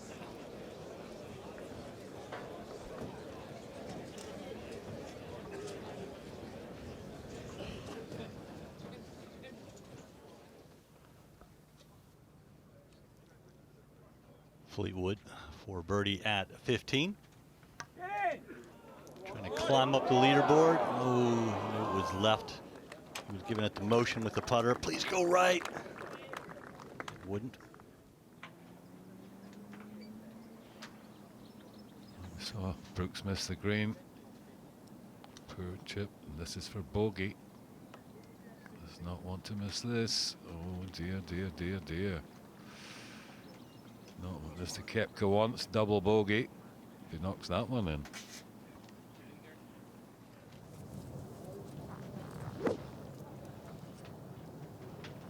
Now back to 16. And just front right. Please looks to be just dropping a little bit. It's just a wedge or a very easy 9 for Tommy. Expect us to be very far away. Hit that hard, that's probably wedge. That's okay.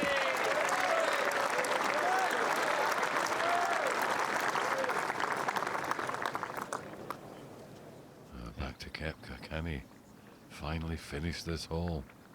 That's for double. Okay, so he'll go to +1 now for the championship. Needs some birdies. Welcome in, Jay Townsend. How are you, Jay? Great. Thanks, Sam. So we look at Paul Casey with a odd stance here up on his toes. Second shot at the 5th. Koepka was pretty interesting in his pre-tournament interview, and he said they were talking about possible groups and that type of stuff. He says, well, I'll be one of the last groups on Sunday. Well, he's got a long way to go from where he is right now at +1. Justin Thomas, another exquisite short iron player. He's shouting go very quickly though.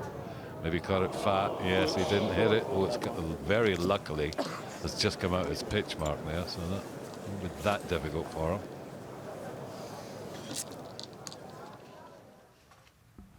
Cam Smith second at 15. A little bit more friendly hole location here, but a different wind direction, so playing longer clubs in. You can see 215. Started well right, wind coming from the left. Probably not much future in that start position, and that's the result you get.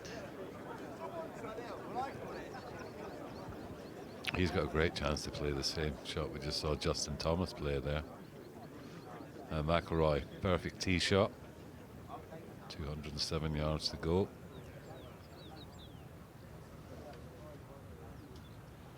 Even from here, you can use that backstop behind the pin. Someone just broke his concentration there. He was annoyed too. Maybe it was the wind that just changed a little bit.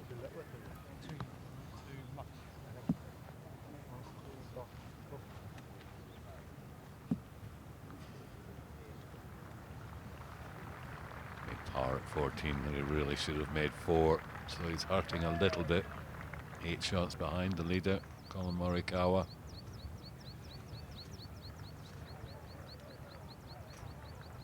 But he's still fighting. It's going right, this one. He doesn't like it. He's going to have to catch a bit. No, it's not.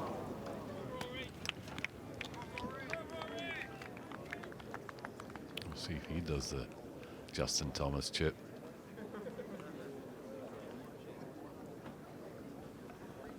Welcome back in, Dom Hollier. Thank you, Sam. As we go out to Marcel Seam coming down the 18th. What a couple of days he's having. What a couple of weeks. Fighting his way back to regular status on the European Tour. He can get it all back in one go this week. Of course, he's playing with a lot of confidence. Won the Challenge Tour last week, which got his playing rights this week in 149th Open Championship. You can just see his current love of the game. Jack Sr., fantastic story here as well. One good week is all it takes, isn't it? You can completely change your golfing destiny. Here's Jack Senior, who claimed the last qualifying spot last week at the Aberdeen Scottish Open.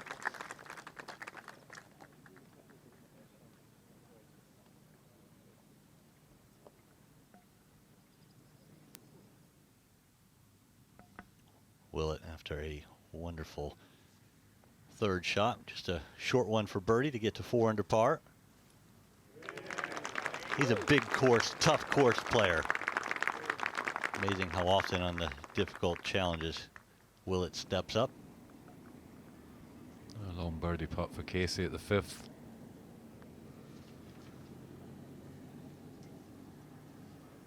Quite got enough speed on it. It's a good putt though. He should save his par there. Bogey free yesterday. Just 2 birdies for Paul Casey, who's had the family on vacation. They went to Cadbury World to see how chocolate was made. He promised the kids he'd let them know. Andy Sullivan down the 10th green.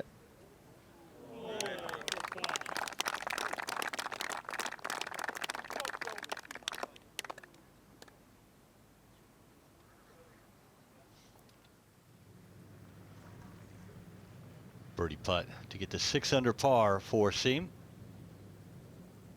And within 3 of the lead and a tie for second. What a story. Is it going to get there? It is. We've seen that fist pump from Siem in the years past. It's back. What a finish. 3 under in the last 5 holes. Tied for second, 6 under par. Just a fantastic feel-good story. I think he's quite excited. The last hour it's been like that. It's been quite amazing. Thomas's bunker shot, you can see it came out of its pitch mark, so it shouldn't be too difficult. Just get it out, not release down to the hole side.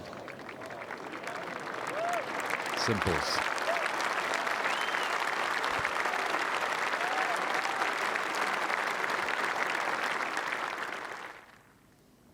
To South Africa's Justin Harding, one of the few players who still wields the long putter. And does it very well. Has been playing consistent this year. Picked up his 2nd European Tour win earlier this year outside of Nairobi. As we go down to Cam Smith. He has the opportunity to use the Justin Thomas method, chipping it well past the flag, up that slope, and comes right back down to the hole side nearly every time. It's the easiest way to play this shot. So much more margin for error. Even McIlroy could do it. Look at the close stance. That's exactly what he's done now. He's played the proper one. I thought he'd hit that pretty hard. It's pretty wide there as well, I would think, Sam. Surprised he was so far offline with such a basic shot. Maybe he just didn't hit it hard enough. He was trying to hit it up that hill because it does come back down to the right. Tommy Fleetwood at 16. The anguish a player feels when he's dead in the jaws and short. There's nothing worse, isn't there? Come on, Rory, up the hill and back down, stone dead or in. Not an empty seat in those grandstands. 3 or 4 deep around the back. Great to have the galleries out here watching the best.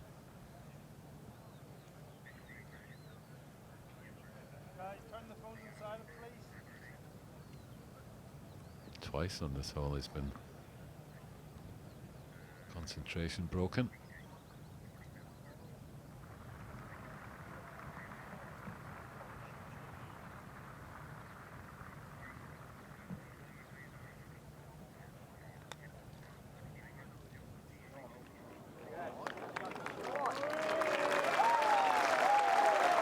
Good touch, very good touch from Rory.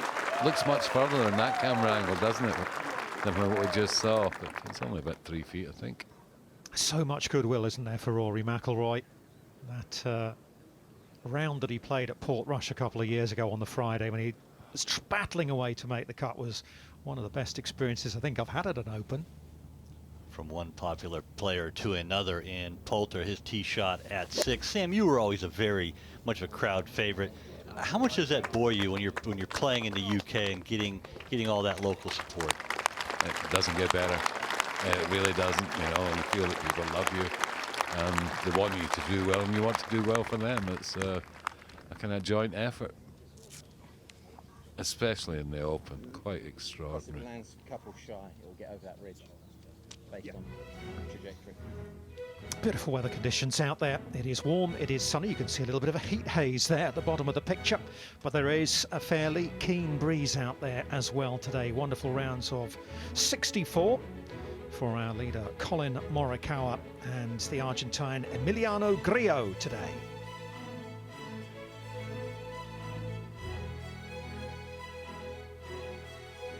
Cam Smith going along nicely. Ever had a mullet, Sam? I've had a fish that's a mullet, but I've never had a mullet haircut, no. Very famous in the 80s, wasn't it? Don Johnson and people like that and that. But he hasn't taken his hat off. I've never seen it yet. Now Fleetwood, driver. No, it's right. It's thick over there. It's thick anyway, you miss the fairway, but well, he has the opportunity there. It's no bunkers between him and the green. He can run it in.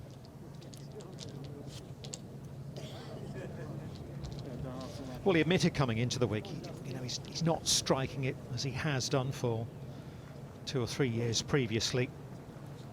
But he loves the Open and he loves the support that he gets out there. Thomas next up.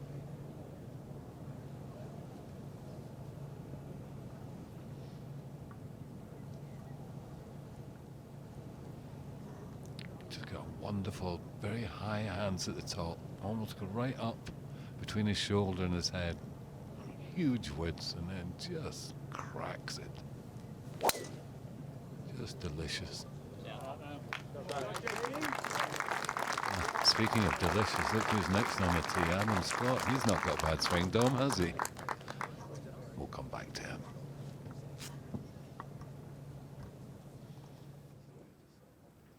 I get the feeling with Justin Thomas, he's really starting to enjoy links golf. Here is Cam Smith, and a par putt at the 15th for the Australian.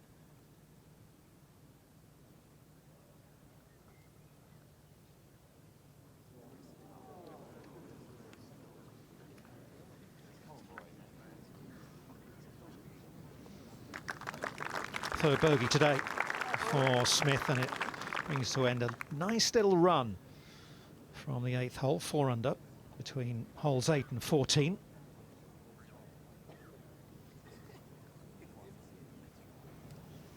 McIlroy, remember, also has a putt for par here at 15.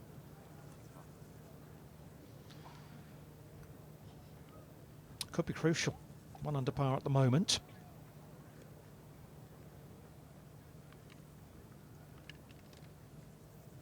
You don't want to be giving any away. There's a pretty good pitch shot from down below the green.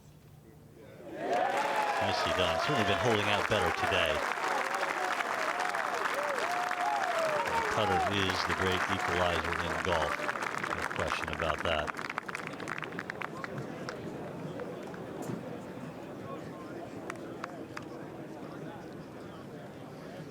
Two holes to go for Rory McIlroy. Let's go back to Brooks Koepka, who is 4 and a bit holes into his second round. Just made a double, and those all great players do. The comeback birdie.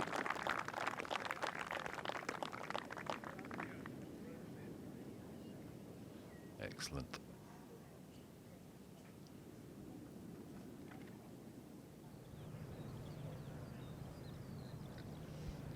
Schauffele just trying to pick one up here. Needs one for sure. Currently on 1 over par, and that is going to help a tremendous amount.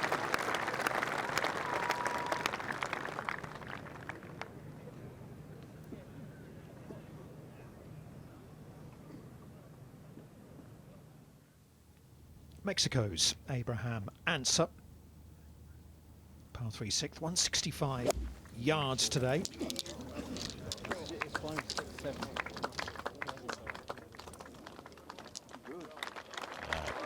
Coming off the shoulder of the bunker on the right. Fantastic shot.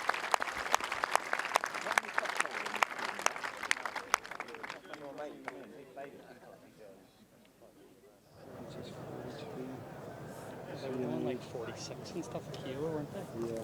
McIlroy. Good par save there at 15. Good birdie chance here. Yeah, he Good used to birdie get chance me at on 17. He needs to make Yeah, one yeah. at least. Just for his own state of mind for the weekend. He is capable of anything. And the weather's going to be good over the weekend, so great golf available.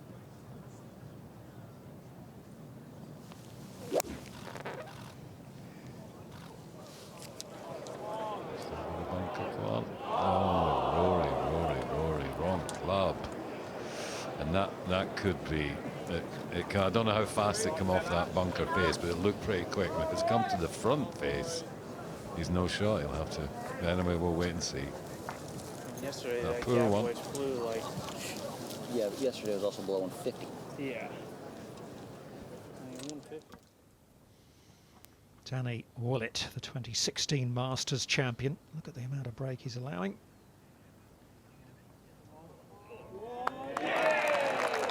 Had a double operation. Had a hernia and a grumbling appendix going on, which he finally had operated on in early June. He said last week, on Saturday, was the first time he felt he was completely comfortable again.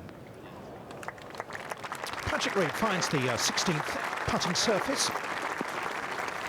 +2, Patrick. He needs to hold that to feel a bit more comfortable himself. +2 won't make the cut. +1, very good chance. It's 66 at the moment. Top 17 ties make the cut. Fleetwood, big uphill lie here, right of 17 fairway. Good angle, left hole location, 17 on, 4 from the left edge. But this is a bit of a guessing game. Most of the wind is behind the players at 17, maybe a little from the left as you see that flag billowing in the wind.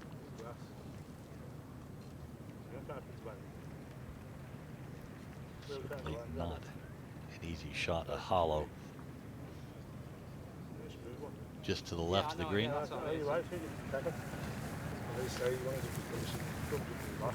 Yeah.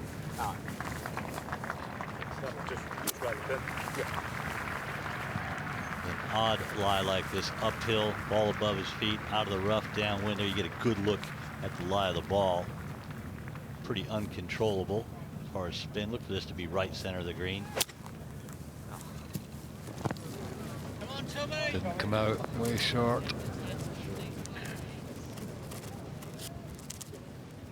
Not too bad though, with the drive he hit. He could have been in awful stuff over there. It's going to pitch 30. Yep. Yeah. Jordan Spieth, the winner of the Open at Royal Birkdale 4 years ago now.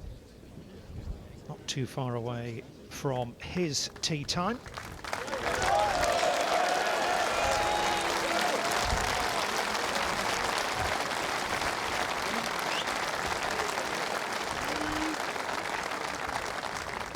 Playing with Bryson DeChambeau and Brandon Grace out there today. What a lovely reception. What's in Bryson's ears? Is he listening to music on the first tee, or is he listening to something? It looks like 2 earphones in there. Did you see that? Yeah, they're earbuds, and they can actually, you can tap them, you can hear better the natural surroundings. Well, they're just about to get underway.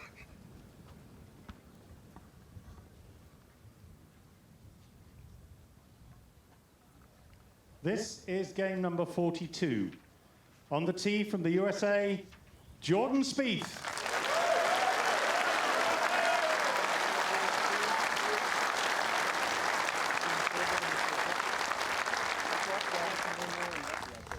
By his own admission, a couple of years ago, he had no idea where the ball was going. He dropped down to 92nd in the world rankings, but this year, he is on the comeback trail.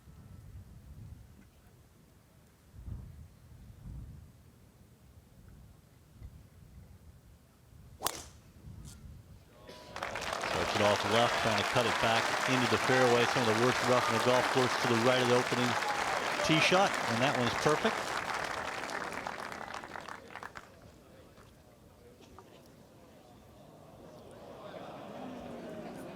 On the tee from the USA, Bryson DeChambeau. They all want him to hit driver.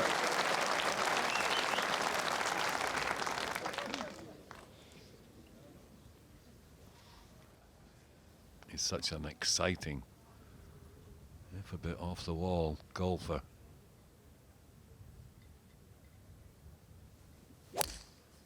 Oh, that looks good. Straight down the middle.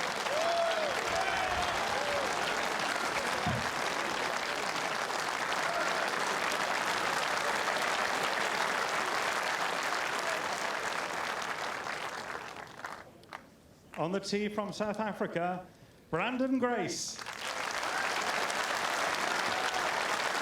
Winner on the PGA Tour this season in emotional circumstances as well, just 5 weeks after his father passed away of COVID.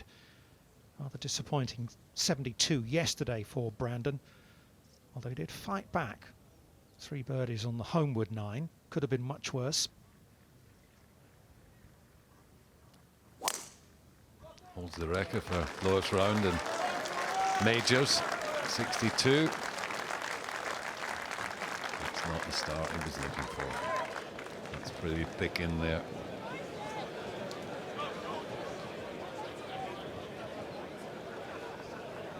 What do you think, Jace, that Spieth's got back? His driving is a little bit laid off at the top. What's made the change to get him back where he was? The word on the street is it was the 61 at the Waste Management that just turned his confidence around. That's when he really started playing well. After that single round, everything just clicked. It is a game between 6 inches ahead, isn't it? He said some interesting things about the shape of his game. We'll come back to that, and Bryson, of course, and what he said about his driver yesterday. They're underway. Harman, Mackenzie Hughes and Dylan Fratelli out a little bit later. Victor Perez, the Frenchman, with Kevin Streelman and Guido Migliozzi. The defending champion Shane Lowry with John Rahm, who had a disappointing opening day, and Louis Oosthuizen, 48 years young. Sink and Westwood will be out in the same pairing. DJ with Zalatoris and Justin Rose. Although we're hearing that Will Zalatoris has had to withdraw from the tournament. McIlroy didn't come to the front edge of the bunker, so this is not too difficult. It's another 5-6 footer for par.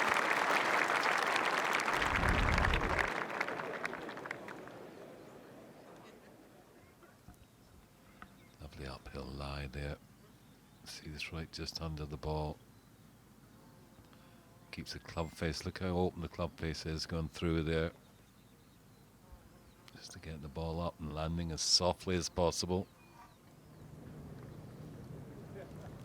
Fleetwood, after coming out of the right rough, playing for a flyer and not getting it, now has to putt up this big bank, swinging from right to left. 2 putts would be excellent from that position. Not his best, and plenty of real estate left between himself and the hole. Cam Smith, this for birdie on 16. Lovely tee shot. 3 under, get the one back he dropped. Well done. That's back to 4 under. And another bogey birdie. Lots of birdies today for Cam Smith. 2 bogeys. He really is an exciting player. Adam Scott has fought back well today. 3 under par to be even par. Long birdie putt at 17. And isn't that the difference? Watching the putts go in rather than rolling by. Adam Scott into red numbers. Great day for the Australian, who had his chance, didn't he? 2012 at Lytham, and rather imploded coming down the stretch, and I'm afraid that is a dropped shot for Rory McIlroy. It's a bogey 4 at 16. That's his first bogey since opening bogeys at the first 2 holes, followed by birdies at 4, 9, and 12. Justin Thomas. Excellent second at the 17. Up the hill, little off the right. Look where it finished, right behind the hole. Very unlucky, it wasn't going that quick. Should have turned. Perfect. 94. Well, down to the first fairway. DeChambeau about to hit his second, and Anthony Wall is with this group. Good afternoon, everyone. Stunning afternoon, cloudless day. 187 for DeChambeau. Left himself a long way back, but he's in play more importantly. Plenty of green right. Breeze is on the change. This is playing a lot longer than this morning.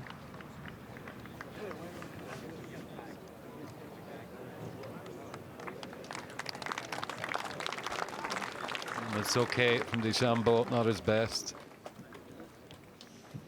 How many times is he going to draw the driver out there today? Well, I like to see it. I think everyone else does too. It's fun to watch. I mean, is it the right play? Oftentimes not. I don't care. I want to see it.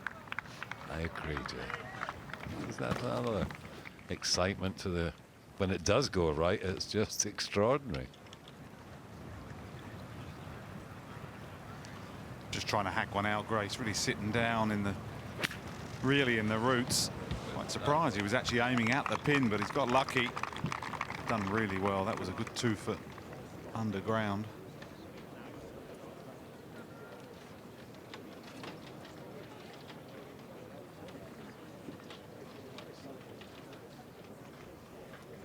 And a good flat stance for Jordan Spieth, so this shouldn't be a problem. 176 for the American. Just the perfect tee shot on the flat spot down the left. So he'll take this on.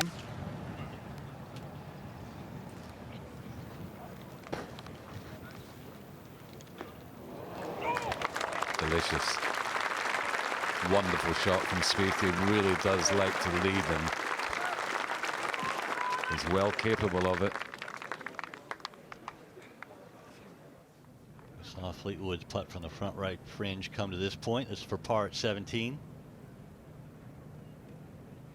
Not a lot of break to look for. This is just about getting it in the hole and hitting it hard enough, and lack of pace had it drift off to the right, and that bogey is really the result of missing the fairway to the right. The familiar waggles of Danny Willett, his second to the par 4 ninth.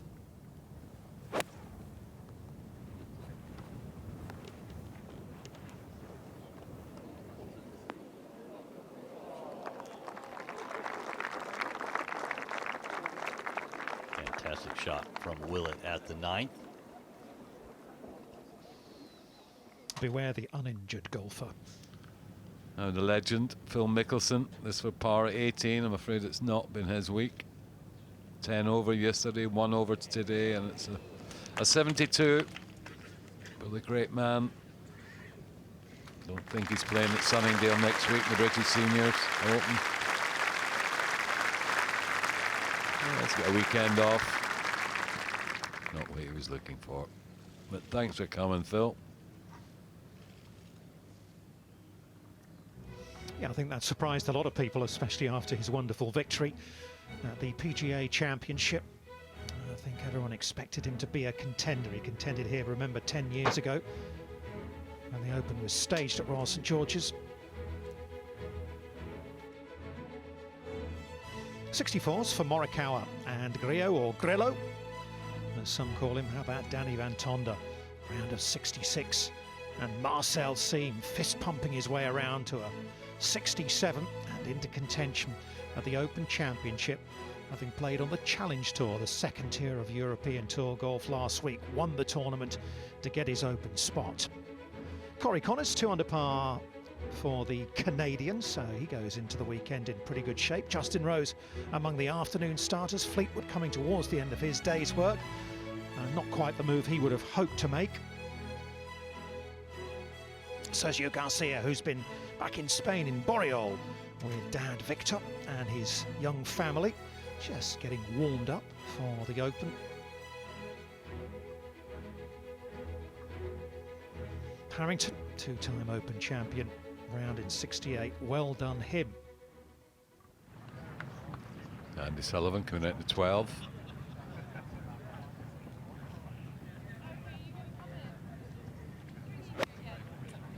Today, a nice 3 under 67 yesterday.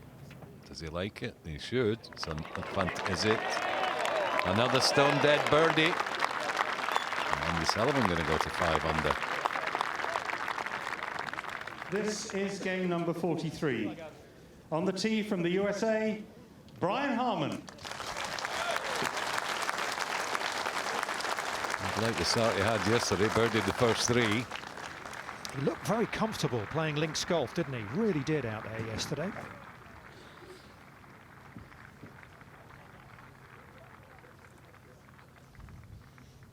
Very nearly didn't come to the championship because of the COVID travel restrictions, but eventually did make the flight. Oh, but he's glad he came.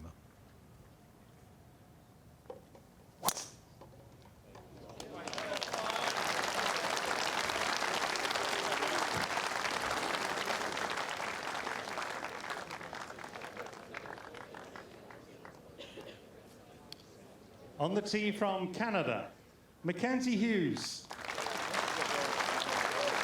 Funny enough, he went to the same university, Kent State in Ohio, as Ben Curtis. That'd be an omen. Former winner here.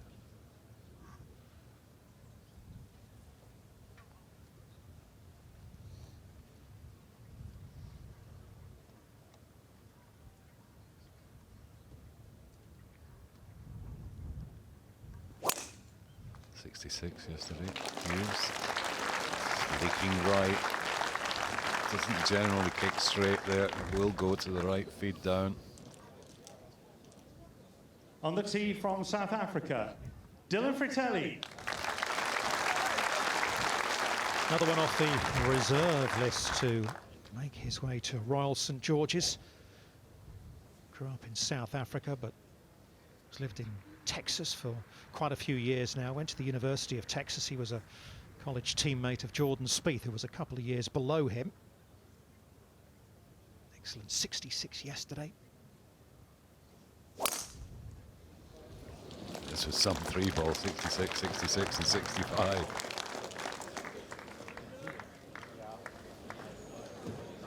Just okay.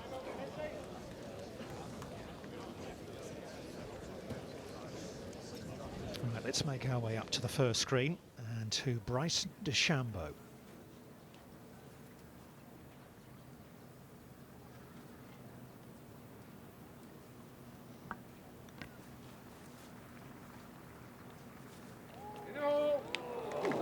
If you haven't been following it on social media, it's been another pantomime, I'm afraid, involving this man who came off yesterday and said the driver sucks. Got in all sorts of troubles with the company that manufacture his club, saying he behaved like an 8-year-old. They've since made up. Schauffele for birdie at 18. One comes up short. It will be a round of 71 when he taps this one in. 140 strokes for the first 2 days for the American.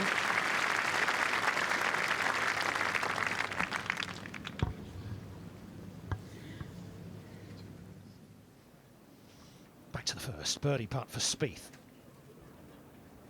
Looks to be looking like a little right of the hole for it to break left. Broke back to the right at the end, luckily so. Yeah, he goes, it broke both ways. But a good opening birdie for the former champion. Gets to 6 under. Will it? Second in here at 9. Always pulled it. It was left to right, but just started it half a cup left. Should have been left edge. Just the par for Danny. Going along nicely. He's 8th on the European Ryder Cup points list, Sam, and he says he would love to play in the Ryder Cup again. Of course, he had a very disappointing experience at Hazeltine in 2016 when his brother made those comments earlier in the week. It made it extremely difficult for Danny.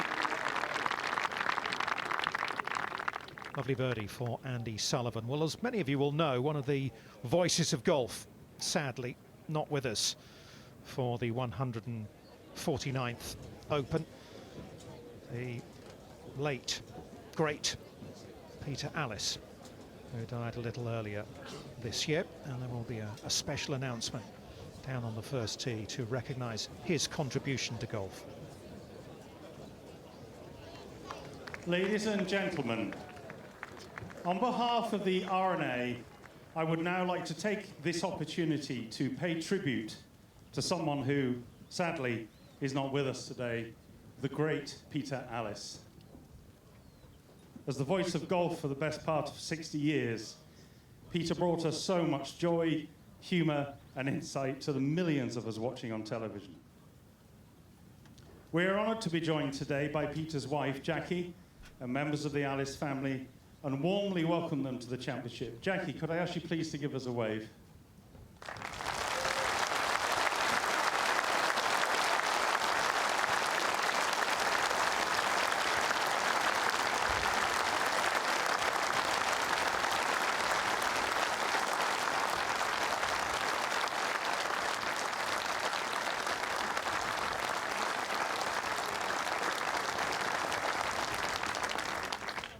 As a player and as a commentator, Peter made an indelible mark on the Open. We will all miss his uniquely wise, warm and witty commentary, so I'd like to invite you to join us for a moment's applause to celebrate his life.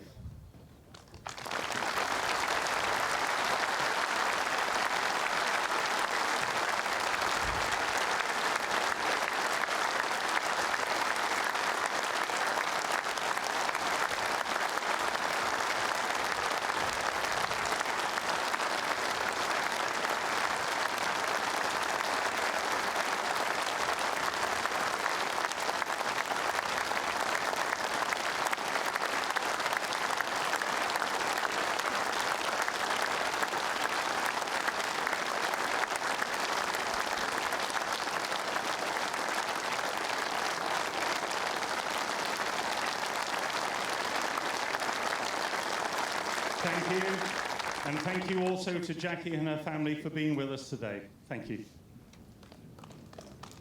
Beautiful.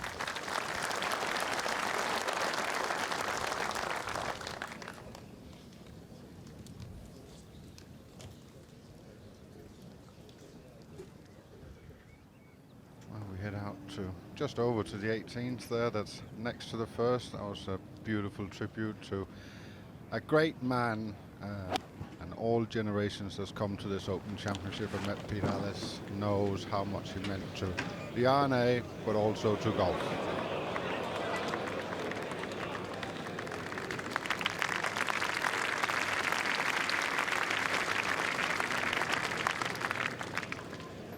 Just creeps over that big ridge at the 18th, Tommy Fleetwood. Thomas Bjorn has joined myself, Dom Hollier, in the commentary box.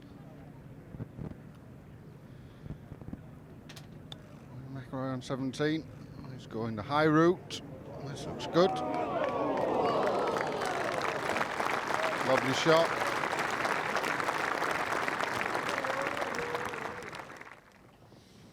And up to 18, and Justin Thomas from just over 190 yards.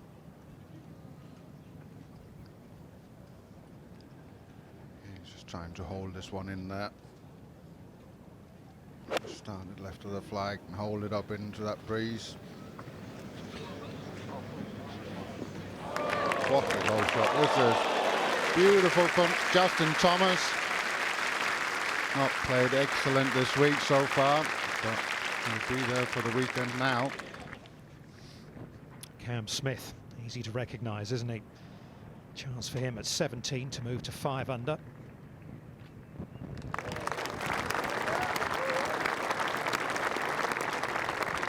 Two in a row, 4 birdies on the homeward stretch for the Australian. Here's Harman at the first.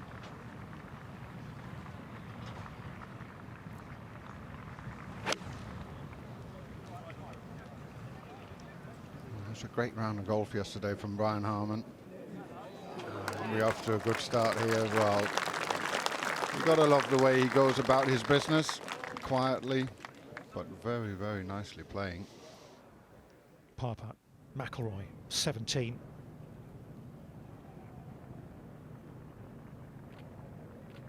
Oh dear.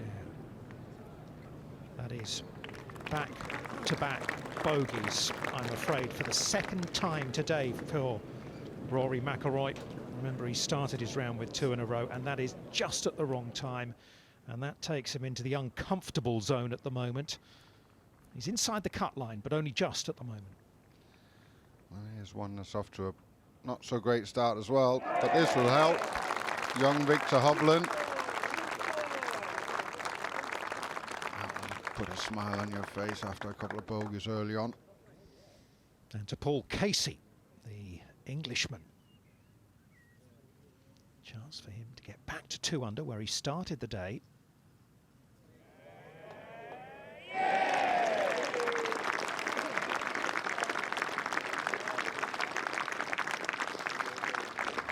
Well, he's in his 40s now. Still looking for that major breakthrough. Won the Dubai Desert Classic earlier this season. It's Colin Morikawa, the last year's PGA champion, who leads the way after a scintillating 64 today from South Africa's Van Tonder, the Argentine Griot, Germany's Marcel Siem, and 1 or 2 others as well.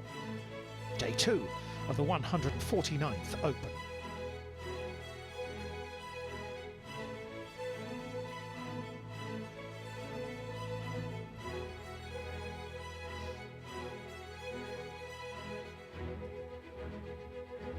Disappointing day for Webb Simpson, former US Open champion. 66 yesterday, 4 under par, but he's given a couple of those back out there today. Mackenzie Hughes for birdie on the first. Dylan Fratelli was over the back. He's chipped down.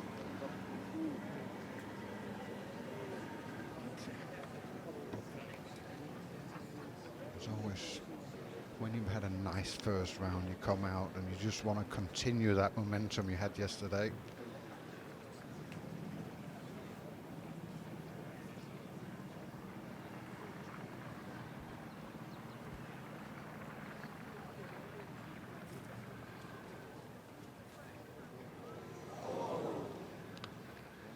Excellent effort.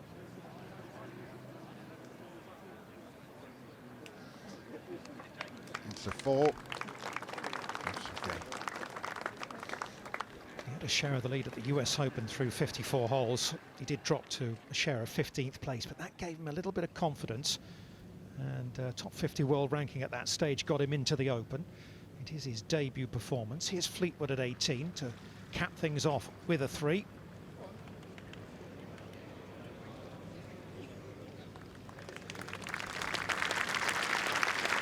He was excellent yesterday, Tommy Fleetwood. Not quite so today.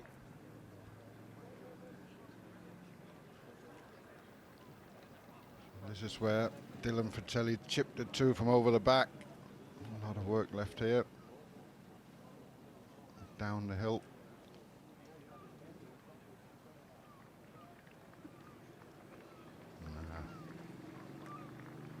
That was a real first green putt, that.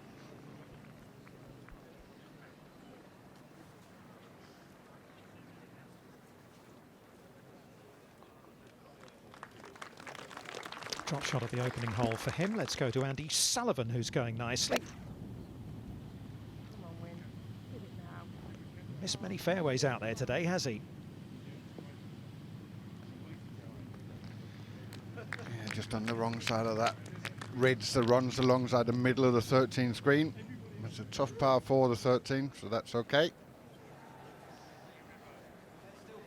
Now back to the first. And Brian Harman to open up with a birdie.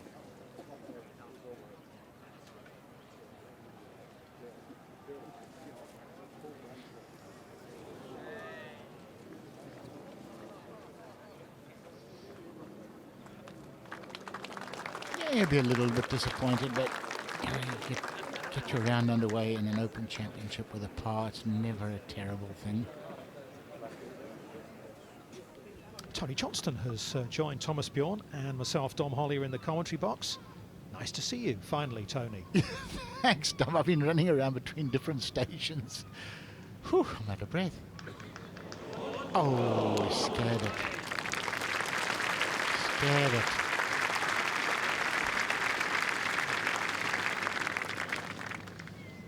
It's been an excellent day's work for Adam Scott. 66, no bogeys. That's more the Adam Scott we know. He wasn't good yesterday, but he was certainly great today. I think he spent a lot of time last night thinking about today's round and how to approach it. Dean Burmester at 10, the massive hitting Dean Burmester. Go. Get up there. Go. Go. Oh, yes. Oh! Great shot that is. That's unbelievable. He held 2 in 4 holes last week where he had 4 2s in a row. He almost did it again there. Justin Thomas to finish in red numbers. Yeah, go on. Go on. Well done, Justin Thomas. Worked hard yesterday, even harder today at times. Great round of 67. 1 under par for the tournament. Yeah, mentally that'll probably help, won't it, to get under par at least for the championship, albeit 8 shots behind his fellow American Colin Morikawa. Now to DeChambeau. Anthony. And down the breeze, just a hair left or right for DeChambeau. Greens are starting to get a little bit crusty, so possibly speeding up a fraction, which is good to see. Outside chance here.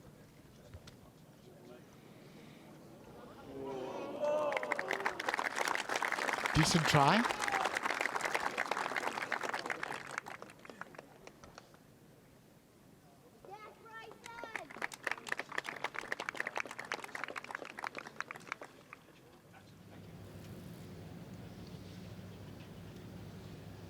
Tommy Fleetwood. No mistakes with the par putt.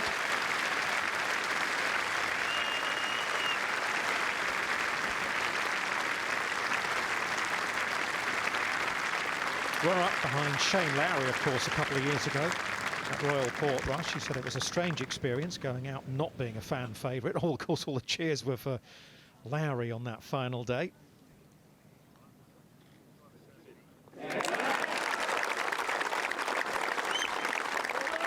He's a man to watch out for. 700, Jordan Spieth. Back putting great. Confidence in his step. Not so much whinging either anymore. It's all going smoothly. Birdie start for Jordan Spieth, and onto the first tee walks Louis Oosthuizen. The overnight leader. A South African who won the Open at St Andrews in 2010, nearly did it again at St Andrews 5 years later. And from one South African to another, bogeyed note at the 9th. This lad is a particularly good putter, and he proves it beautifully hold. Out in 34. That's nice work. Up to 18, Cam Smith second.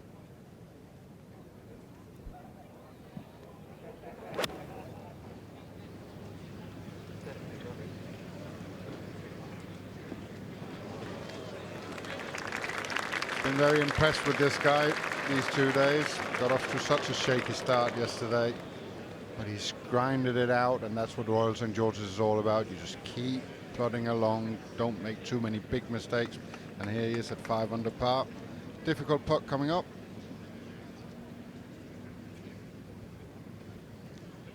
McIlroy.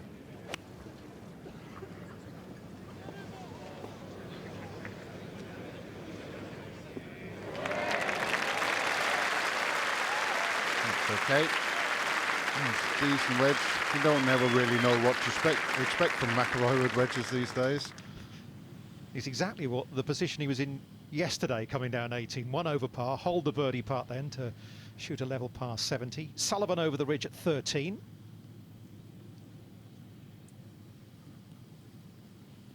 I don't know about you, Thomas. I always struggled with those when I was going slow up the hill and fast down the other side. I always battled to get the speed. Yeah, that was mostly because you couldn't see where the hole was up over the ridge. And it was only 4 inches high. Stop it. Danny Willett with a long-range birdie putt.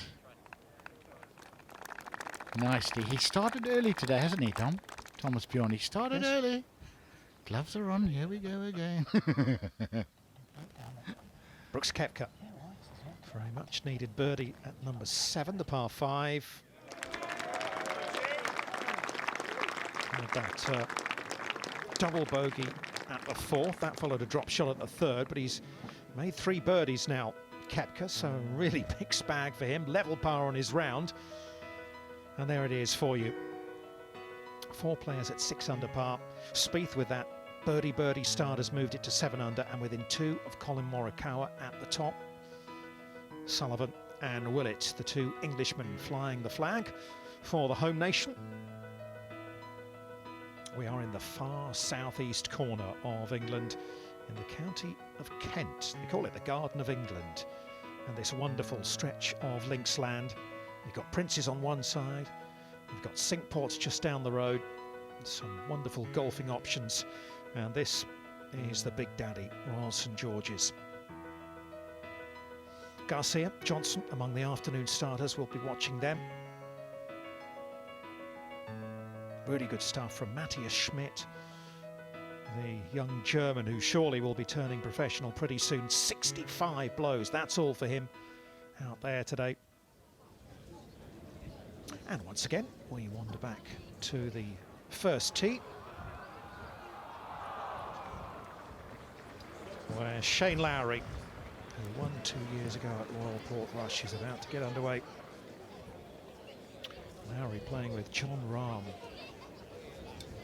who shot a 1 over par 71. That was a surprise for many. And with Oosthuizen, who shot that wonderful round of 64, bogey free as well.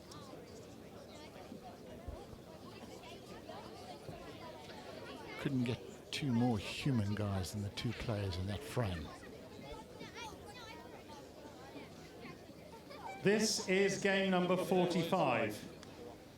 On the tee from the Republic of Ireland, the defending champion, Shane Lowry.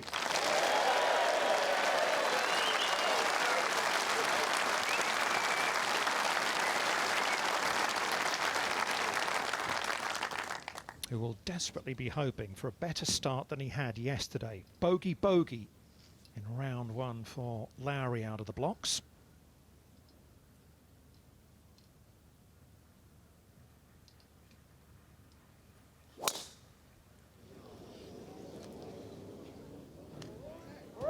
Bit of a groan.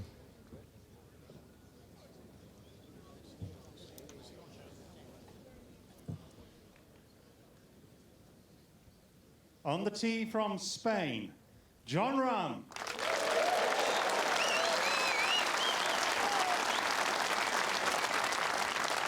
Very much the pre-tournament favourite after that victory at Torrey Pines in the US Open.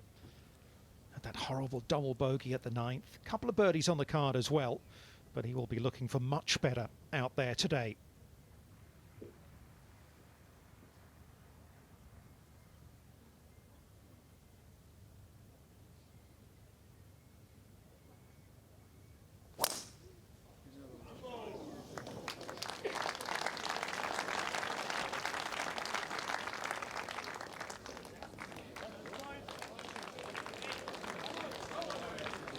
It's okay. On the tee from South Africa, Louis Oosthuizen.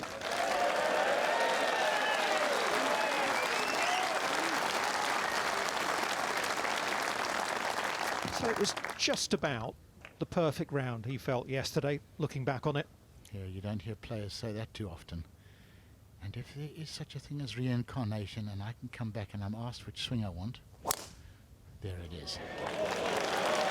Give me that action, please.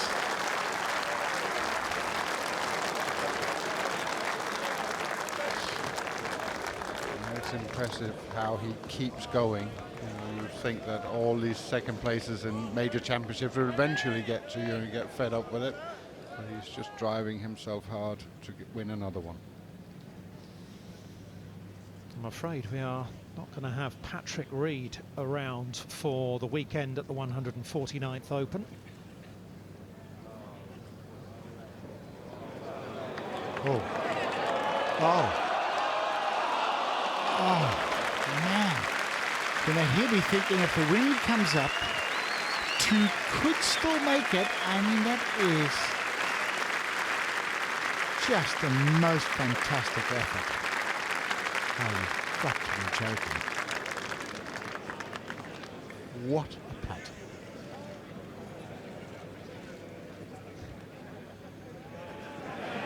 He's amazing, isn't he? He really is. He knows he's got about 10 seconds once he gets to the hole. Time is up and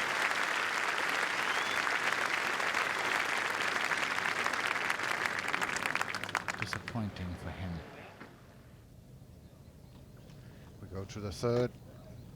Jordan Spieth, this lovely par 3 here at Royal St. George's. Pin is just up on that tier. Just trying to land it just short and bounce it up. And that never came out the way he wanted it. Heavy.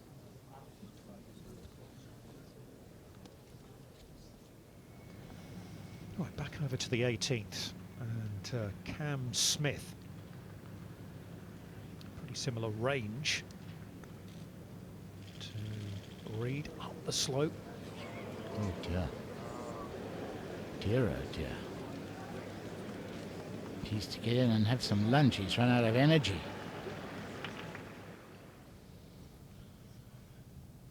DeChambeau on third.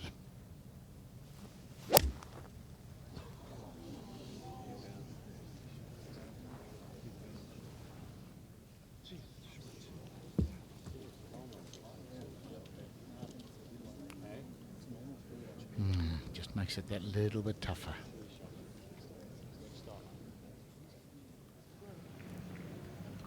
Right.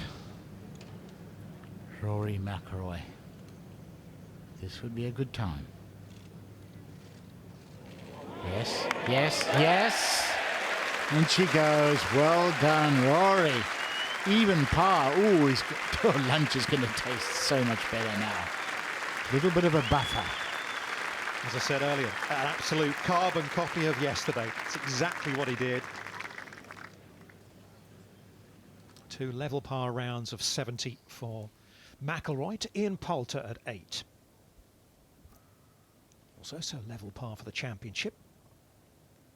There's a good round going already for Ian Poulter. He was 2 under already, and there's another one. Thomas, you picked him for the Ryder Cup, didn't you, in 2018? And Padraig Harrington has made encouraging noises about him. What makes him such a special talent? As we watch Cam Smith for par at 18. He loves it. He loves being on the golf course winning points. Those are the players you want at the Ryder Cup. As long as he's healthy, as long as he's playing good enough, those are the kind of players you can't leave them out for reasons that they're not playing well enough if they're close enough. You know, that they need to be okay playing, because him, Garcia, Westwood, once they get to the Ryder Cup, they always step up one gear. So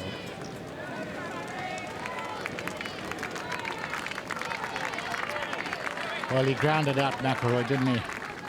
Expect a good weekend from him. Back to the first. Louis Oosthuizen.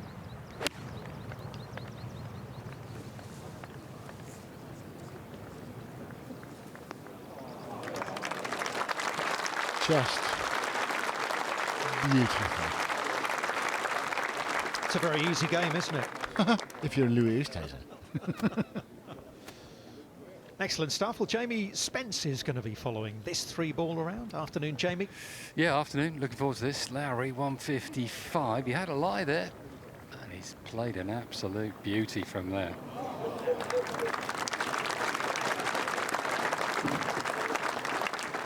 Winds quartered from yesterday afternoon. This was down off the left yesterday. It's now in off the left. So quite a significant change of breeze for the afternoon players here. Rahm, 155. Now the ball just sitting down a bit on a slight downslope. And he's short-sighted himself down the left-hand side where this pin is.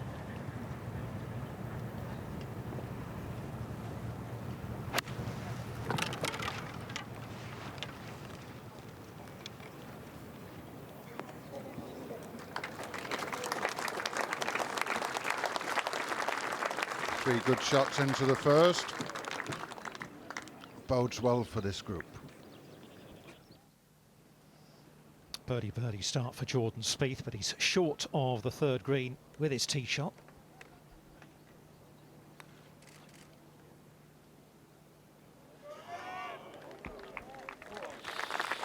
Yeah, just dug in on that upslope, didn't it? Just took a bit more grip than he wanted. Joel Darman, number 7.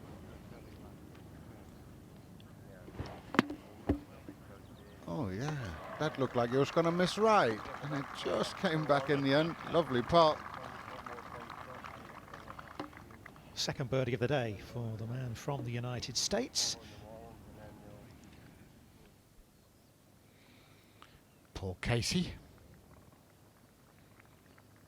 at the 8th, trying to get to 3 under, and does successfully. Beautiful stroke.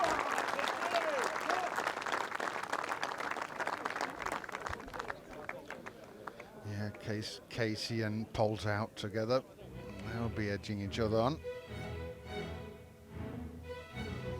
Still Morikawa leading the way. Jordan Spieth has, apart from, what, about 6 or 7 feet at the third, to stay at 7 under par. Beautiful conditions here at Royal St George's.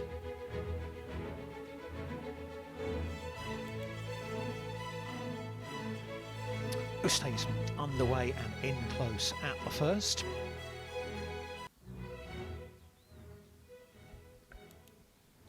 We'll go to the third, and Bryson DeChambeau for par. Yeah, he missed the green there left. This is where he got it to. That's an excellent up and down.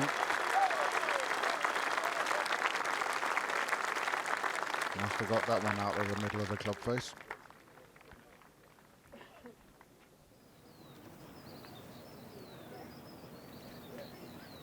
What a beautiful afternoon.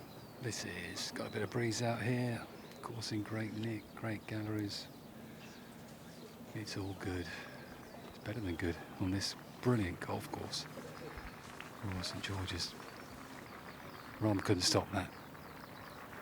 Can't say from here. He's sort of staring down the hole. There's a bit of right to left early up the slope, and then might go the other way as he gets near the hole. This one.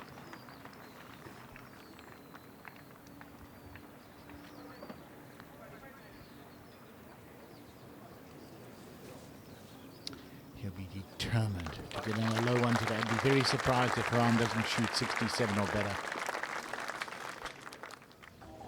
Right, back to the first, because Stuart Sink, Lee Westwood and Martin Keimer are about to get underway.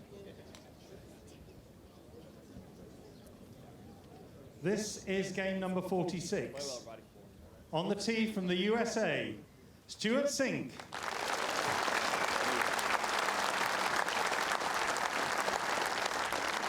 Well, it was the Stuart Sink of old, wasn't it?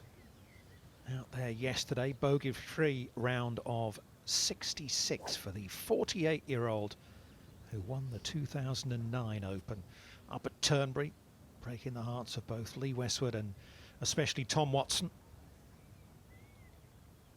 Twice a winner this season on the PGA Tour.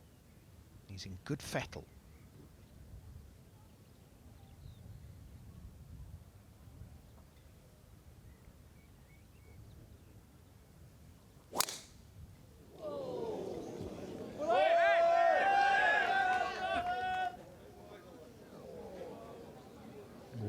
Thought he might get lucky on the path.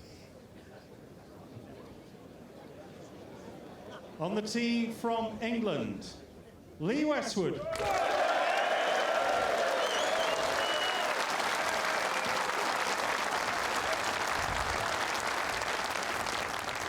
Good friend of yours, Thomas. He's still playing some excellent golf. Yeah, I think his commitment to the game is as big as I've seen it in many years, and that's you know, practice, but also he's working hard at home. He's really committed to get himself back to right up at the top of the world rankings, which is impressive at his age, I have to say.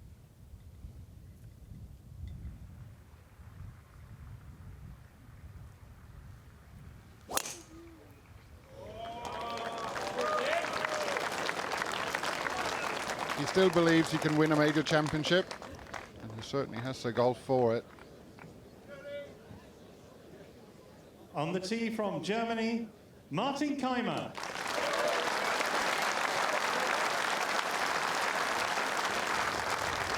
Not really vintage Keimer out there yesterday, was it? Really struggled on the homeward stretch, 4 over the back 9. And an opening 74 leaves him with plenty of work to do out there today.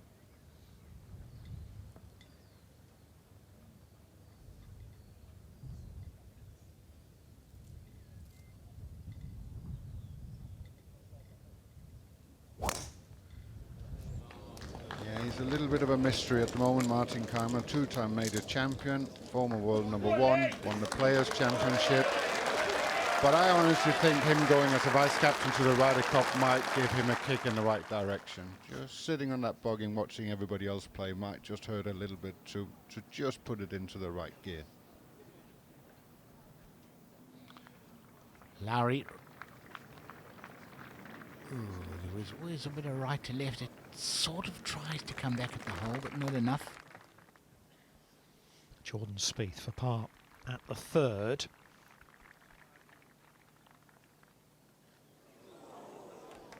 Birdie, birdie, bogey start. There's almost nothing worse. You just, after 2 holes, you think, oh, I'm going to shoot 62, 63 today, and then all of a sudden you're like, oh, only 1 under after 3. Work to do. This could be the ideal start for Oosthuizen. And it is. That's exactly what you want. And you've had a hot first round. Sometimes it's not that easy to follow it up with a second good one, but if you come out the blocks like that, it'll ease a lot of the nerves and the tension. Picking up where he left off yesterday. Mackenzie Hughes, our Canadian friend here up the hill. It's beautiful. Just a lovely roll. Having a lovely, lovely time in his career, Mackenzie Hughes. Going on beautifully.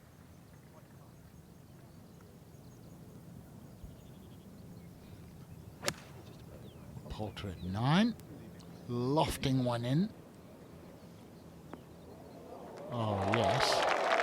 Oh, yes. And I think that was intentional. In fact, I'm pretty sure it was.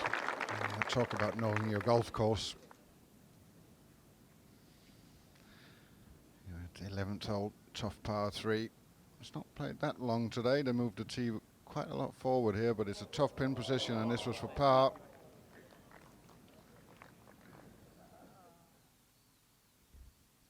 Right, it's coming off that birdie at the first. Here's Louis Oosthuizen on the tee at number 2. Jamie. Good hole today, the second. Dogleg right to left. 270 to carry the bunkers on the corner. Slightly into the breeze.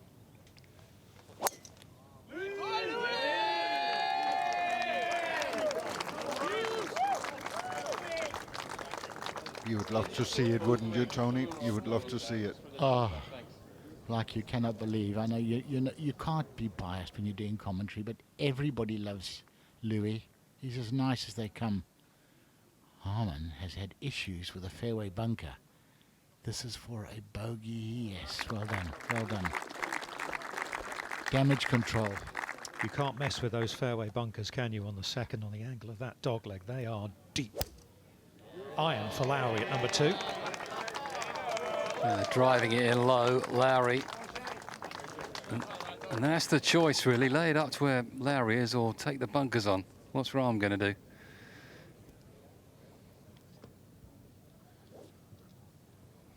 You didn't really have to ask that question, did you, Jamie? I can't believe he's holding back, that's for sure. No, he's got the driver. Different proposition. It's actually slightly easier with the driver today because it's into the wind. You just hold it up for him. Whereas yesterday they just couldn't drive it. Just goes straight through the fairway. If he's aiming left, needs a good one here. Carry that bunker.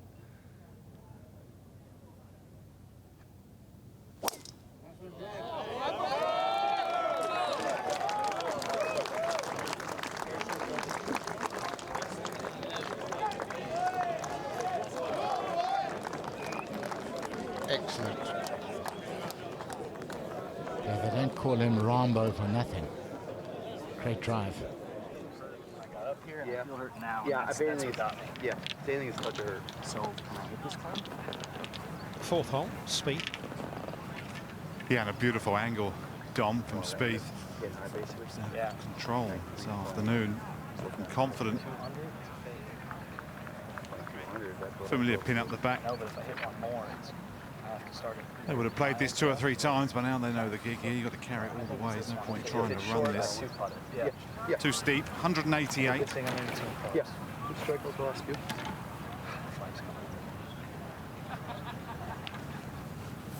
Can't see the bottom of the pin, but he'll be looking for a number up the left somewhere. Just trying to release it down and round, maybe behind the hole.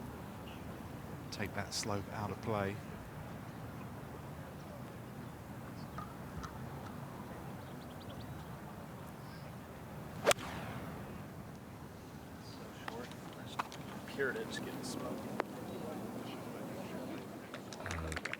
Okay, and it's getting better and better. Good shot. That little right-hand area where he drove it, they call it the Elysian Fields. A spot for heroes and gods.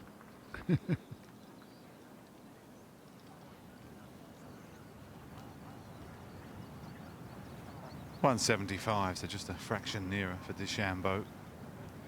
More of a higher ball flight. He'll be going more at this.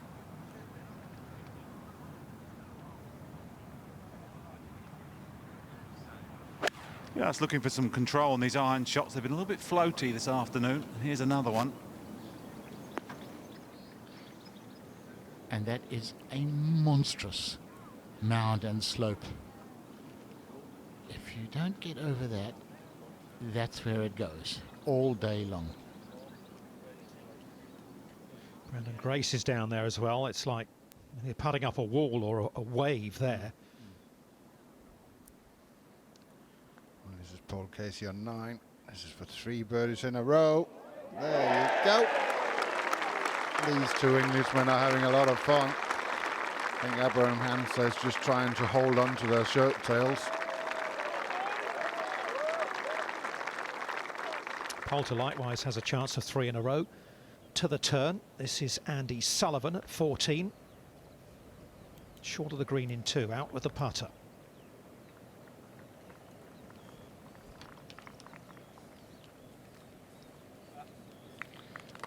Nicely done. He's got the perfect game for this, Andy Sullivan. He's straight, he's accurate. Joel Darman's hit a lovely shot here into the 8. There you go. That's easy. It's a tough hole normally when you come to St. George's, but it's been playing downwind these 2 days. Makes it a lot easier.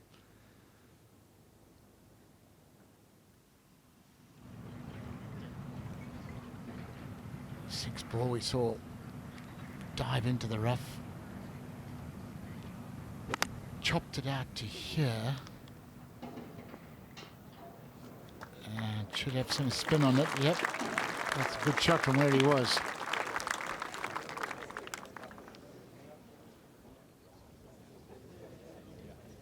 Once again, let us wander back to that lovely setting around the first tee, because Dustin Johnson is about to get underway, the world #1. He'll play in a 2-ball with Justin Rose. Will Zalatoris, forced to retire, wrist injury. Caught it hitting out of the rough yesterday. This is game number 47. On the tee from the USA, Dustin Johnson.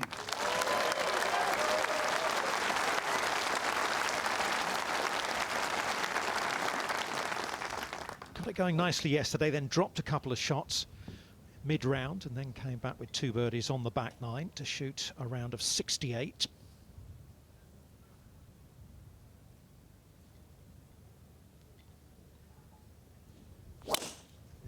Tricky playing in a 2-ball on a day like this. It's a long day ahead of them. Need a lot of patience. But for some reason, I don't think that's Dustin Johnson or Justin Rose's problems.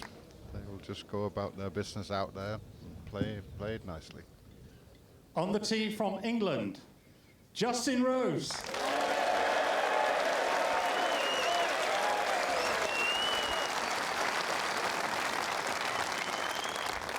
Bogey-free 67 for the 2013 US Open champion. On day one, can he keep it going?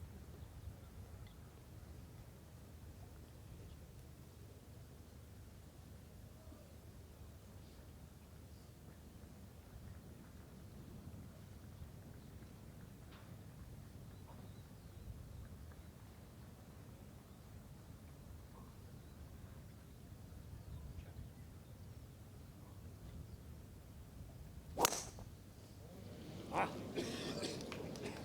little grunt of disapproval. And that's why just needs to get lucky. They're asking an awful lot down the right side of that first.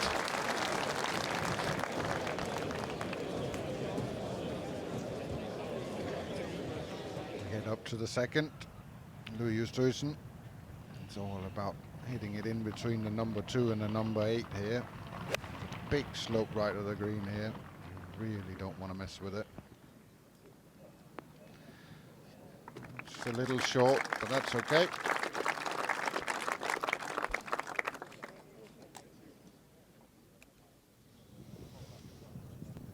So, Paul Casey made 3 in a row. Ian Poulter has matched him. They are pulling each other along very nicely out there today. 5 birdies on the outward 9 for Ian Poulter. Nice turnaround after a disappointing 72 yesterday. He's 4 under par today, and he's at 2 under for the championship, 7 behind our leader Colin Morikawa. Oosthuizen with a birdie at the opening hole has moved to within 2.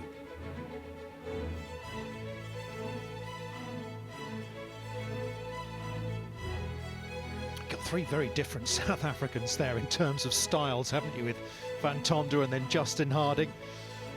And that's the thing about golf, isn't it? All sorts of ways of swinging a club,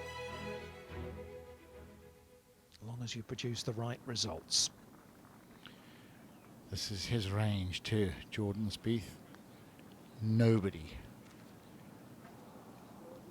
but nobody holds more putts than Jordan Spieth from around the 25-foot markets. His statistics are almost unbelievable. Holds about 1 in 4 from that range. It's utterly incredible.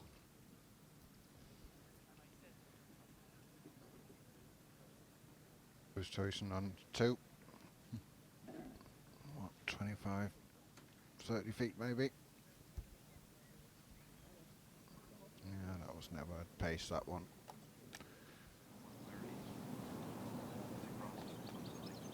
And back up to the 4th, where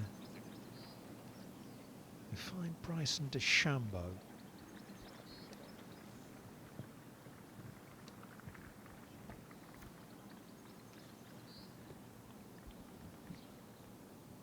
Par putt.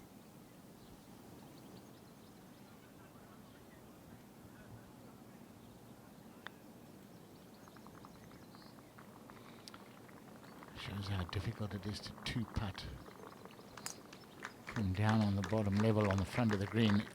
As Dom Holier said, it's like almost like putting up a wall. It's so steep and long. The left-hander, Brian Harman, he putted beautifully yesterday, but he's got this one for par at the 3rd.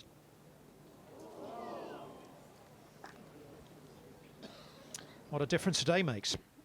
2 drop shots in a row. Shane Lowry for birdie at the 2nd. That's a bit more like it, isn't it, from the defending champion. Back to level par for the championship. We head out on the back 9. This is Justin Harding. And this is his 3rd shot on the... Well, it's been a fairly easy par 5 these couple of days. It's normally very, very difficult. How's this for a putt? How's this for a putt? There we go.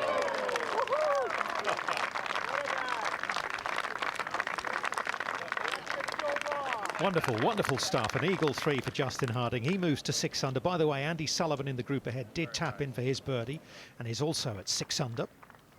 Sink has had his problems down this opening hole. Yeah. Par putt. He just take a 5 and get out of there, buried in the rough in the fairway bunker. A good 5 in the end.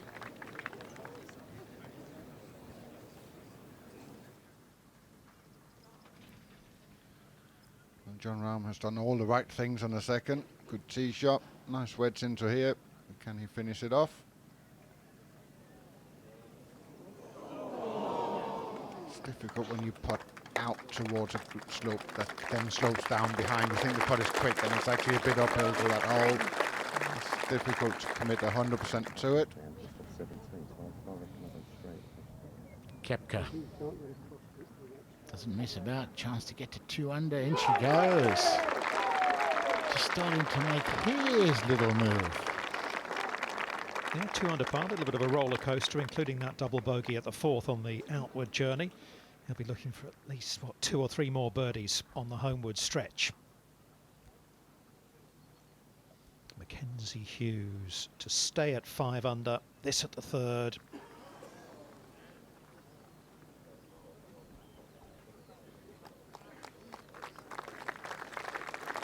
.30 years of age, but making his Open debut.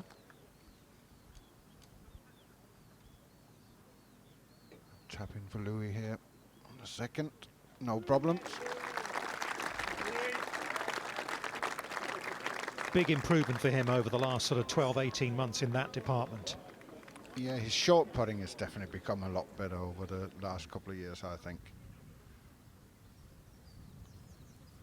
Spieth driving on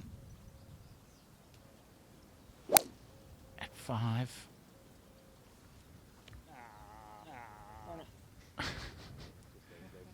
Everything down that right side tends to kick a little right. There's a little plateau on the left side of that fairway, just over the bunkers, but it takes a lot of nerve to take that on. We'll go to Dean Burmester at 12. Chance to get to 4 under.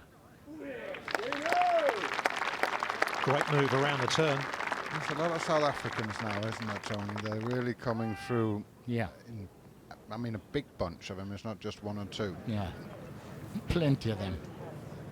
And a couple of talented guys who've been waiting to, you know, achieve their potential. And they, like Burmester, starting to do that now.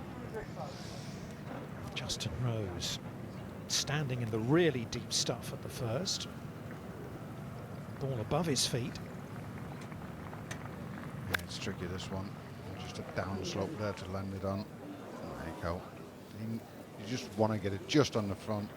Just took on a bit too much there, Justin. Tricky shot, though. Gets a decent line of bunker. It's not the world's most difficult bunker shot, though. Over to 5, DeChambeau. Campbell's table, by the way, they call that flattish area after Bill Campbell played in the Walker Cup in 1967. He hit the plateau 4 times and he won all 4 of his matches.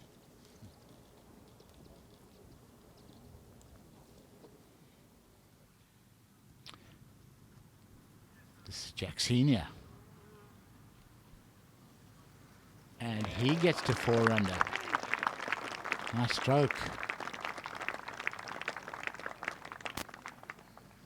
Dropped a shot at 5th, so he's got it back there at the par 5. It is lying okay for Justin Rose at the 1st. Yeah, this shouldn't be too difficult. Just splash it out to the front of the green and let it roll down to the flag.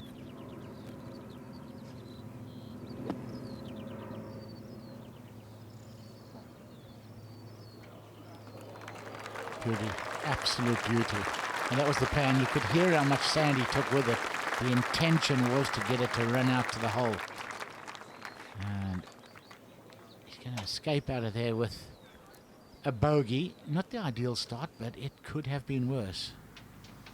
An idea of how the first 6 holes are playing here at Royal St George's. And the constant theme there is that they are all playing over par. Tough stretch in the first 1/3 of the section of Royal St George's.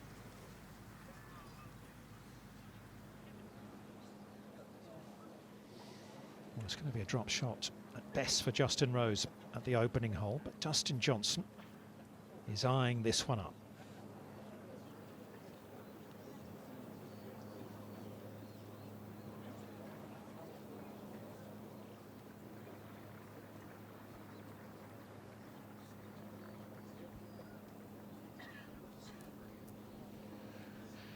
I think we might see these guys take a little bit extra time on the greens. They're just in a 2-ball, so it allows them just to be, you know, might as well spend the time on the greens instead of spending it on the tees waiting for the group in front.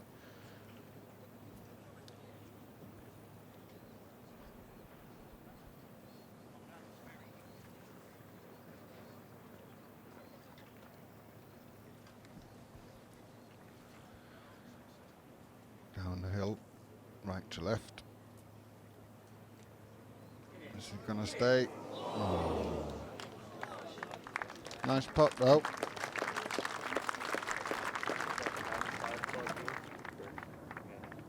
Number 5, Jordan Spieth. Anthony. And up against the collar, Dom.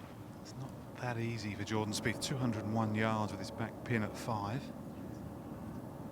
That's your sprinkler about 10 feet in front of him. That's the line. Up and over the dune. Oh my goodness, that is 40 yards over the green. Wrong club He's picked the wrong line. Dang it.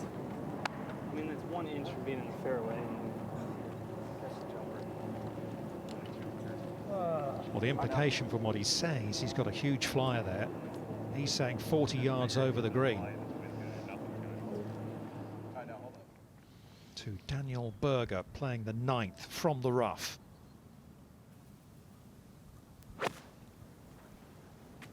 Yeah, it's all about getting the lie right, reading the lie right, get a bit of luck, a bounce, a roll, up and over,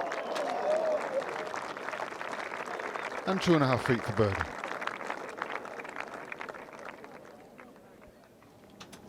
Back to 5. This time it's to Shambo. And just a yard nearer, 200. No chance of a fly from the fairway. Just don't want to get suckered into this pin. There's a lot of room right of it. Everything will camber left. But totally blind for the players. That's the challenge. Up he goes to get a sight up. And off it rolls. Change up in the commentary box. Joining Thomas Bjorn are going to be Jay Townsend and Tom Abbott. Thank you, Dom. And we go to the 3rd. And Jamie's out there for us, watching Shane Lowry. Yeah, great birdie on the last from Lowry. 238 today, this 3rd. It's no gimme.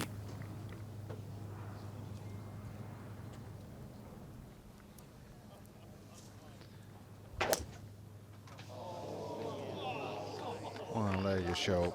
He shows why he can win at links golf courses. Shane Lowry, he's won the Irish Open on a links course, and he's won the Open Championship at Portrush. Beautiful ball flight. Just didn't quite get up the hill.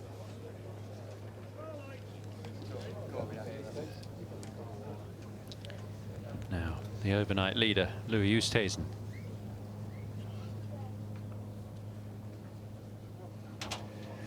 Yeah, something like that'll do for Louis. He's not left a flagstick yet. So simple.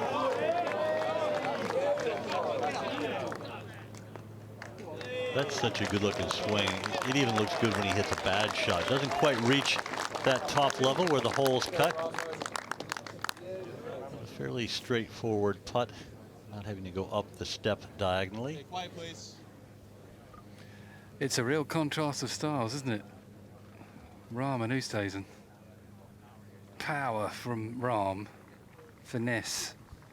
There's a bit of power there from Oosthuizen as well, but not quite such an easy pin to get to for Rahm with this breeze off the left. It's hurting them a bit here at 238. It's a real beast, this 3rd.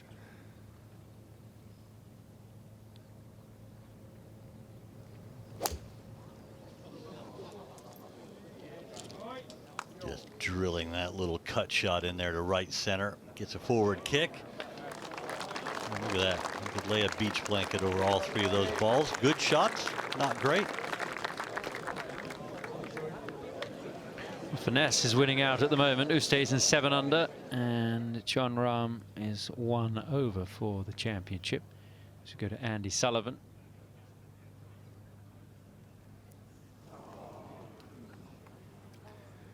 An unusual one for Andy Sullivan there. It's a bogey. Don't be annoyed there. He's going on so nicely. Still there though. And look at that. All the people. Colin Morikawa leads. It's with his 64, 6 under today. Louis Oosthuizen and Jordan Spieth are just on their way. A lot of good golf out there. Paul Casey just had 3 birdies in a row.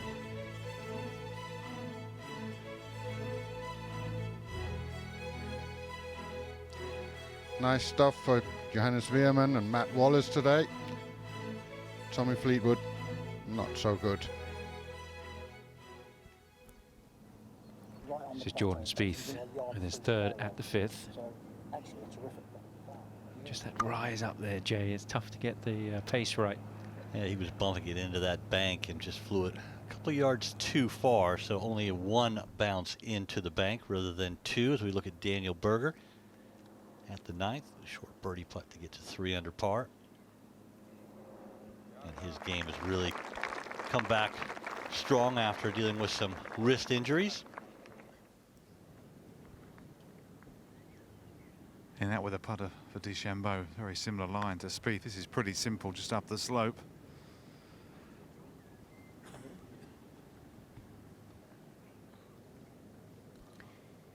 Well, he said at the beginning of the week that he wanted to see whether his power game would work on a golf course like Royal St George's. So far, you would have to think that it's not really working very well at 2 over. Let's go to 16 and Andy Sullivan.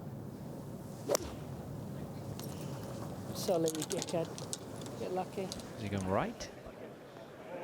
Oh, that is lucky.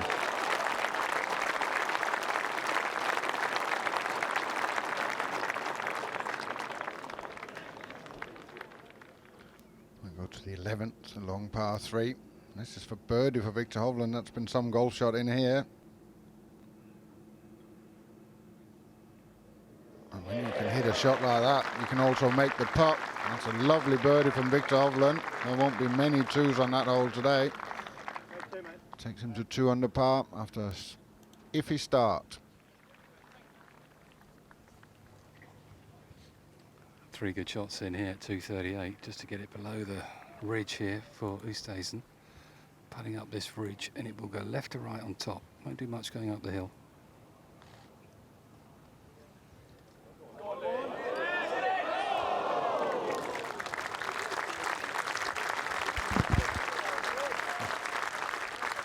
My microphone when I saw that one miss, I couldn't believe it. It looked like it was going in all the way.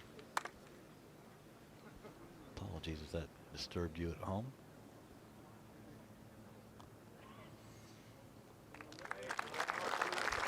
Such great golf fans here. They knew that was a very good putt from the lower level, and it's great to have them all out here basking in the sun on the dune sides up in the grandstands. Great atmosphere. Yeah, it's a great links day, Jay. Gotta have some breeze though when you play around these courses. You're always going to get it here. It's club wind, I reckon, but it's 90-degree different to yesterday. So same putt for Lowry. Up the slope. When he gets on top, he'll just drift to the right ever so gently.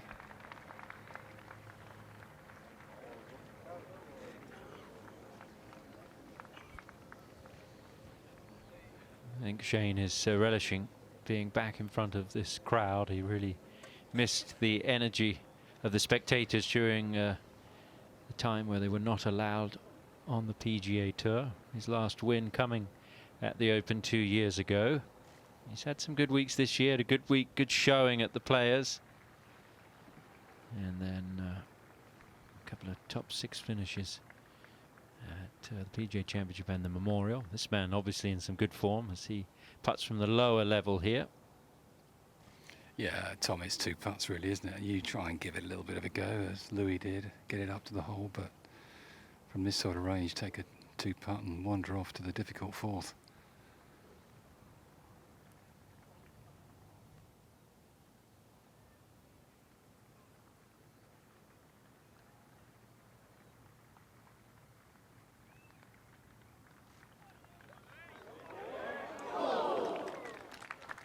Good try.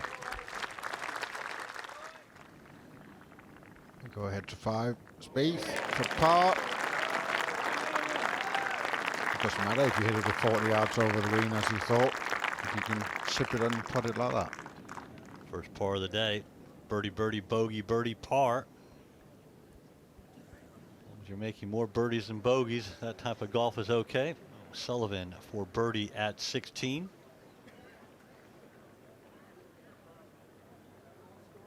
Back to 6 under. He had that one walking in all the way. Such a good feeling when you hit a putt, you know it's going in. You can go and start acknowledging the crowd before the ball disappears.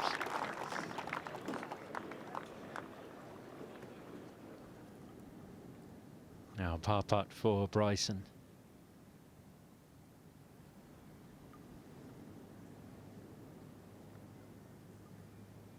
It's back-to-back bogeys for Bryson DeChambeau. He falls into a tie for 98th at 3 over. Remember, top 70 in ties going to make the cut. And right now that cut is at 1 over par.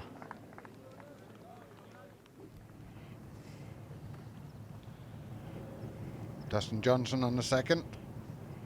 Just looking at hitting at that number 2 sign. That's Justin Rose's ball you see up ahead there. He's unfortunately there for 2 shots.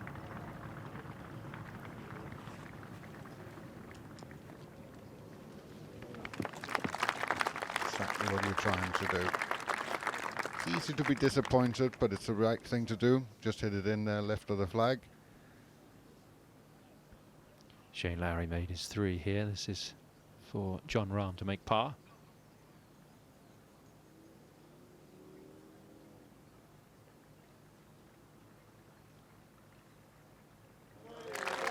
Three pars to start the day.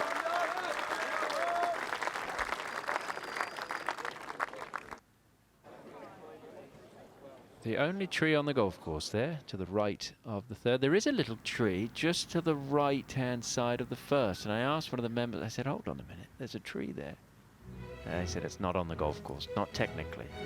So the only tree is right of that third green. As we take a look at some scores, and the scoring has been good, you have to say, for an Open. But the weather has been pretty nice. A bit of breeze to challenge these players, but nothing too nasty out there, and we don't expect it to be anything different over the weekend.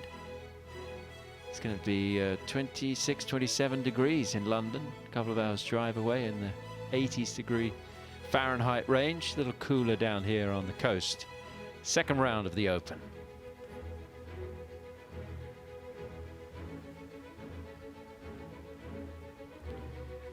.65, the low round by an amateur in the history of the Open. And Matthias Schmidt equaling that number today. See if we can pick out the 6 there. It's the par 3 in the middle of your screen. I'm with you all day. It gets past back there, it's fine. Just a hair down breeze. Beautiful par 3 sitting down in the dunes. Quite an accessible pin today. You just pitch it on that first tier and it just will feed from left to right. Yeah, split the pin. That got quite a bit of left to right. Yeah, I agree. I'm sure it's gone behind the green there. It's his part all week. Someone get hurt maybe? Yeah, it is.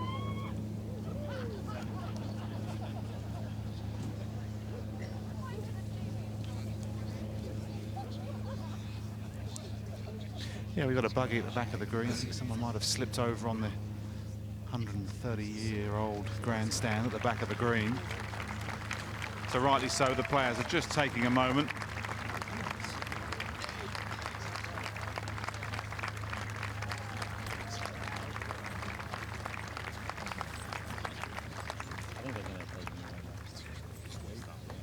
Yeah, Yes, it can be quite tricky out there walking around with the dunes, especially when it's dry, and you can find yourself slipping down the hills quite easily. It's not unusual to have broken limbs at an Open, purely because people, unfortunately, slip over on the dunes. Walking in from the car park this morning, we had one of our TV crew, I believe, fall and break an ankle coming in from the car park, where it's also unlevel ground. So yes, certainly dangerous. As we look at Sullivan, I think the epitome of the tough walk is probably at the Ryder Cup this year at Whistling Straits, on a flat bit of ground in the gallery area. Sullivan looks to have split the fairway. The rest of that little plateau halfway up the hill. Well done not to roll back down.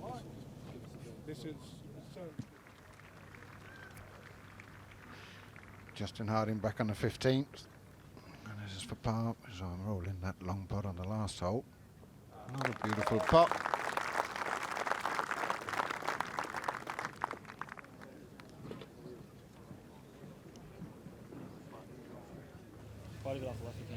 Correct.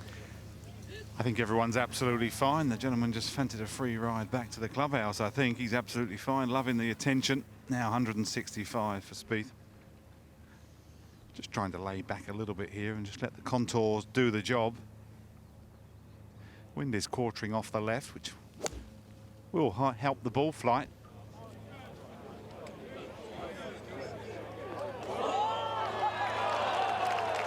About that control. He really looks to have his iron game tuned in, giving himself lots of opportunities. And when he has the putter rolling, as he does right now, look out. Justin Rose with his 4th shot at the 2nd. We saw his ball in the fairway for his 3rd. Missed it to the right. Not a straightforward pitch up the bank. That's right on the edge, Jay. Yeah, it wasn't far from rolling back down the hill there. Just barely got it up. Quickly reached for the coin, jump up that bank. This is the tee at the 4th, Thomas, and you pick out a line there. Yeah, you pick it right in between those two bunkers there. Right there. Nowhere else. Perfect.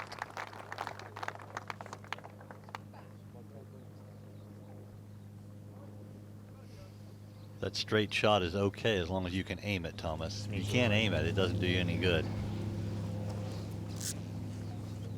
And just going back to Jordan Spieth, he's hit 3 or 4 absolute quality iron shots. He certainly seems to have the A game. He's absolutely pitching it perfect. The 4th was a prime example. Now can DeChambeau do the same? A much higher ball flight, a bit more floaty. This looks just a little long.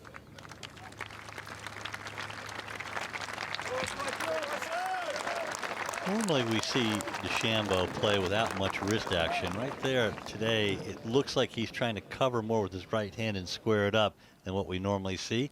We go down to this, look at this birdie putt for Dustin Johnson at the 2nd.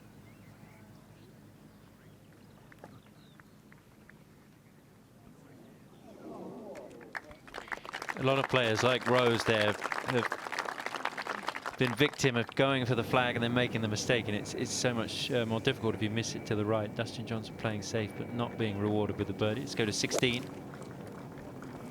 The fast swing of Justin Harding. Crisp ball striker, this lad. Another good iron shot from him. Rose for bogey. And this can be a big putt. Every stroke counts the same, but double bogeys just seem to hurt the psyche a little bit more. Gets that one, only drops 1 after being in trouble virtually the entire hole. And as you see there, back-to-back bogeys to drop back to 1 under par. There you go. I'll have a different ball, please. That one's not behaving.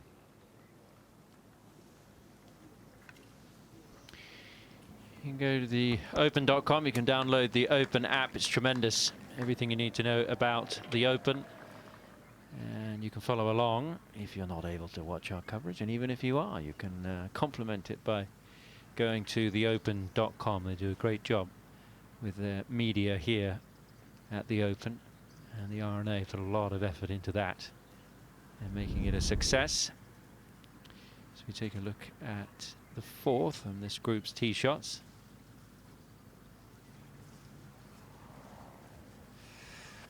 Yeah, Lowry's got a good lie down the right-hand side. Rahm, I don't know what he's going to do. Mere mortals will be chipping it out, but he's not a mere mortal. He's a golfing god. He's an Adonis. He's been practicing thrashing away in the rough, so I think he's going to have a go at it, Rahm. So back to Lowry down the right-hand side. And this is a good angle. Pins on the right, but a huge green, but really only about a third of it comes into play on the top level. The rest of it is redundant. It's just a huge bank and a slope. It'll be interesting whether I think Lowry's going to try and run this one up from 190. So it looks like to me. Yeah, he's gone for the runner. Going to try and pitch it in the flat. Oh, that looks beautiful.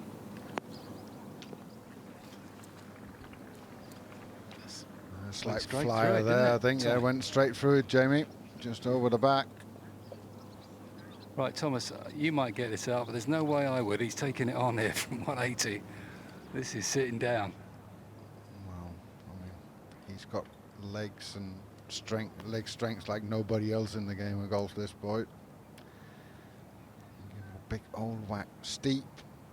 Come down hard on it. He's looking at it like it was just a normal out of the fairway.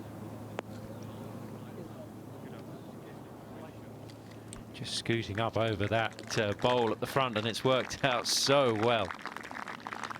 That's the advantage of having the power. What a shot from Rahm. Louis, 2 feet left of the centre of the fairway. He'll have to work on that. 181 he's got.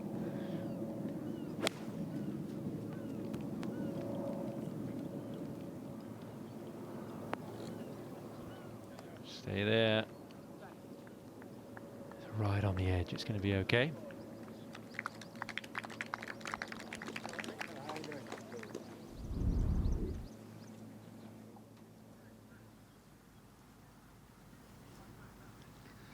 The work of a modern camera there. Beautiful. Look behind the 6 there. Huge crowd up on the natural amphitheater of the sand dune. DeChambeau putting down the hill. Trying to get his game moving in the right direction today, but comes up short.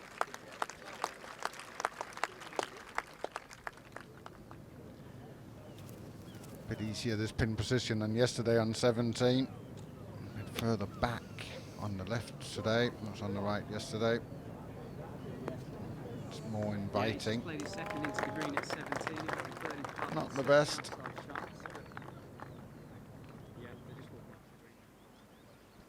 Jordan Spieth has a birdie putt here, Anthony. Yeah, golden chance, Tom. Very little in this green. This is the first green I've noticed that's really starting to dry out. That one's got a lot of hole to not fall, especially with the ball rolling as slowly as it did. 2 pars in a row for the former Open champion. Go on, Brendan.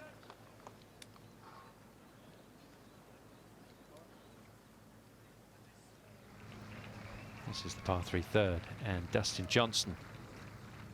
See what kind of shot shape he plays here. Float one left to right on the wind. Too much.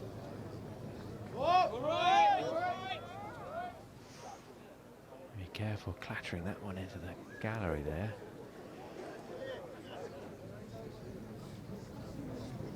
Chances are you get a better lie when you're outside of the gallery ropes rather than just inside, but always a bit of a lottery. Well, this is a beautiful spot here. The house is behind this 4th green. Offered me a drink, but obviously I said no.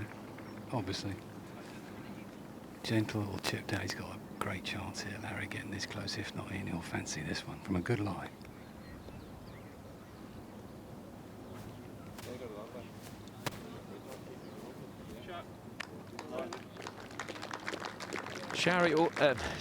Lowry always looks like he's more comfortable playing the ball along the ground.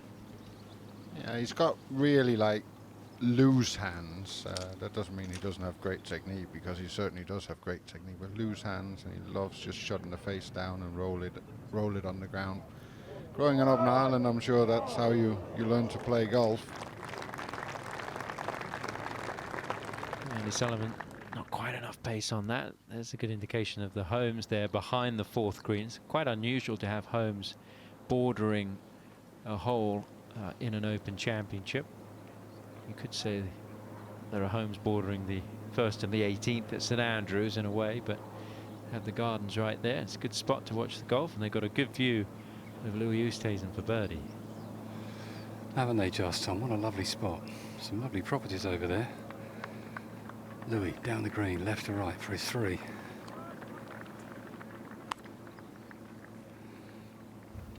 He knew early on that that was to the right. That was the early walk of disgust rather than walking it in the hole, but a good par 4. Always happy to walk off the 4th with a par. Right, just looking out from that side. So I think it's more the left at the end. Yeah, more out on the edge. Colin Morikawa with a round of 64. One off the low here at Royal St George's, which belongs to Nick Faldo.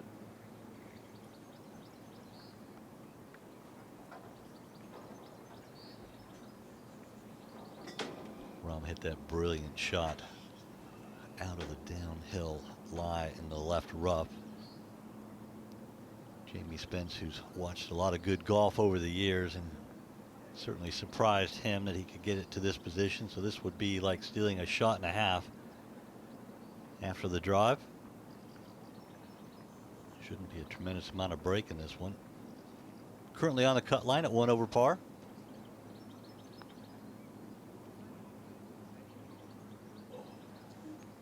And just lacked the pace for the line he chose, and you would have to think that normally you would want more pace than that. So just didn't hit it the way he intended. Saw a lot of putts of that nature last week at the Aberdeen Scottish Open for, at the time, the #1 player in the world. He's since fallen back just marginally to the #2 player in the world as we go to Spieth.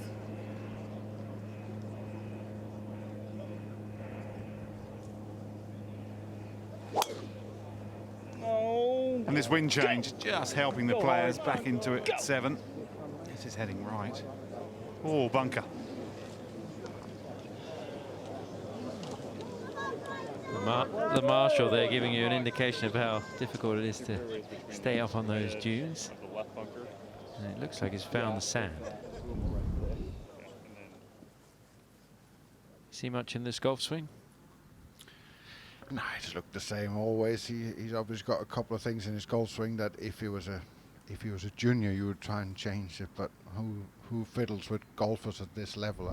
There's nothing in that golf swing that looks like it's supposed to go right. But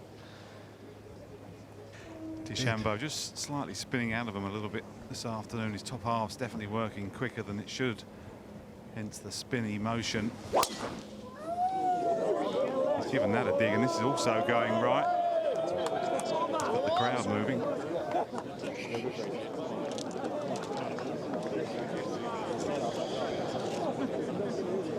Clearly an off-center hit there, Thomas. Quiet, please. Thank you, ladies and gentlemen. Quiet, please.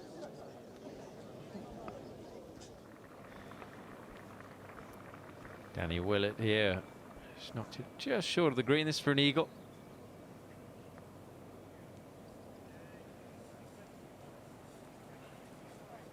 How about that? Almost going to be a birdie for Danny Willett. It's an interesting par 5 because they can't hit driver off the tee. Going to lay it back. And it's still giving themselves an eagle chance. This is Jack Senior, one of the last people into the Open, finishing tied for 10th.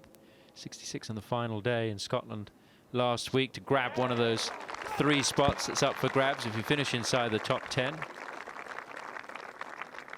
A brilliant opening 9 in the second round for Jack Senior, going out in 33. There's Dustin Johnson underneath the tree there, Thomas, the only tree on the course. imagine that. Finding the only tree on the golf course and be underneath it. Seems like he had a pretty good lie though, and nice easy swing. That's for a par. Be a bit of a bonus. It was a poor shot from Dustin Johnson. We don't usually see him hit shots like that with an iron.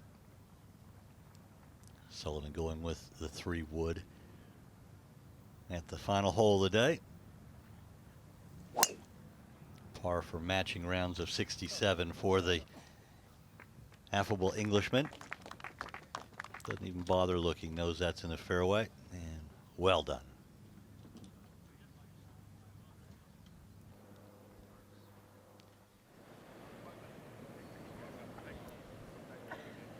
Dean Burmester. This is just a tap in for birdie to go to 5 under par on 14. Look at that. Lovely little run.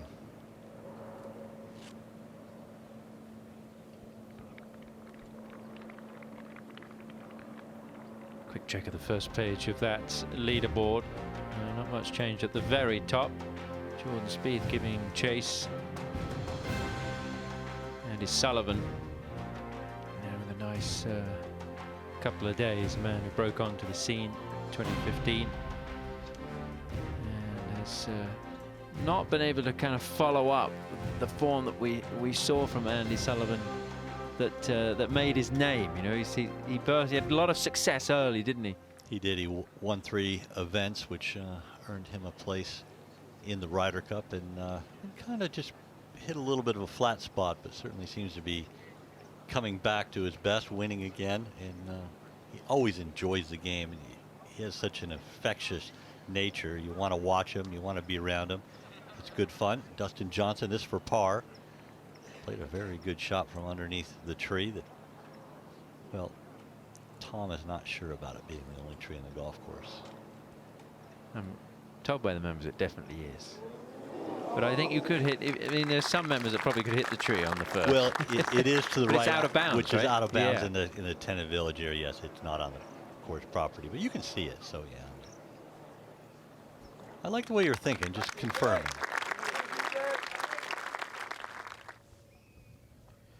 Bit of a wait here, Jamie, at the 5th. Yeah, the pace of play yesterday was fantastic, but I think this different breeze is catching everybody out a bit. And there's just a few hold-ups on a few holes. That third was playing particularly difficult, so there's a bit of a hold-up there. There's one here. But Larry with the iron now. This is difficult. Easy to get the ball down the right, and you'll be totally blind. But get on that little triangular fairway on the top left. Not so easy. Larry trying to hit a little draw and get it up there. That little triangle of fairway that Jamie's talking about is called Campbell's Table. Bill Campbell in the 1967 Walker Cup landed on that little shelf all 4 days, which is the only spot on the fairway that gives you a view of the green between the dunes. I love it when you give me a history lesson.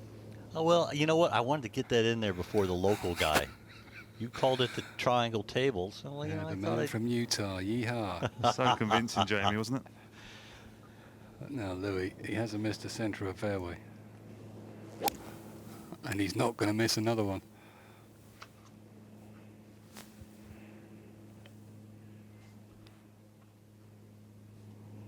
Sat down really quickly. The fairway's beginning to dry out. I don't think they fertilized the fairways here. They may have done on some of the other courses. If you look at Prince's, the fairways there are a bit greener.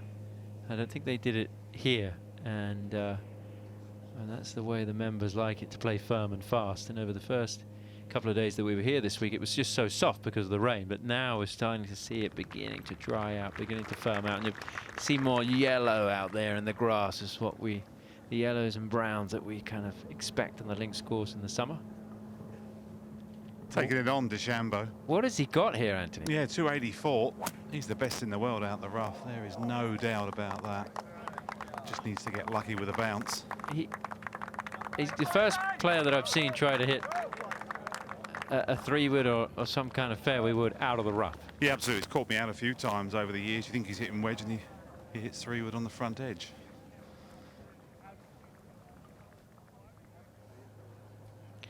It's a great spectacle, but it's not really working this week. I mean, a lot of people want to come and see Bryson DeChambeau. They want to see the power, but the score is not doing him a lot of favours. No, it's respecting the links golf course. I think sometimes it just can't overpower these golf courses the way it's set up this week. The rough is just too thick. It's going to get you. John Rahm stays out of the bunker. Just lucky, a little bit lucky there. Spieth has come out of the bunker, 2-11 though for his third.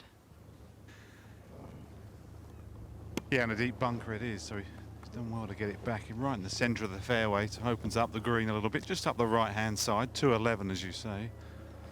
Very little breeze, almost in a little bit of a bowl. 6 and 7. And with the heat, it's probably actually playing less now, even though it is just a fraction into, probably playing about 205.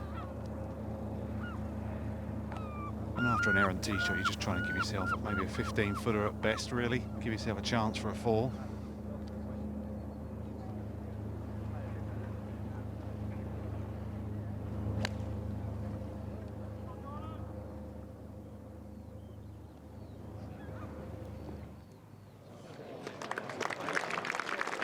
That's quality. He's still going to have a good look for a birdie. And how much has this hole changed as the weather has changed? I mean, yesterday it was one of the toughest holes on the course. Justin Rose, it went wide off the tee at the third, and he's struggling a bit, is Justin. 3 bogeys in a row and giving back all of the hard work that he put in yesterday. A wide tee shot from Rose. He was further right than Dustin Johnson. To 12. Catching up with Paul Casey. And this is for birdie. That's another one for Paul. There we go. Looking good here. That was a shame with a bogey on 10. Get it back on 12. Good approach shot into the first for Brandt Snedeker. And he capitalizes with a birdie on his opening hole. It was a comforting way to start.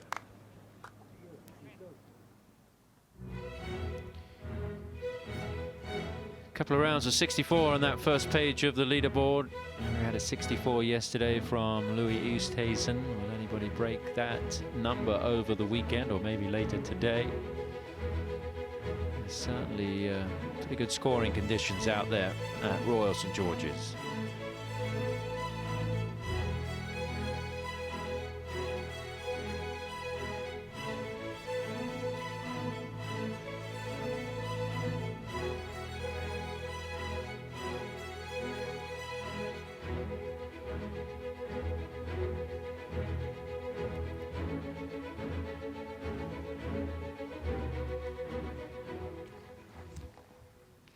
Totally blind.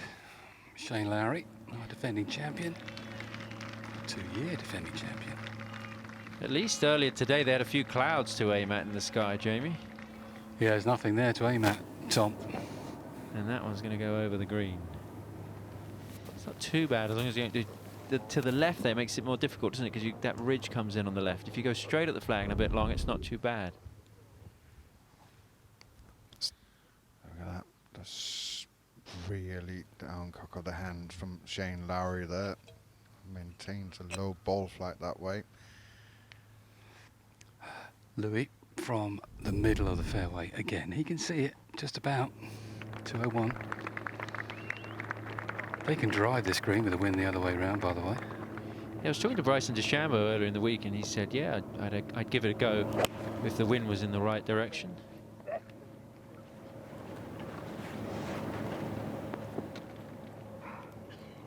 And by that, I took it to mean if it wasn't into the wind. He would only need a little bit of a helping wind. I think many of the players of the maybe the top 25% in driving distance can certainly have a go at it over the mounds. And speaking of the man that likes to have a go, DeChambeau, a little bit short of the green into this pitch for an eagle 3. Wasn't for that little side spin, it might have rattled against the flagstick, had a chance to go in, but birdie attempt to come. Certainly a makeable range. Oh, this doesn't look too appealing here, Jamie. No, it's not, but you know what? It's not too bad. He gets to the back of the board, isn't a divot, but it could have been worse. He could have dropped into the waist area to his left, but if anyone can play this shot right down the grip, it's Rahm. 176. Just got to keep still on these and just hammer it with your upper half. We saw whoever played that shot that left the divot yesterday. I think it was Justin Thomas, was it not? No, it was Paul Casey. Paul Casey, that's right. It And was. He hit it into the middle of the green. From that, that was Paul Casey's divot. Didn't put it back, his caddy, did he? I don't think you want to tell John Rahm that. Might not be impressed. There you can see the heels hanging over the sand. Have to keep your balance a little bit forward. Certainly it's a chop down on it out of the divot. A little bit easier for Casey, who, as Thomas said, did knock it in the middle of the green. Not a bad shot from such a compromised address position and out of a divot for Rahm.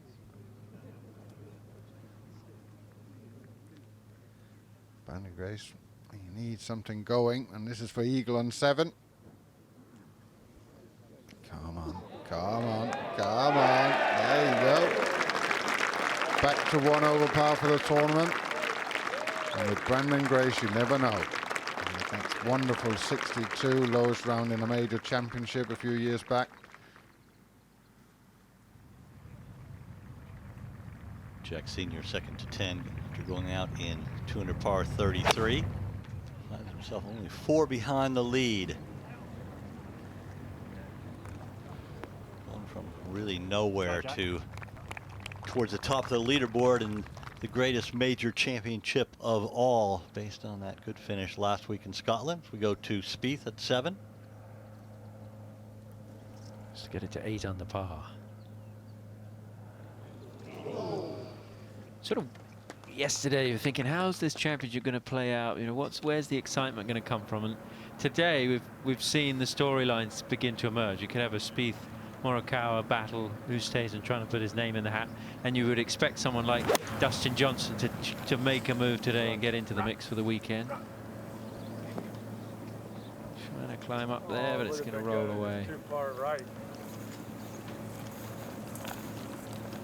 Yeah, just going down the bank, collecting away from the green to the low point, and really paying the price for having driven it in the first cut of rough, not being able to control his second shot as we go to 7 in DeChambeau.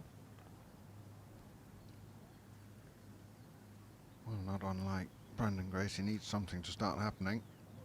This will help. He needs to start finding fairways, giving himself chances. John Rahm here.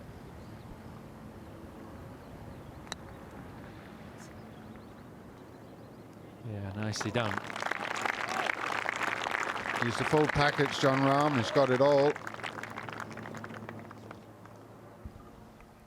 We saw Sullivan hit that good tee shot off of 18. Fortunately, it wasn't a good second shot this for par to remain at 6 under and 3 back. And beautifully holed from the Englishman. 4-time winner on the European Tour, and he's in good position heading into the weekend. Matching rounds of 67.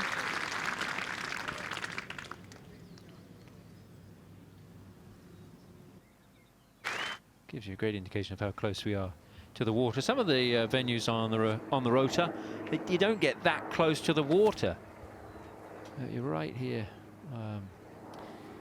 by the sea as we look down on that 5th green. It's not tempting me, Tom. I have to say. It'd be pretty chilly going in there, wouldn't it? It'd be a bit chilly. Old Tom Morris used to swim every morning, they said. It's St Andrews. We never had pictures of that. Thank goodness. Bank. In his Left and speedos. right.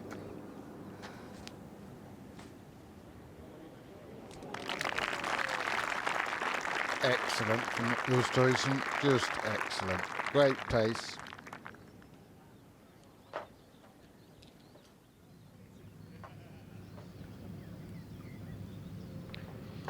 This is Richard Bland for a birdie, and this would get him in at level par, which guarantees him a place on the weekend.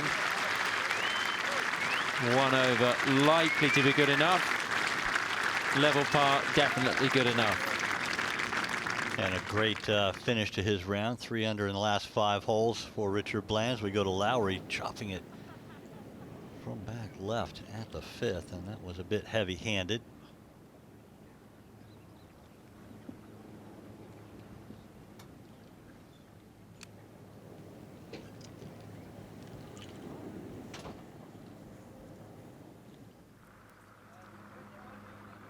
Jack Senior on 10.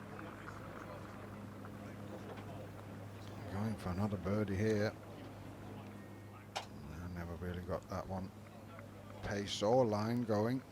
And he's enjoying a wonderful championship and a great week in Scotland last week. Just got to be careful here. Up the 8th, just laying short of the 2 bunkers on the right. With these firming fairways, it's advisable just to lay back a fraction more than you're comfortable with. It is releasing now.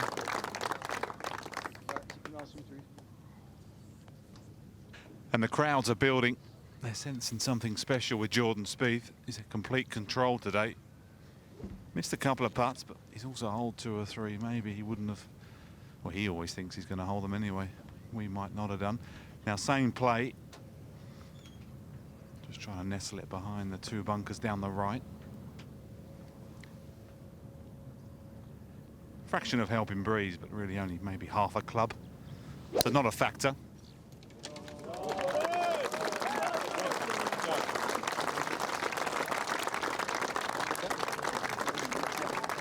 And nicely done, taking the iron for precision and does it to perfection. Shane Lowry at the 5th. Trying to save par on a very difficult hole, second hardest hole on the golf course. It was playing as the hardest hole for most of the morning.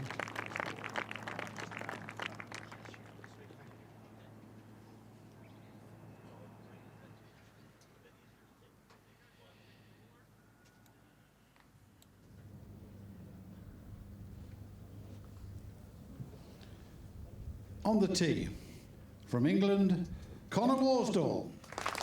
The last player to go in this second round, go all the way till 4:15, 16 minutes past 4. It's a late finish at the Open over the first couple of days for everyone involved, including all the hard-working men and women on our television crew here late into the evening, bringing you these pictures.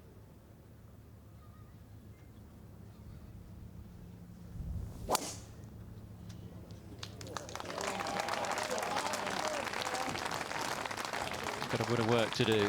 Yes, Connor Worsdall at 7 over par. If he's going to make the cut today, but a joy to be here, I'm sure. Came through the qualifying to make it to the Open. Danny Willett for par at 15. This is the one down the hill. It's fooled so many before him. Didn't really fool him. That got a lot of hole. Did the 180. Really, he is surprised. So it's a bogey 5 at 15 for Willett. And a good time to welcome back in Dominic Hollier to the commentary. Thank you, Tom. I was just marvelling at Connor Worsdall's hair, actually. Puts Tommy Fleetwood to shame, doesn't he, with that wonderful mane?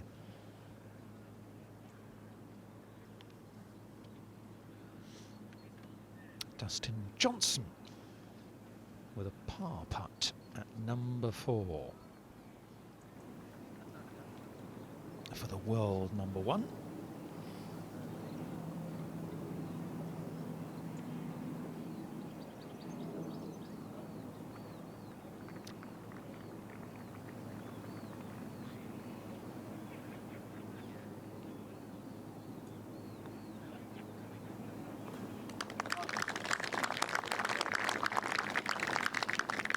Nicely tied it up, and as we all know, those ones are just as important as the birdie putts in terms of keeping the momentum going.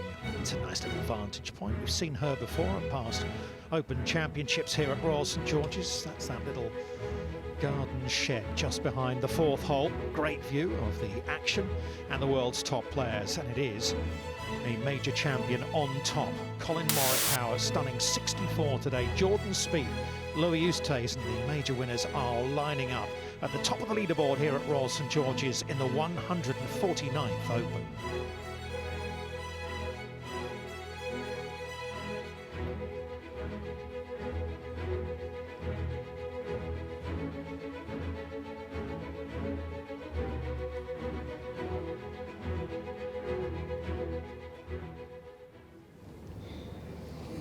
Sixth hole, maidens. What a beautiful par 3 this is. 165 yards. 146 the front, just a smooth 9-iron for sweet swinging Louis.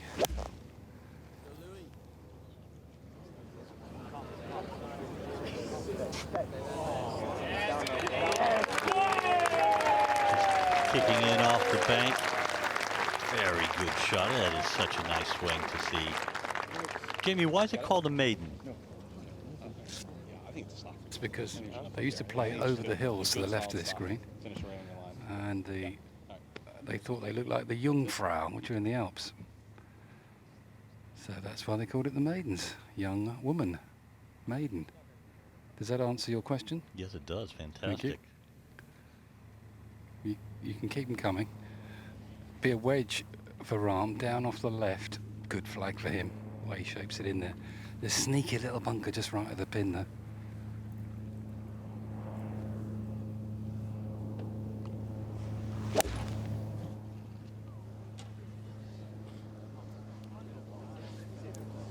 Jamie, the Jungfrau Mountain, actually in the Swiss Alps, 13,641 feet.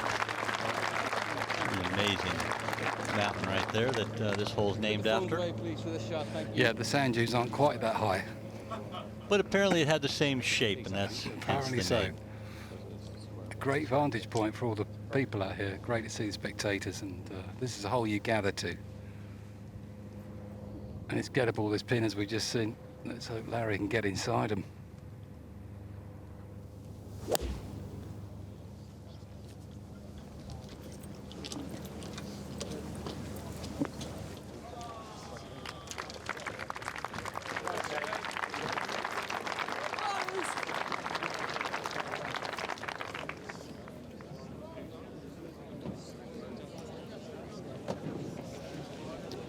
To Jordan Spieth into the 8th. Slightly downhill.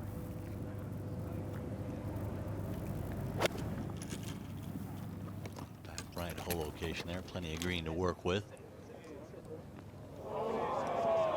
And another wonderful iron shot from Spieth.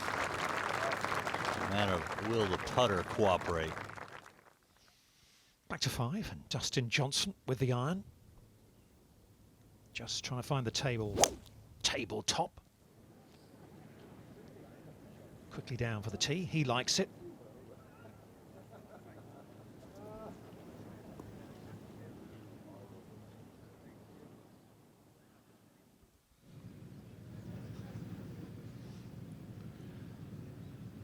Justin Harding wielding that long machine to great effect for a par. And oh yes, side door. I thought it had just slid by. Well done. He's got his girlfriend here this week, Leah, who apparently won The Apprentice back in 2013. Very successful businesswoman. I know they have versions of The Apprentice all around the world, don't they? Dean Brummerster playing well. His tee shot at 16. Subtly difficult hole location there. You have to land it on the down. Oh, that checked up. Every ball is kicked forward. It's landed on the downslope there, coming off that front right bunker, and that one stopped. He won't be able to see it. Can't see the bottom of the flagstick or the front part of the putting surface.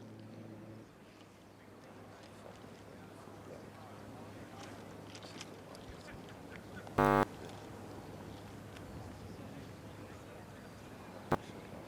great views of the crowds up on the sand dunes, and how great it is to have them back using the natural amphitheaters around many of these greens to their advantage.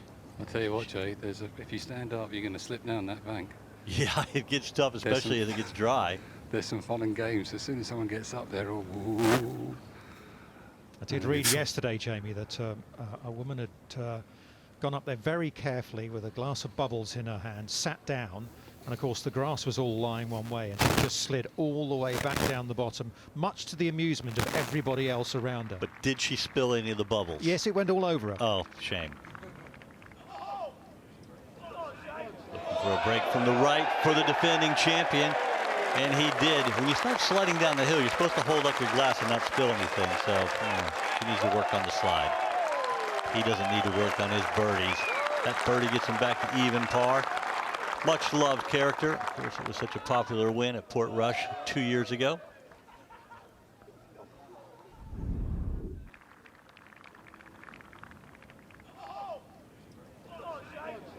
Don't you love it when the ball listens?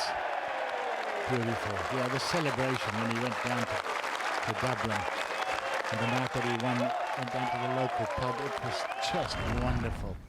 The singing and the joy.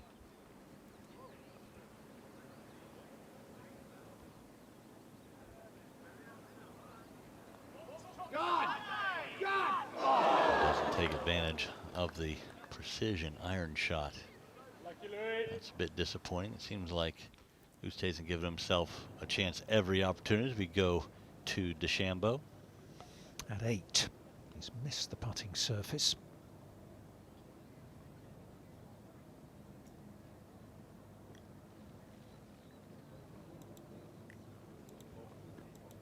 Oh dear. He's making hard work of it out there today, is Bryson DeChambeau. That's where using that long putter might hurt you because of the longer, flatter arc rather than a shorter swing where you can have a little bit steeper angles. We go to Rahm, Jamie.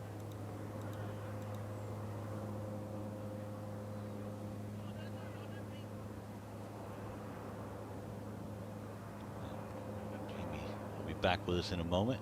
Rahm for birdie to get to level par. He does. And the world number 1 this week comes down to essentially a tournament between Rahm and Dustin Johnson. Whoever finishes ahead of the other, as long as they both finish inside the top 18, that one will take the number 1 spot. Got it to the hole finally. Well, you heard it there. Well, I got it to the hole finally. It's only his 3rd birdie of the championship, Jon Rahm. When you consider the form that he had coming into this week, that really is a surprise. Maybe that's the spark. Maybe he's now going to push forward and get a low round together, which Jordan Spieth is doing.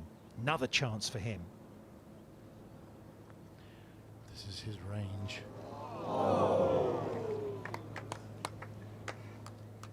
Pace was good, stroke was good, just a little bit more break than he anticipated. He said yesterday after his round, you get less swing focused, more shot focused over here. Second you take your brain off what you're hitting, you may not find your ball. There's a lot of external factors over here. I think that external is where I need to be living. Interesting. DeChambeau long par putt after getting his putter from the back fringe caught up in the first cut of rough. So it's 3 from just off the edge of the green for DeChambeau at 8.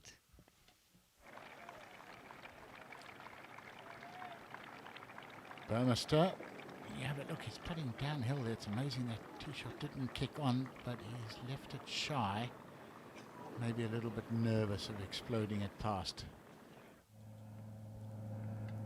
Brian Harman, his 4th at the par 5 7th. Got up to that fantastic start yesterday, birdieing the first 3, and well, that makes life pretty easy when you start chipping them in. So Harman, after a rough start to his round, bogeying 3 in the first 5, back-to-back birdies. Now that is a proper little link shot, isn't it? Not too much loft, just bump it into the slope, let it skip over the top. Boom. Absolute beauty. Lovely touch. He's having a good week, considering he very nearly didn't come over here because of the COVID travel restrictions. Jack Senior continuing to go along nicely. The Englishman there in the group at 5 under par, which is 4 shots behind our leader. It is still Colin Morikawa out in front after a wonderful round of 64.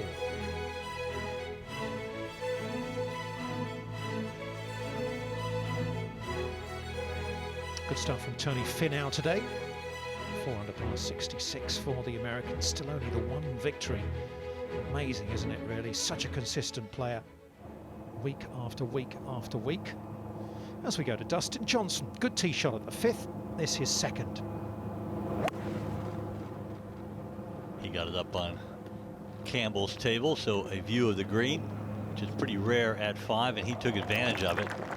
Wonderful approach shot into the 5th.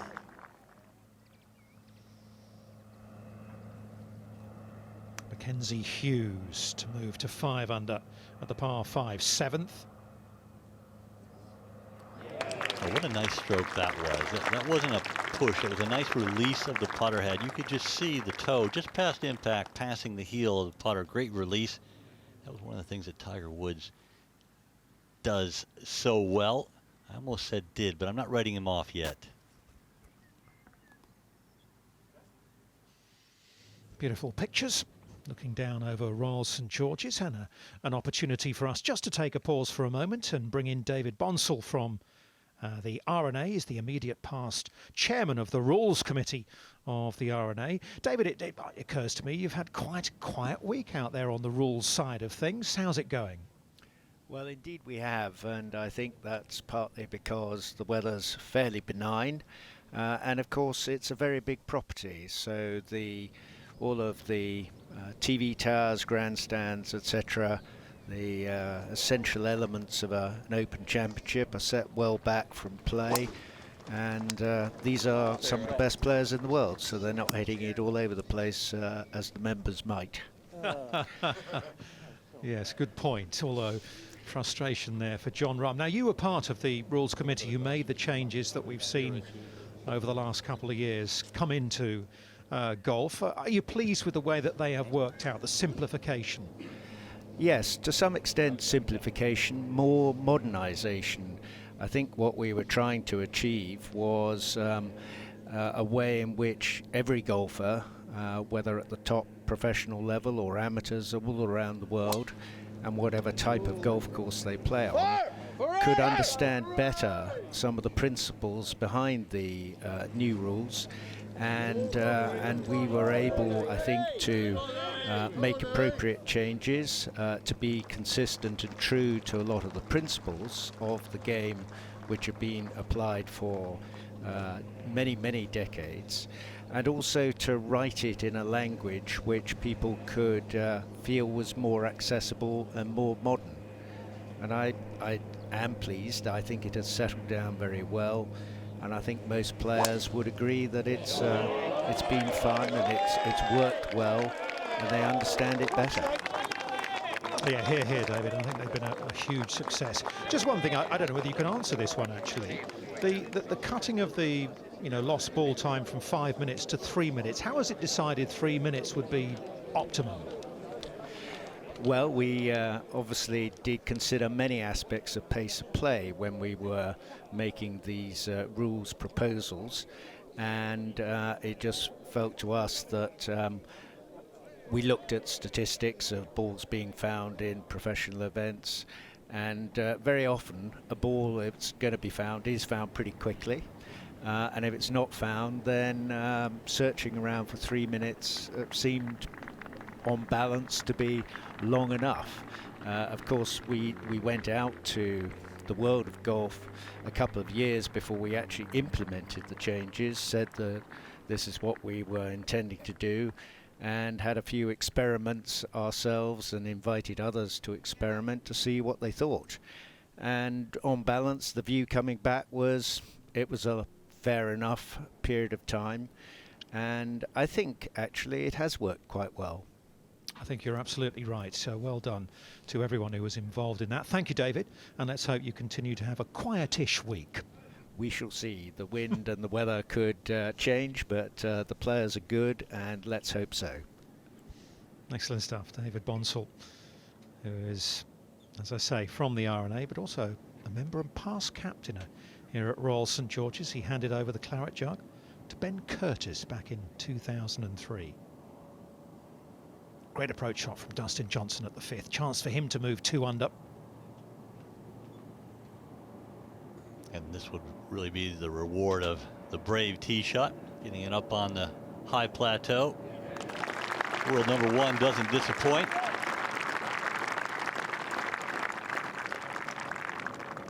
Just slow walks, ambles. Currently 7 shots behind the lead of Morikawa. Needs to close that gap. You don't want to leave too much too late. Doesn't he look tense and nervous, Jay? Not. Nothing like what you looked like on the course, Tony. I can promise you that. Quick and fidgety you were. He's so chilled, isn't he? Jack Senior. That's okay.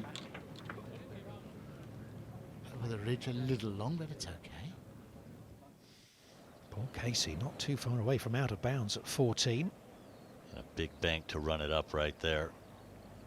Fantastic touch. Just misses wide left. Wouldn't want it over. I'll tell you what, Jay, he must have had heart in mouth time when he hit his second there and saw it falling away to the right-hand side. Well, you can land it a foot off the green and hit that bank, and it shoots right out of bounds. So certainly anything going in that direction, you have to hope for the best. Casey got the best out of it for sure. 5 under par, 4 behind the lead. Second birdie of the back nine for Paul Casey. Ian Poulter was matching him. He's started the homeward journey with 5 straight pars, so he remains at 2 under par, which is 7 back of the lead. Still held by Colin Morikawa. Spieth has been threatening that, so has Louis Oosthuizen, and they haven't got there yet. Brian Harman, shaky start, but he's recovered nicely. Beautiful chip-in birdie at 7, and he's back to 4 under.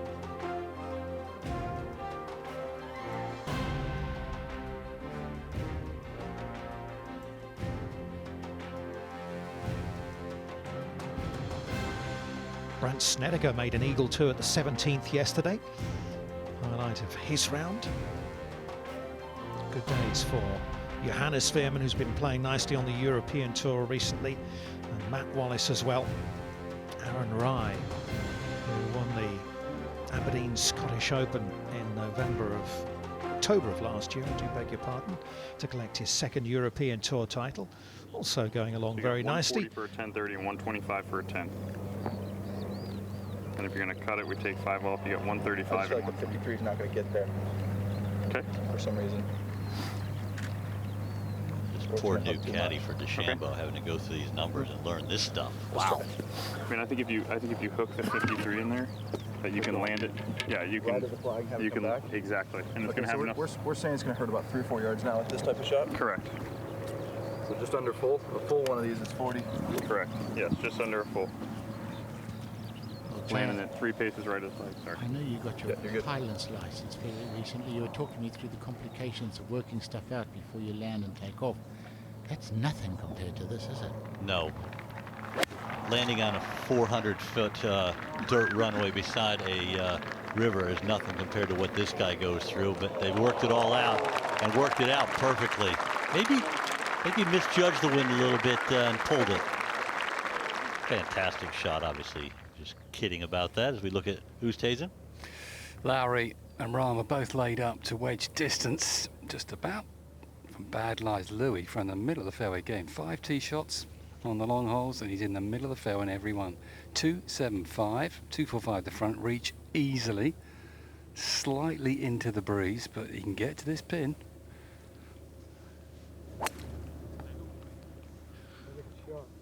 I think he loves this. Oh, doesn't he ever? Settle, settle, settle. This driving exhibition is becoming, oh, that's a pity, reminiscent of his driving display at St. Andrews when he won the Open Championship. It was one of maybe the final round, one of the best driving displays I've ever seen. 105 for Jordan Spieth. I have to say, the body language, he looks as calm as I've ever seen him off the tee. If he keeps holding putts, he's a real contender this week. Looking to carry it all the way. Funny, isn't it? When I think of Jordan Spieth, I never ever think of calm, so he must be in a good place.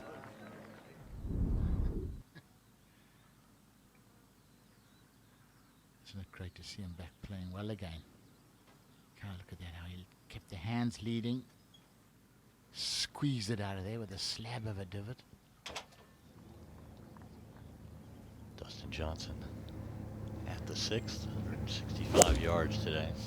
Hole cut over on the right side, trying to aim at the middle of the green, let it slide left to right. sort of diametrically opposite of how Spieth plays the game, isn't it, Jay? Spieth is, you know, he's itchy and he's jumpy, and DJ's just, well, 4-iron, hit it soft, okay, fire away. Both Rahm and Lowry have had to lay up out of probably poor lies, Jamie. Terrible lies. Just can't. Well, it's being trampled down, you know, the rough. So you can get lucky they didn't. Rahm's just going to be in a sand iron. It's a little bit more than that for Lowry, 149. Probably a little 9-iron, I'm not sure wedge. It's just into a bit of air, that's all. But it's off the right, and he does like a little draw, Lowry. So maybe a big wedge just right at this pin, just spin it down. It's gorgeous out here now. There is no way they were reaching this green yesterday afternoon. Not a chance. Louis got there comfortably. In fact, he's gone over the green. So different conditions. Who's got the best of the draw? Don't know. Probably fairly even. What do you think? 50 shot. Perfect. Good point. Good spot. When would you like to have teed off, Tony? All right. I think you're right. I think it's pretty much the same. I remember when I played here in '85, Jamie, I got the best of the draw. And I mean, the difference between the two halves of the draw was, it was about 5 shots on average. It was huge. Get lucky or very unlucky. I think this has been pretty fair. Lowry. Don't you dare dig in. The unluckiest draw I've ever seen was in Morocco, and the guy waiting to speak right now totally outplayed his half of the draw, led the tournament from probably a 10-shot draw penalty, and that would be Jamie Spence. Yeah, I remember that. Let's not go there. Let's talk about John Rahm. I'm hurting. 121 for Rahm. Hold it up with a sand iron. Just left of the pin, though. It's dangerous. There's a big slope there, but we'll just take dead aim for this. Rahm, he's good at this. He's great at this.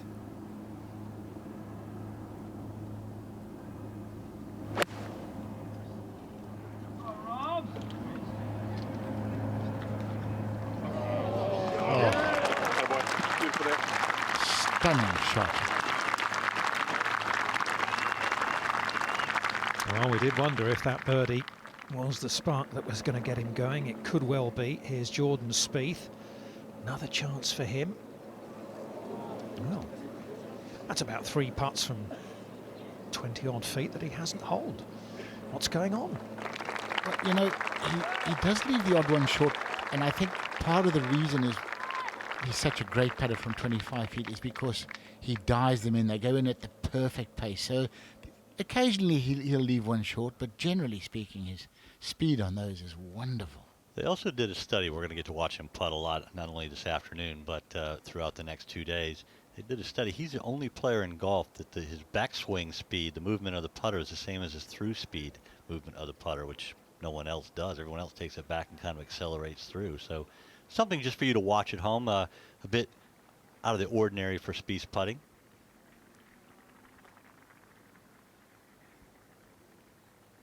This is a similar putt to what Shane Lowry had at the 6th.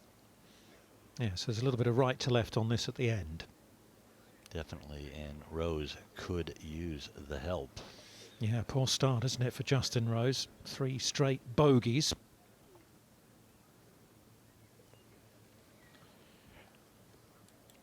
By the way, in terms of which side of the draw's got the best of it, yesterday afternoon was about 1.5 shots harder than the morning. Today, it's very even. About 0.2 of a shot between the two sides. So maybe these guys have had slightly the better of it. Maybe yesterday afternoon, and they were out in the morning, was the tougher side of things. Good example there of Dustin Johnson triangulating. Having a look at the putt from behind the hole and halfway down the line. And that was a very good effort. Wasn't easy to read, was it? At all. Oosthuizen hit that wonderful second shot that unfortunately just ran through the green a little bit. Fairly straightforward pitch. Looked to be a decent line, just letting it roll out. And well judged. Brilliant touch from Oosthuizen. Not only is he accurate and long, but soft touch as well. That should be good for a birdie, and so should this for Bryson DeChambeau at the 9th.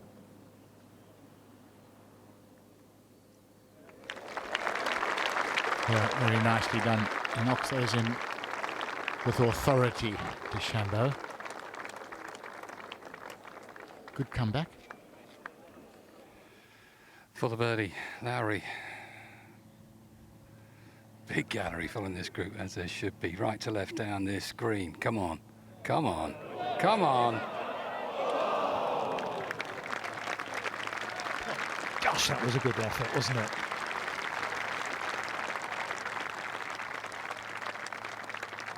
You almost felt with Shane Lowry he needed to get yesterday's round out of his system. He's waited a couple of years for it. Yeah, it's a good point, you know, Dom. That's been in the back of his mind, hasn't it, for 2 years? You know, everywhere you go. The Open champion, the Open champion, the Open champion. You're right. Good to get it out the way, I think. Well, can he find another one? Brian Harman with a chance at the 8th. He's just birded 6 and 7. Make that the hat-trick. So he has recovered all 3 shots that he gave away over the first 5 holes. How about that? Lovely fight back.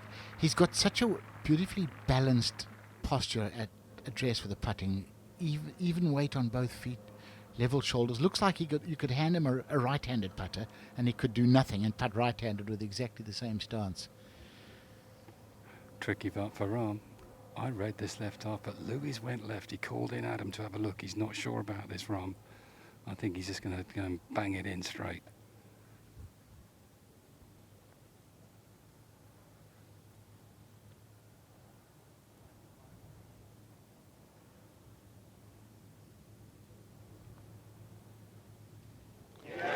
Ooh, did try to go.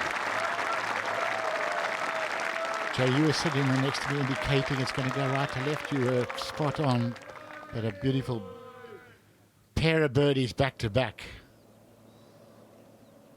Koepka has played 2 to the front left bunker at the 14th, playing towards the out of bounds. A dangerous shot. Oh. And that is just brilliantly played from the 4-time major champion. Even Tony Johnston is marvelling at that one. That was just beautiful, wasn't he? Square of face, lots of sand, running up the little ridge. Just beautiful. Louis Oosthuizen has tapped in at the par 5 7th, though. He's got it to 8 under par and is now within 1 of our leader, Colin Morikawa. Spieth still going along very nicely. Exciting stuff. 3 major winners at the top.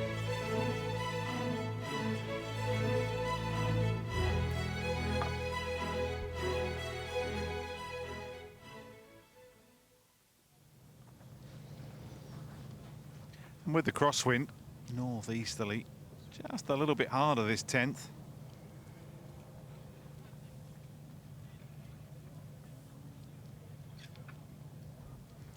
So just a little bit harder to find this fairway. So important you do find the cut grass, elevated green. There's a chance if you do so. Splits the fairway.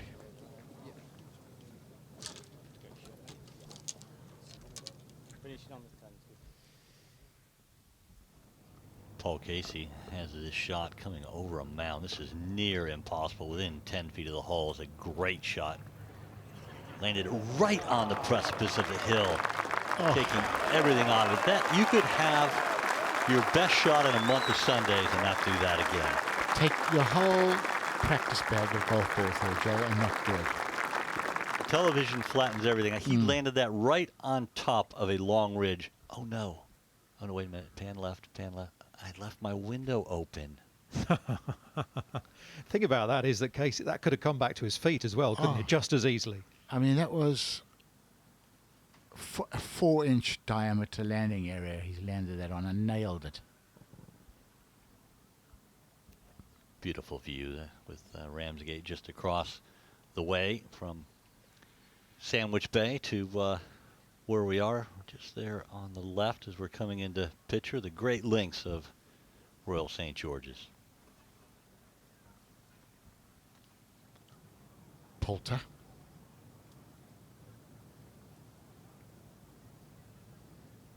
He's been a fantastic putter for years and years, Ian Poulter, and he'll back himself with a putter against anybody. What a fantastic round he's making.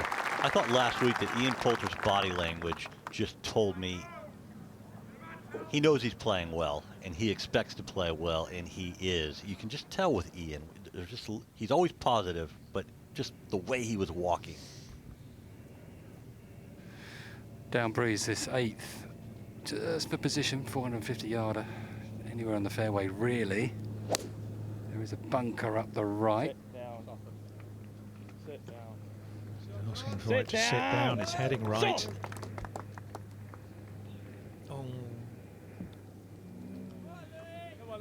It looks okay from the airplane camera, but that's pretty vertical looking down. Every lie looks good from the airplane.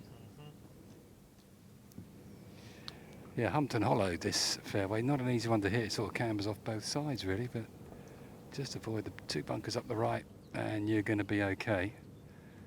Be doing well to hit the middle of this fairway with all the humps and hollows. I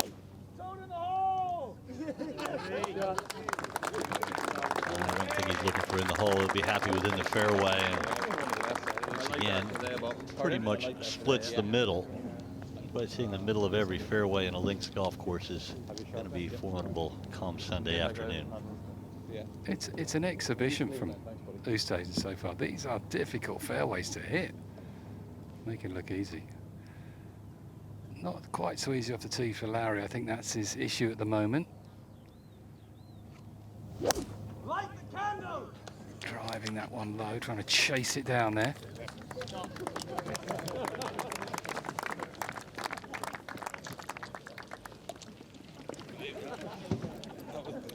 It's okay, isn't it, in the fairway? You can't see too much, I think, over those bunkers.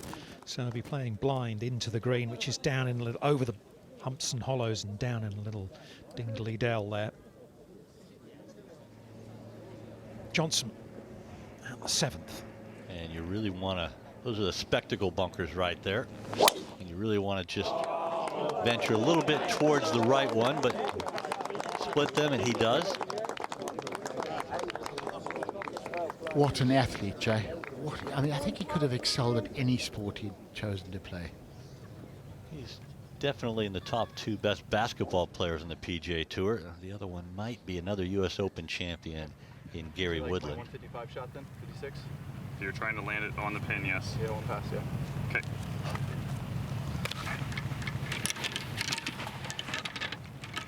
Just caught the upslope. DeChambeau off the tee, so just giving up 20 yards or so with his playing partners. 146. It's a nice flat spot. Just past this. Can he get it there? Oh dear, no. You could see the body language sort of trying to help, but left with his shoulder through impact. Tony, you weren't in. I said something earlier. Normally he goes through, he has a type of grip and setup that he doesn't have any wrist action going through, and he really looks like he's trying to square things up with his right hand and right shoulder. So he's probably a little bit inside of the line he wants to be on. Certainly not on the swing plane he wants as we look at Spieth. Yeah, I was talking about the calmness of Spieth. There's a calmness out here and there's Spieth calmness, but let me tell you, it's on a bit of string to the American. It's great off the tee, he's putting well. It's calm to me. Finding fairways is the secret this week. The wind just starts to pick up a fraction. Yeah, no, I love that club. You think it's fine to leave it in there? I think it's a similar shot to what you hit on 2.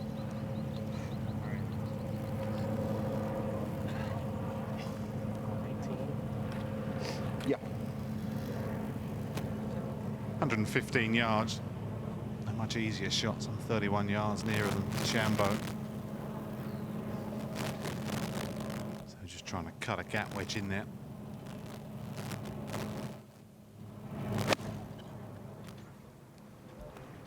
Good view there. The elevated green, the highest green on the golf course. Just hang on there. Hang on, okay. Certainly makeable range, but he's not happy with that. Lost it a little to the right.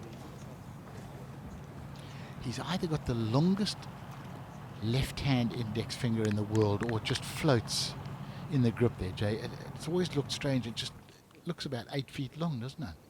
Yeah, it's very unusual. Doesn't really curl it around his other fingers like most people do with the interlocking. Really not too much between these three at the 8th. Who's going to be first away, I wonder? Well, on the averages, it should be Ron. No. Because I think he's going to go first. Oh, that lie. Has he got a lie, Jamie? Short of the green also, so Yes, short. it's not too bad. Well, let's put it this way. 146. You know, I played golf with you, Tom. You wouldn't get it there. I'm I saying would it should be straight struggle down, to get it but to the front. It's going to come out But he knuckly is and Super just John Rahm. He is going to get there. some kind of nine. If it rolls, you know, yeah, absolutely. 'Cause if it lands here, it doesn't release through. You get all that back I don't stuff care in if that he goes pocket. down with That's it. right. Yep. Good team, aren't they? Him and Adam. Keeping his distance straight. Below his feet, though. But it just amazes me how they You got play your the rough. It's the Your frame biggest there, I mean, your difference lines, as between long as it's right of that, kind of right of the my tallest generation tower and this there. one. Yeah, on that, you're fine. Ideally, in between the 8 and just on the right side of that 8 is absolutely perfect. No. That would be right edge of the green. Is the grandstands we got to go for? Gotcha. They're blind, so they're just aiming at our TV camera, which got it. fortunately has a big number 8 on, I mean, just to let them know that's As where long the as green this is. lands short of the slope, should be fine. I don't think I can hit this hard enough to get that far. So they're not just trying to get it on the green, they're trying to get it on the right part of the green. He's still trying to get it close from here. From 189.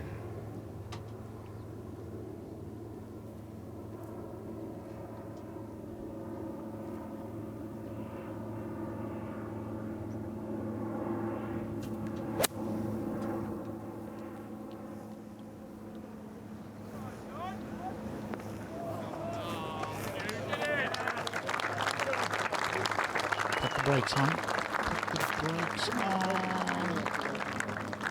Well played. Man, you've got to be strong to control it out of this stuff, even if it is a decent lie. Look at that. The hands don't flinch on the shaft. Face doesn't turn over. Normal human being, that grass wraps around the hosel and it goes left. Jamie, you're right. This has been some long game display here, hasn't it? Brilliant, Tony, brilliant. That was a brilliant shot from Ron, by the way. 188 from Louis. Slightly down breeze. He's going to try and fly it all the way, one bounce and stick it.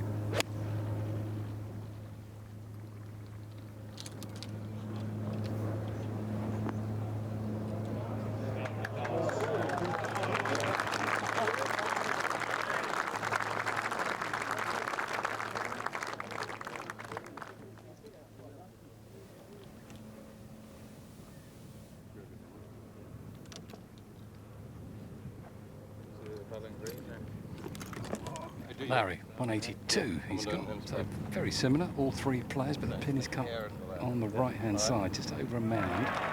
It's a great green. It just sits beautifully into the landscape, into the dunes, this 8th green is stunning. So he needs a little bit of a holder here, Larry, to get it close. Get right. Get right. Get right. Get right. Yeah, gets a little bit of ground help, but just not quite far enough to get over that ridge.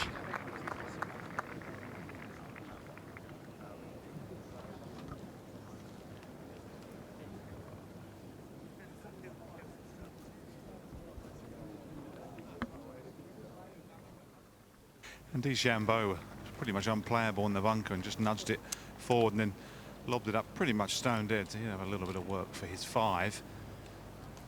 Now Jordan Spieth just rolled off the edge of the green, but it's very makeable. It's a good foot below the level of the pin, but very little in this. The eyes will be bright, he'll fancy this.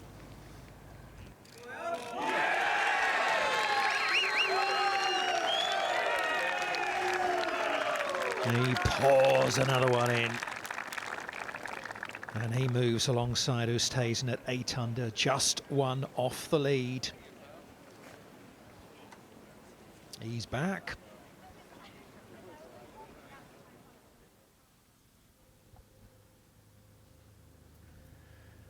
Dustin Johnson having a go here on the 7th. Losing the footing a little bit there. An absolute flush straight over the flag. Don't you just hate it, Tony? Man, it is astonishing. You don't often see him go after one that hard, and it was right over the flag. Let's go to 18. Burmester for a par. Oh, what a pity. Yeah, 2 drop shots in the last 4 holes for the South African, and in the end, perhaps should have been a little bit better, but he'll have to settle for a round of 67 and heads into the weekend at 3 under par. Jack Senior on 13. He had 2 lovely shots in here. So this is for birdie. Bit heavy-handed there. I'll be staring at that one for a bit. Playing with Burmester, Danny Willett, also for par at 18. No trouble at all. And a good couple of days for the 2016 Masters champion. 69 today, 67 yesterday. Healthy again and enjoying his golf. It's nice to see. Right, over to 8. Shane Lowry putting for his birdie, but a difficult one up over the slope, left to right, down the other side. So he's just going to cozy this one down there. Hello? Hello? That's about as cozy as it gets, isn't it? Oh, man. He loves it. They love it. We love it. He must have seen that little graphic that our stats people put up. Said, oh, I'm not, hold on, I'm not here to miss the cut.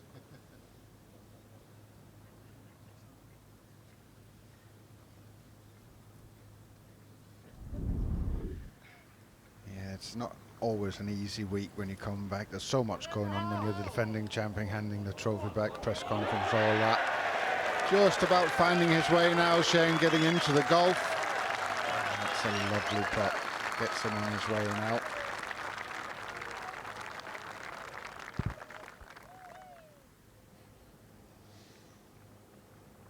Rahm from past the hole, Jamie. Yeah, great moment that from Lowry. Can Rahm deliver as well? Looks like he's aiming pretty straight actually here, Rahm. Bit of both in this. Back into the breeze, needs to be quite firm with his stroke.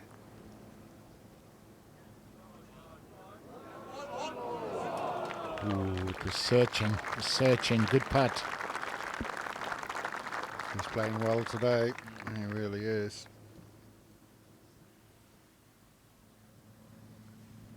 From over the back at 7. Pump and run for Dustin Johnson.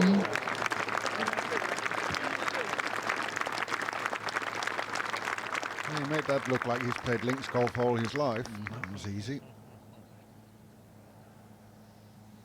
Mixed memories, of course, of Royal St George's. Got himself into contention here a decade ago and then woofed it out of bounds, didn't he, at the 14th, the par 5, over into Prince's.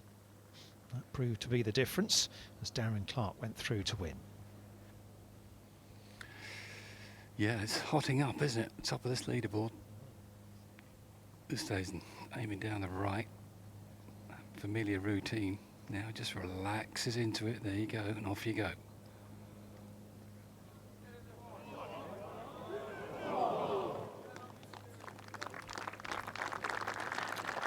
Not to be first, Tyson. It really is a nice leaderboard. We've got a good bit of the usual suspects, Morikawa, Spieth, Oosthuizen, but there's some great stories right there behind. Van Tonder, Griot, Siem, Sullivan, Harding. Really is nice. Yeah, you're absolutely right. Paul Casey, another experienced campaigner, but looking for his first major victory. Jack Senior would fit into the category of some of the others above him. It's a fairy tale, whatever happens over the weekend. Hopefully it's all positive. Mackenzie Hughes playing in his very first Open. Brian Harman, who nearly didn't come over here. Tony Finau played beautifully at Royal Portrush a couple of years ago. Really enjoyed that experience of the Open, and he is up there again on the leaderboard. Fleetwood not out of it. Norris, Koepka and Johnson.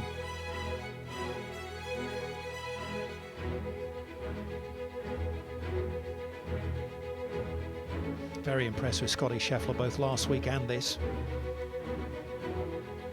Justin Thomas, 67 today, to make a nice move forward in this championship.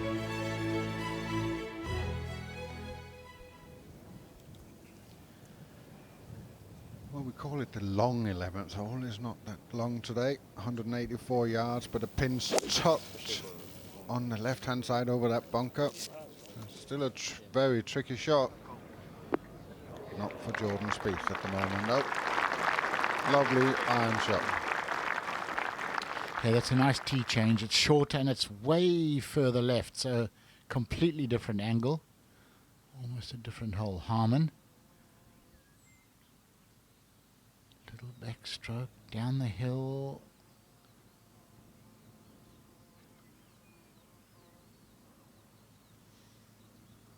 Should be good enough for his par there at number 9. His little birdie run comes to an end.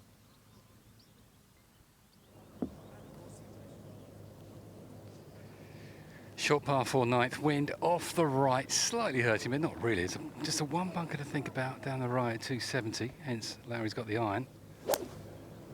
Drilling it. Well, he's heading towards that bunker.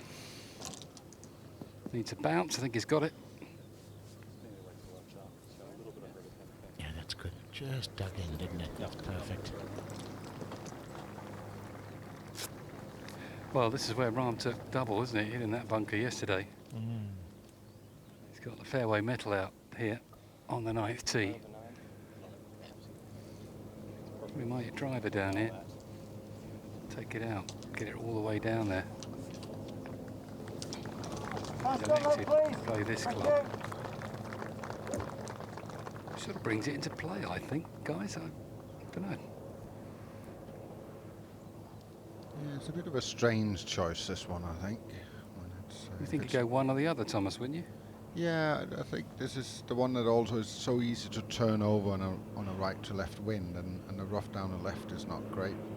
I like the play of Shane Lowry. He's trying to hold this into the wind.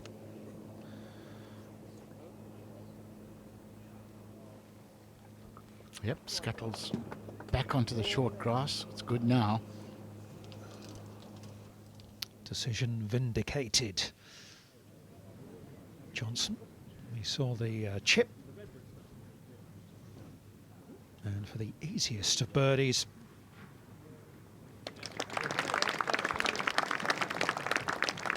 so he moves to 3 under par. Look out. Oh. Quickly to Louis Oosthuizen, and the first mistake off the tee. Yeah, I think it's just right of the flattened grass. That could be awkward.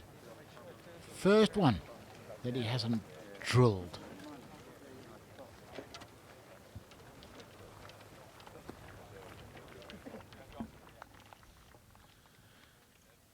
Koepka on 16, he's just dropped one on 15.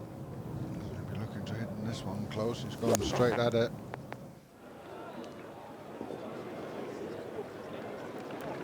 Excellent. That's how you respond to a bogey. Just tap in for birdie.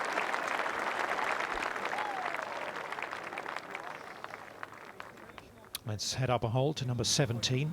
Somewhere down there is Ian Poulter. That'll be the one in pink. 22, please.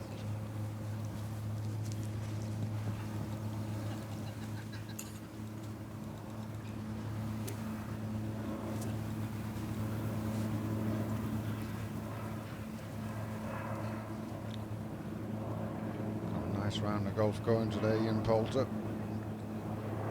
2 over par yesterday.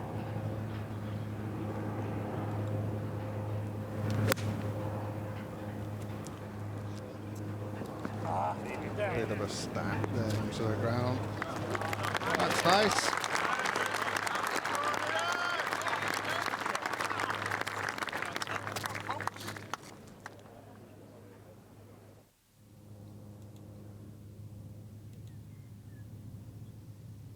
See if Dustin Johnson can find this fairway at 8.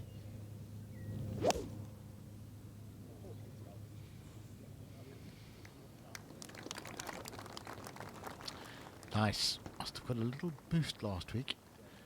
John Rahm finished 7th in the Aberdeen Scottish Open.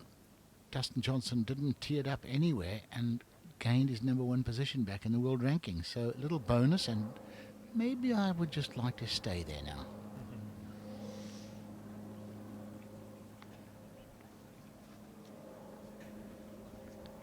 And after just an absolute peach of a 6-iron, playing the beautiful game right now, Jordan Spieth. Just a hair from right to left from 20 feet or so. Very makeable. And he's walking early.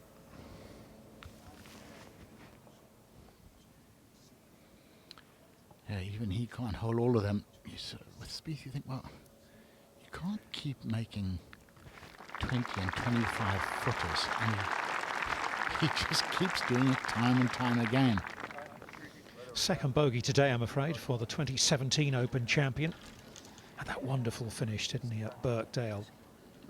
All the problems, where was it, at 13, where he was almost in the trucks area where they would, you know, the manufacturers' trucks were and everything. Took an eternity to sort it out.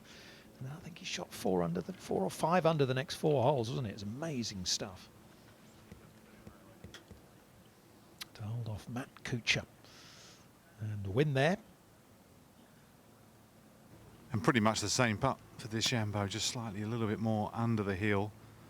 But he was straight in behind. Have a look at Spieth's opportunity for a 2 also. Greens are running nice this afternoon. Just that little bit quicker than this morning. So helping the players. He needs to start making some of these, Anthony. Yeah, he does, doesn't he? He's just not the races today. No. Giving too many away off the fairway.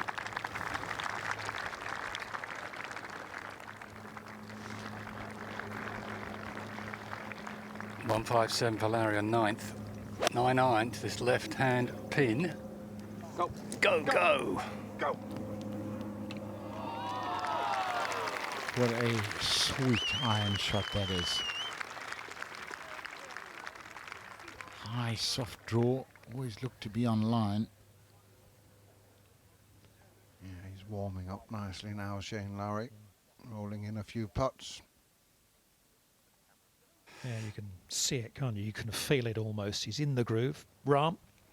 121 for Rahm, sand iron. He'll be taking dead aim as well. Just hold it up into this breeze. A beautiful breeze for this shot. Just stand it to attention straight away here with this shot.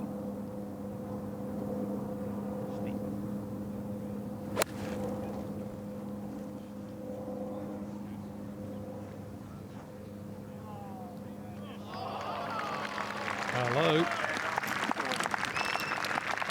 It's one of those running everything you did. The wind was off the right, you could draw it in, come off that, you could hit it left of the flag, it would come down to it, you had a little bit of a downslope. It's just such an inviting shot. You kind of felt like, well, this is going to go close. Well, what's the news on Louis Oosthuizen? He's missed a fairway. Breaking news, everybody. And it's not very nice. Best thing to do is sort of chop it onto the front, I think, make it scamper on a bit. You never know, he might get a bit of a break. There's a ridge on the screen on the right-hand side. He might be able to use that, but ball above his feet, can't go to the pin, not over the big mound in front of him.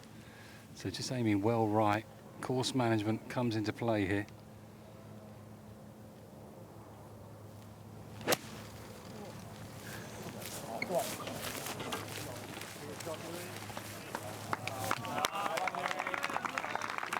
That's a proper golf shot.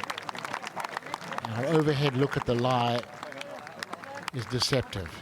you know, it looks like it's nestled in there nicely with the wildflowers and the clover, but it is buried, and he's dug it out with control. Very sensible strategy there, wasn't it?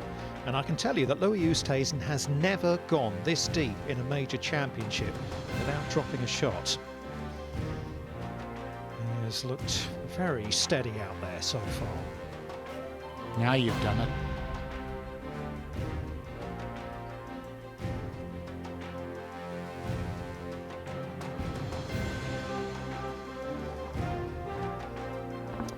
Well, next year, the Open will be heading to its spiritual home, to St Andrews for the 150th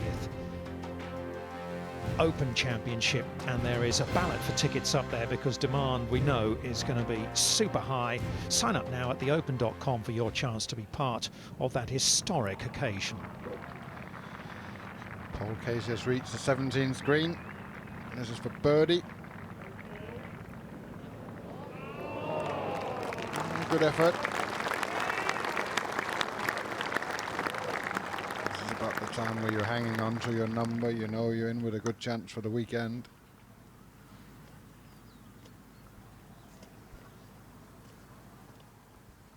From the plane, zooming down to the 9th green.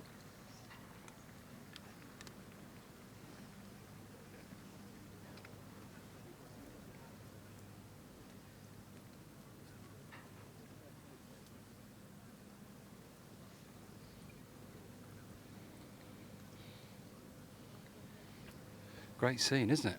It really is. It's a great green, this one. Only pitching into it, so you've got to be accurate. Left-to-righter for Louis. Quite a big left-to-righter, actually. Halfway, just dives right.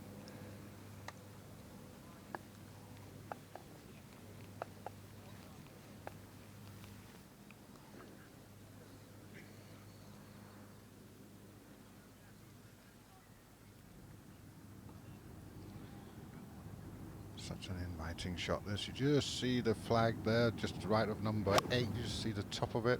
The green sitting down there. It's a beautiful second shot that's in here. Looking down to that green. Inviting, invites you to hit good iron shots. And Dustin Johnson has certainly done that. Jack Senior. Birdie chance at 14. Nice stroke, nice rhythm, not a nice line. Pity.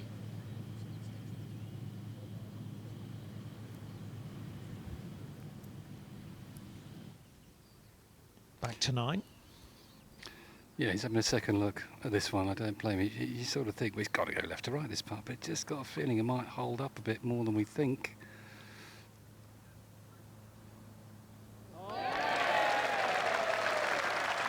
Three birdies in 4 holes to the turn for the reigning Open champion. He's 3 under par today. He's 2 under for the championship. Good move.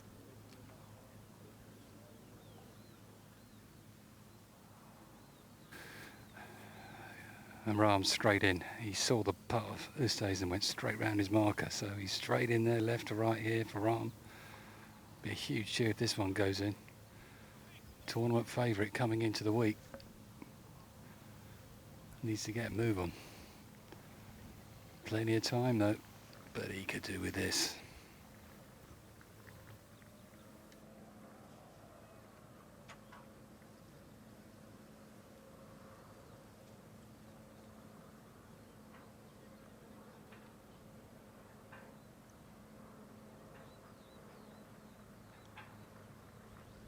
Excellent putt. You're right, Jamie, there. I think he's winning a lot of fans over, and I think Memorial did a lot for him, you know, leading big, contracting COVID, get pulled out of the tournament, but the way he handled himself, he went home, he isolated, no fuss about it, went on, win the US Open, and you just got to have a lot of respect for a man that don't make a fuss about a situation like that and goes on to do great things.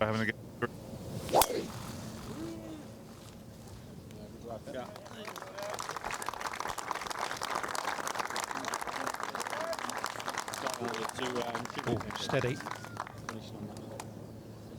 Straight right to left. You never know until it stops, do you? Very well judged. Ian Poulter. 3 under par. I'd love to just grab another one or maybe 2 on the way in, but he hasn't hit it. Yeah.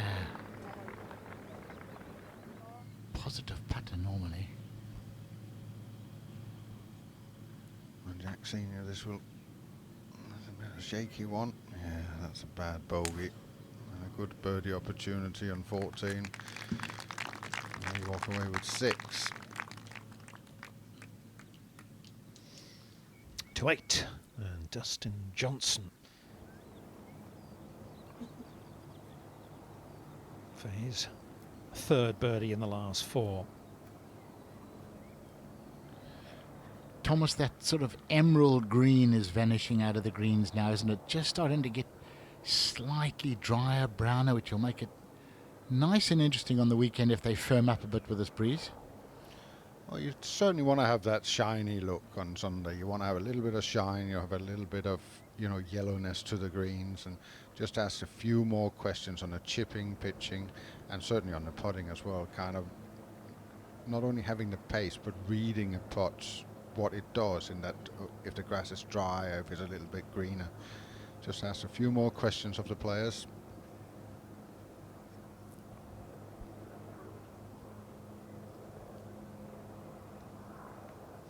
This is Rahm country, isn't it? Not too much in it, just turned a little bit of right to left at the end.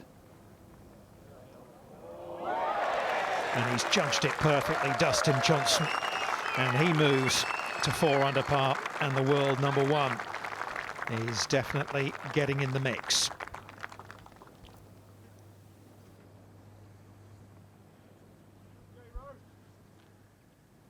Cameron Tringale, one of the latest starters. Topped a shot at the first, came back with birdies at 2 and 3. He's parred the 4th. And he has now birdied the 5th as well. So he's at 3 under. To 10. 415 yards. They were driving it pretty close here, see. They won't do that today. Slightly into the breeze, off the left. Mainly. Bunker 240 to sneak over. Perfect tee shot from Lowry. It's a bit of freedom in that golf swing now, Jamie. Yeah, he's freed up now, isn't he? He's feeling confident. Okay, quiet, please. Bo was just saying I'd like him to hold a few more putts. Which caddy doesn't say that, Thomas? What's he got there for a club? Driver. Ooh, there's some big stuff down the right if he lets it go on this wind.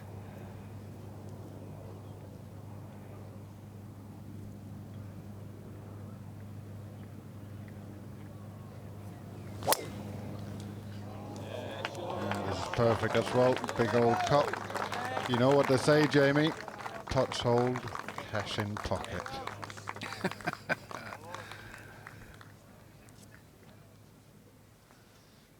Up to 12, Jordan Spieth, who avoided this bunker. Anthony? Yeah, good job as well. It's a deep one. It's got 42 yards, which really doesn't tell the story. He's going to have to try and just maybe bump it into the front and just feed it through. They all went for the green in this group, which I think is the play today with a front pin. Nearly. Oh, and it just clings on. Just needed one more hop.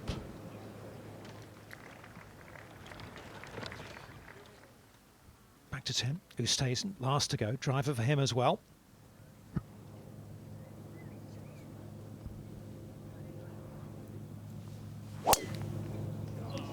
That was so sweet. Previous one left, not this one. Just a bullet.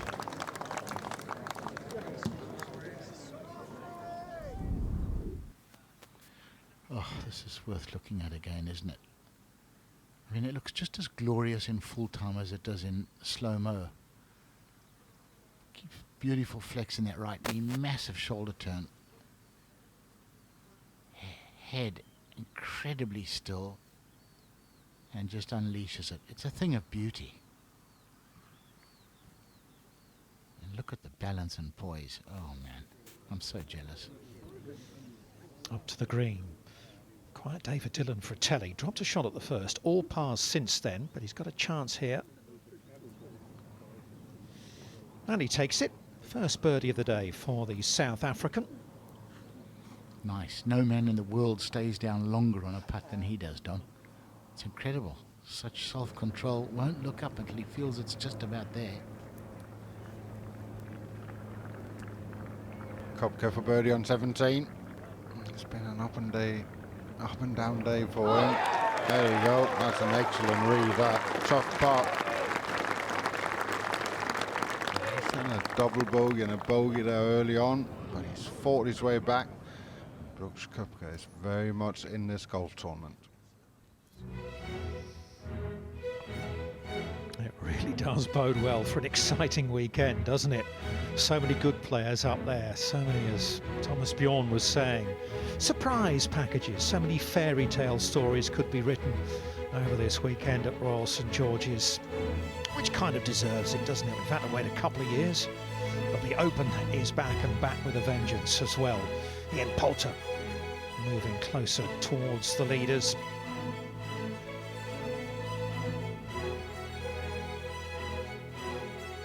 There's Lowry, there's Rahm. All of a sudden the game which looked so difficult for them yesterday is coming that little bit easier. Joaquin Niemann's having an excellent season, and he's one of 46 players under par. Rory McIlroy through to the weekend. He birdied the last for a second consecutive round of 70. And Richard Bland also at level par. Wonderful season for the Englishman, including that first win.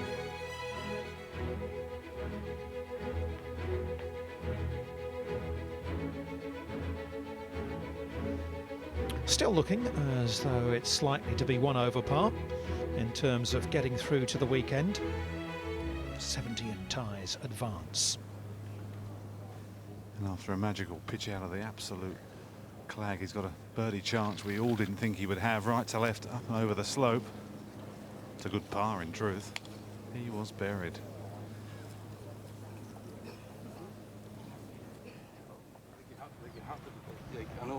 Looking back down the 10th. But anyway, so. And Larry's laid up well back. A bit like he did at the second, a bit like he did on the last. Seems to be a game plan for him, working so far. You know what I'm saying? It's not 8 no ball. What do you think it's playing hole? Like you've 15. I mean, let's be honest, right? If a pitch and that falls front, it'll stay there. Like, you know, the way you're hitting the green. No, but as in like, greens are not quick enough for it to come back. Sure, true enough. Actually, it's great now. I think it's perfect club. Yeah, it's absolutely bang on. Yeah, it does cover all day. Now look at this. Actually feels like going to hair down. Yeah, I think it's perfect. So we need to get this spot.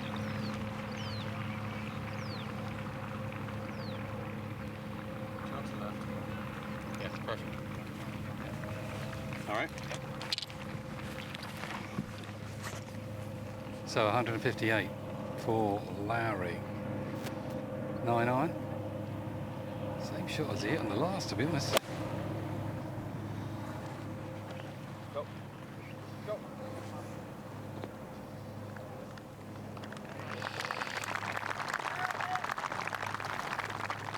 Maybe he's got the wind a little wrong. It's a club shy.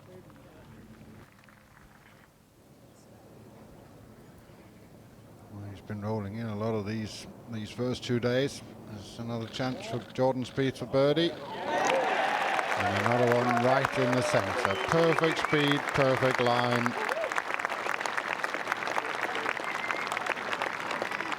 A lot of threes on that card. And we have a two-way tie at the top now because he's climbed alongside Colin Morikawa and he has a share of the lead.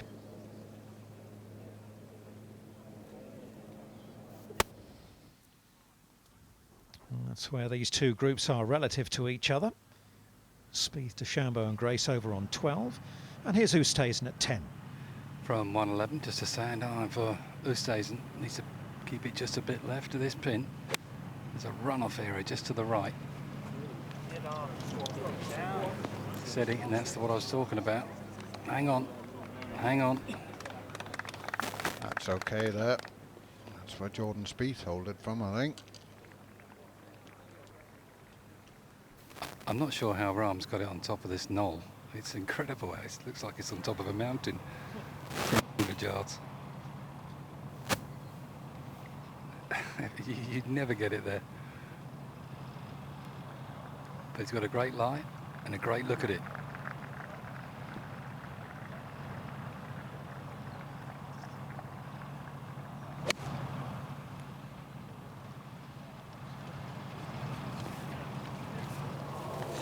Oh. Some serious fizz. That's the most spin we've seen on a shot this week, I reckon. He's probably wishing he just went with a club more and hit it softly. Take some spin off it, maybe.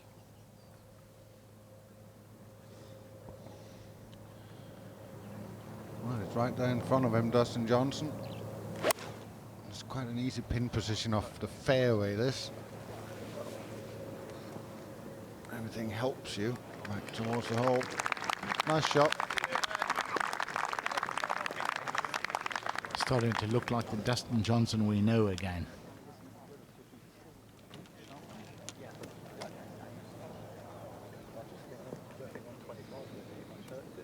Scoring today, front nine 90 over, back nine 25 under. Can I play the back nine twice, please? What a difference that is. You would still be 90 over on the back nine, Tony. Why do you have to be so honest? Why? To 18, Ian Poulter. This is for a closing par. It's been a good day. He will not want to spoil it with a drop shot.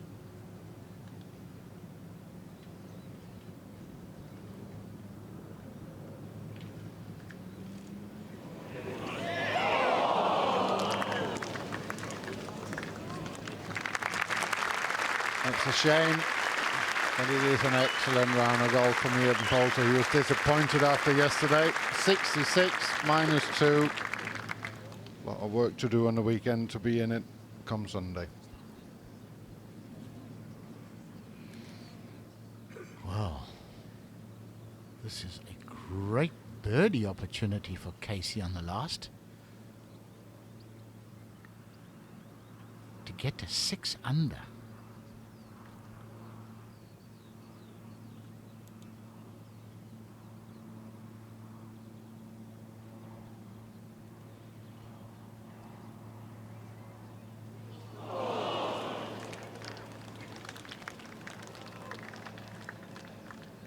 Just a bit of a stinger, but still fine stuff from Paul Casey. 3 under 67. Still inside the top 10. 9th, all on his own.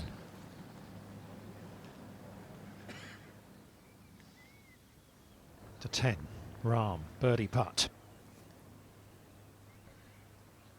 Yeah, this is always the danger when you're standing in the fairway with a lob wedge in your hand. You feel like birdie, and that's a great putt. It's easy to get aggressive, over aggressive, because you're disappointed with your second shot. Stayed calm, rolled it up to the hole.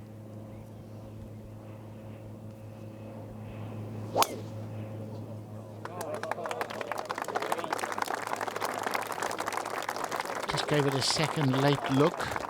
Just wants to make sure it's not going to skip right. Get a funny little bounce. No need to worry. Striped it. Lowry at 10.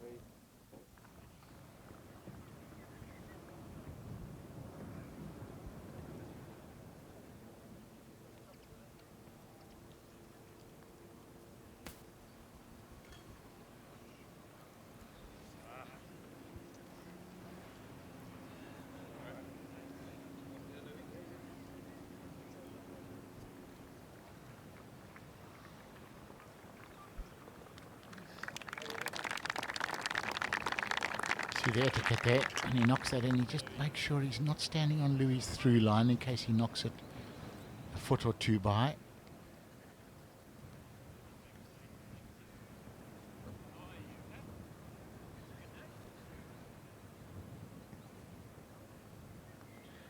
It's a slow one for Louis who's chosen this.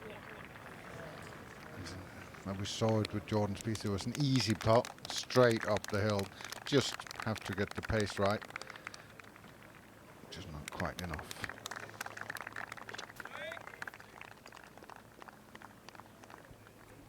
Pars all round. Off they go to the par 3 11th hole.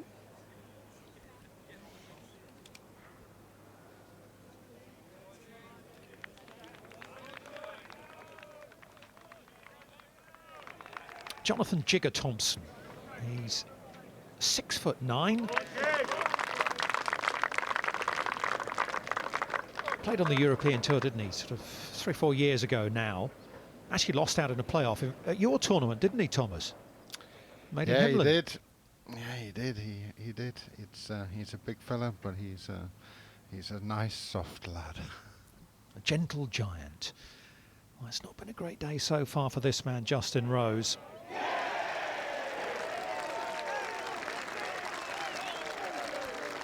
That may help a little bit. He started with 3 straight bogeys. He dropped a shot at the par 5 7th, and that's his first birdie of the day. And he is at even par. Kopka on the last. There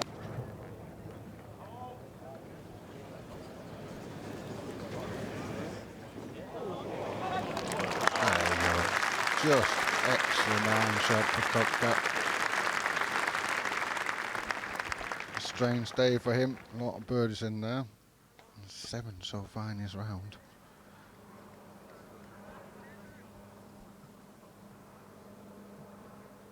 Another chance for Dustin Johnson.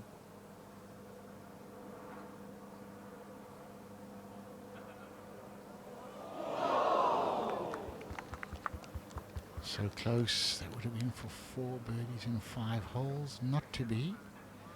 But he is starting to look very dangerous.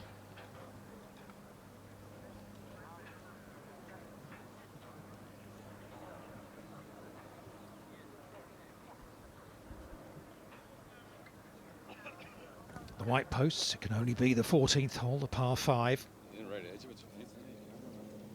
We'll see much more of that hole very shortly. Spieth will be there. Hold it in the left there, please. Thank you. Presently, in the meantime, back to the 11th, the par 3, and Lowry.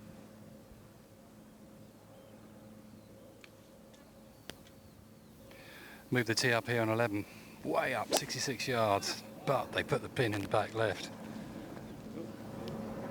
Trying to sweep it in from the right-hand side, and that's all right. If you get on that top tier, not too bad. Just the way that this green shaped, I feel like with this one, it calls for that kind of shot. You draw that room out right of it, kind of turn it in there. It's almost like someone's hit a little release valve with Shane Lowry. Comfortable with that? Yeah. All right, see your shot there, bud. Here's Jordan Spieth at the 13th. Anthony? Yeah, by my count, Dom, he's not missed the fairway yet. Quite incredible, 163 for Jordan Spieth.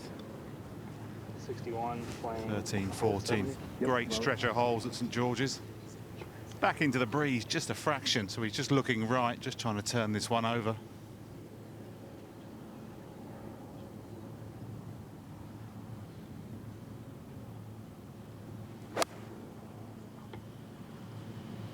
Oh, God, that was close. He'll always let you know what he thinks. He says he's nowhere near where he wants to be mechanically at the moment, but he says the progression is really good. Here's Rahm at 11.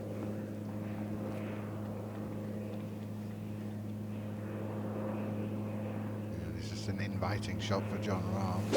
Started in the middle of the green. Oh, you're so bad at those. Got ahead of it. Get on top, please get on top.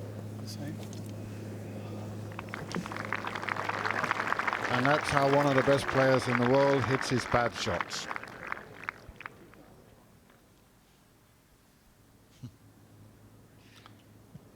Sergio Garcia. Even par. Oh, wouldn't it be nice to get into red numbers? And he does. Yeah. It's just such a different feel when you're just cruising along at even. First birdie of the day there for Garcia. Oosthuizen, last to go at 11.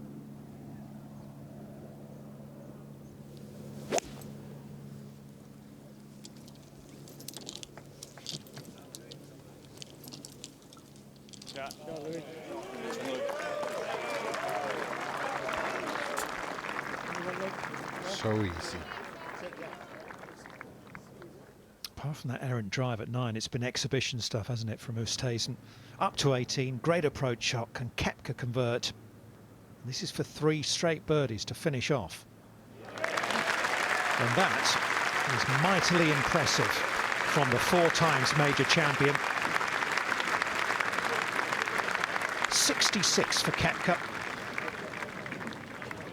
5 under par. 4 off the lead. And there he is alongside Paul Casey.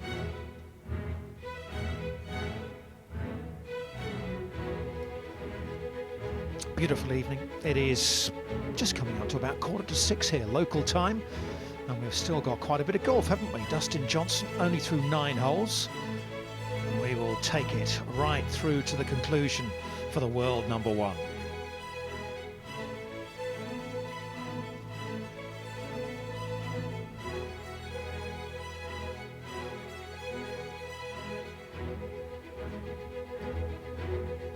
We're going to have to reassess a winning score potentially, because I think a lot of people were saying, oh, if it gets to about 11, 12 under par, that's probably what you're looking at, but we're nearly there already.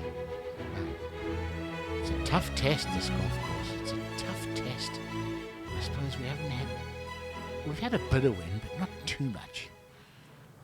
It can change very quickly here if you get 30 miles an hour. Don't think we're going to get that though.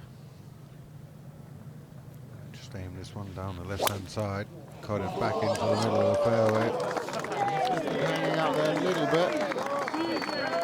Perfect.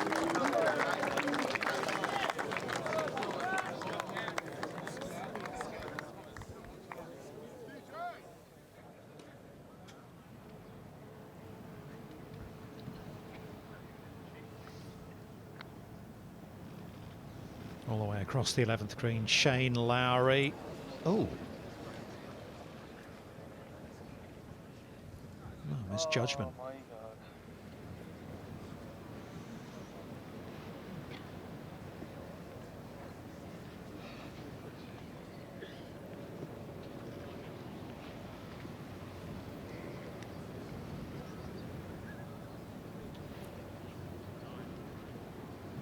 Rahm. I learned a little bit from that one. Just be a bit slower than he first thought.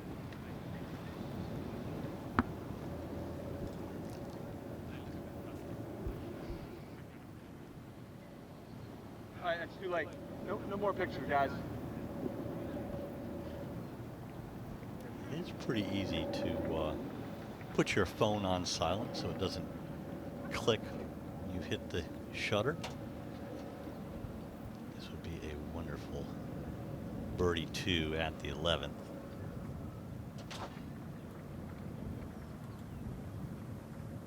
There's been 9 birdies so far today. 7th most difficult hole in the 2nd round. It's going to stay at 9 like Lowry. Rahm comes up woefully short. I was walking around with, you know, David Cannon, who's a very famous photographer who takes a lot of, he's been to many Open Championships, takes some wonderful photos. You'll have seen them actually. He says now they make those big cameras, they're completely silent. He says it's been an absolute revolution or revelation or whatever it is for him. Former PGA champion in Europe, Ben Arn. Nice birdie there on 7. Long way back in this round for him. Louis Oosthuizen. Has he learned from the other 2? Is he giving it a go? Ran out of pace as well.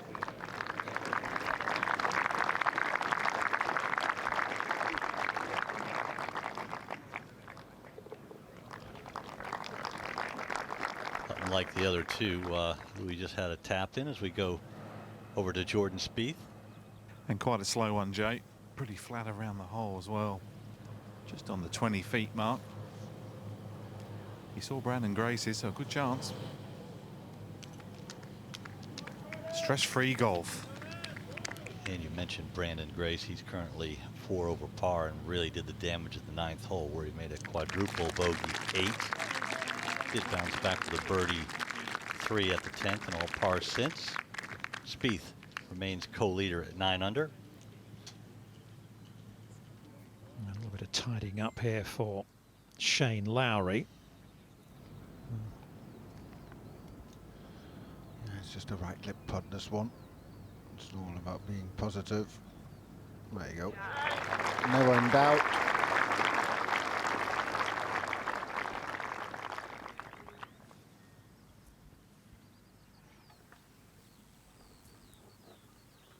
Jack Sr.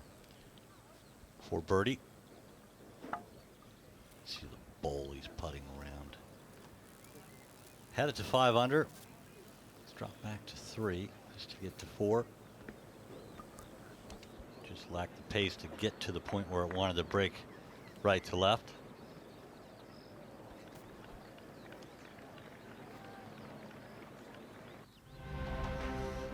Voice of Jay Townsend, who's alongside Thomas Bjorn, myself, Dom Hollier here in the commentary box. We've got Anthony Wall and Jamie Spence out on the course. Tom Abbott is about to join us. In fact, he's here. Hello, Tom. I'm back. What a day it's been.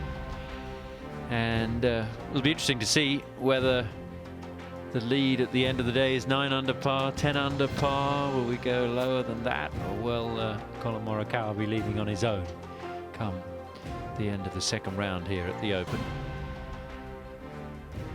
Great day today for the amateur Schmid there, 65 and equaling the low round by an amateur at the Open.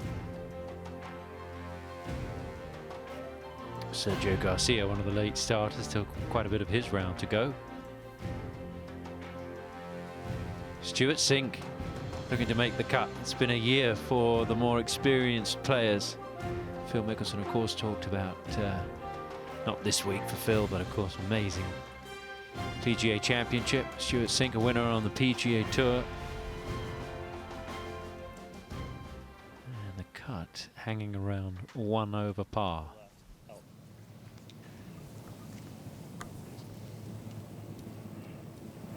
.330 to the penalty area that splits the fairway. So just some sort of layup. Taking his time on this one, Jordan Spieth. In no rush. Good to see. Sticking to his game plan. Oh, this one's heading left. Dang it. Get lucky. Get in the first cut somehow. Well, it certainly didn't get in the first cut as he asked it to. That's a poor shot with an iron.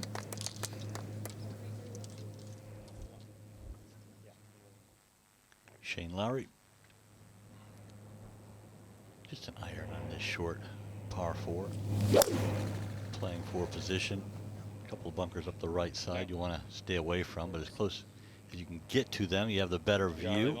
Well, that took a very good first and second bounce to not kick forward into the bunker. Shot into nowhere Very hard. for Dustin Johnson here.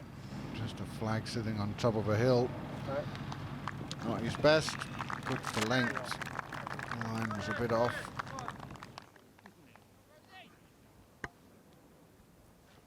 The Border Force out there, busy in the waters. The Coast Guard and the Border Force didn't always get a lot of credit for the work that they do. Other parts of the military obviously are highlighted, but those folks do an amazing job. Let's go to the 12th and John Rahm.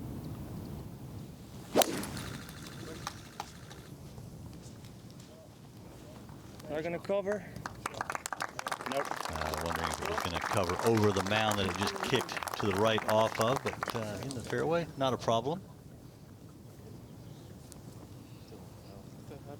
That's it. Covering to these players means carrying a point or a bunker.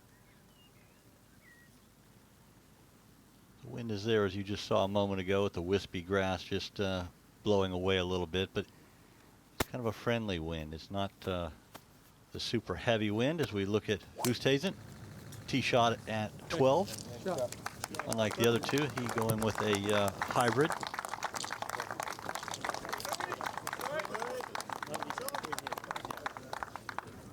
Order restored in the fairway.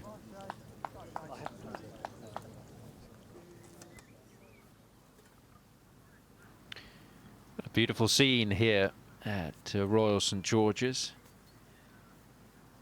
14 courses have hosted the championship. St Andrews with the most opens, 29. They'll make it 30 next year. And this year, the 15th time that Royal St George's has hosted. Go back 10 years to the last time. Darren Clark, the winner. Yeah, it's all been a bit of a struggle for Justin Rose today. He started a 3 under par. He got to 1 over at one stage. Just made a birdie on the 9th. That's an excellent putt from distance. Sir, can I get you to come up here for me, please? And just make sure no one walks back that way while he's putting. That'd be great. Thanks, guys. I was out there at number 10 and I know exactly what the caddy is talking about. There's a little dip, and with where the hole is located today, if you walk behind a mound, suddenly your head is about right on line with the player's eye line if they're putting in that direction. Sometimes you think, oh, the caddy's being a little bit, you know, in controlling there, but absolutely no way. Oh, I almost did it myself, being right in the player's eye line. Know exactly what he's talking about. Berger's second at 18.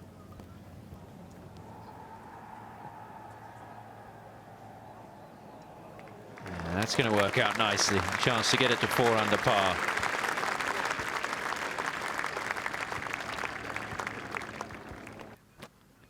And Dustin Johnson putting on that exact line, Thomas.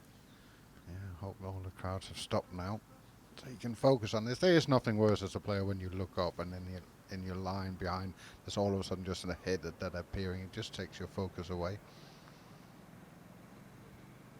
Seems to just jump off the face there a little bit.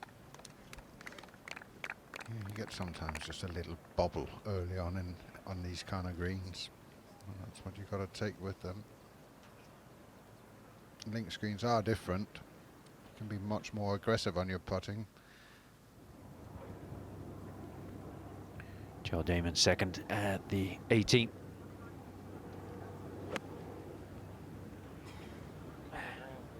He hates this. It's going to be all right. If your bad ones are like that, you've had a good day. Pretty good miss right there. Clearly not the contact he was looking for, but it worked out well. And Jonathan Thompson, his tee shot at the 16th, right on the cut line right now, 1 over par. Could do with a good one here, couldn't he? Tough hole to get close to. Landed it perfectly on the downslope. Wow. That'll do it for you right there. A huge grandstand circles the right, back, and left, and they erupt in cheer now from cut line to 1 under par.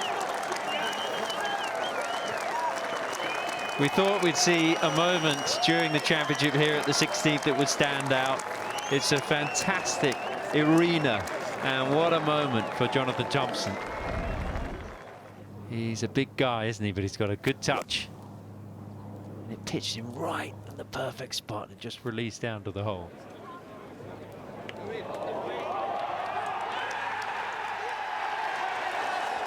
Of course, he can't see the bottom of the flagstick or that portion of the putting green. Relying on the roar of the gallery, no question. They were saying, yeah, it went in the hole. What a great feeling.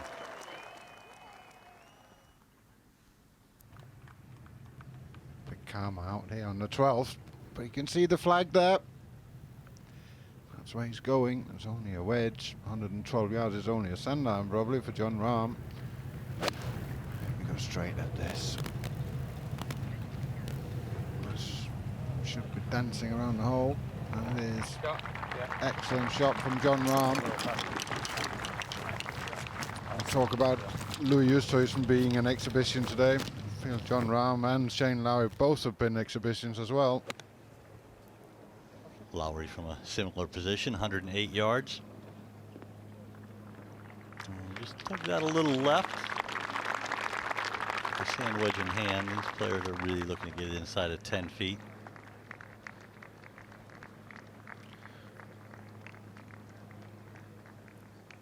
Well, it's a completely different angle for Louis. Probably an easy angle, but it's only 80 yards. Difficult to create all the spin in the world. Well, how easy is golf for him at the moment? Just beautiful. Currently at 8 under, and that is a sure birdie to come. There will soon be 3 on 9 under par. And Thompson walking up to the 16th, the man who qualified for the Open by finishing second in the qualifier at Hollingwell, rounds of 69-65. He's the tallest man in Open history, they believe, at 6'9". And a moment he will never forget. Wonderful.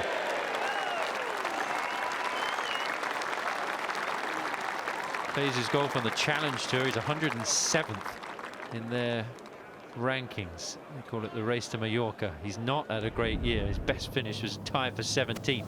And now he's got a very good chance of making the cut here at the Open, courtesy of this hole-in-one at 16.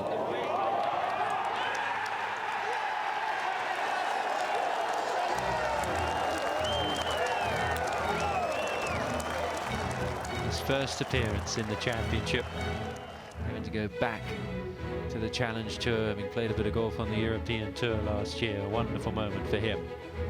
He's at 1 under par, safely in, but he's got 2 holes to go. And not always the easiest finish here at Royal St George's. At the top of the leaderboard, it's 2 Americans, Morikawa and Spieth.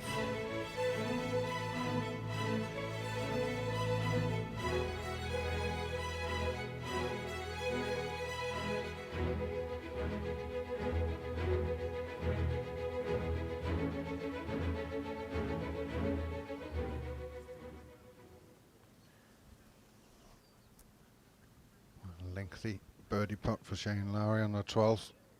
It really wasn't his best wedge in here.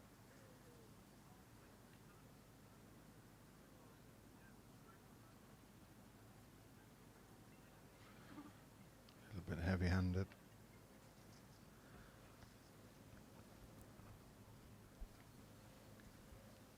Third shot at 14 for Jordan Spieth, one of the co-leaders.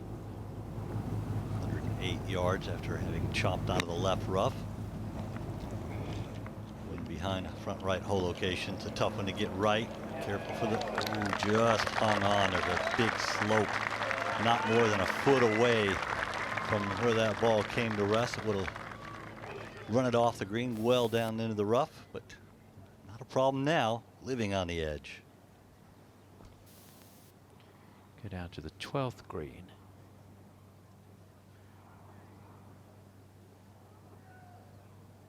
And John Rahm, a chance to get it to 3 under. So fighting his way back now, beginning to maybe have a chance at a carrot jug over the weekend. This goes in, gets to 3 under par, maybe make a couple more birdies come in. He's got a par 5 that he can get to in 2.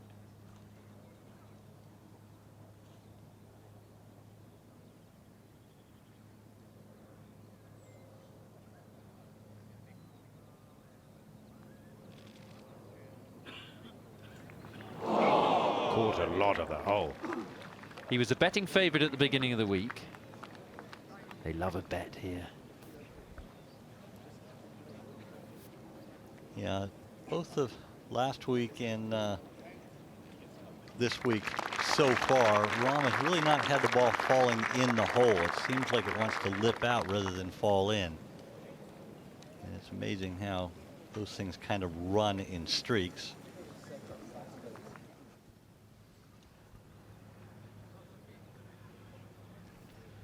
Joel Darwin finishing off his round on 18.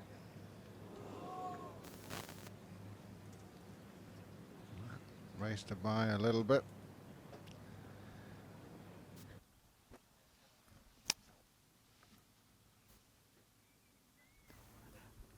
And as Jay was rightly saying, just hung on, Jordan Spieth. Just a little right to left here. Certainly gave it a run there, didn't he? He did. I mean, from that range, you shouldn't have to mark it unless you're in someone's line. I mean, that was just adds stress to your day. You're 12, 13 feet away. If you miss it, it should just be, kind of a backhanded tap in. And as the championship goes on, those little stressful moments that you add each hole or maybe every third hole take energy away from you.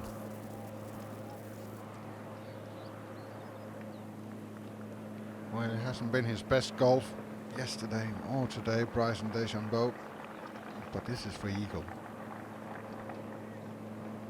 And this would move it to 1 over par, Thomas. Which would be quite remarkable, because he really has been all over the place.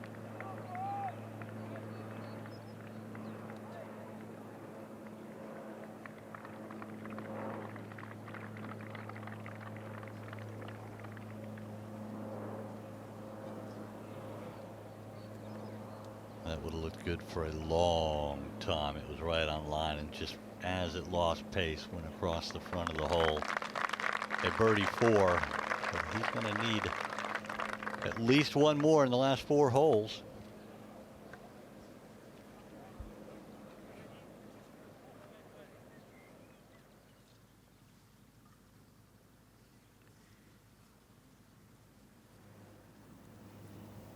Tee shot at 11 for Dustin Johnson. And they moved the tee forward. It's the only tee box that has been moved forward today on the golf course. The way they've cut the flag today, it brings that left bunker into play. It's an interesting strategy from the R&A setup men. Oosthuizen here on 13. You see a little hut up there on the other side of the bunkers. That's where he's aiming. 10. Come on. Come on. Kick left. Flirting with the bunkers down the right. Wow. Looks just left of it, Colin. Even when it's just not quite right, it's still ends up okay. It's a good day for Louis Oosthuizen on the links. Goes as far as 5 would. Yeah. Do you know what I mean? Daniel Berger on the 18th. And this will be for a round of 67, bogey free. Excuse me, it'll be around 66 if that had gone in. It'll be a 67 now.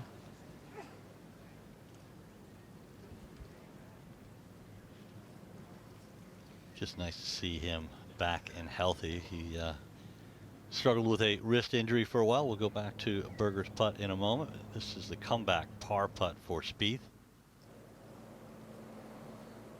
Every bit of 3 feet here.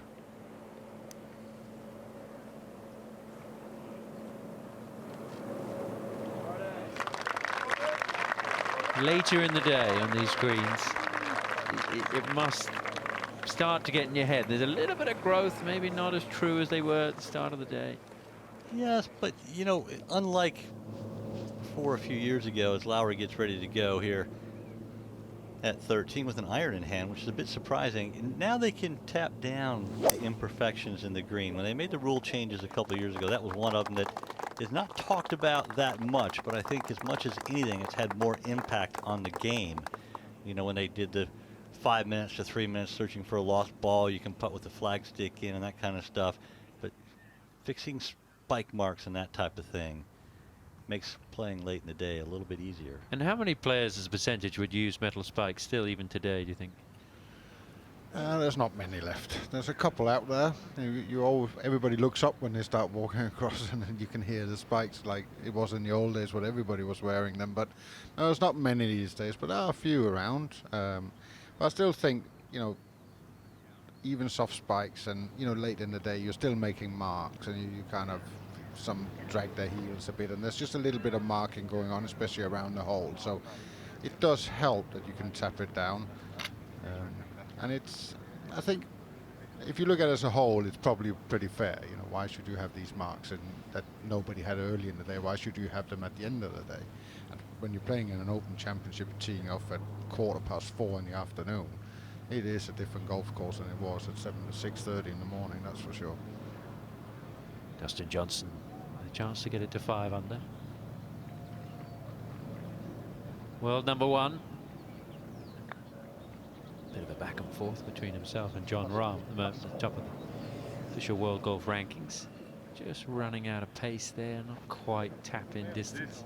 Yeah, whoever is the low this week between the two, between Rahm and Johnson, will take over the number 1 or retain in Johnson's place, as long as they finish inside the top 18. If Justin Thomas happens to win and they both finish outside of the top 18, Justin Thomas has the ability to take over number 1. So we go to 10 and Garcia.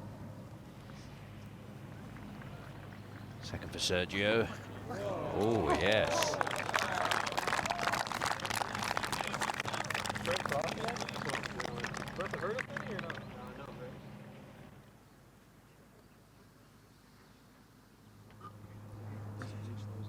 Trying to fiddle one, Jordan Spieth.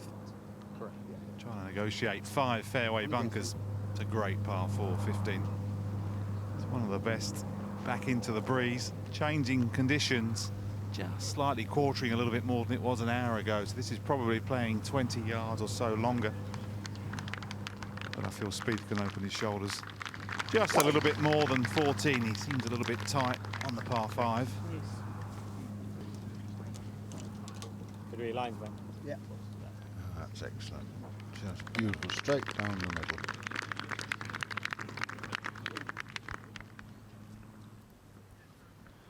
There you go. The 2011 Open champion here at Royal St George's. It was a wonderful week in Darren Clarke's life. It's not quite been the week. Mates is living on the Champions Tour. They love him.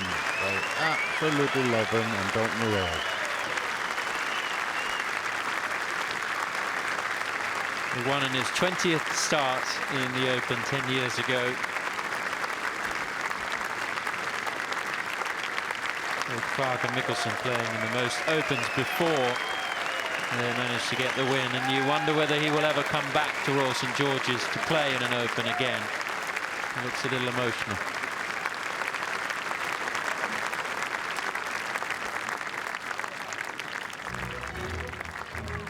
No doubt, Thomas, he will be at St Andrews next year, take his opportunity to play in the 150th.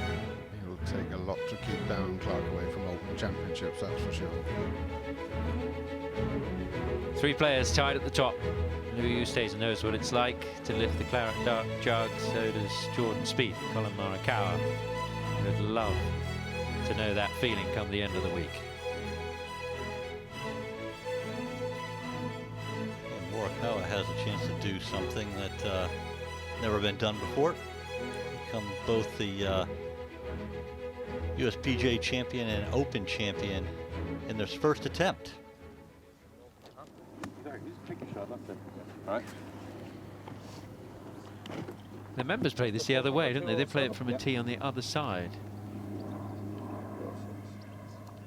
Left to right to left. You're looking at me like I'm not sure if you're playing right-handed or left-handed right now. There's an iron off the tee for Shane Lowry, and that leaves a long way in here. But he's taken that approach on a lot of holes. Go. Go. Excellent shot. It's kind of a tough course this week to play irons off the tee because the fairways are so lush in green. You're not getting the run out you normally would. I agree. It's one of those things that you sometimes feel at Open Championship where you can just knock a 2 or 3 iron down and it'll just roll forever. That's not happening around here.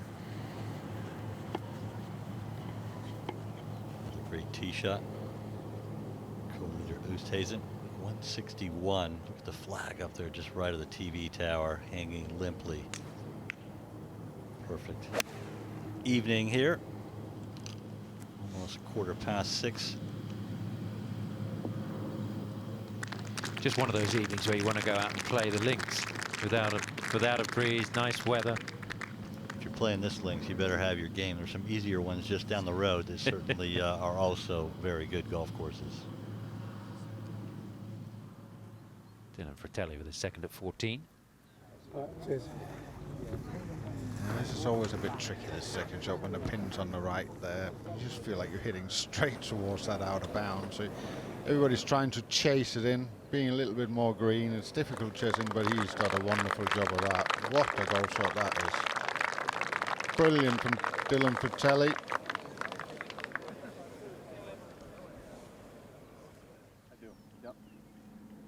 Great overhead look of the 13th fairway, all the bunkers left and right, and then the 3 on the right side of the picture. I'm just going to wait for them to hit. We're going to have to wait either way. And he's talking about a tee that's close by to the green, doesn't want to disturb the group in front. That's a great thing about golf, such a courtesy to the guys you're trying to beat. Try to beat the golf course, don't you? I think a lot of times in a major championship, you're just trying to control yourself. But every courtesy is given to your opponents, like in other sports. Yeah, they're just waiting for that 14th tee in the group to walk behind, because they will obviously be right in their eye line. Well, while they're waiting, we'll go to Scotty Scheffler. This is for birdie on 10.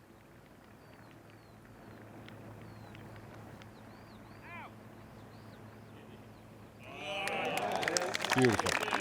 Just a lovely roll up the hill. Excellent. Back-to-back birdies, 9 and 10, -5, right in this golf tournament.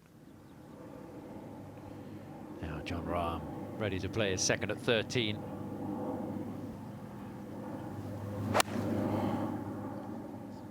Be the number. Oh, does he like it? Yes, he does. Right on the stick. When they're asking it to be the right distance, you know it's on line, and that had both covered pretty well. Looking down 15 fairway. Once again, very little movement to the flagstick, and that is the figure of Jordan Spieth.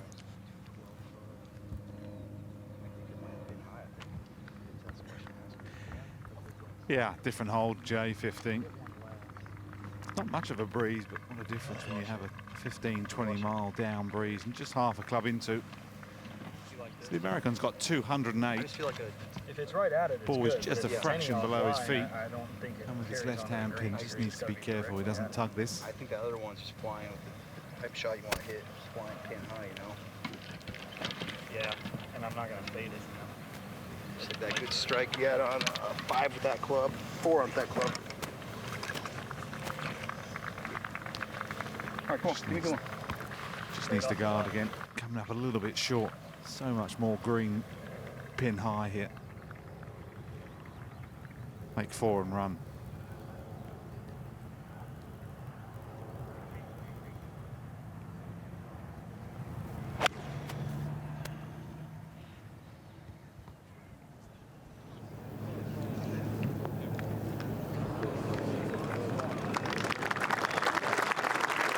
Safely on, well thought out.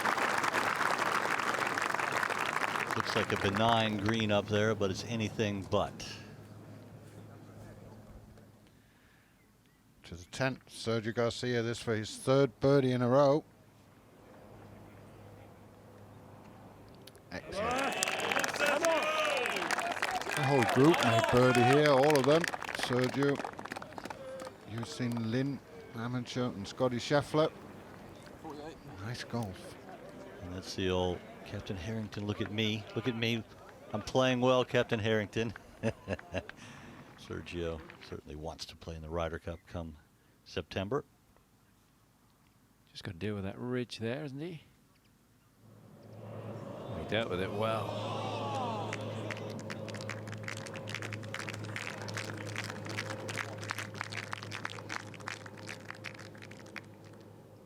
Check in with Brian Harmon. He was featured yesterday. A lot of chat about Brian with the way that he played. Got this to get it back to 4 under. This for the 3rd eagle of the day and right on line for the lefty. Easiest hole in the golf course, playing nearly a half a stroke under par. Had a bit of a shocker of a start today. Made 3 bogeys in the first 5 holes, but then had 3 birdies in a row. So a real mixed bag. Ended up bogeying 9 to go out and 1 over. Dropped a couple more shots. So we go back over to the 13th. Birdie putt for Louis to get it to 10 under par.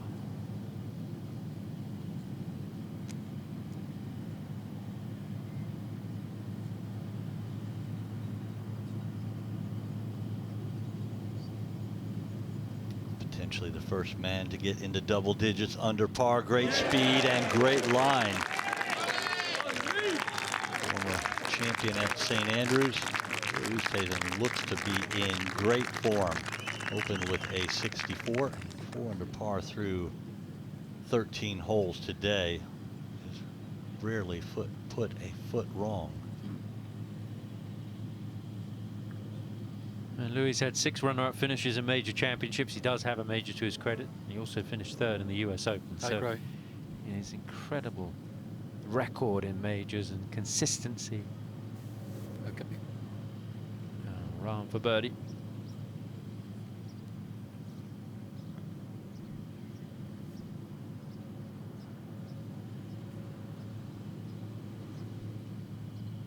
He's hit a great shot in there. Needs to start holing some putts. Yeah! And that one goes in. It was headed left and to be this time. So picks up his 4th birdie of the day, does Jon Rahm. December on 15. It's a beautiful drive to get it to 196 yards to the hole. Flags just left of that TV tower. What a golf shot. That's the Bryson DeChambeau we want to see. Where has he been all week?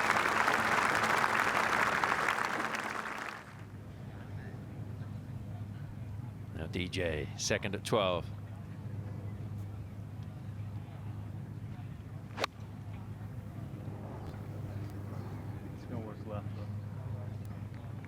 Yeah, he knew it was going to work back towards the hole. There's a ridge down the right side, kicks it back.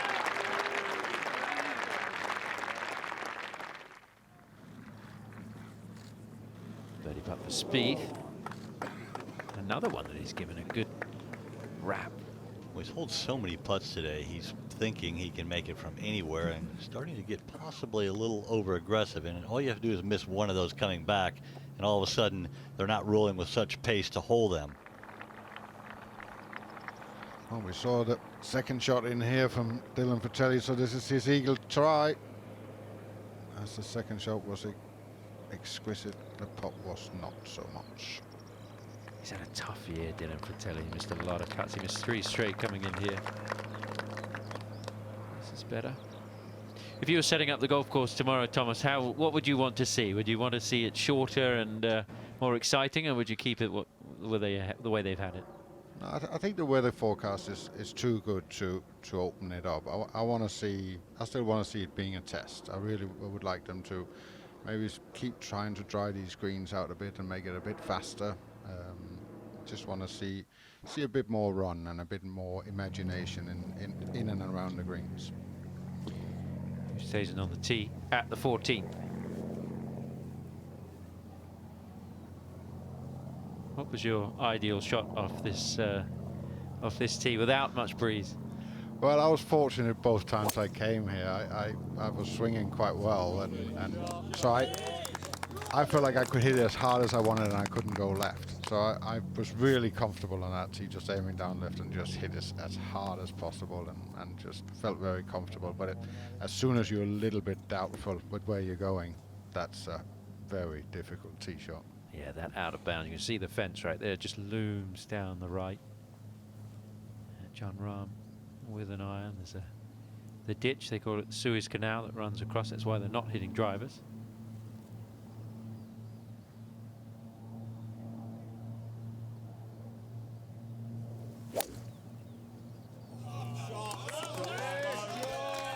It's a sign of a man swinging well, playing it left to right, starting it down the middle, ends up right center. It just has the left rough line playing a squeeze cut all over it. Not for Rahm. DeChambeau after that nice approach. Yeah, this really deserves to go in after 2 great shots here. Well done. Birdie on 14. birdie on 15. He might still be here for the weekend. And Thomas, with that birdie and DeChambeau going to 1 over, the number on 1 over on even par or better is only 63. The cut line is actually working back towards even par, which is a bit surprising, but lack of wind right now. Yeah, certainly a lot of opportunities out there. They're not really being tested with wind conditions, so you see a lot of shots dancing around the hole. It's just, you know, that's the way links golf is sometimes. When you get this perfect weather, well, then it's just, you can make so many birdies. This one's longer than he would have wanted. This for par for Spieth to stay at 9 under, and that is a huge mistake. Yeah, it'll be interesting to see how that 3-putt from maybe, what, less than 25 feet for sure, will start affecting his first putts from a similar distance going forward. Because that was an unforced error. He hit 2 wonderful shots on a hard hole and then just throws one away.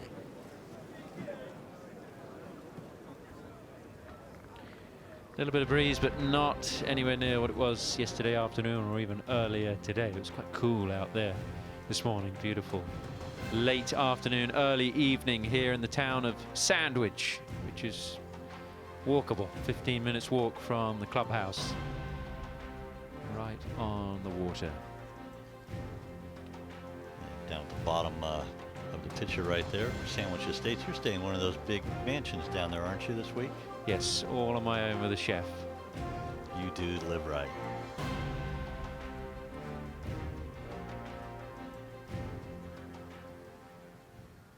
Oh wow, I bet that sounds tremendous, the old Spitfire. The engine, one of those, there's no other sound like it in aviation. You fly, don't you, Jay? I do, yeah. I'm sitting here watching in envy as that one goes by. That's pretty cool right there. Bit of history. And this was an area that was synonymous with the Battle of Britain during the Second World War. Certainly was, so close to the shores of Europe as we look at Justin Rose.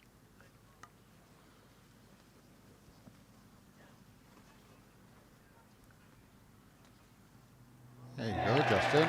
There you go. That's the guy we saw yesterday. Just slowly starting to get it back. It's an awful start for after 7 holes.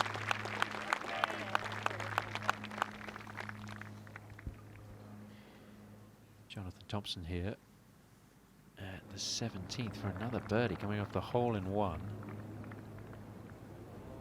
Yeah, he's got it to 2 under par. What a wonderful story. The man that battled leukemia as a child. He underwent 5 years of treatments in hospital in Sheffield, and he will have a lot of support here over the weekend, there's no doubt. DeChambeau tee shot at 16.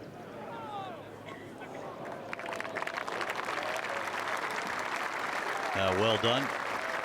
12, 13-foot birdie putt to come for DeChambeau, coming off back-to-back birdies as we go to the #1 player in the world, Dustin Johnson, for birdie to get to 5 under, within 5 of the lead.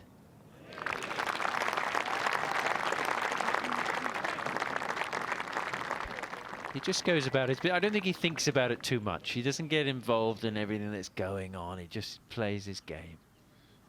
He certainly doesn't look excited, but I'm sure he's still feeling it inside. How can you not, playing in an Open Championship? That's a pretty good stat there. 52 yards of run. It's starting to firm up.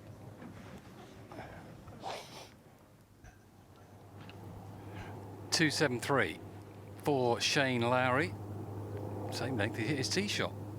This pin on the right-hand side. He's got to flirt with the out of bounds here.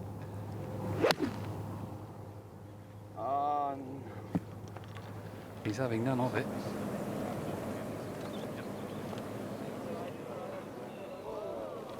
That front left bunker is a popular spot, playing away from the out of bounds. We've seen some wonderful bunker shots with the out of bounds just over the green. 149, just a hair out for Jordan Spieth. With his ball fly, I'm not quite convinced he can get really close at this. Good shot, Mike. Beautiful touch there. So many players today, when the ball is in the air, are just asking for it to go. They know they don't want to come up short in that bunker. Even the hole-in-one wasn't that far over the bunker. And that's what makes the hole location so good. The bunker's not really near the hole, but playability is right next to the hole. If you want to get it close, you have to love links golf. You have to appreciate the subtlety of how the RNA sets the hole locations. Well, we're not going to put it right next to the hole, but we're going to right next to the bunker. But we're going to bring that bunker in play because of the slopes. Just genius. Oosthuizen, 248. What a super tee shot he's hit down here. Good angle for this pin as well. It's slightly on the left-hand side of this fairway. Oosthuizen. Right. That line looks very good. No bailout at all. Will it carry on up? It does. Louis Oosthuizen lead by 1. Eagle putt to come from just over 20 feet. His ball striking just looks like it could possibly wear the rest of the field out by week's end.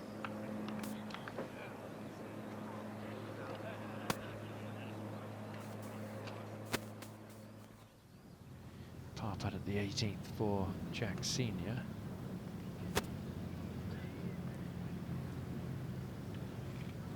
It's a disappointing way to finish for Jack.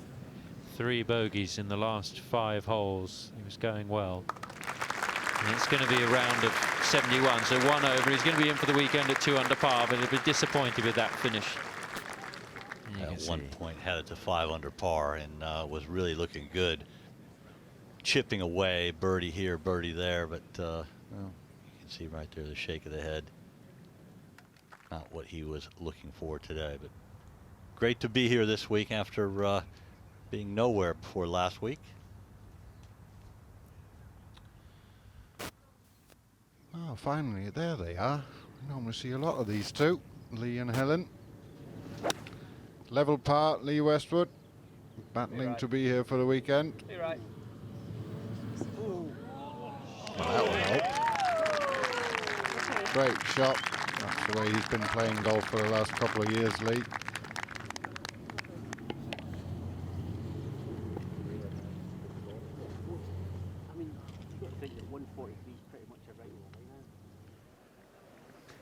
And Brandon Gray's been battling with the hoo-ha around DeChambeau and Jordan Spieth. This one's coming up the hill. Clearly just not quite his week so far. Such a talented player, as we know, low scorer.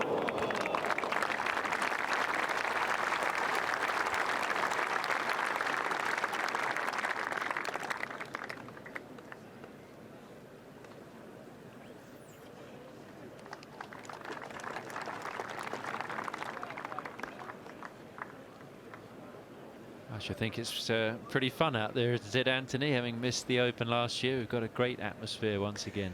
Yeah, it's unbelievable. It's interesting, isn't it, with 30,000 fans? It feels like it's 10 times that because we've missed them so much. That's what makes great championships for me. I believe they would usually allow 40,000 through the gates, although the Open traditionally wouldn't limit how many people you could get in, but officially 40,000. So they're 8,000 less, but that's still an amazing feeling. It's not really going to be able to tell the difference too much. Filter through some scores for you.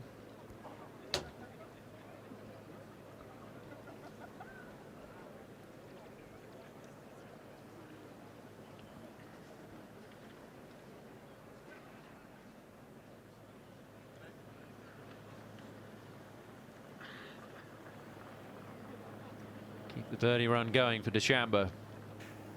Yeah, just inside the hole. Very little in this one.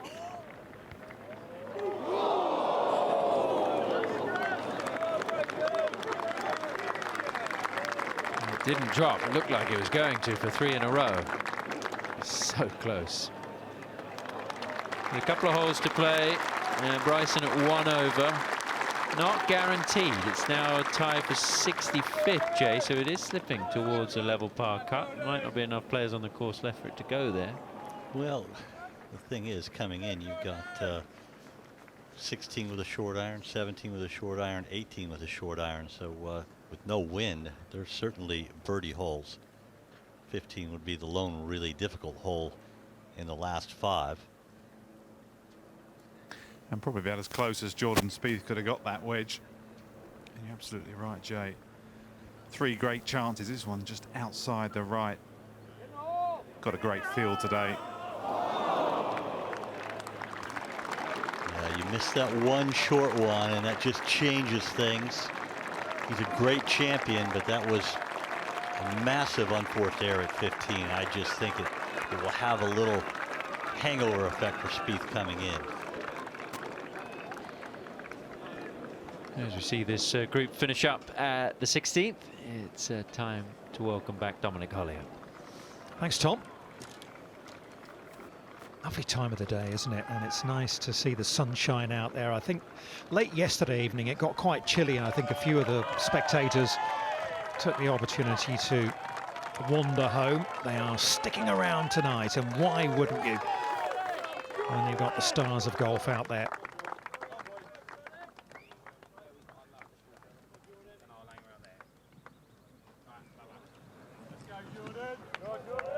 Off they go to the tee at 17. This is Jon Rahm at the 14th. Looks like he's going the high route here, Jon Rahm. Nothing seems to matter. We can do the low route, we can do the high route, any route.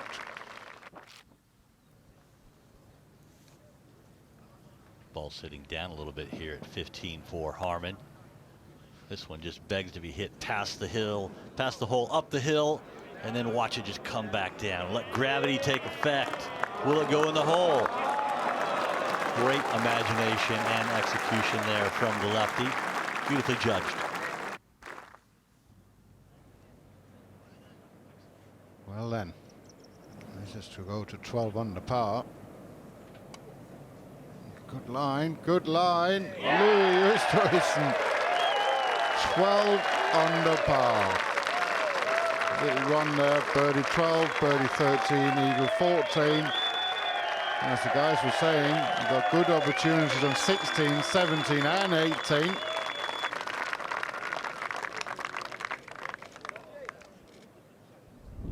This one right here is worth another look, and this is just a dagger to everyone else. Okay, it's happy hour. It is that time of the evening around here, but it's 2 for 1 for Oosthuizen. Eagle 2.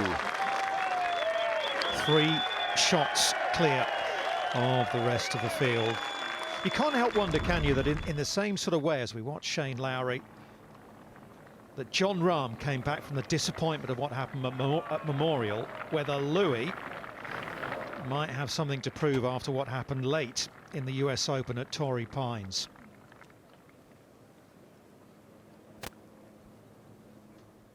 Sometimes these things can be galvanizing, can't they? Off to 17, Jordan Spieth. Anthony.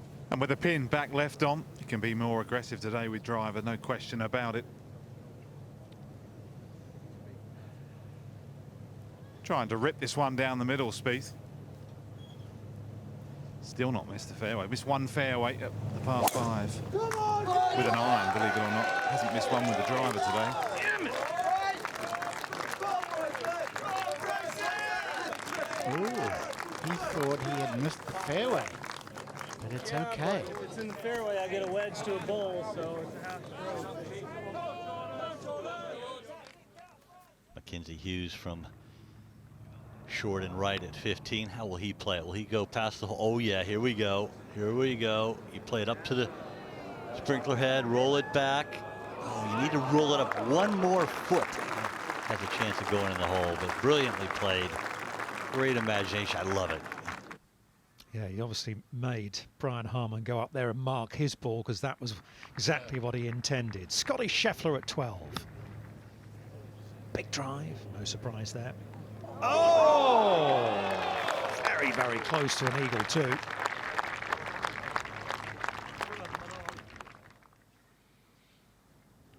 Dustin Johnson well wide left at 13. Kind of a lie. behind as he have. We know he's got strength. Looked to come out pretty good. He's got a similar club head speed to Tony Johnstone right there, and look what he does with it. Jay, that is unbelievable. Out of that stuff, to get it to come down that softly with spin, that's incredible. John Rahm has tapped in for his birdie at 14. He and Oosthuizen and Grace have made their way to the 15th. And a great hole it is, this 15th. Dead straight, 497 today. 3 bunkers down the left, 2 on the right, all in play. Can he thread it through him? I reckon he can. Of course he can. Yep. He's not even slightly worried about that.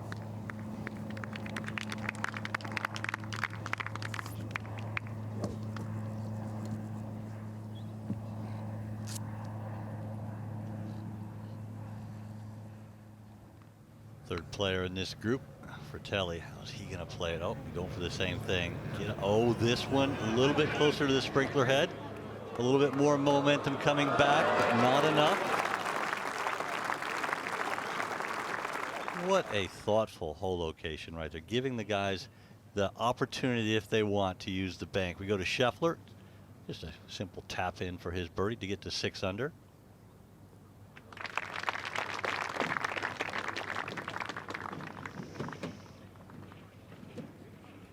Nice move from the Texan. Look at that.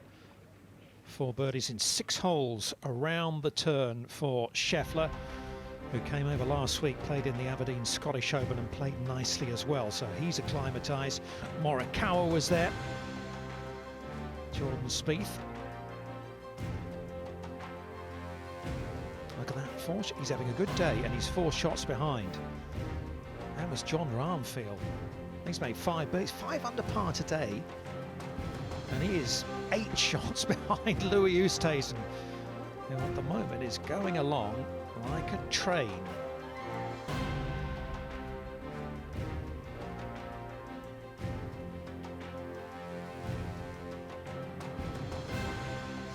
Harman's made a backward step. He's a couple over par. 3 holes to go for the American lefty. He's in this group with Dylan Fratelli, and they're at 16.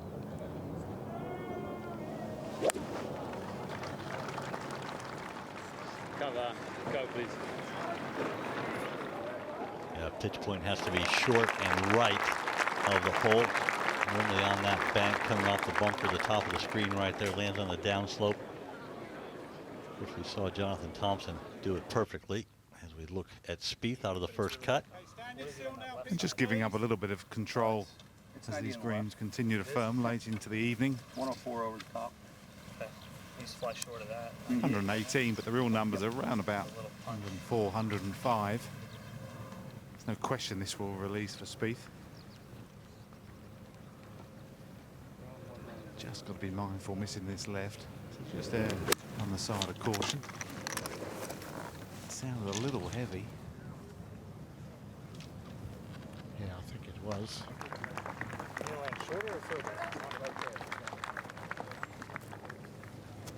Yeah, landed in the bank, took all the sting out of it. No forward momentum. Back to 16, Mackenzie Hughes. Can he thread the needle just over the top of that front right bunker, get that forward left kick?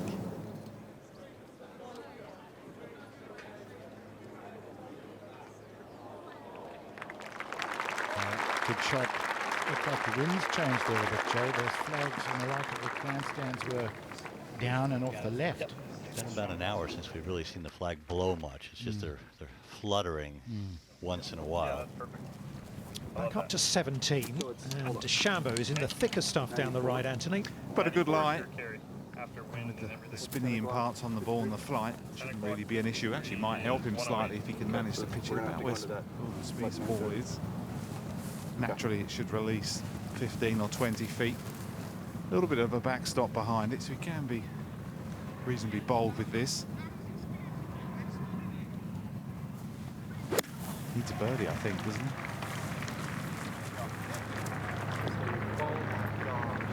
Yeah, it's a bad shot. Bogey, Bryson! I mean, I thought it was that perfect season. I really did. It's going to be nip and tuck. 63 currently at level par. 70 in ties move through to the weekend.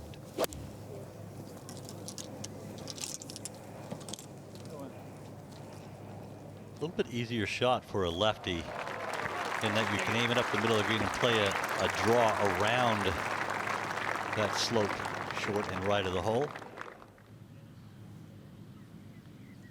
I cannot believe Dustin Johnson got it this close out of that rough. Utterly astonished. Huh, what birdie that is. 2 in a row. He was 1 over through 4 holes. He's 5 under since then. Well, let's have another look. It helps when you're this strong, and you can see he gets it even more upright than normal. He's got quite an upright swing anyway, but it's a huge help. But to get it to come out and land that softly, well, I don't know. I don't know how he does that. Jay, any ideas? Because I haven't got a clue how he does None. That's why we have microphones in our hand and not clubs. Fratelli for a birdie 2 to get to 6 under par. And that goes in, so Dylan Fratelli joins the group at 6 under, tied for 4th. Getting that putter working again. When he played in Europe up until the beginning of last year, he was a deadly putter. And I think strokes gained putting in America has been in the 140s this year, which is just awful. I was astonished to see it.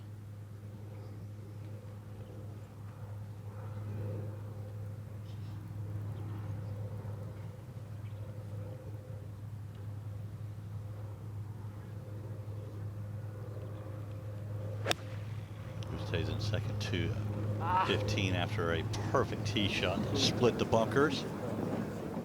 You've heard the wasn't good contact. It's been a rare shot today that Louis hasn't caught out of the middle, but he's got that pitch shot. How will he play it up the bank? Will he try and hit it dead weight? It's just fun sitting here watching.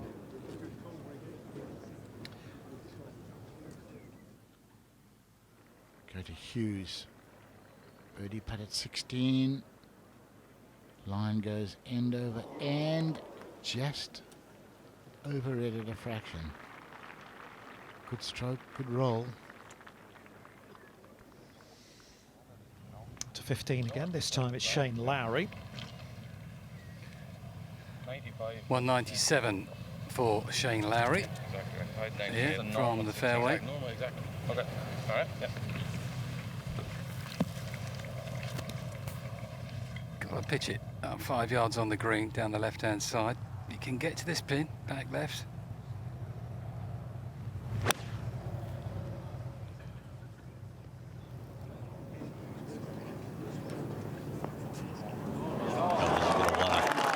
Come around the bank. Fantastic shot. Many people would have missed the green short and to the right have struggled to chip it that close to the hole.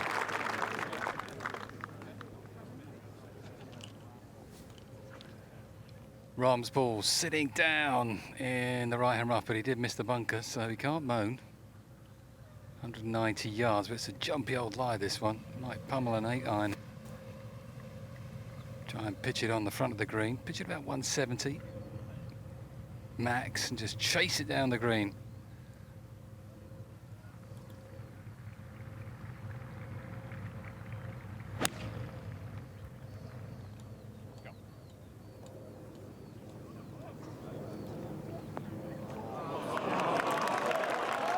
Holy moly. I thought Shane Lowry's was good. It was good. That is spectacular. Well, it's much more like the John Rahm who finished birdie, isn't it, to win the US Open. DeChambeau, outside chance at 17. He is currently on the cut line, and that was about 4.5 to 5 feet wide left, the correct weight, and he's putting stress on himself. So we go to Brian Harman at 16. It's all a wonderful tee shot. Can he convert? Of course he can. Now, Jay, tell me, he went to university and got a 3.7 grade point average or something like that. What does that mean? 4.0 would be getting an A in every class throughout your entire collegiate career. So that's extremely good, especially when you're playing a sport, because you have a lot of time that you have to devote to your sport. Bright boy, obviously. So is Jordan Spieth, we know that.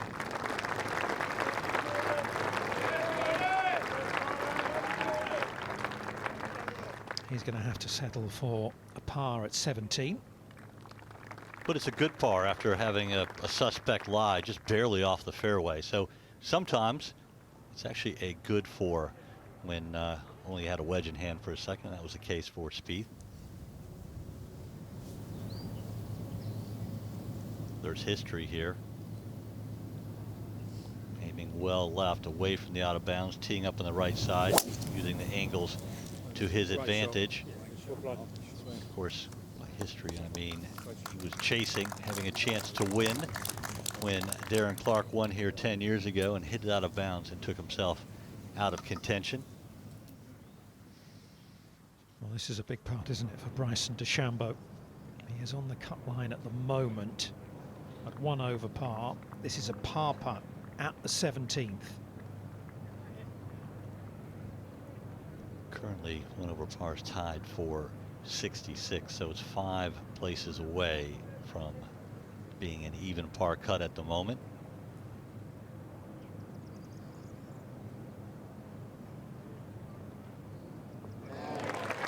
Safely in.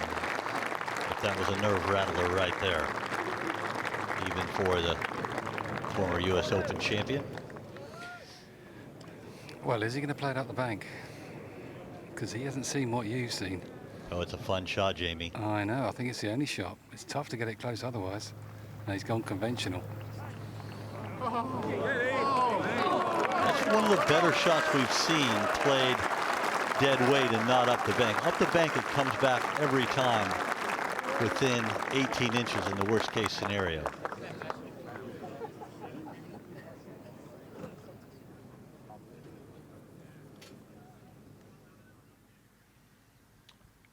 Scotty Scheffler.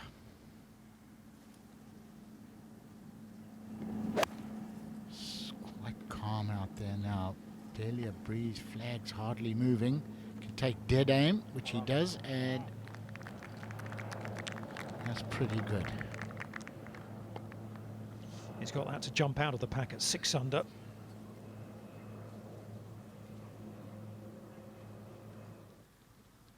Off to 15. Shane Lowry. Pack grandstands behind 15, all round the green. Come on, Shane.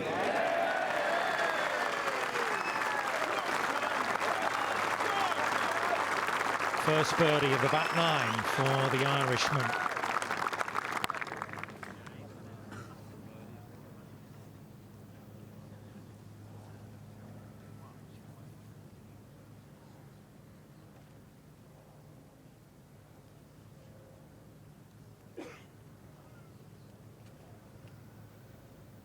Rahm hit that wonderful approach shot. This should be just inside left center if you want to hit it firm, just to get to 5 under par. Playing so well from tee to green. It's certainly the putter last week and so far this week that's held him back.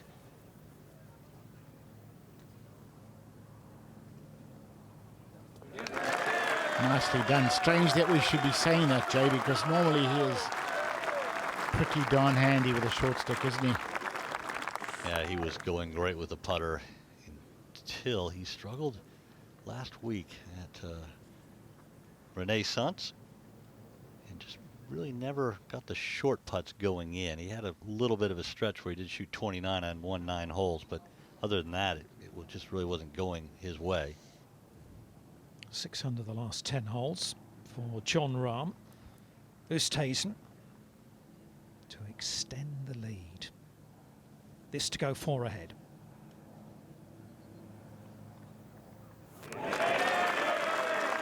Beautiful.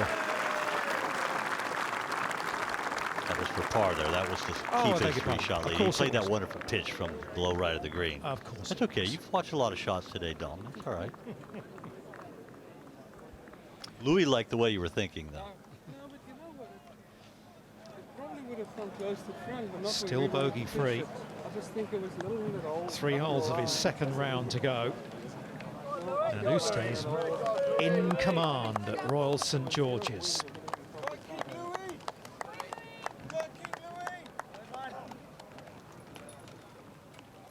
It's been a good group to watch, hasn't it? It really has. They've all played well out there today. Beautiful view down the 18th. DeChambeau. Going with the driving iron and trapping it. Have to be careful. A couple of bunkers up the left side if this takes a left kick.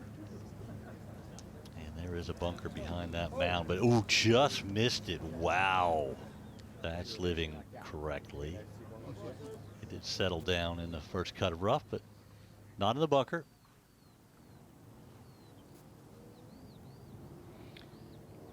Johnson.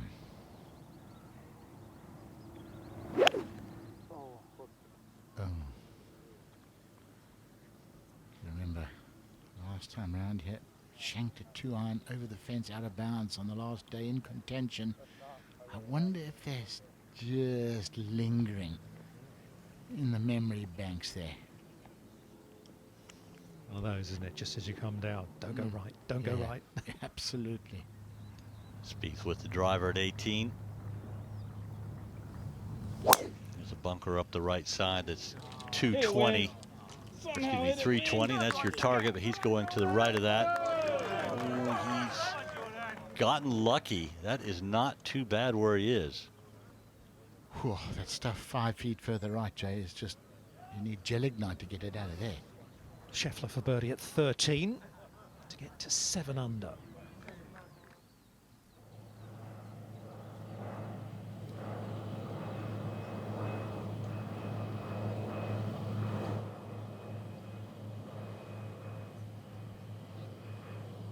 That looks very good for a long time.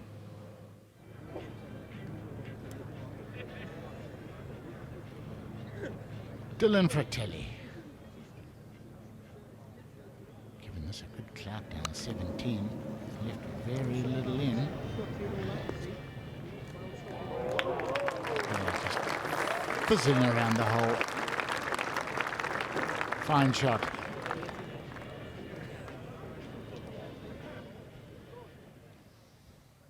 To 16. This brilliant 16th, hold on, 149. John Rahm is about 20 feet away. Larry just trying to chop up a gap wedge down breeze here to this front right. 16 under par this group this afternoon. It's an easy course, St George's.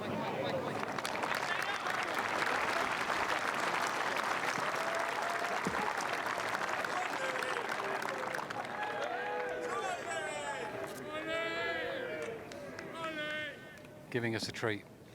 There's plenty of South Africans here. Expats come down from London for the day, cheering on their man. And he's responded. So hard to get close here. The only person can see the bottom of the pin is Jigger Thompson.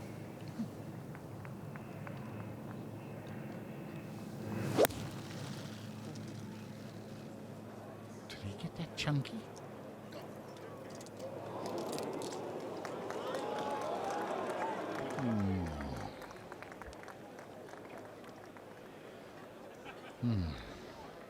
Not an easy bunker shot. Coming up over a ridge and the lie, well... That bunker's known to be fluffy sand. Rose at 14, just over 250 to go.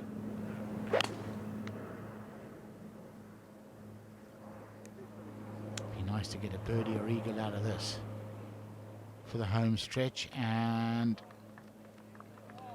ooh, that is an absolute beaut. Oh, wouldn't you love to just grab 2 shots to par here, get to 3 under with 4 to go? You can stop thinking about the cut at least. To 18.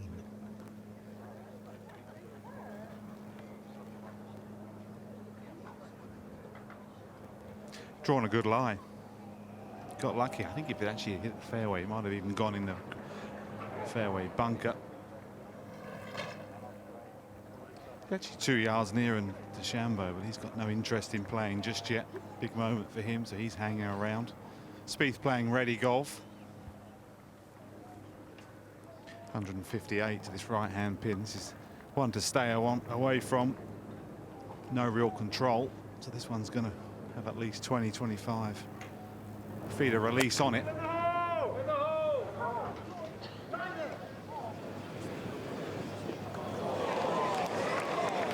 Make that 50.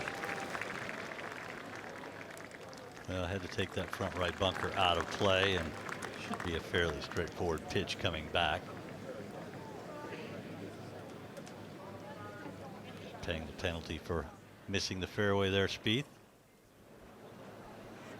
That's looking down over the hospitality standards. Stands. Gosh, it's been a long couple of days, hasn't it? It's been thoroughly enjoyable. I might stop talking now and hand this over to Tony. Well, 7 in the evening, Dom. It's been a long day. Been up since early hours. Now this is a tester. There's quite a steep slope to about 2/3 of the way to the flag.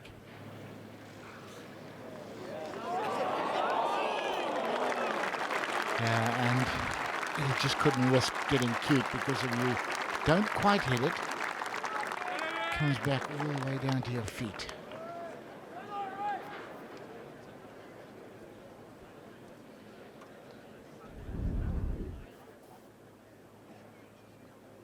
This will tell the story.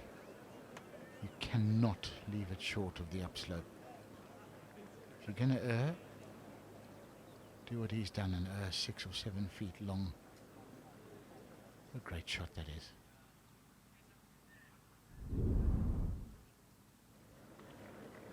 Yeah, we have great cameramen that get these pictures for you, and they've had long days, but still bringing beautiful shots. Dustin Johnson playing his third from left of 14, and that is a high-risk shot with that hole cut on the right side of the green. You can see it going away from him, out of bounds just beyond the green. So we look down at 16 and Rahm. Going for a birdie 2. Rahm currently 6 under for the day. Coming off 3 birdies in a row. Can he make it 4? Just to get within 6 of the lead. It has the pace. That looked like it should have broken left into the hole. Good putt, but it's going to be a par 3 at the 16th. Rahm will remain 5 under for the championship. When he's in full flight, Jay, how easy does he make the game look? That 29 last week, it just looked like a social round with a couple of buddies. It was a piece of cake. Oosthuizen still has a bit of work to do for his par as Jordan Spieth walks onto the 18th green to a lovely reception, along with Bryson DeChambeau and Brandon Grace.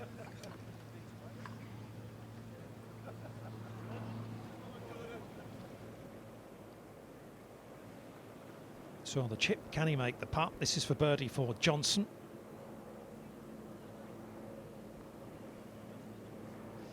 Three in a row for the world number 1.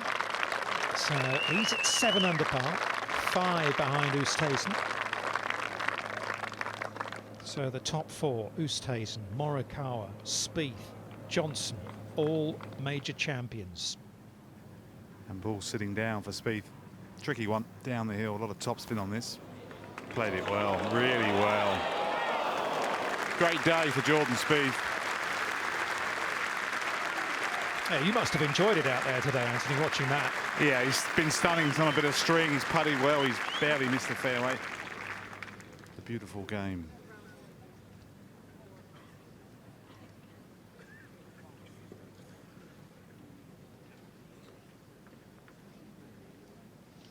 Should be good enough for his par, but we shall see. Now to Oosthuizen, par putt at 16. Yeah, and that really is an absolute throwaway. Just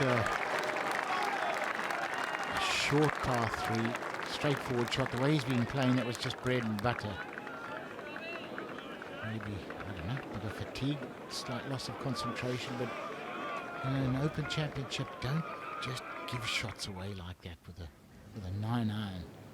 Not just his first bogey today, but his first bogey of the championship. So he's got that one out of the way. As we head back up to the 18th. And after a decent drive, DeChambeau really left himself an awkward one up and over the saddle. Not what you really want to have a good chance of making the cut anyway. This is all about pace, line and length. Every chance you might see a 3-putt unless he plays a beauty here. This is not easy.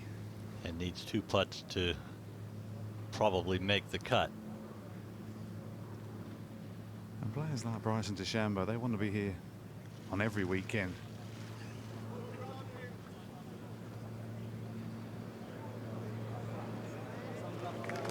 That's a very good putt from the difficult position. Television screen flattens everything out. There you get a little bit better view of some of the slopes on the 18th green.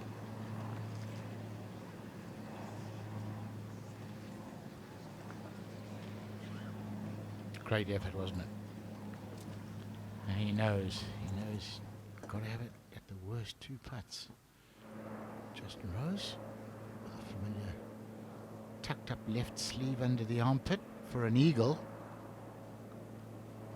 Yes. 3 under from 3 holes for Rose. And after a very shaky start, he's getting things back on track. Fratelli for a birdie at 17.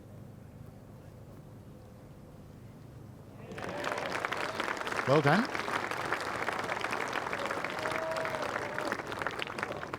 Fourth birdie today.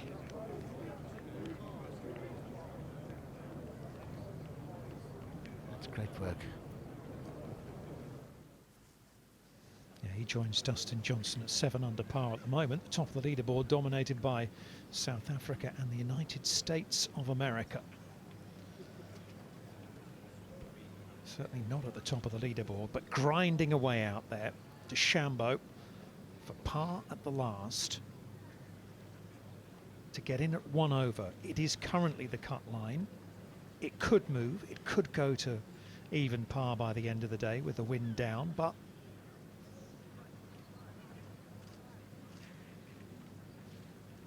It is possible, but I felt like it's actually moved back towards 1 over in the last 10 minutes a little bit. It was trending back close to even par, but at this point, I think 1 over is safe. So this is to make the cut.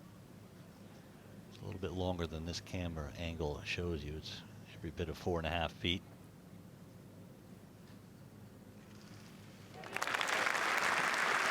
rattles it in. Can't have been easy actually coming out today, can it? You know, he had the fracas with his club manufacturer. Said something in a last night after completing his round, which wasn't particularly complimentary. Got reprimanded for it. Had to apologise. Oopsie, but it's in.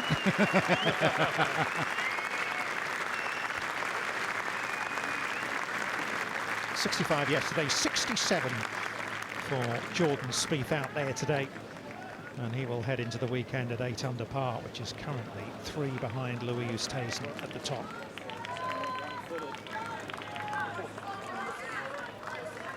And a fist pump with caddy Michael Grella. Off they go. More to come from Royal St George's.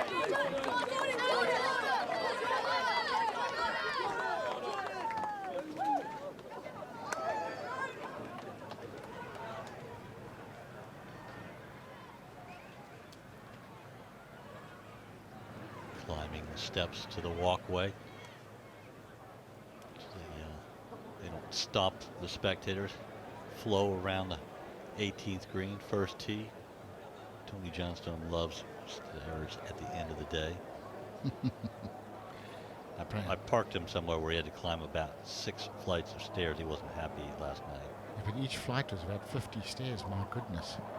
Just saw Brandon Grace there. Oh man, birdied the last, but for a 71 he took a quadruple bogey 8 on the 9th, and that really put paid to his chances of making this cut. Finished 3 over.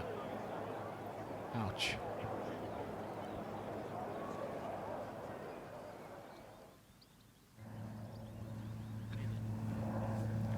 Dustin Johnson, tee shot at 15. Front with Terrell. Bunkers left and right. The Marmalades are over to the right where that one is headed. Will it hang on? And that is the second of the 2 Marmalades. Pretty close to the lip. Probably will not be able to reach the green.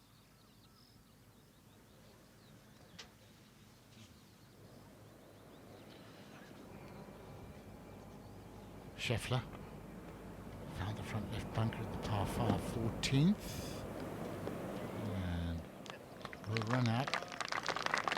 Very hard to get spin out of the fine link sand.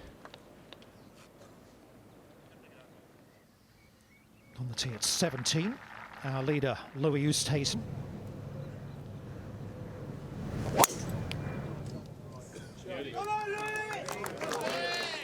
That's a beauty. Disconcerting, that 16th hole. He's hit it so well all day, but a really poor tee shot. Not a great putt. And he's just resettled himself and just smashed one down there. Par 3, 11th. And this is Takumi Kanaya, bright young star of Japanese golf. Still in the amateur ranks. And that is nicely done. So he'll be hoping to make it through to the weekend. And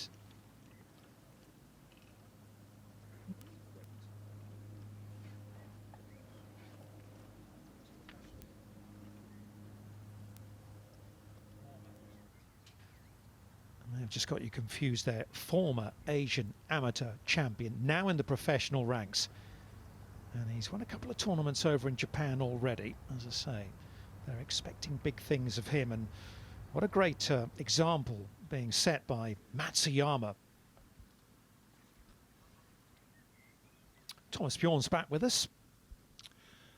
As we're watching Justin Rose on 15, you see Dustin Johnson's ball up there on the right. That's where he got it to out of his troubles. Justin Rose has got his round back together a little bit. Off to an awful start.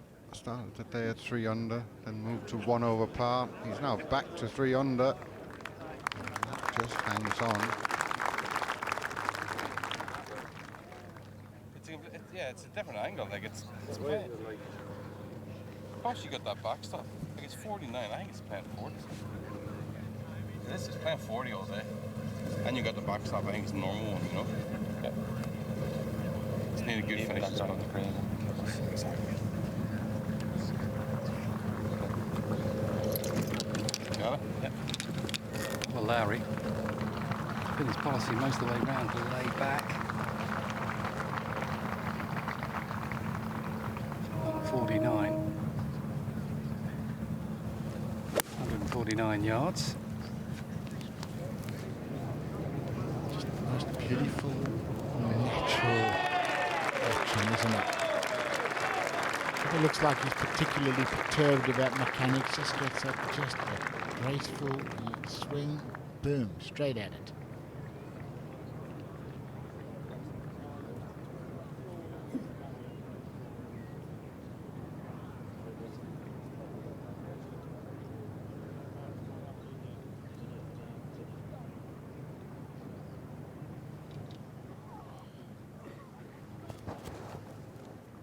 Spectators watching this group certainly had their money's worth today.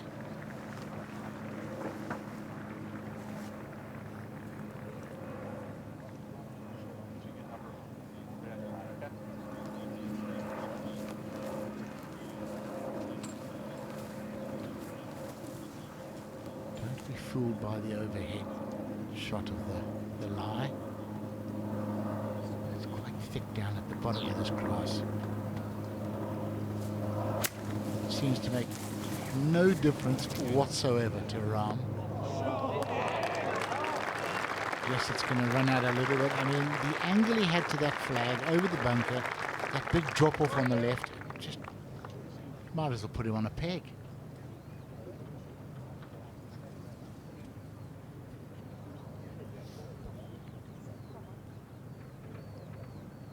Well, this is straightforward for Oosthuizen. Throw it right up there. A couple of yards short. Oh, this is awful. Oh, Louis. Oh. The only thing you couldn't do. It's two big unforced errors in a row, Thomas. It's early in the tournament to start thinking the thoughts, but it happens to everyone. Third shot for Dustin Johnson into the 15th, having driven it into that fairway bunker.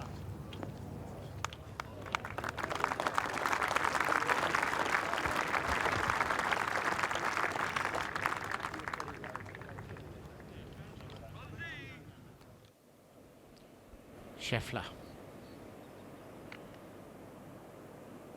Good shot from the left-hand bunker for birdie to get to 7 under, and she goes. Very good. It's a nice little stretch, isn't it? 5 birdies in 7 holes. Superb. Well, Dylan Fratelli's found himself in a bit of bother here on the 18th, but he got a free drop from the railings there, as you do. It's not always nice to have to drop it into this kind of rough. The ball just nestles down. Well, you've hit some golf shot there. Just going to hang on the back, is it? Stop.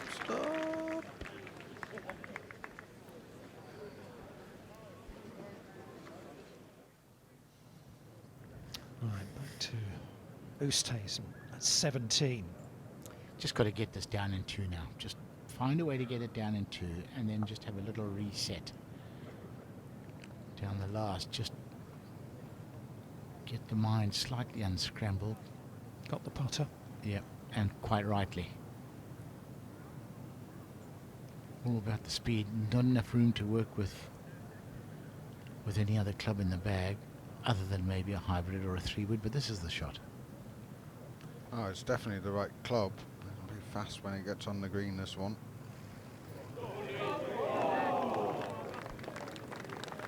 He's going to be asking himself a few questions now.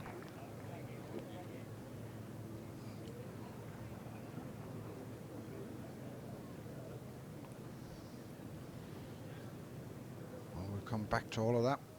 We go to Sergio Garcia on 14. This is for birdie. Well done, Sergio. Just creeping into the golf tournament now. 4 birdies since the 8th. Nice one.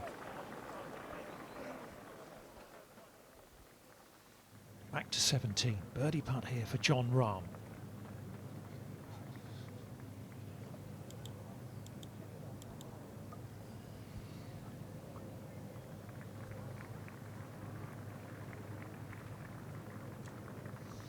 Be a heck of a birdie, wouldn't it, after the drive?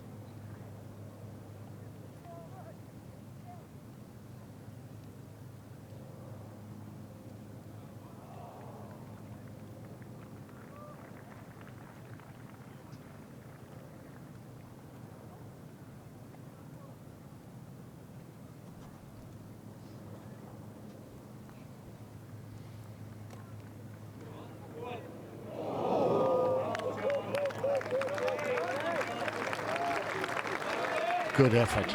Really good effort. He could easily have made 5 straight birdies now. He lipped out at 16. That was close again at 17. Yeah, but at least he's, you know, when they miss, they good putts. He knows he's hitting good putts. They will go eventually.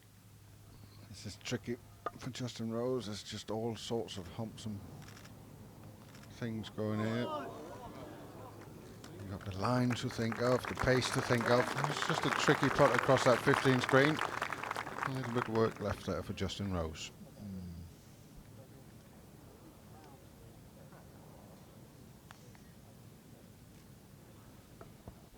Lowry to get to 4 under.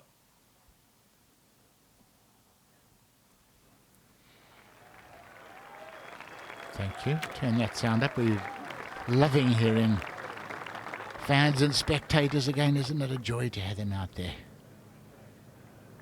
Super putt.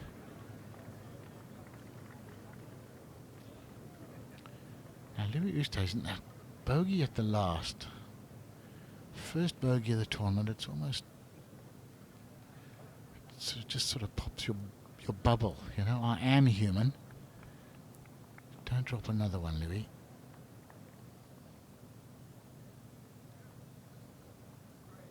Yes, exactly what he needed at exactly the right time. You can forget about it now. Just get up there, go down 18, throw in a par or birdie and settle in for battle tomorrow. Beautiful evening sunshine here in Kent, Royal St George's. And it's going to be quite a different day tomorrow compared to Saturday here 10 years ago. Those conditions were pretty brutal. The wind blew, we had rain showers coming in. In fact, the rain was coming in sideways at times. He played nicely. So did Ricky Fowler, one or two others.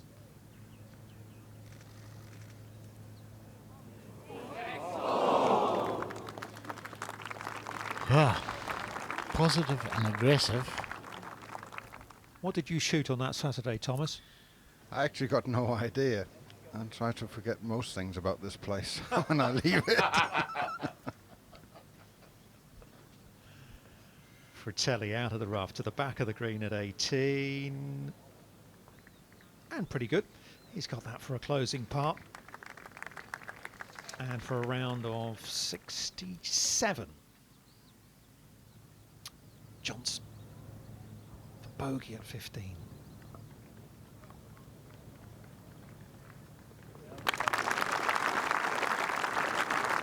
Second drop shot today for the world number one.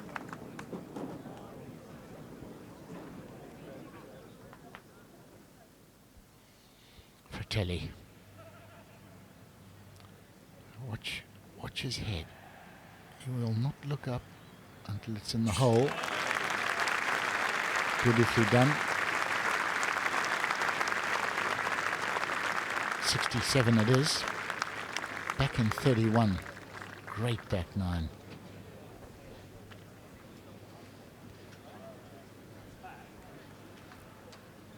I looked it up, Tom. I shot 71.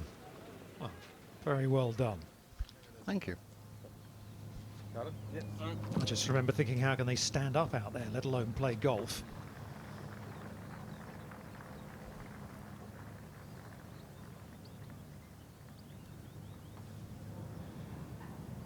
It really is a beautiful evening now. Shane Lowry with an iron again. Chasing it down that fairway.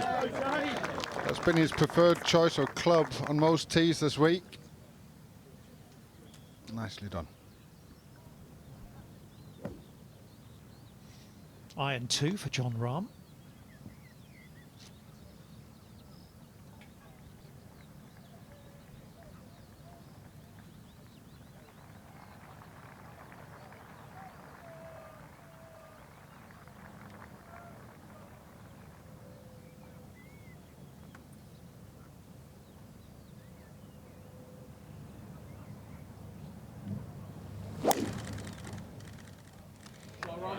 Yeah, he loves it.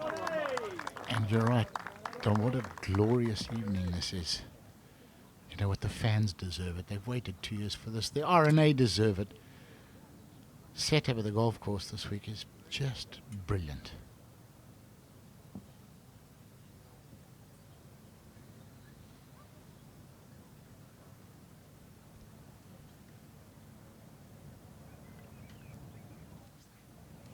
Louis with a fairway wood.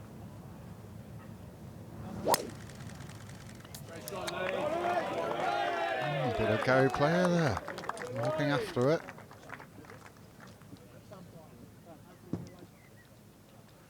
That'll do.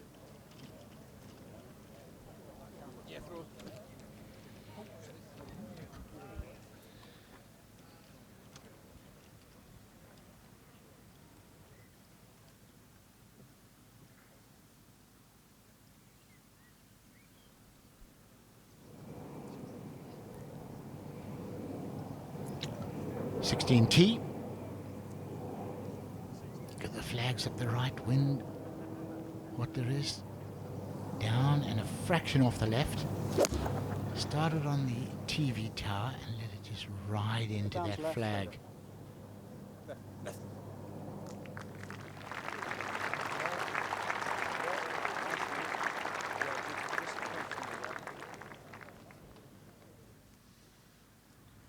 Scotty Scheffler's missed the bunker here on 15. He would have been nervous about it from the tee, but it's good now. A little bit of an upslope. That means he can fly it all the way up there. Not quite.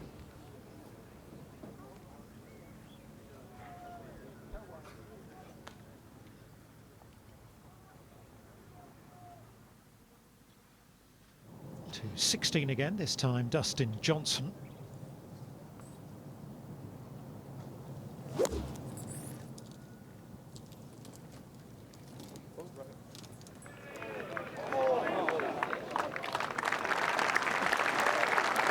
Amazing how these greens are firmed up. Earlier in the day, those were digging in, stopping just about stone dead. It's getting more linksy. Good front nine for Cameron Tringale. 3 under to the turn. He's par the 10th, 11th and 12th.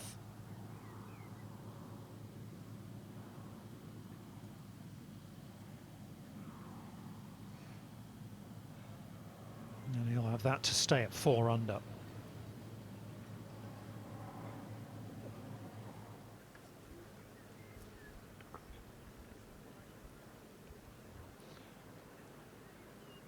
Well, there's a chance for Justin Rose.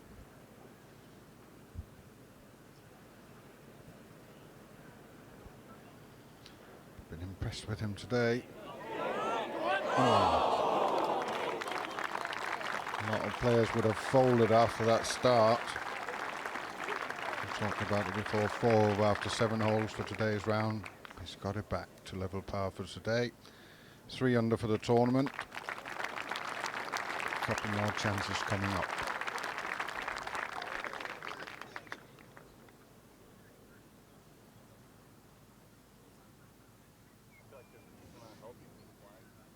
Head to the 18th.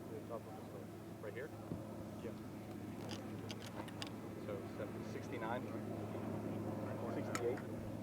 I think 3/4 As the sun begins to lower, you get a good idea of the You got it. crumples and the kinks in the fairway. Get shot.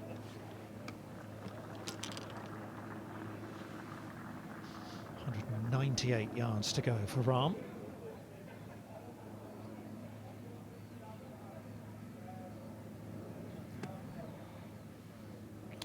Wow, a long way back from Oosthuizen.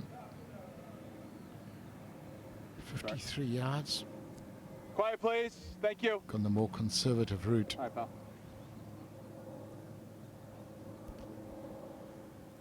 Just one last fully committed golf swing of the day.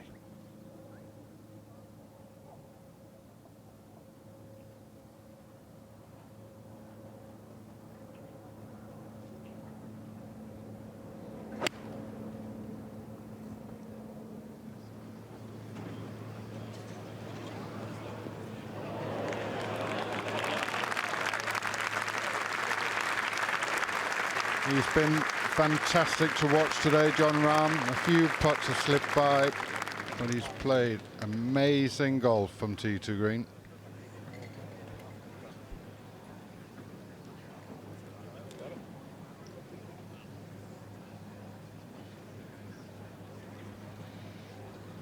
Larry. A little nearer, 187.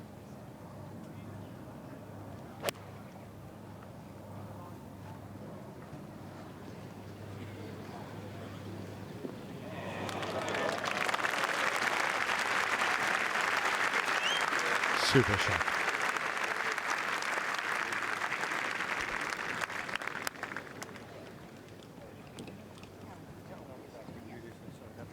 Louis Oosthuizen. You got to follow in next to these two. All three of them this has been brilliant to watch today. Some of the most enjoyable golf I've watched in a long time, this.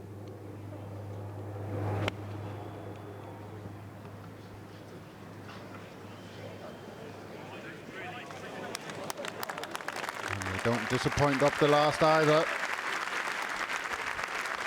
A privilege and an honour to watch this today. 16 under par between them. Really has been wonderful stuff. And there is the man who leads the Open, South Africa's Louis Oosthuizen, 2 clear.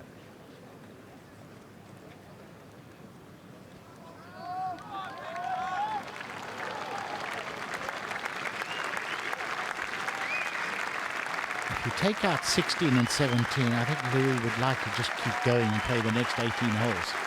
The way he's played today, it's just been glorious.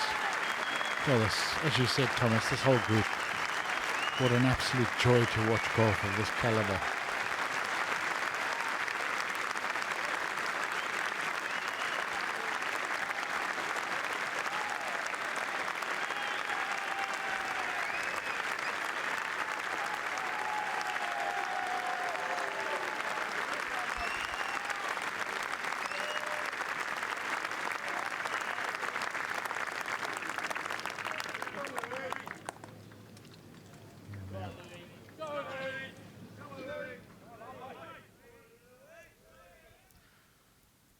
Quiet around Dustin Johnson on 16th green. This is for birdie.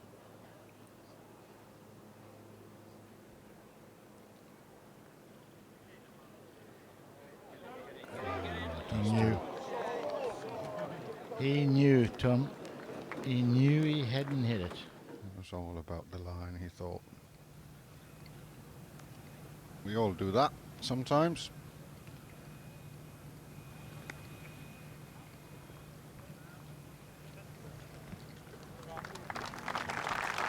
Straightforward chip there from Scotty Scheffler. Nicely executed. So, back up to 18.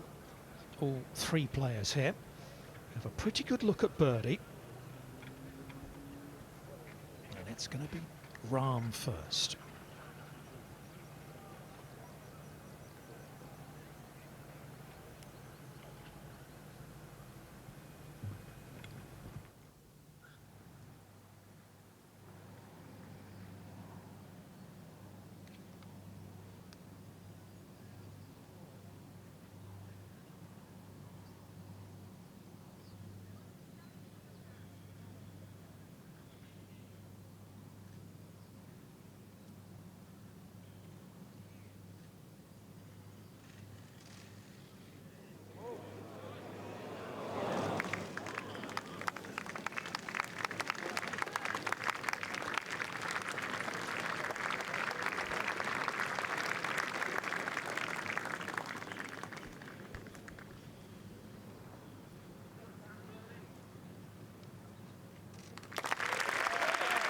What can you say? It could have been so much lower.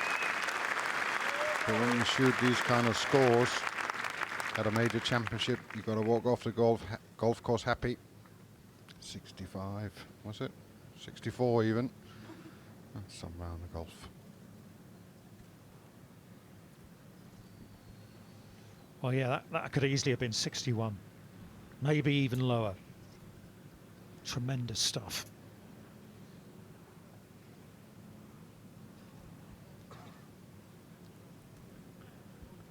From the other side of the hole, Oosthuizen next.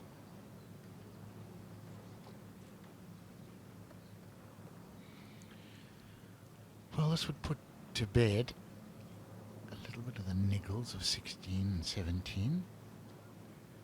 Just blot that out, get back to 12 under.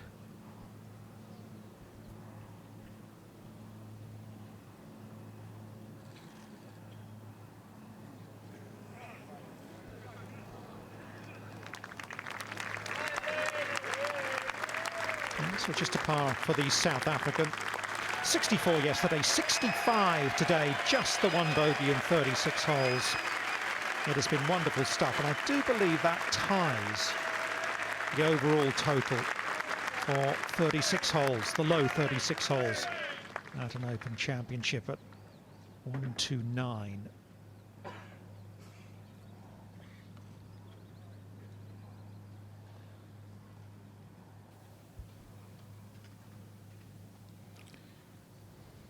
Something in his eye, I think, for old Louis. Be a lot of excitement down in South Africa with that performance.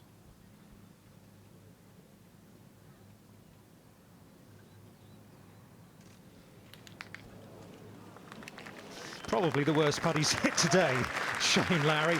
So it's a 4 for him as well. But that's excellent too from the defending champion. 65 blows for Shane Lowry. And he heads into the weekend at 4 under par. 7 behind that man.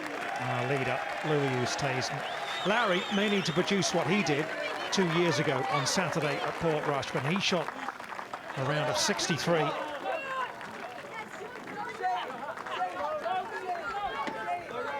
He talked about he's most happy when he sits at home on his tractor on his farm. I'm not sure. It seems like he's most happy when he's playing major championships, Louis Oosthuizen. Certainly has been excellent to watch him over the last few years, and he's due one. So let's hope he can keep it up this weekend. Wonderful golf over these first 2 rounds.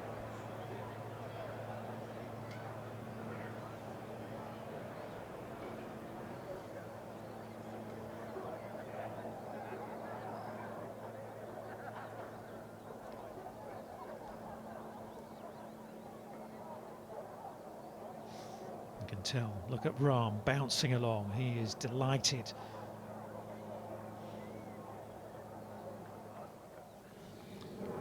'64 and 265s in that group in the Open Championship. That is startling and sterling stuff. 161 yards to go here for Justin Rose into the 17th.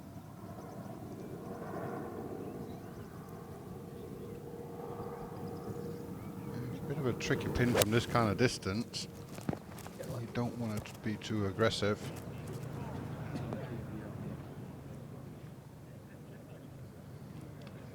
No, you can't call that aggressive. It's just a poor shot from Justin. I think he had hit that exactly the way he wanted too, Thomas. He looked pretty pleased, didn't he? Just got the wrong club.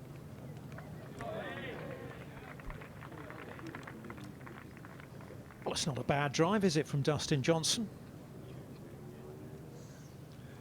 Just like one of yours, Dom. 369. And it is straightforward, this. I said that when Louis Oosthuizen had it. I hit it over the green and into that hollow. But it is straightforward. It sits lovely at the other flag. This should be dancing around the hole.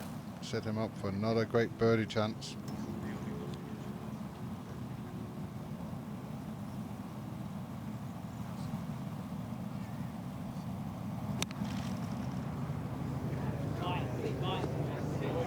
Oh, wow.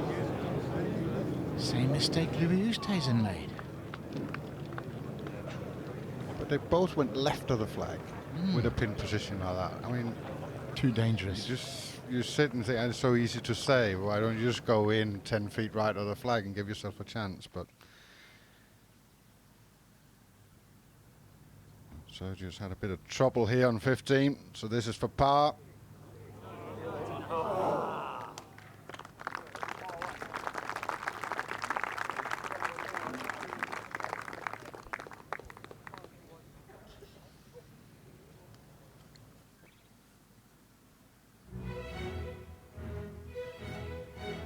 Look at that.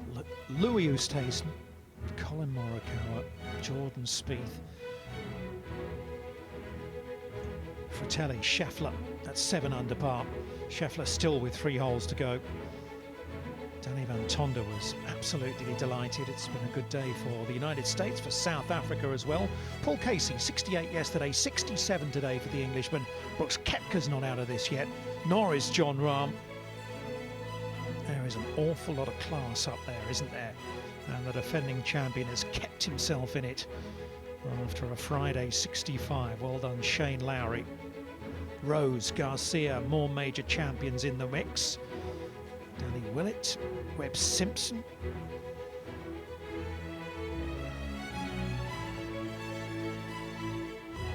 Brilliant stuff from Matthias Schmidt. A couple of European Amateur Championship wins. Pretty sure he's turning professional fairly soon, so look out for him when he does.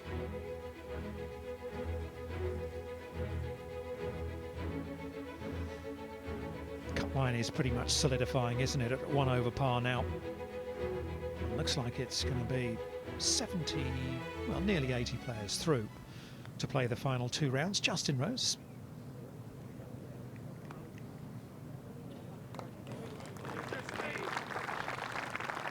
I think that's ended up a little better than he thought it would. Just did a little bit of a U-turn back. It's okay from where he was.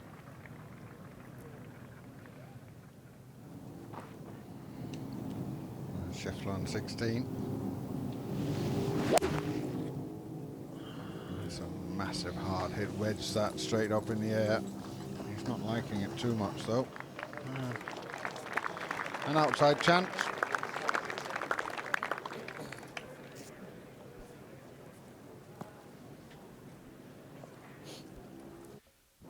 Well, we've seen this from Louis. It's tricky up and over.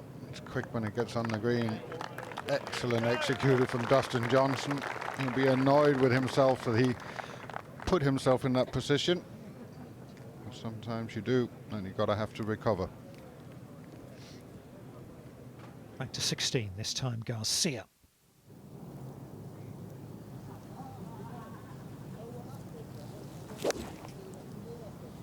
Hit right. Hit right.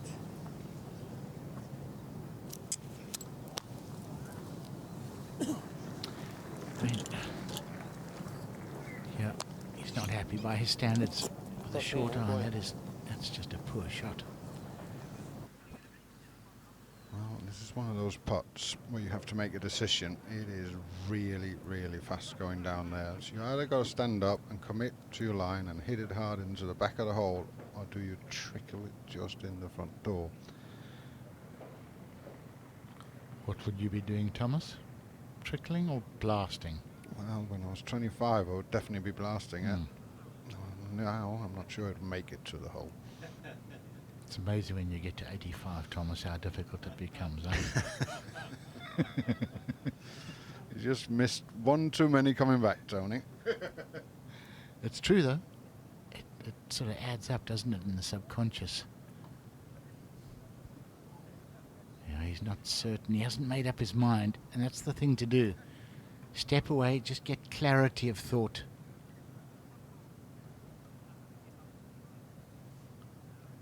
Just try and pick a point about a half a foot in front of me and just hit it over that. Excellent putt. Well done.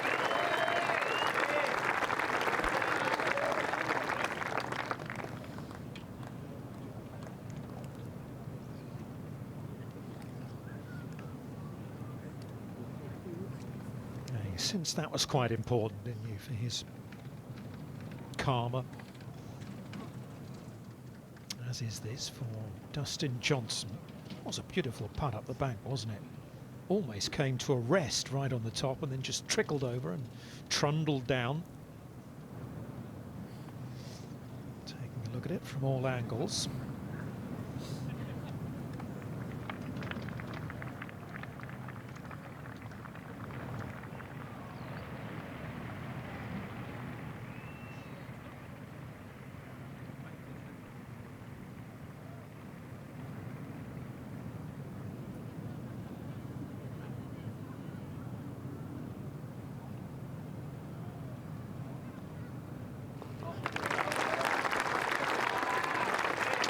Yeah, good recovery.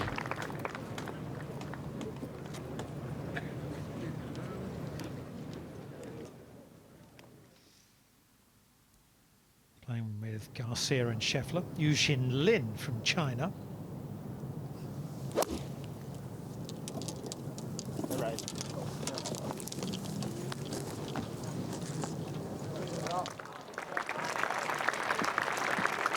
Asian amateur champion.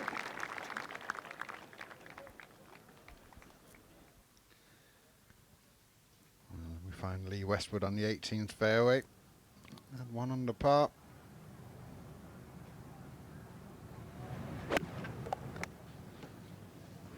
He was 2 over after 5 today for the round. And managed to eke 5 birdies out. Fine comeback.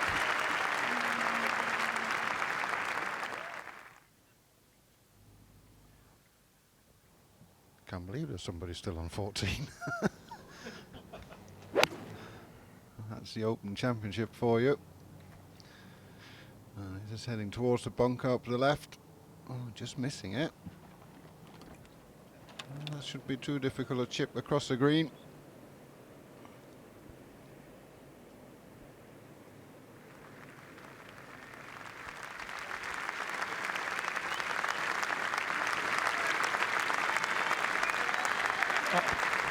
Onto the green comes Lee Westwood.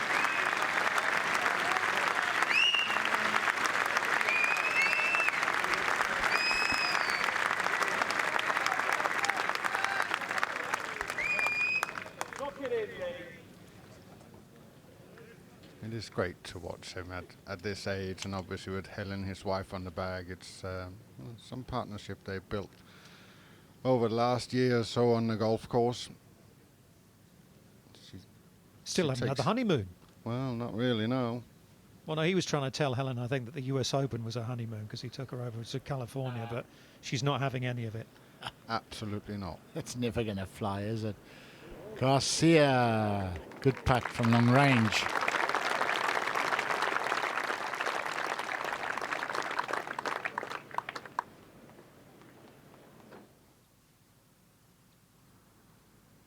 US Open is the honeymoon. Cheapskate.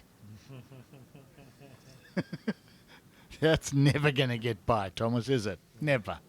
Don't let him hear you called him a cheapskate, I can tell you that.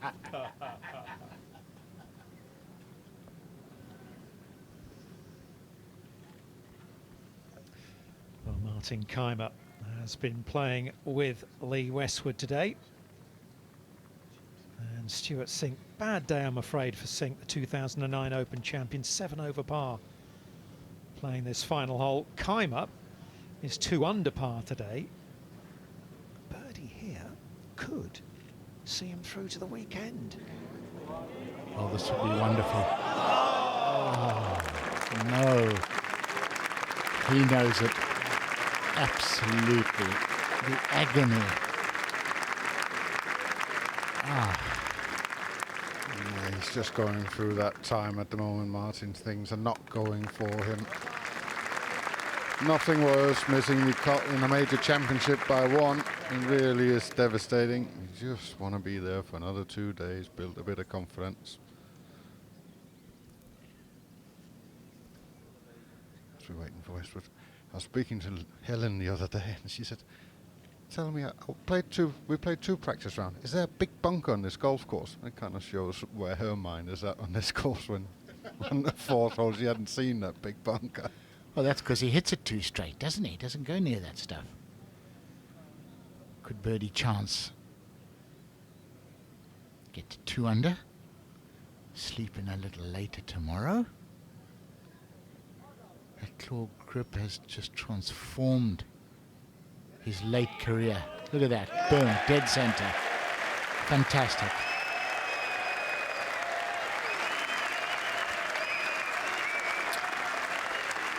He'll keep trying, Lee Westwood, to win that major championship. He's certainly a golfer for it.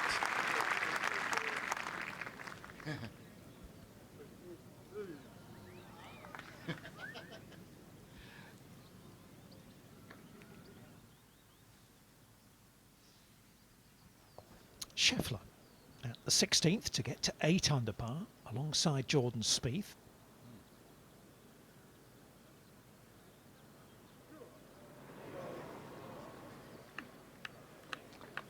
going from sun into shadow does add that extra element of difficulty.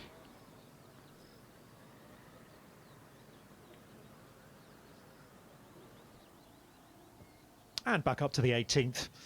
And for a closing pass, Stuart Sink.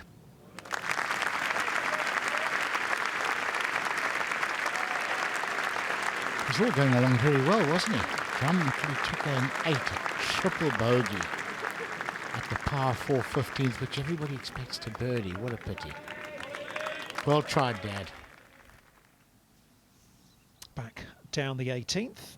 Dustin Johnson. Is that a 3-wood?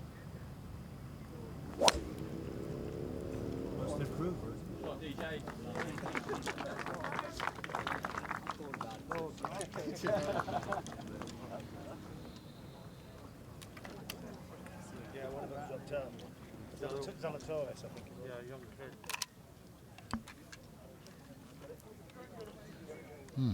He definitely feels he is right in the mix here. Birdie up the last. It'd only be 4 behind. Eugene Lin, we saw the tee shot. Can he convert at 16? Oh.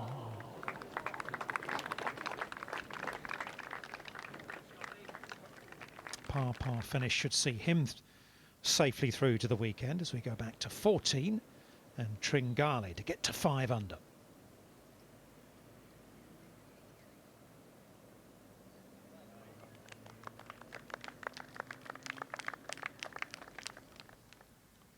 Nicely done. Tee shot down 18. Just 2 of them, of course. Will Zalatoris having to withdraw after shooting 2 under yesterday. Injured his wrist digging it out of this rough. That's quite sad. Yeah, well, it felt like an eternity this round of golf for these two. Right. I'd say that was right.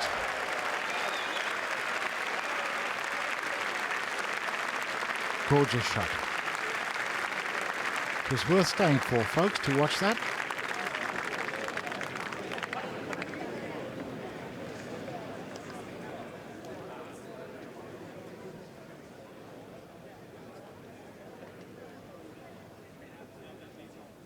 .46 yards to go for Justin Rose.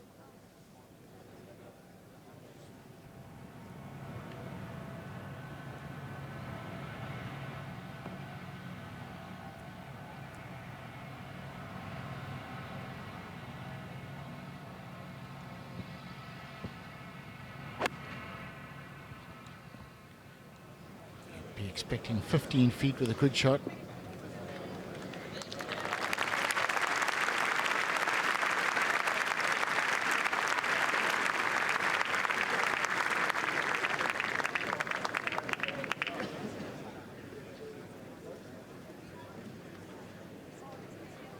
Dustin Johnson looked like he's going for a walk down to the local corner shop to buy a newspaper, doesn't he? So relaxed. How can you be that cool on a golf course?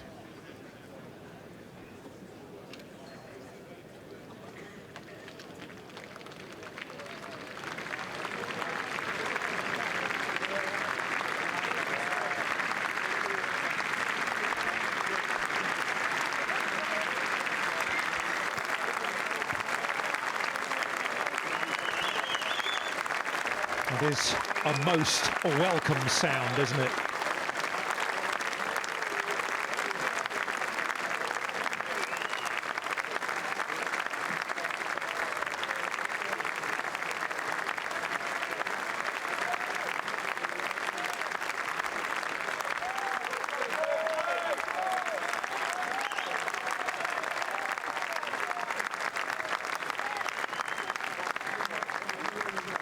It's approaching 8 o'clock in the evening here as well.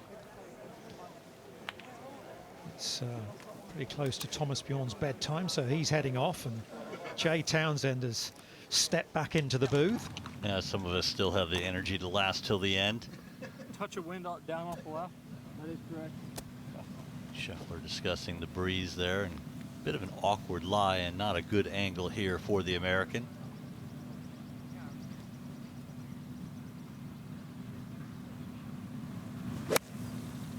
Wow, look at the size of that divot.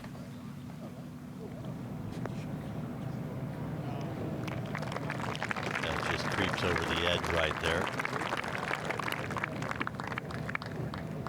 Maybe just a result of being on that upslope. It's just come out a little higher, a little shorter. It's just beautiful. What a view right there of the moon. Amazing pictures all day, whether it has been the golf, the sea, the surroundings. Everything has been brilliant as we look down at Rose. And what a warm reception he received from the gallery that's still here this late in the evening. Former U.S. Open champion, let's not forget, he's, at least for a couple more weeks, the current holder of the gold Olympic medal. He didn't make the team this time, did he? In fact, none of the medalists from Rio in 2016 have made it into their respective teams. Stenson and Kuchar, silver and gold. Silver and bronze, I should say. This would be a very good round of golf. It's already a good round of golf for the start that Justin Rose got off to. Bogeying the first three, following that with 3 pars, and then a bogey at the 7th. 4 over par, was outside the cut lines, fought back bravely. 2 birdies and an eagle. That looks good. Oh, put the anchors on.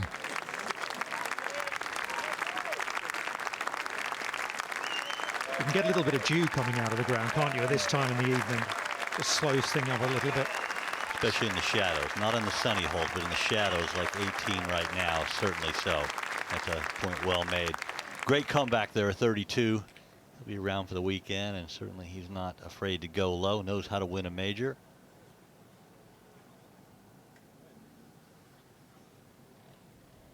You think DJ holds this, Jay?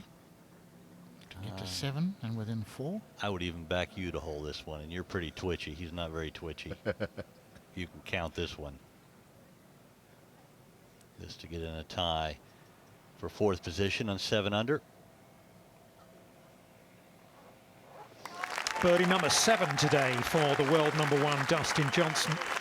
It's a round of 65, and he will head into the weekend in all likelihood 4 shots off the lead at the Open.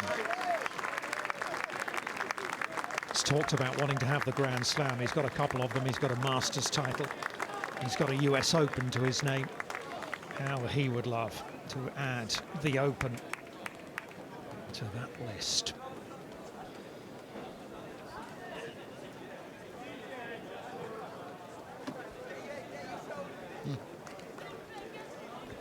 Dustin Johnson, champion golfer of the year, has a good sound to it. So, Dom, let me ask you a question. Why is it called champion golfer of the year? Do you know? Now, is this the question you've been waiting to ask me for 2 days, Jay? No, only today, and I thought this would be the appropriate time. Let me have a think about it, okay? I'll come back to you in a couple of minutes. Okay. Once I've had a look at Wikipedia. Stay off your computer. I'm watching you. It's a very interesting question. I found the answer to that question, or the information to pose the question. Well-written book by a British journalist by the name of Andy Farrell. 100 greatest golfers ever. It's a good read. Scheffler for birdie. Most have missed this to the left. Not Scheffler. Right on line, just a little bit short.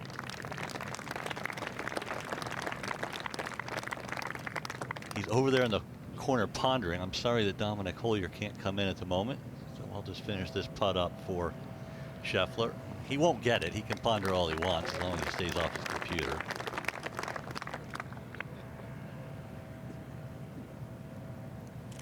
All the stuff that Dominic does to prepare. He should know this, Tony. I'm actually disappointed. He's got face planted firmly in the palm of his hand. He knows he's been had. And look at the shadows and the slopes that the low setting sun shows. Just tell me when you're done, Dom. You're a cruel man, aren't you?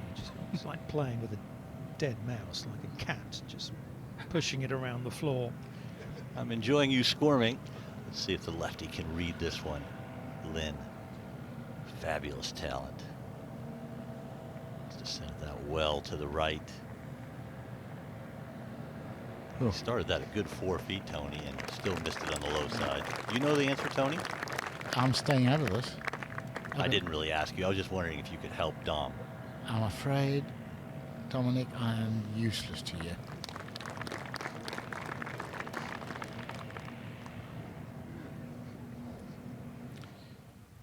Problems at the 15th for Cameron Tringale. This is his third shot into the par 4. Trouble off the tee.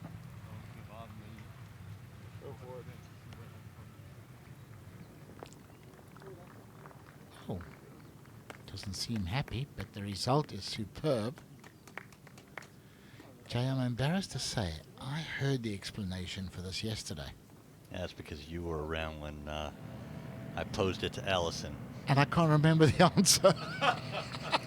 Garcia for birdie. He has so much to gain by having a good week this week, and a brilliant birdie for Garcia. Father Victor with the fist pump as well. Sergio has come close many times to winning the Claret Jug, being the champion golfer of the year. Closest call came when he lost the playoff at Carnoustie to Padraig Harrington. Chesreavy. Chance for a birdie 2 to get under par. Yes, very nicely done. No. Well, the only thing I can think is that it's either, I'm thinking, got some sort of connection to horse racing, or it's got something to do with the fact that there was a champion tennis player of the year. And I'll let you do the leaderboard, and then I'll give the answer. Okay. Well, there it is for you. Louis Oosthuizen looks like he's going to take a 2-shot lead into the weekend over Colin Morikawa, who, remember, is playing in his very first Open. Jordan Spieth is an Open champion like Louis Oosthuizen. Dustin Johnson is up there, and a whole host of players who could make it a fairy tale weekend. Look out for Koepka, for Rahm, and many others who will want to have their say over the weekend. Okay, why is it called the champion golfer of the year? In 1815, a baby was born that was named Allen Robertson. He went on to become as one known as one of, if not the first professional golfers. He was the undisputed best player in the world. He died in 1859. So they needed to have a championship after his death to decide who the champion golfer of the year was, because while he was alive, it was undisputed. Allen Robertson, that's why it's called the champion golfer of the year. And it is a great read, not just about Allen Robertson, but about the players that make up the 100 greatest ever. Book written by, as I said a few moments ago, Andy Farrell. Do yourself a favor, read it. It looks as though Robert McIntyre is going to squeak through to the weekend. Ricky Fowler likewise. Fowler, who played so nicely here a decade ago. That was actually quite interesting, Jay. You surprised me there. Well, it's nice to surprise you every once in a while, but I'll have another one for you tomorrow. The other one is a trick question. DeChambeau looks as though he's going to get 3.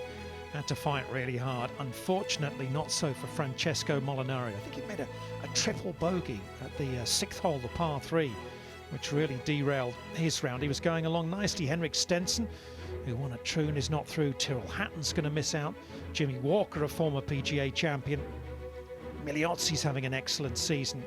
He won't make it. Nor will the Frenchman Victor Perez or Martin Keimer, who had that putt on 18. Couldn't quite make it. Hung over the jaws. The amateur champion, Laird Shepherd, will miss out. So will former Masters winner Patrick Reed. Case, who made a quadruple bogey at the 9th hole.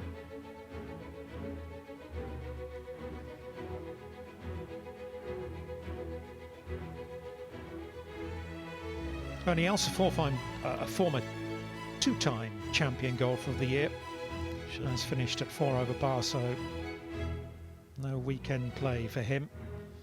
Darren Clark, the man who won here 10 years ago.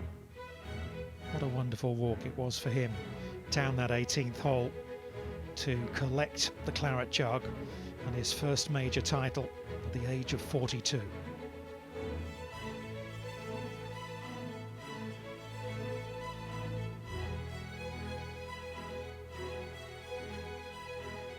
So the producer has given me the okay to give you the next quiz question this evening.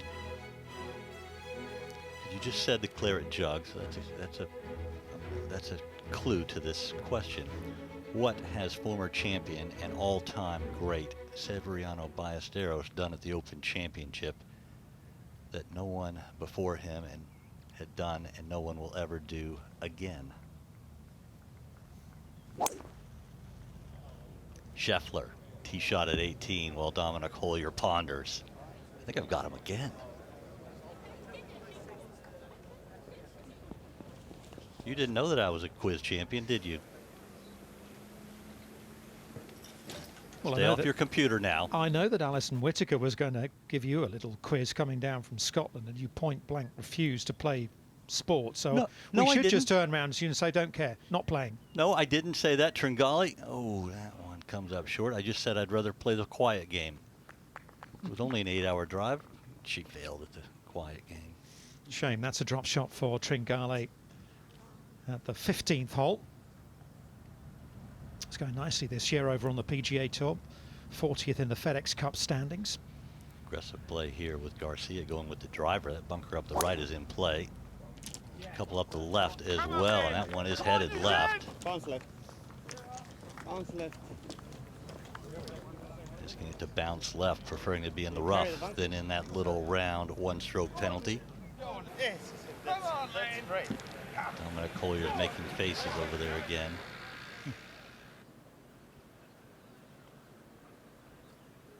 Ben on for birdie after a brilliant tee shot at 16, and on holds it.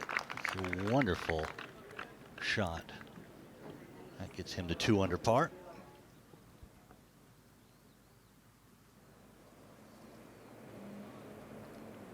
Lando Griffin for a birdie at 14. Yes, nicely done. Little twitch from his playing partner's caddy, gets to 2 under. Well done. Look at that. First birdie of the day, straight pars for 13 holes. That must feel like Christmas. Let's have a little look here at 18 fairway. I'm gonna re-ask. I'm gonna pose as part of the question to you. It's going to give you a hint. It will never be done again. What has Seve Ballesteros that did in the Open Championship that no one else ever did and no one ever will? I would see, I mean, honestly, there's no... Ever will. That's a clue. Scotty Scheffler looks down at that lie, and this is some of the worst, if not the worst and thickest rough on the golf course to the right of 18 fairway.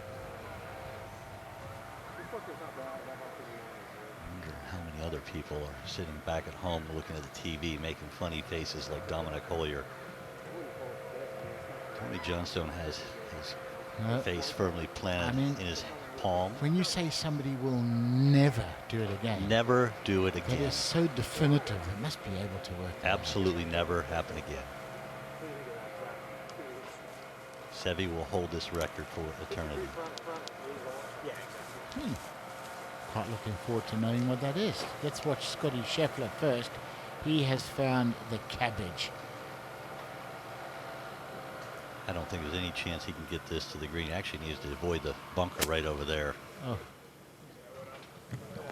Well, got some club on it. He's done well. Very good result. Come on then. Severiano Ballesteros was presented with the claret jug on a Saturday, a Sunday, and a Monday. He was the last one to win on a Saturday when they still played 36 holes.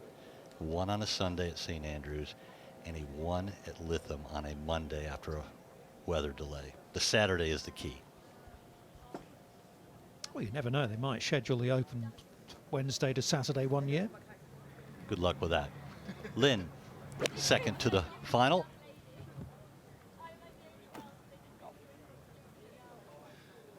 Oh, pity. You're not going down without a fight, are you, Dom? I preferred the first one. He's looking very smug now, Tony. He is, dear, isn't oh he? dear, that's the worst thing about it. You mean more smug? Yeah. After the first question. Two good questions, though. Mm. Especially for those of us that just love the Open and just, you know, a little bit of history. No, you're right. Well done. Enjoyed that. Now, can Sergio gouge it out? Whew, look at that stuff. Oh, got club on ball. Sounded all right.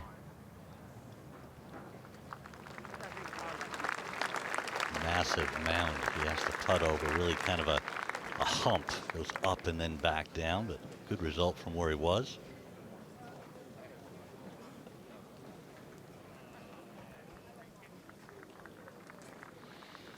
Yeah, flag 35 yards on. He's probably 5 yards on. He's got about a 90-footer there.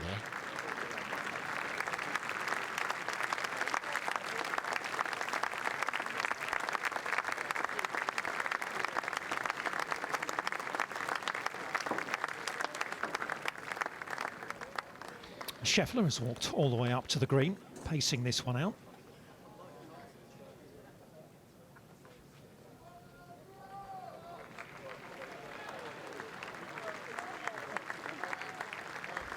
Tony, were you one to take a shot of this distance and pace it out, or did you more play by sight and feel? No, I would have paced it out. My eyesight was never brilliant, so I would like to have known more or less how far I was going to carry it. Some guys are just gifted. You know, they just have a look at it. Their eyes tell them exactly what it's going to. You had great eyesight. You wouldn't have paced it. I wouldn't have paced it. No, I might have walked up to look where I wanted to pitch it, and then I just look or had that in my mind when I was looking down at the ball, and I just tried to land it on that spot. Neither one is the right or wrong way. It all depends on, you know, how you play, how your mind works.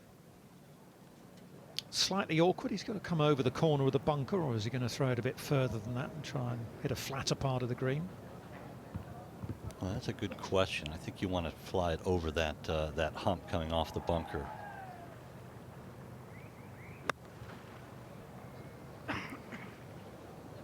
Bite. Okay, Jay, the guys do it differently. I was walking around with Lucas Herbert in the practice round, and he's got one of these foresight gizmos that he puts down, and he reads the details of every shot. And he was explaining to me how it worked. He said, well, like this shot here, I would just try to hit it 55 yards. And he had a go at it, hit it. And I looked down, I said, oh, it went 56.5. He said, no. That was the launch angle. That's my distance. Exactly 55 it landed. Whoa. So they develop a feel for exact yardages using the little tracker. It's a brilliant idea. That really is what took Dustin Johnson to the top of the game when he got the TrackMan and started working, as he does every day before he goes out, working on his distances with his wedges, and it really made him so much more consistent. As Lynn goes in that deep bunker, with a high face he's got to carry it over the top of. You can fat this one out a little bit, land it on the downslope, let it run out. Nice. Just settle. That's well played. Nice view there from bunker cam.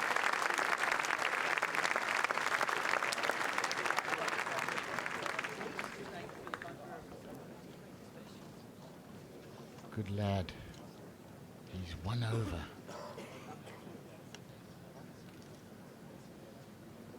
Needs that for the cut. We'll hold thumbs for him. Big moment for the youngster. Back to 16. Par putt for Tringali. Remember, he dropped a shot at the 15th.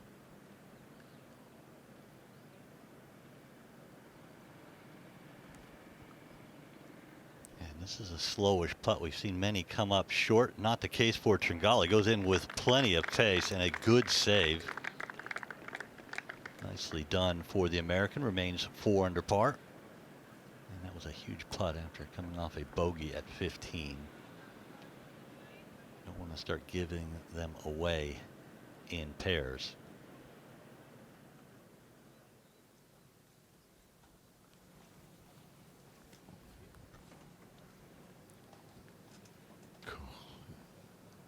This is a monstrously long putt, and as you said, Joe, you've got that steep mound down the other side.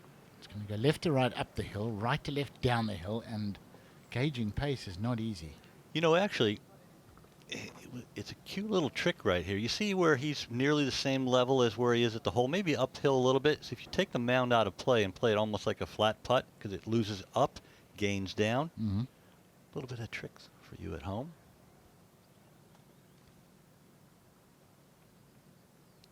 That's as long as the ball and the hole are at the same level when you're putting up and down, and not far off here. He's putting a little bit uphill.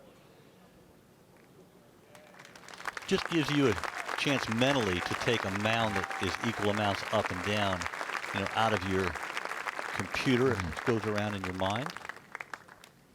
And it was pretty good for speed, wasn't it? Certainly was. It's always tricky when you're dealing with that. And there's so many little games you can play and trick yourself, as Dad Victor, who walking around with an umbrella for some reason. Normally he has a club in his hand. Always. Walking around. Never seen him with an umbrella, especially on a sunny day. I reckon he's got his wedge buried inside that umbrella somewhere.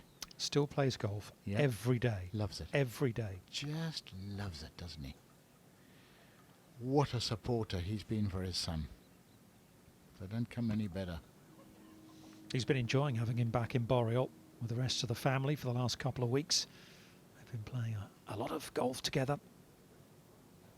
Sergio hosted a tournament at his home course several years ago, and he was a fabulous host. It was a great event. Scheffler for par to remain at 7 under and nicely hold.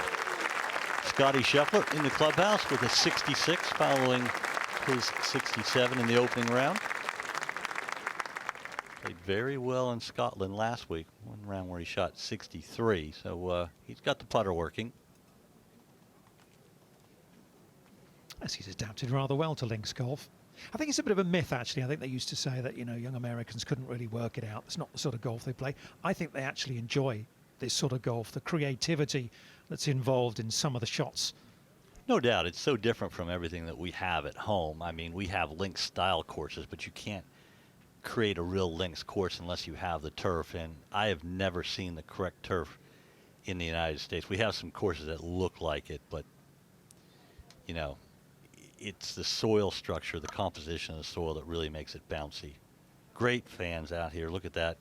Late in the day, shading themselves from the sun, watching to the bitter end. So glad to be here. And Lynn to make the weekend. Well done. Well done. That was brave, wasn't it? Mm-hmm. It's so nice to see, isn't it? He knows too. He's trying to hold back the cheese-eating smile. There it comes. Well done. Brave putt. That's a moment he will remember forever. Made the cut at the Open Championship. Oh, he's proud of himself. Quite rightly, too. Doesn't know what to do with his hands, does he, Jay? He's, I've done it, I've done it. No, it is great. It's great to watch his reaction. He knows. Look at that. Fantastic. I think that makes it 2 amateurs through to the weekend. He's going to have to go some if he's going to get the silver medal. Big putt here for Sergio. Certainly not straightforward. Well, 3 putts, but that's really the result of the tee shot being out of play. Did well to get it on the front part of the green. One of the greatest drivers of the golf ball in the last 25 years. That goes back to his amateur days. He's been brilliant. Shapes the ball both directions, high, low. has all the shots and certainly an infectious smile.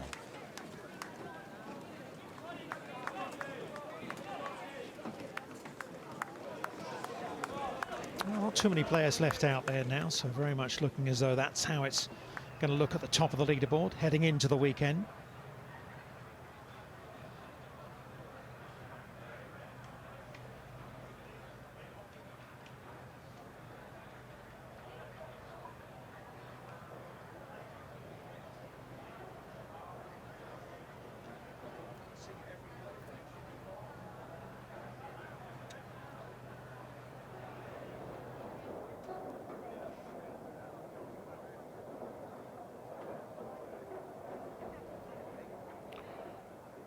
Fine round of 66 for that man right there. 4th place. Shazrivi for a birdie. Take 2 putts and get out of there. Or maybe not. Or maybe not. Ho, ho, ho. Bonus time. Give me a high five. No, don't be silly. You can have a knuckle tap. That is a great run right there. Birdie 3 of the last 4 now to be in this position. 2 under par. He was on the cut line, and a strong finish is getting him some more sleep for tomorrow as we go to Tringali at 17. 3 wood.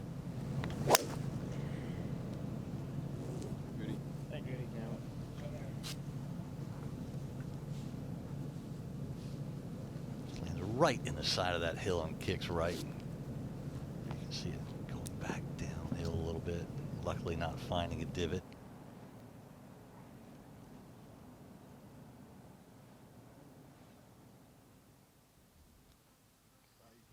Sun heading for the horizon.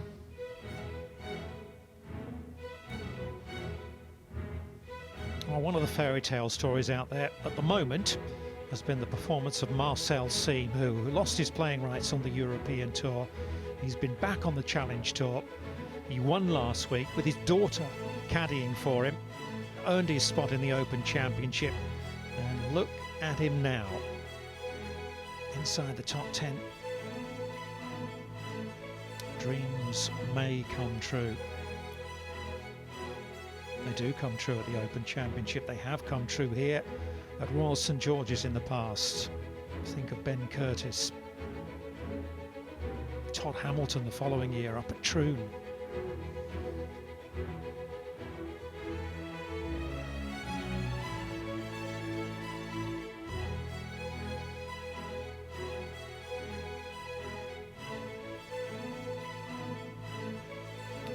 Rash of English players there. Wallace, Fleetwood, a whole bunch of them. Another one, Aaron Rye. Good work today from Adam Scott, Dom. 66, played beautifully.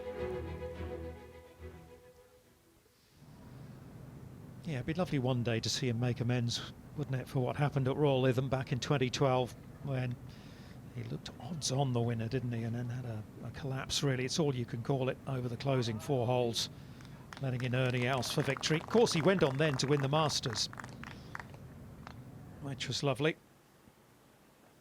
Getting a bit quiet out there now, but there are 1 or 2 players.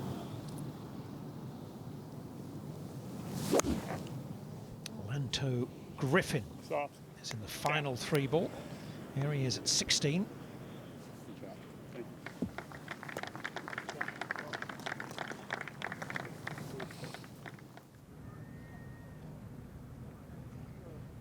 Another birdie chance for Benan.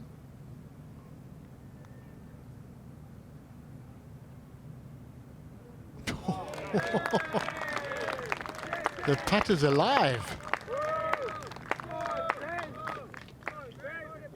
Gets into 3 under. Nice work.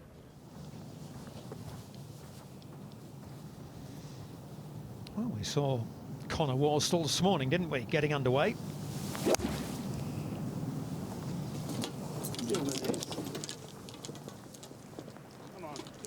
it close. Oh, it did too. That was a really good looking shot. You knew when he hit that pitch point, it wasn't going to be far from the hole. Great smile right there. He could easily be cast in a Viking movie, couldn't he?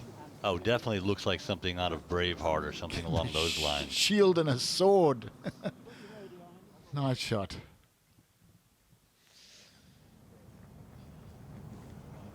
Up to 18. A little bit of a weight on the tee. For Lucas Glover, Benan and Brant Snedeker. We're hearing that Ches Reavie has had a visit to the fairway bunker. He's played out from there, so he's about to play his third. Off a little upslope. He's done all the good work in the last 4 holes where he's birdied 3 of the last 4 holes. Now we're hearing this is Reavie's second shot.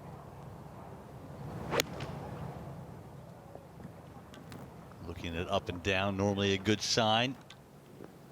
Who is it going to take that slope? Is it going to? It holds on. Doesn't go down into Duncan's Hollow.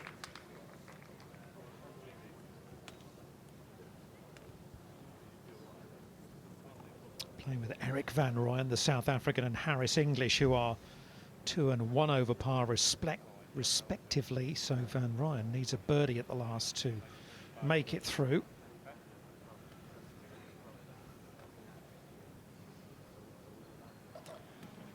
Van Rooyen, ankles will be getting cold now.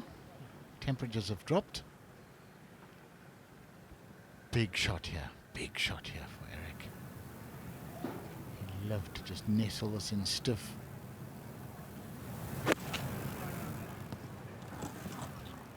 Was it on line? I think it was a bit left.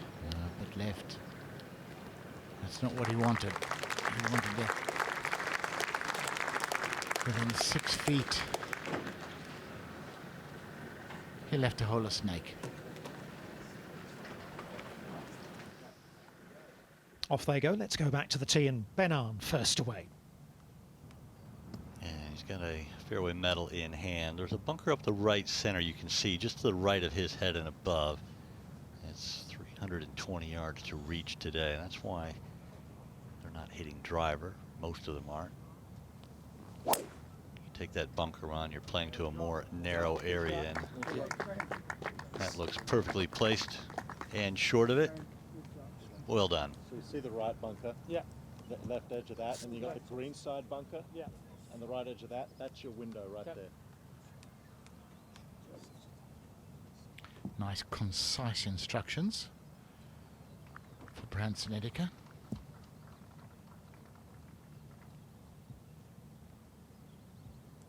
He's 3 under. He's got the big stick out.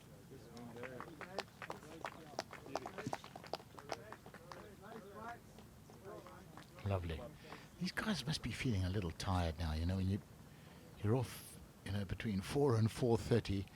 The plan is to sleep in the morning, but it doesn't happen. You've got the adrenaline going. You're thinking about your golf and the round ahead. Winner last week on the PGA Tour, Lucas Glover, gloveless. As this one going down the right edge of the fairway. And don't forget, trying to sleep in, we're in a seaside town. There are the seagulls. Will that one get to the bunker? It likely did. Hard to sleep in with the seagulls around. Sure is. No, I'm just gonna. I got the last tee off time 4 or 5 times in the Open Championship, and I know you'd find this very hard to believe, Jay, but I think I might have upset somebody at the RNA in my day. I had the last tee time once at Royal Lytham, so I feel your pain. Lanto Griffin for a birdie 2. Saw that wonderful approach shot. Left all the way. Well, the nice thing is for you, your pace of play that you normally played at, you weren't holding anybody up. By the time I finished, I was holding up the guys in round 3. Exactly. Now, can Van Rooyen? Oh, it's a par putt. Apparently he was the one that was in the fairway bunker. Oh, you just feel so deflated. You know, all day you're grinding away. I can do this. I can do this. And then suddenly your open week is over, and you've got to wait another year for this pleasure of playing in this wonderful championship. And had that good opening round of 69, and just things didn't happen. Opened up with 11 straight pars, then back-to-back bogeys, and then finished with back-to-back bogeys at 17 and 18. And that was Erik van Rooyen's race run. Yeah, there won't be too many guys out there that didn't make a single birdie during the day. Ches Reavie for his birdie to get to 3 under par, within 8 of the lead. 3 under par is currently tied for 24th. Slides to the right, so he will stay on 2 under, and that's a tie for 31st as things stand at the moment. And certainly still in good position to make a run at the leaders on Saturday and Sunday as well. Maybe going out early, better conditions, wind might not pick up. You never know with links golf. Connor Worsdal, beautiful tee shot at 16. Yes. Fine 2. Second 2 of the day. He birdied the 6th as well. Par 3 specialist.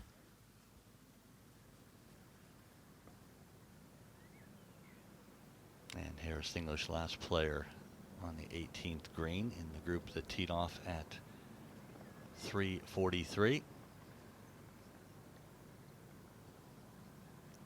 This to just get a little extra sleep. He will be around for the weekend. Shouldn't be a lot of break in this one to get to even par.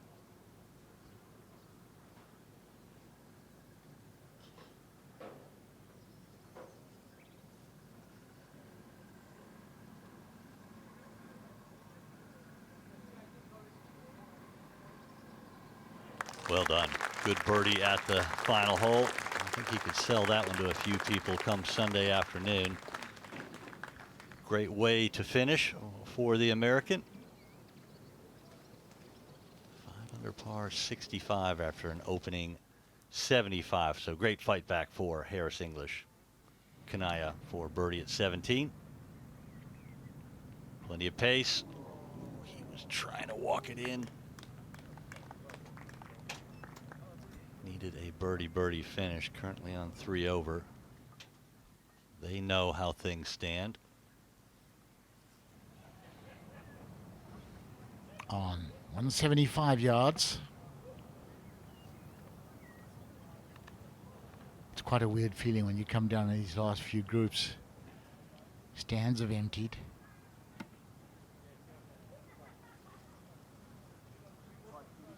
Keep quiet, please. In the old days, they would have the guys out clearing bins, and you just felt like such a spare part.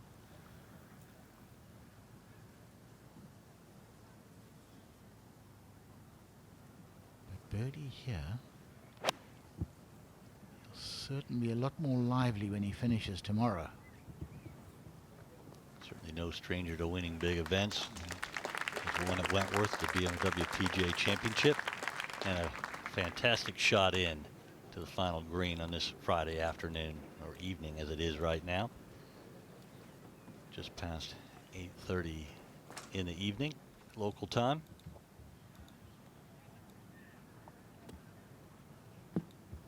Snedeker has donned a sweater, or as they call them over here, a jumper. Doesn't want a jumper here. Won't get a jumper out of the fairway. He's good. 152, 8-iron for player that's not one of the longer hitters. Nicely done for Brandt Snedeker. Over the last 15 or 20 years, been renowned as one of the best putters in the PGA Tour. Certainly a great chance to knock that one in.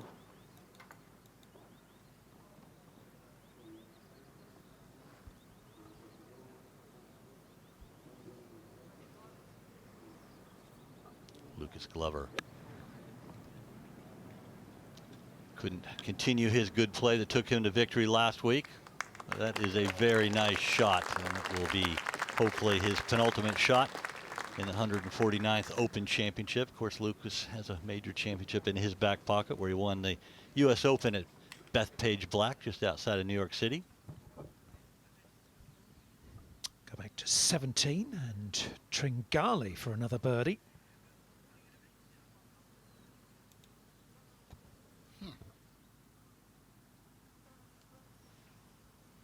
Comes from Mission Viejo in California. Sounds great. Beautiful part of the world, yeah, down there in Southern California near the coast.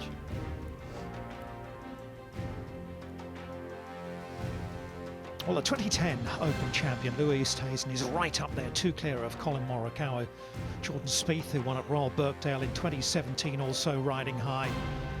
Dustin Johnson, the Masters champion of last year, is in the mix as well.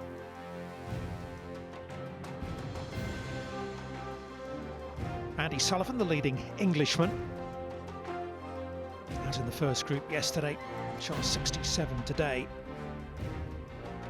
Paul Casey also going well for the home nation. John Rahm, he played so well today. What a great grouping that was. Rahm, Louis Oosthuizen, Shane Lowry, 16 under between them out there today.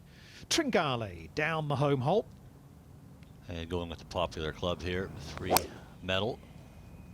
Ooh, don't bounce left, and there is a slope that feeds things left towards those 2 bunkers. That one's going to be fine. Just skirts around it. Not a problem. It's an unusual surname. I've often wondered what nation Tringali would have been back in his heritage. Tringali. I've got no idea. Jay, there's my quiz question for you. Come on. You don't know the answer. You have to know the answer to give a quiz question. Maybe Italian? I don't know. Tringali. Maybe.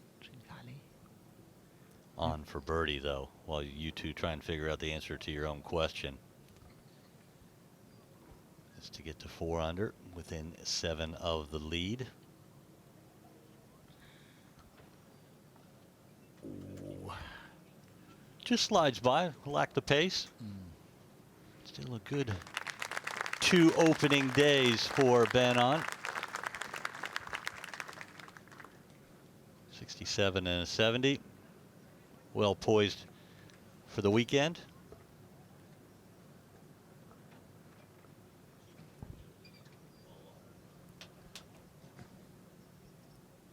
Glover with the Kuchar method. Had a little bit of putting issues there for a while. His backswing got pretty short, but not an issue.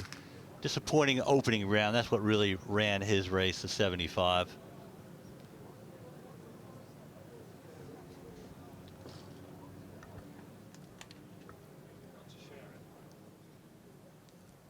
Snedeker, after that brilliant approach shot, just to convert to get to 4 under par.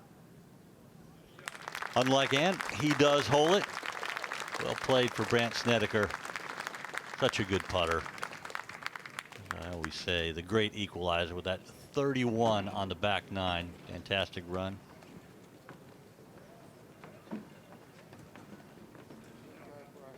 It's a lovely sense of achievement, isn't it, when you come back like that to make the cut.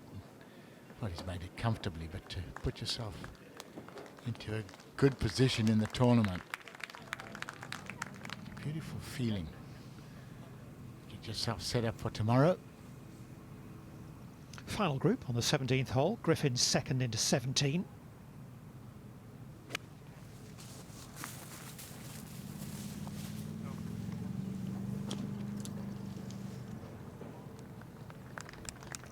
Safely playing away from that big bowl just left of the hole. Only really about 4.5 yards to that steep slope that feeds the ball off the left fringe.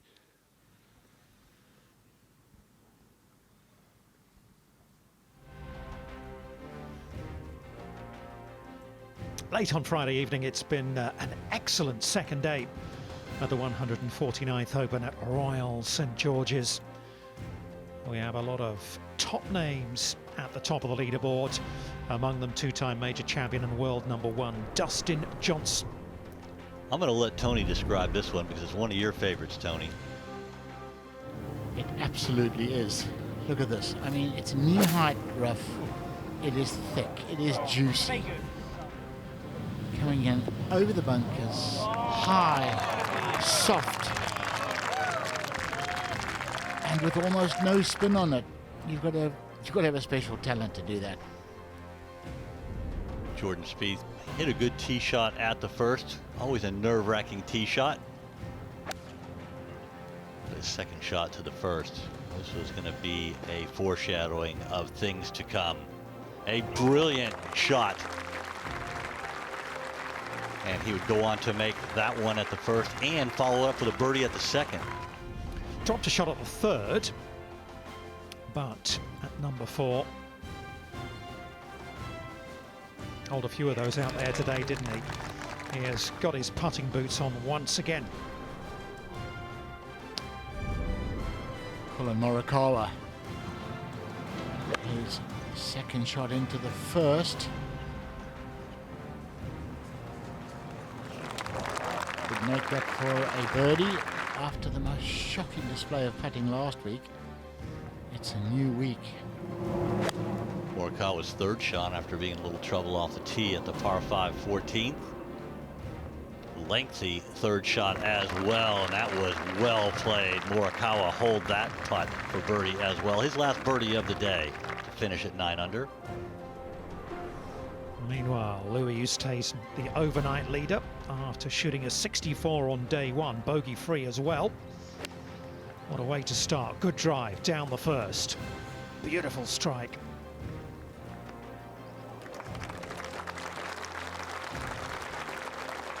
And he would go ahead and hold that. Birdied 7. And into 12. Sweet as could be. Absolutely beautiful. Birdied 13 and eagled the 14th as well. Dropped his only shot of the week at the 16th. But he's gone 64, 65 to get to 11 under par. 2 shots clear of Morikawa, 3 ahead of Spieth, 4 ahead of Dustin Johnson and Dylan Fratelli. A little bit of a tricky shot here at 18 for Tringallu. 160 with the ball below his feet. Hang on. Okay, holds up.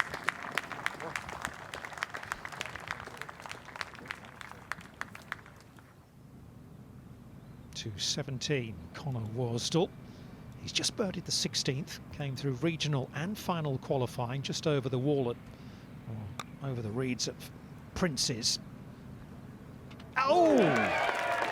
Birdie, 16, 17. He's putting on a show late doors. Where's this been all day? Fantastic. The nice thing is the people are so happy to be out here watching golf live. They're still out here, so oftentimes there's no one out this time of the evening on a Friday at the Open. Plenty of people here to enjoy it. Just rattled in against the flag stick. I'm going to go back to the conversation we had earlier about flags in and flags out, Tony. There you go, flag in. He was actually sitting in the stands at the 6th, Worsdal, when Tom Watson made his hole-in-one here in 2011, so he was just a young teenager then. Griffin across the 17th green.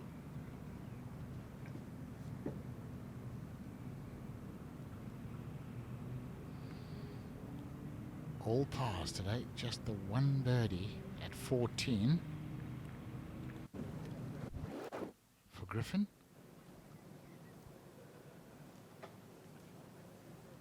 Two under though, doesn't want to do anything silly in the home stretch. Have you ever gone around and made 18 straight pars? We all know that Sir Nick Faldo did it when he won at Muirfield, but have you ever done that in a round? I don't think I ever did, no. I never did either. No. Obviously, we've had plenty of rounds where bogey free, but you always messed it up with a birdie or two.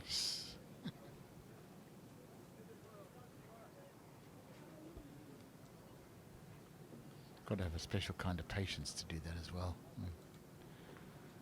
Nick Faldo That would have eliminated you. Oh, that would have eliminated, no question. But Nick Faldo was made for that, wasn't he? He could just, you know, he was just like a metronome, like a machine, course general. Could do it all day long. Yeah, he was a great strategist. took him to so many major victories. Tringali, can he hole another putt? Hold a nice one at 17. Currently 4 under for the day, 5 under total.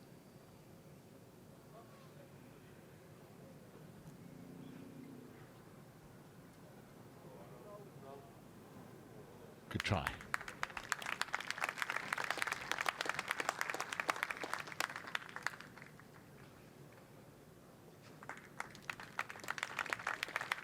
And a good round.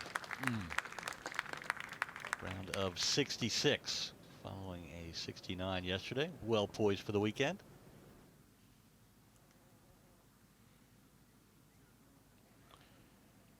Rikuya Hoshino. Hasn't happened for him this week. But just to tease you a little bit. 2 birdies in 3 holes. It's amazing sometimes when you stop trying. You just stop. You know the game is over and you stop trying too hard. Well, in fairness, you're still trying. It's just Yeah. the pressure's off. That's the difference. He's 7 over the first 5 holes over 2 rounds. So that's where the damage has been done for Hoshino, Marcel Schneider from Germany. A little bit like Marcel Seaman on the Challenge Tour a couple of weeks ago to secure a place in the Open, but he won't be around for the weekend at 8 over par.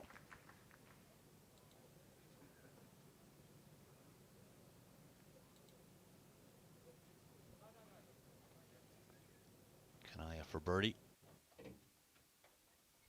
And they're going in from everywhere right now, and there's that look. Why now? Where's it been all day? And anybody that's played tournament golf at whatever level for a long time, you have days like that. But unfortunately for Kanaya, one too many.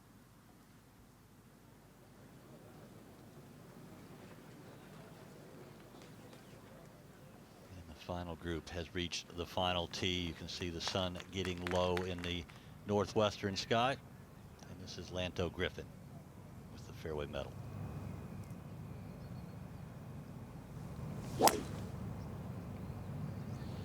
Come on. Gotta get lucky. Gotta get lucky. Hasn't. That's not necessarily the longest, but definitely the most dense rough on the golf course. Taking you all the way through to the conclusion of this second round of the 149th Open from wonderful Royal St George's, a fearsome reputation. But Louis Oosthuizen is 11 under par through 2 rounds here.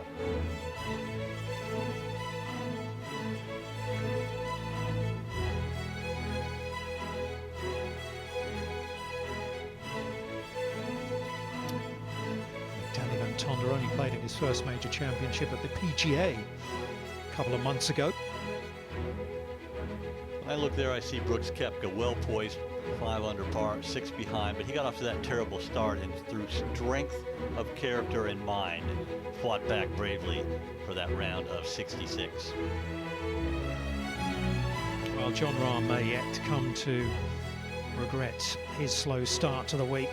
It was really that opening round that gave him a lot to do, and it all depends really on what Louis Oosthuizen and those above him on the leaderboard, the likes of Morikawa, the likes of Spieth, do as to whether or how much of a chance he has going into the weekend. But as we said, Rahm, the world number 2, the US Open champion, shot a beautiful round of golf today, and it could have been even lower than it was. Really could have been.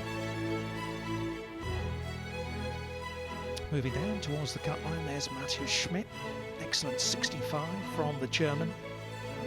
Fantastic fight back from Adam Scott, former Masters champion, had a run at winning the Open and a poor finish at Lytham, knocked out his chances to be an Open champion golfer of the year.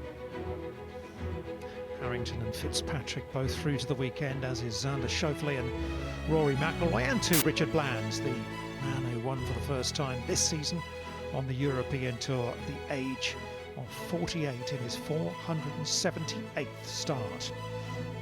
1 over par, is going to be the line. It's going to be 77 through at 1 over or better than that. Mark Leishman, such a good player of links golf. He's come close a couple of times in the Open. He hasn't made it. Some other big names not through. Martin Keimer had that putt at the last for birdie. Patrick Cantlay, leader of the FedEx Cup rankings, is not through either. Patrick Reed misses out. Gary Woodland, more major champions, the wrong side of the cut line. Stuart Singh, rotten day for him really. Played beautifully yesterday. But a 77 has put paid to his chances of winning a second Open title. Joe Long, the amateur champion of 2 years ago, not able to conjure up enough magic out there as well. Garrick Higgo, what a season the young left-handed South Africans having. Phil Mickelson shot his way out of it yesterday really with an 80. And poor Will Zalatoris had to withdraw.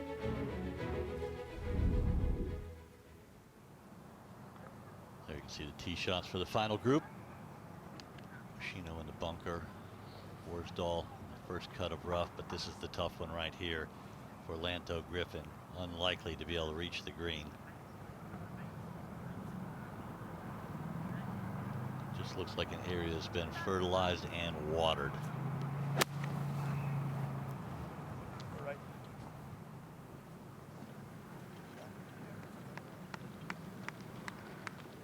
He's done brilliantly to get that on the putting surface. That was horrendous rough he was in. Down into Duncan's Hollow. Yeah, we haven't seen many balls down there. Hoshino can only blast out. I'm sure we'll see a lot more of Duncan's Hollow due to hole locations on the weekend. And we'll give you the history behind Duncan's Hollow. Make sure you tune in for the next couple of days. It's not another quiz question, is it, Tony? I don't think I can take any more. Well, you guys aren't very good. You can't even make reasonable guesses. Well, actually, I know the answer. I'm bringing in some scissors. If he starts that, I'm cutting the cable to his mic. It'll be the end of him.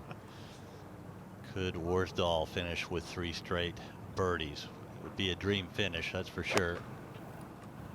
Off the upslope. Up and down. Likes the look of it. Hang on. Stay.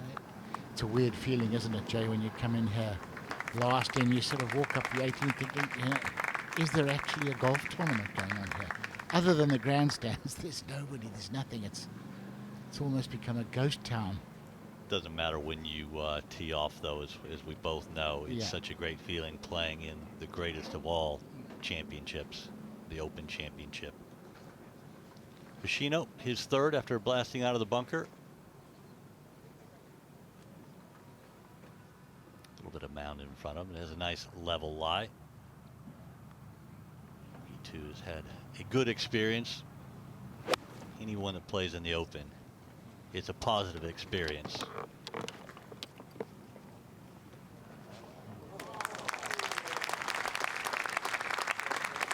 Lovely. And even if you get to play in it once, it's something you can tell your kids, you can tell your grandkids. You've always done it. You've been there. Well, let's hear from the man who leads at the halfway stage of this year's Open, Louis Oosthuizen, talking to Andy Stevenson.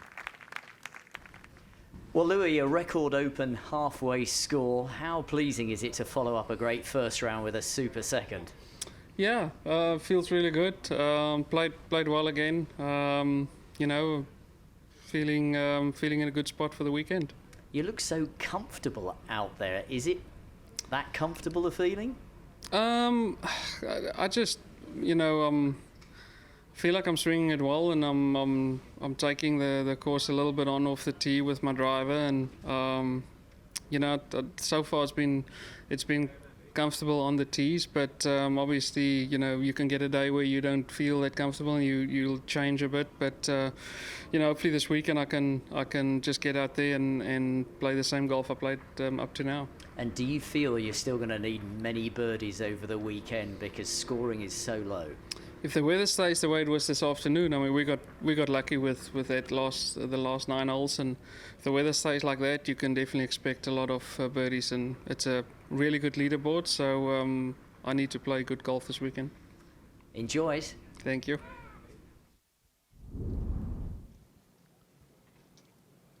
Let's have a look at all of the flights of every tee shot today off the 18th. This is our producer's idea of a fireworks display, folks. Well, that was one wide to the right. Cool. Where did that go? A couple of wide lefts. Look at the difference in trajectories. Brilliant. Many different ways to skin that cat, Enjoyed as the that. saying goes. Pretty cool.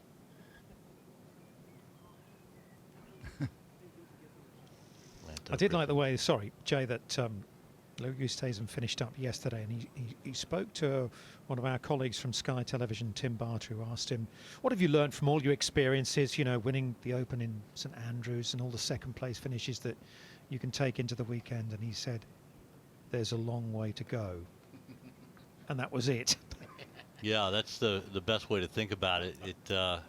You know, it's going to be a battle out there. The weather forecast is actually pretty good, but this golf course is going to get more and more difficult because of a little bit of wind, some sunshine, and that.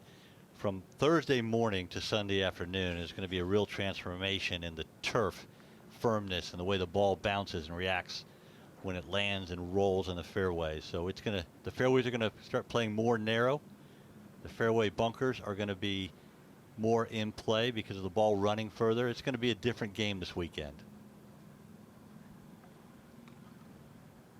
Well, the last chip he had, he holed. Tried again. I think he's thoroughly enjoyed this experience. Yes, he would like to have done better. He would like to have made the cut, obviously, but No one can take it away from you, can you, Tony? Ever. Because No. he has played in an Open. Absolutely. How many of his buddies can say the same?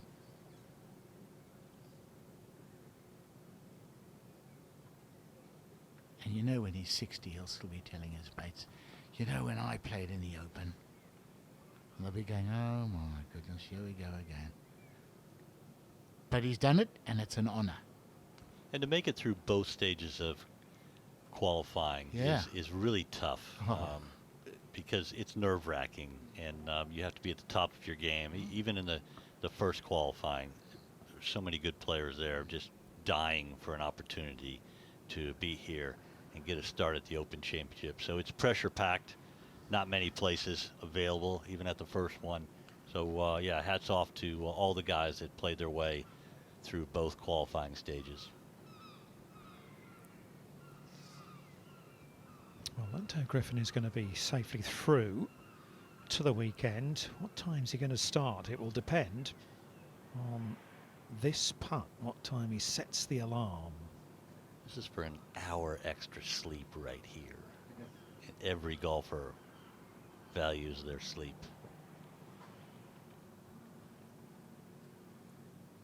Of course, much easier for the people coming that are local or coming from the east for the early tee times. Nope. Set that alarm for 6:30 rather than 7:30. Just to give you at home an idea, it takes these guys from wake up to first tee a long time, depending on their routine, gym work, eating, warm-up routine, as much as 4 hours. So a guy that tees off the first two rounds, we have a tee time around about 6:35. They're getting up probably at 3:30. You've got to remember that not all of us take 2 hours to eat, Jay. You had a heck of an appetite, I remember. Well, you know, luckily I still fit in the same trousers that I did back then. I'm not going to say as much about you. Be careful when you start throwing stones, Tony. I want to borrow your trousers now. Where's Dahl for a par? He's had a fabulous 16 and 17. Can he finish off with a par at 18? Yes. Very well done, young man. That's something to be proud of.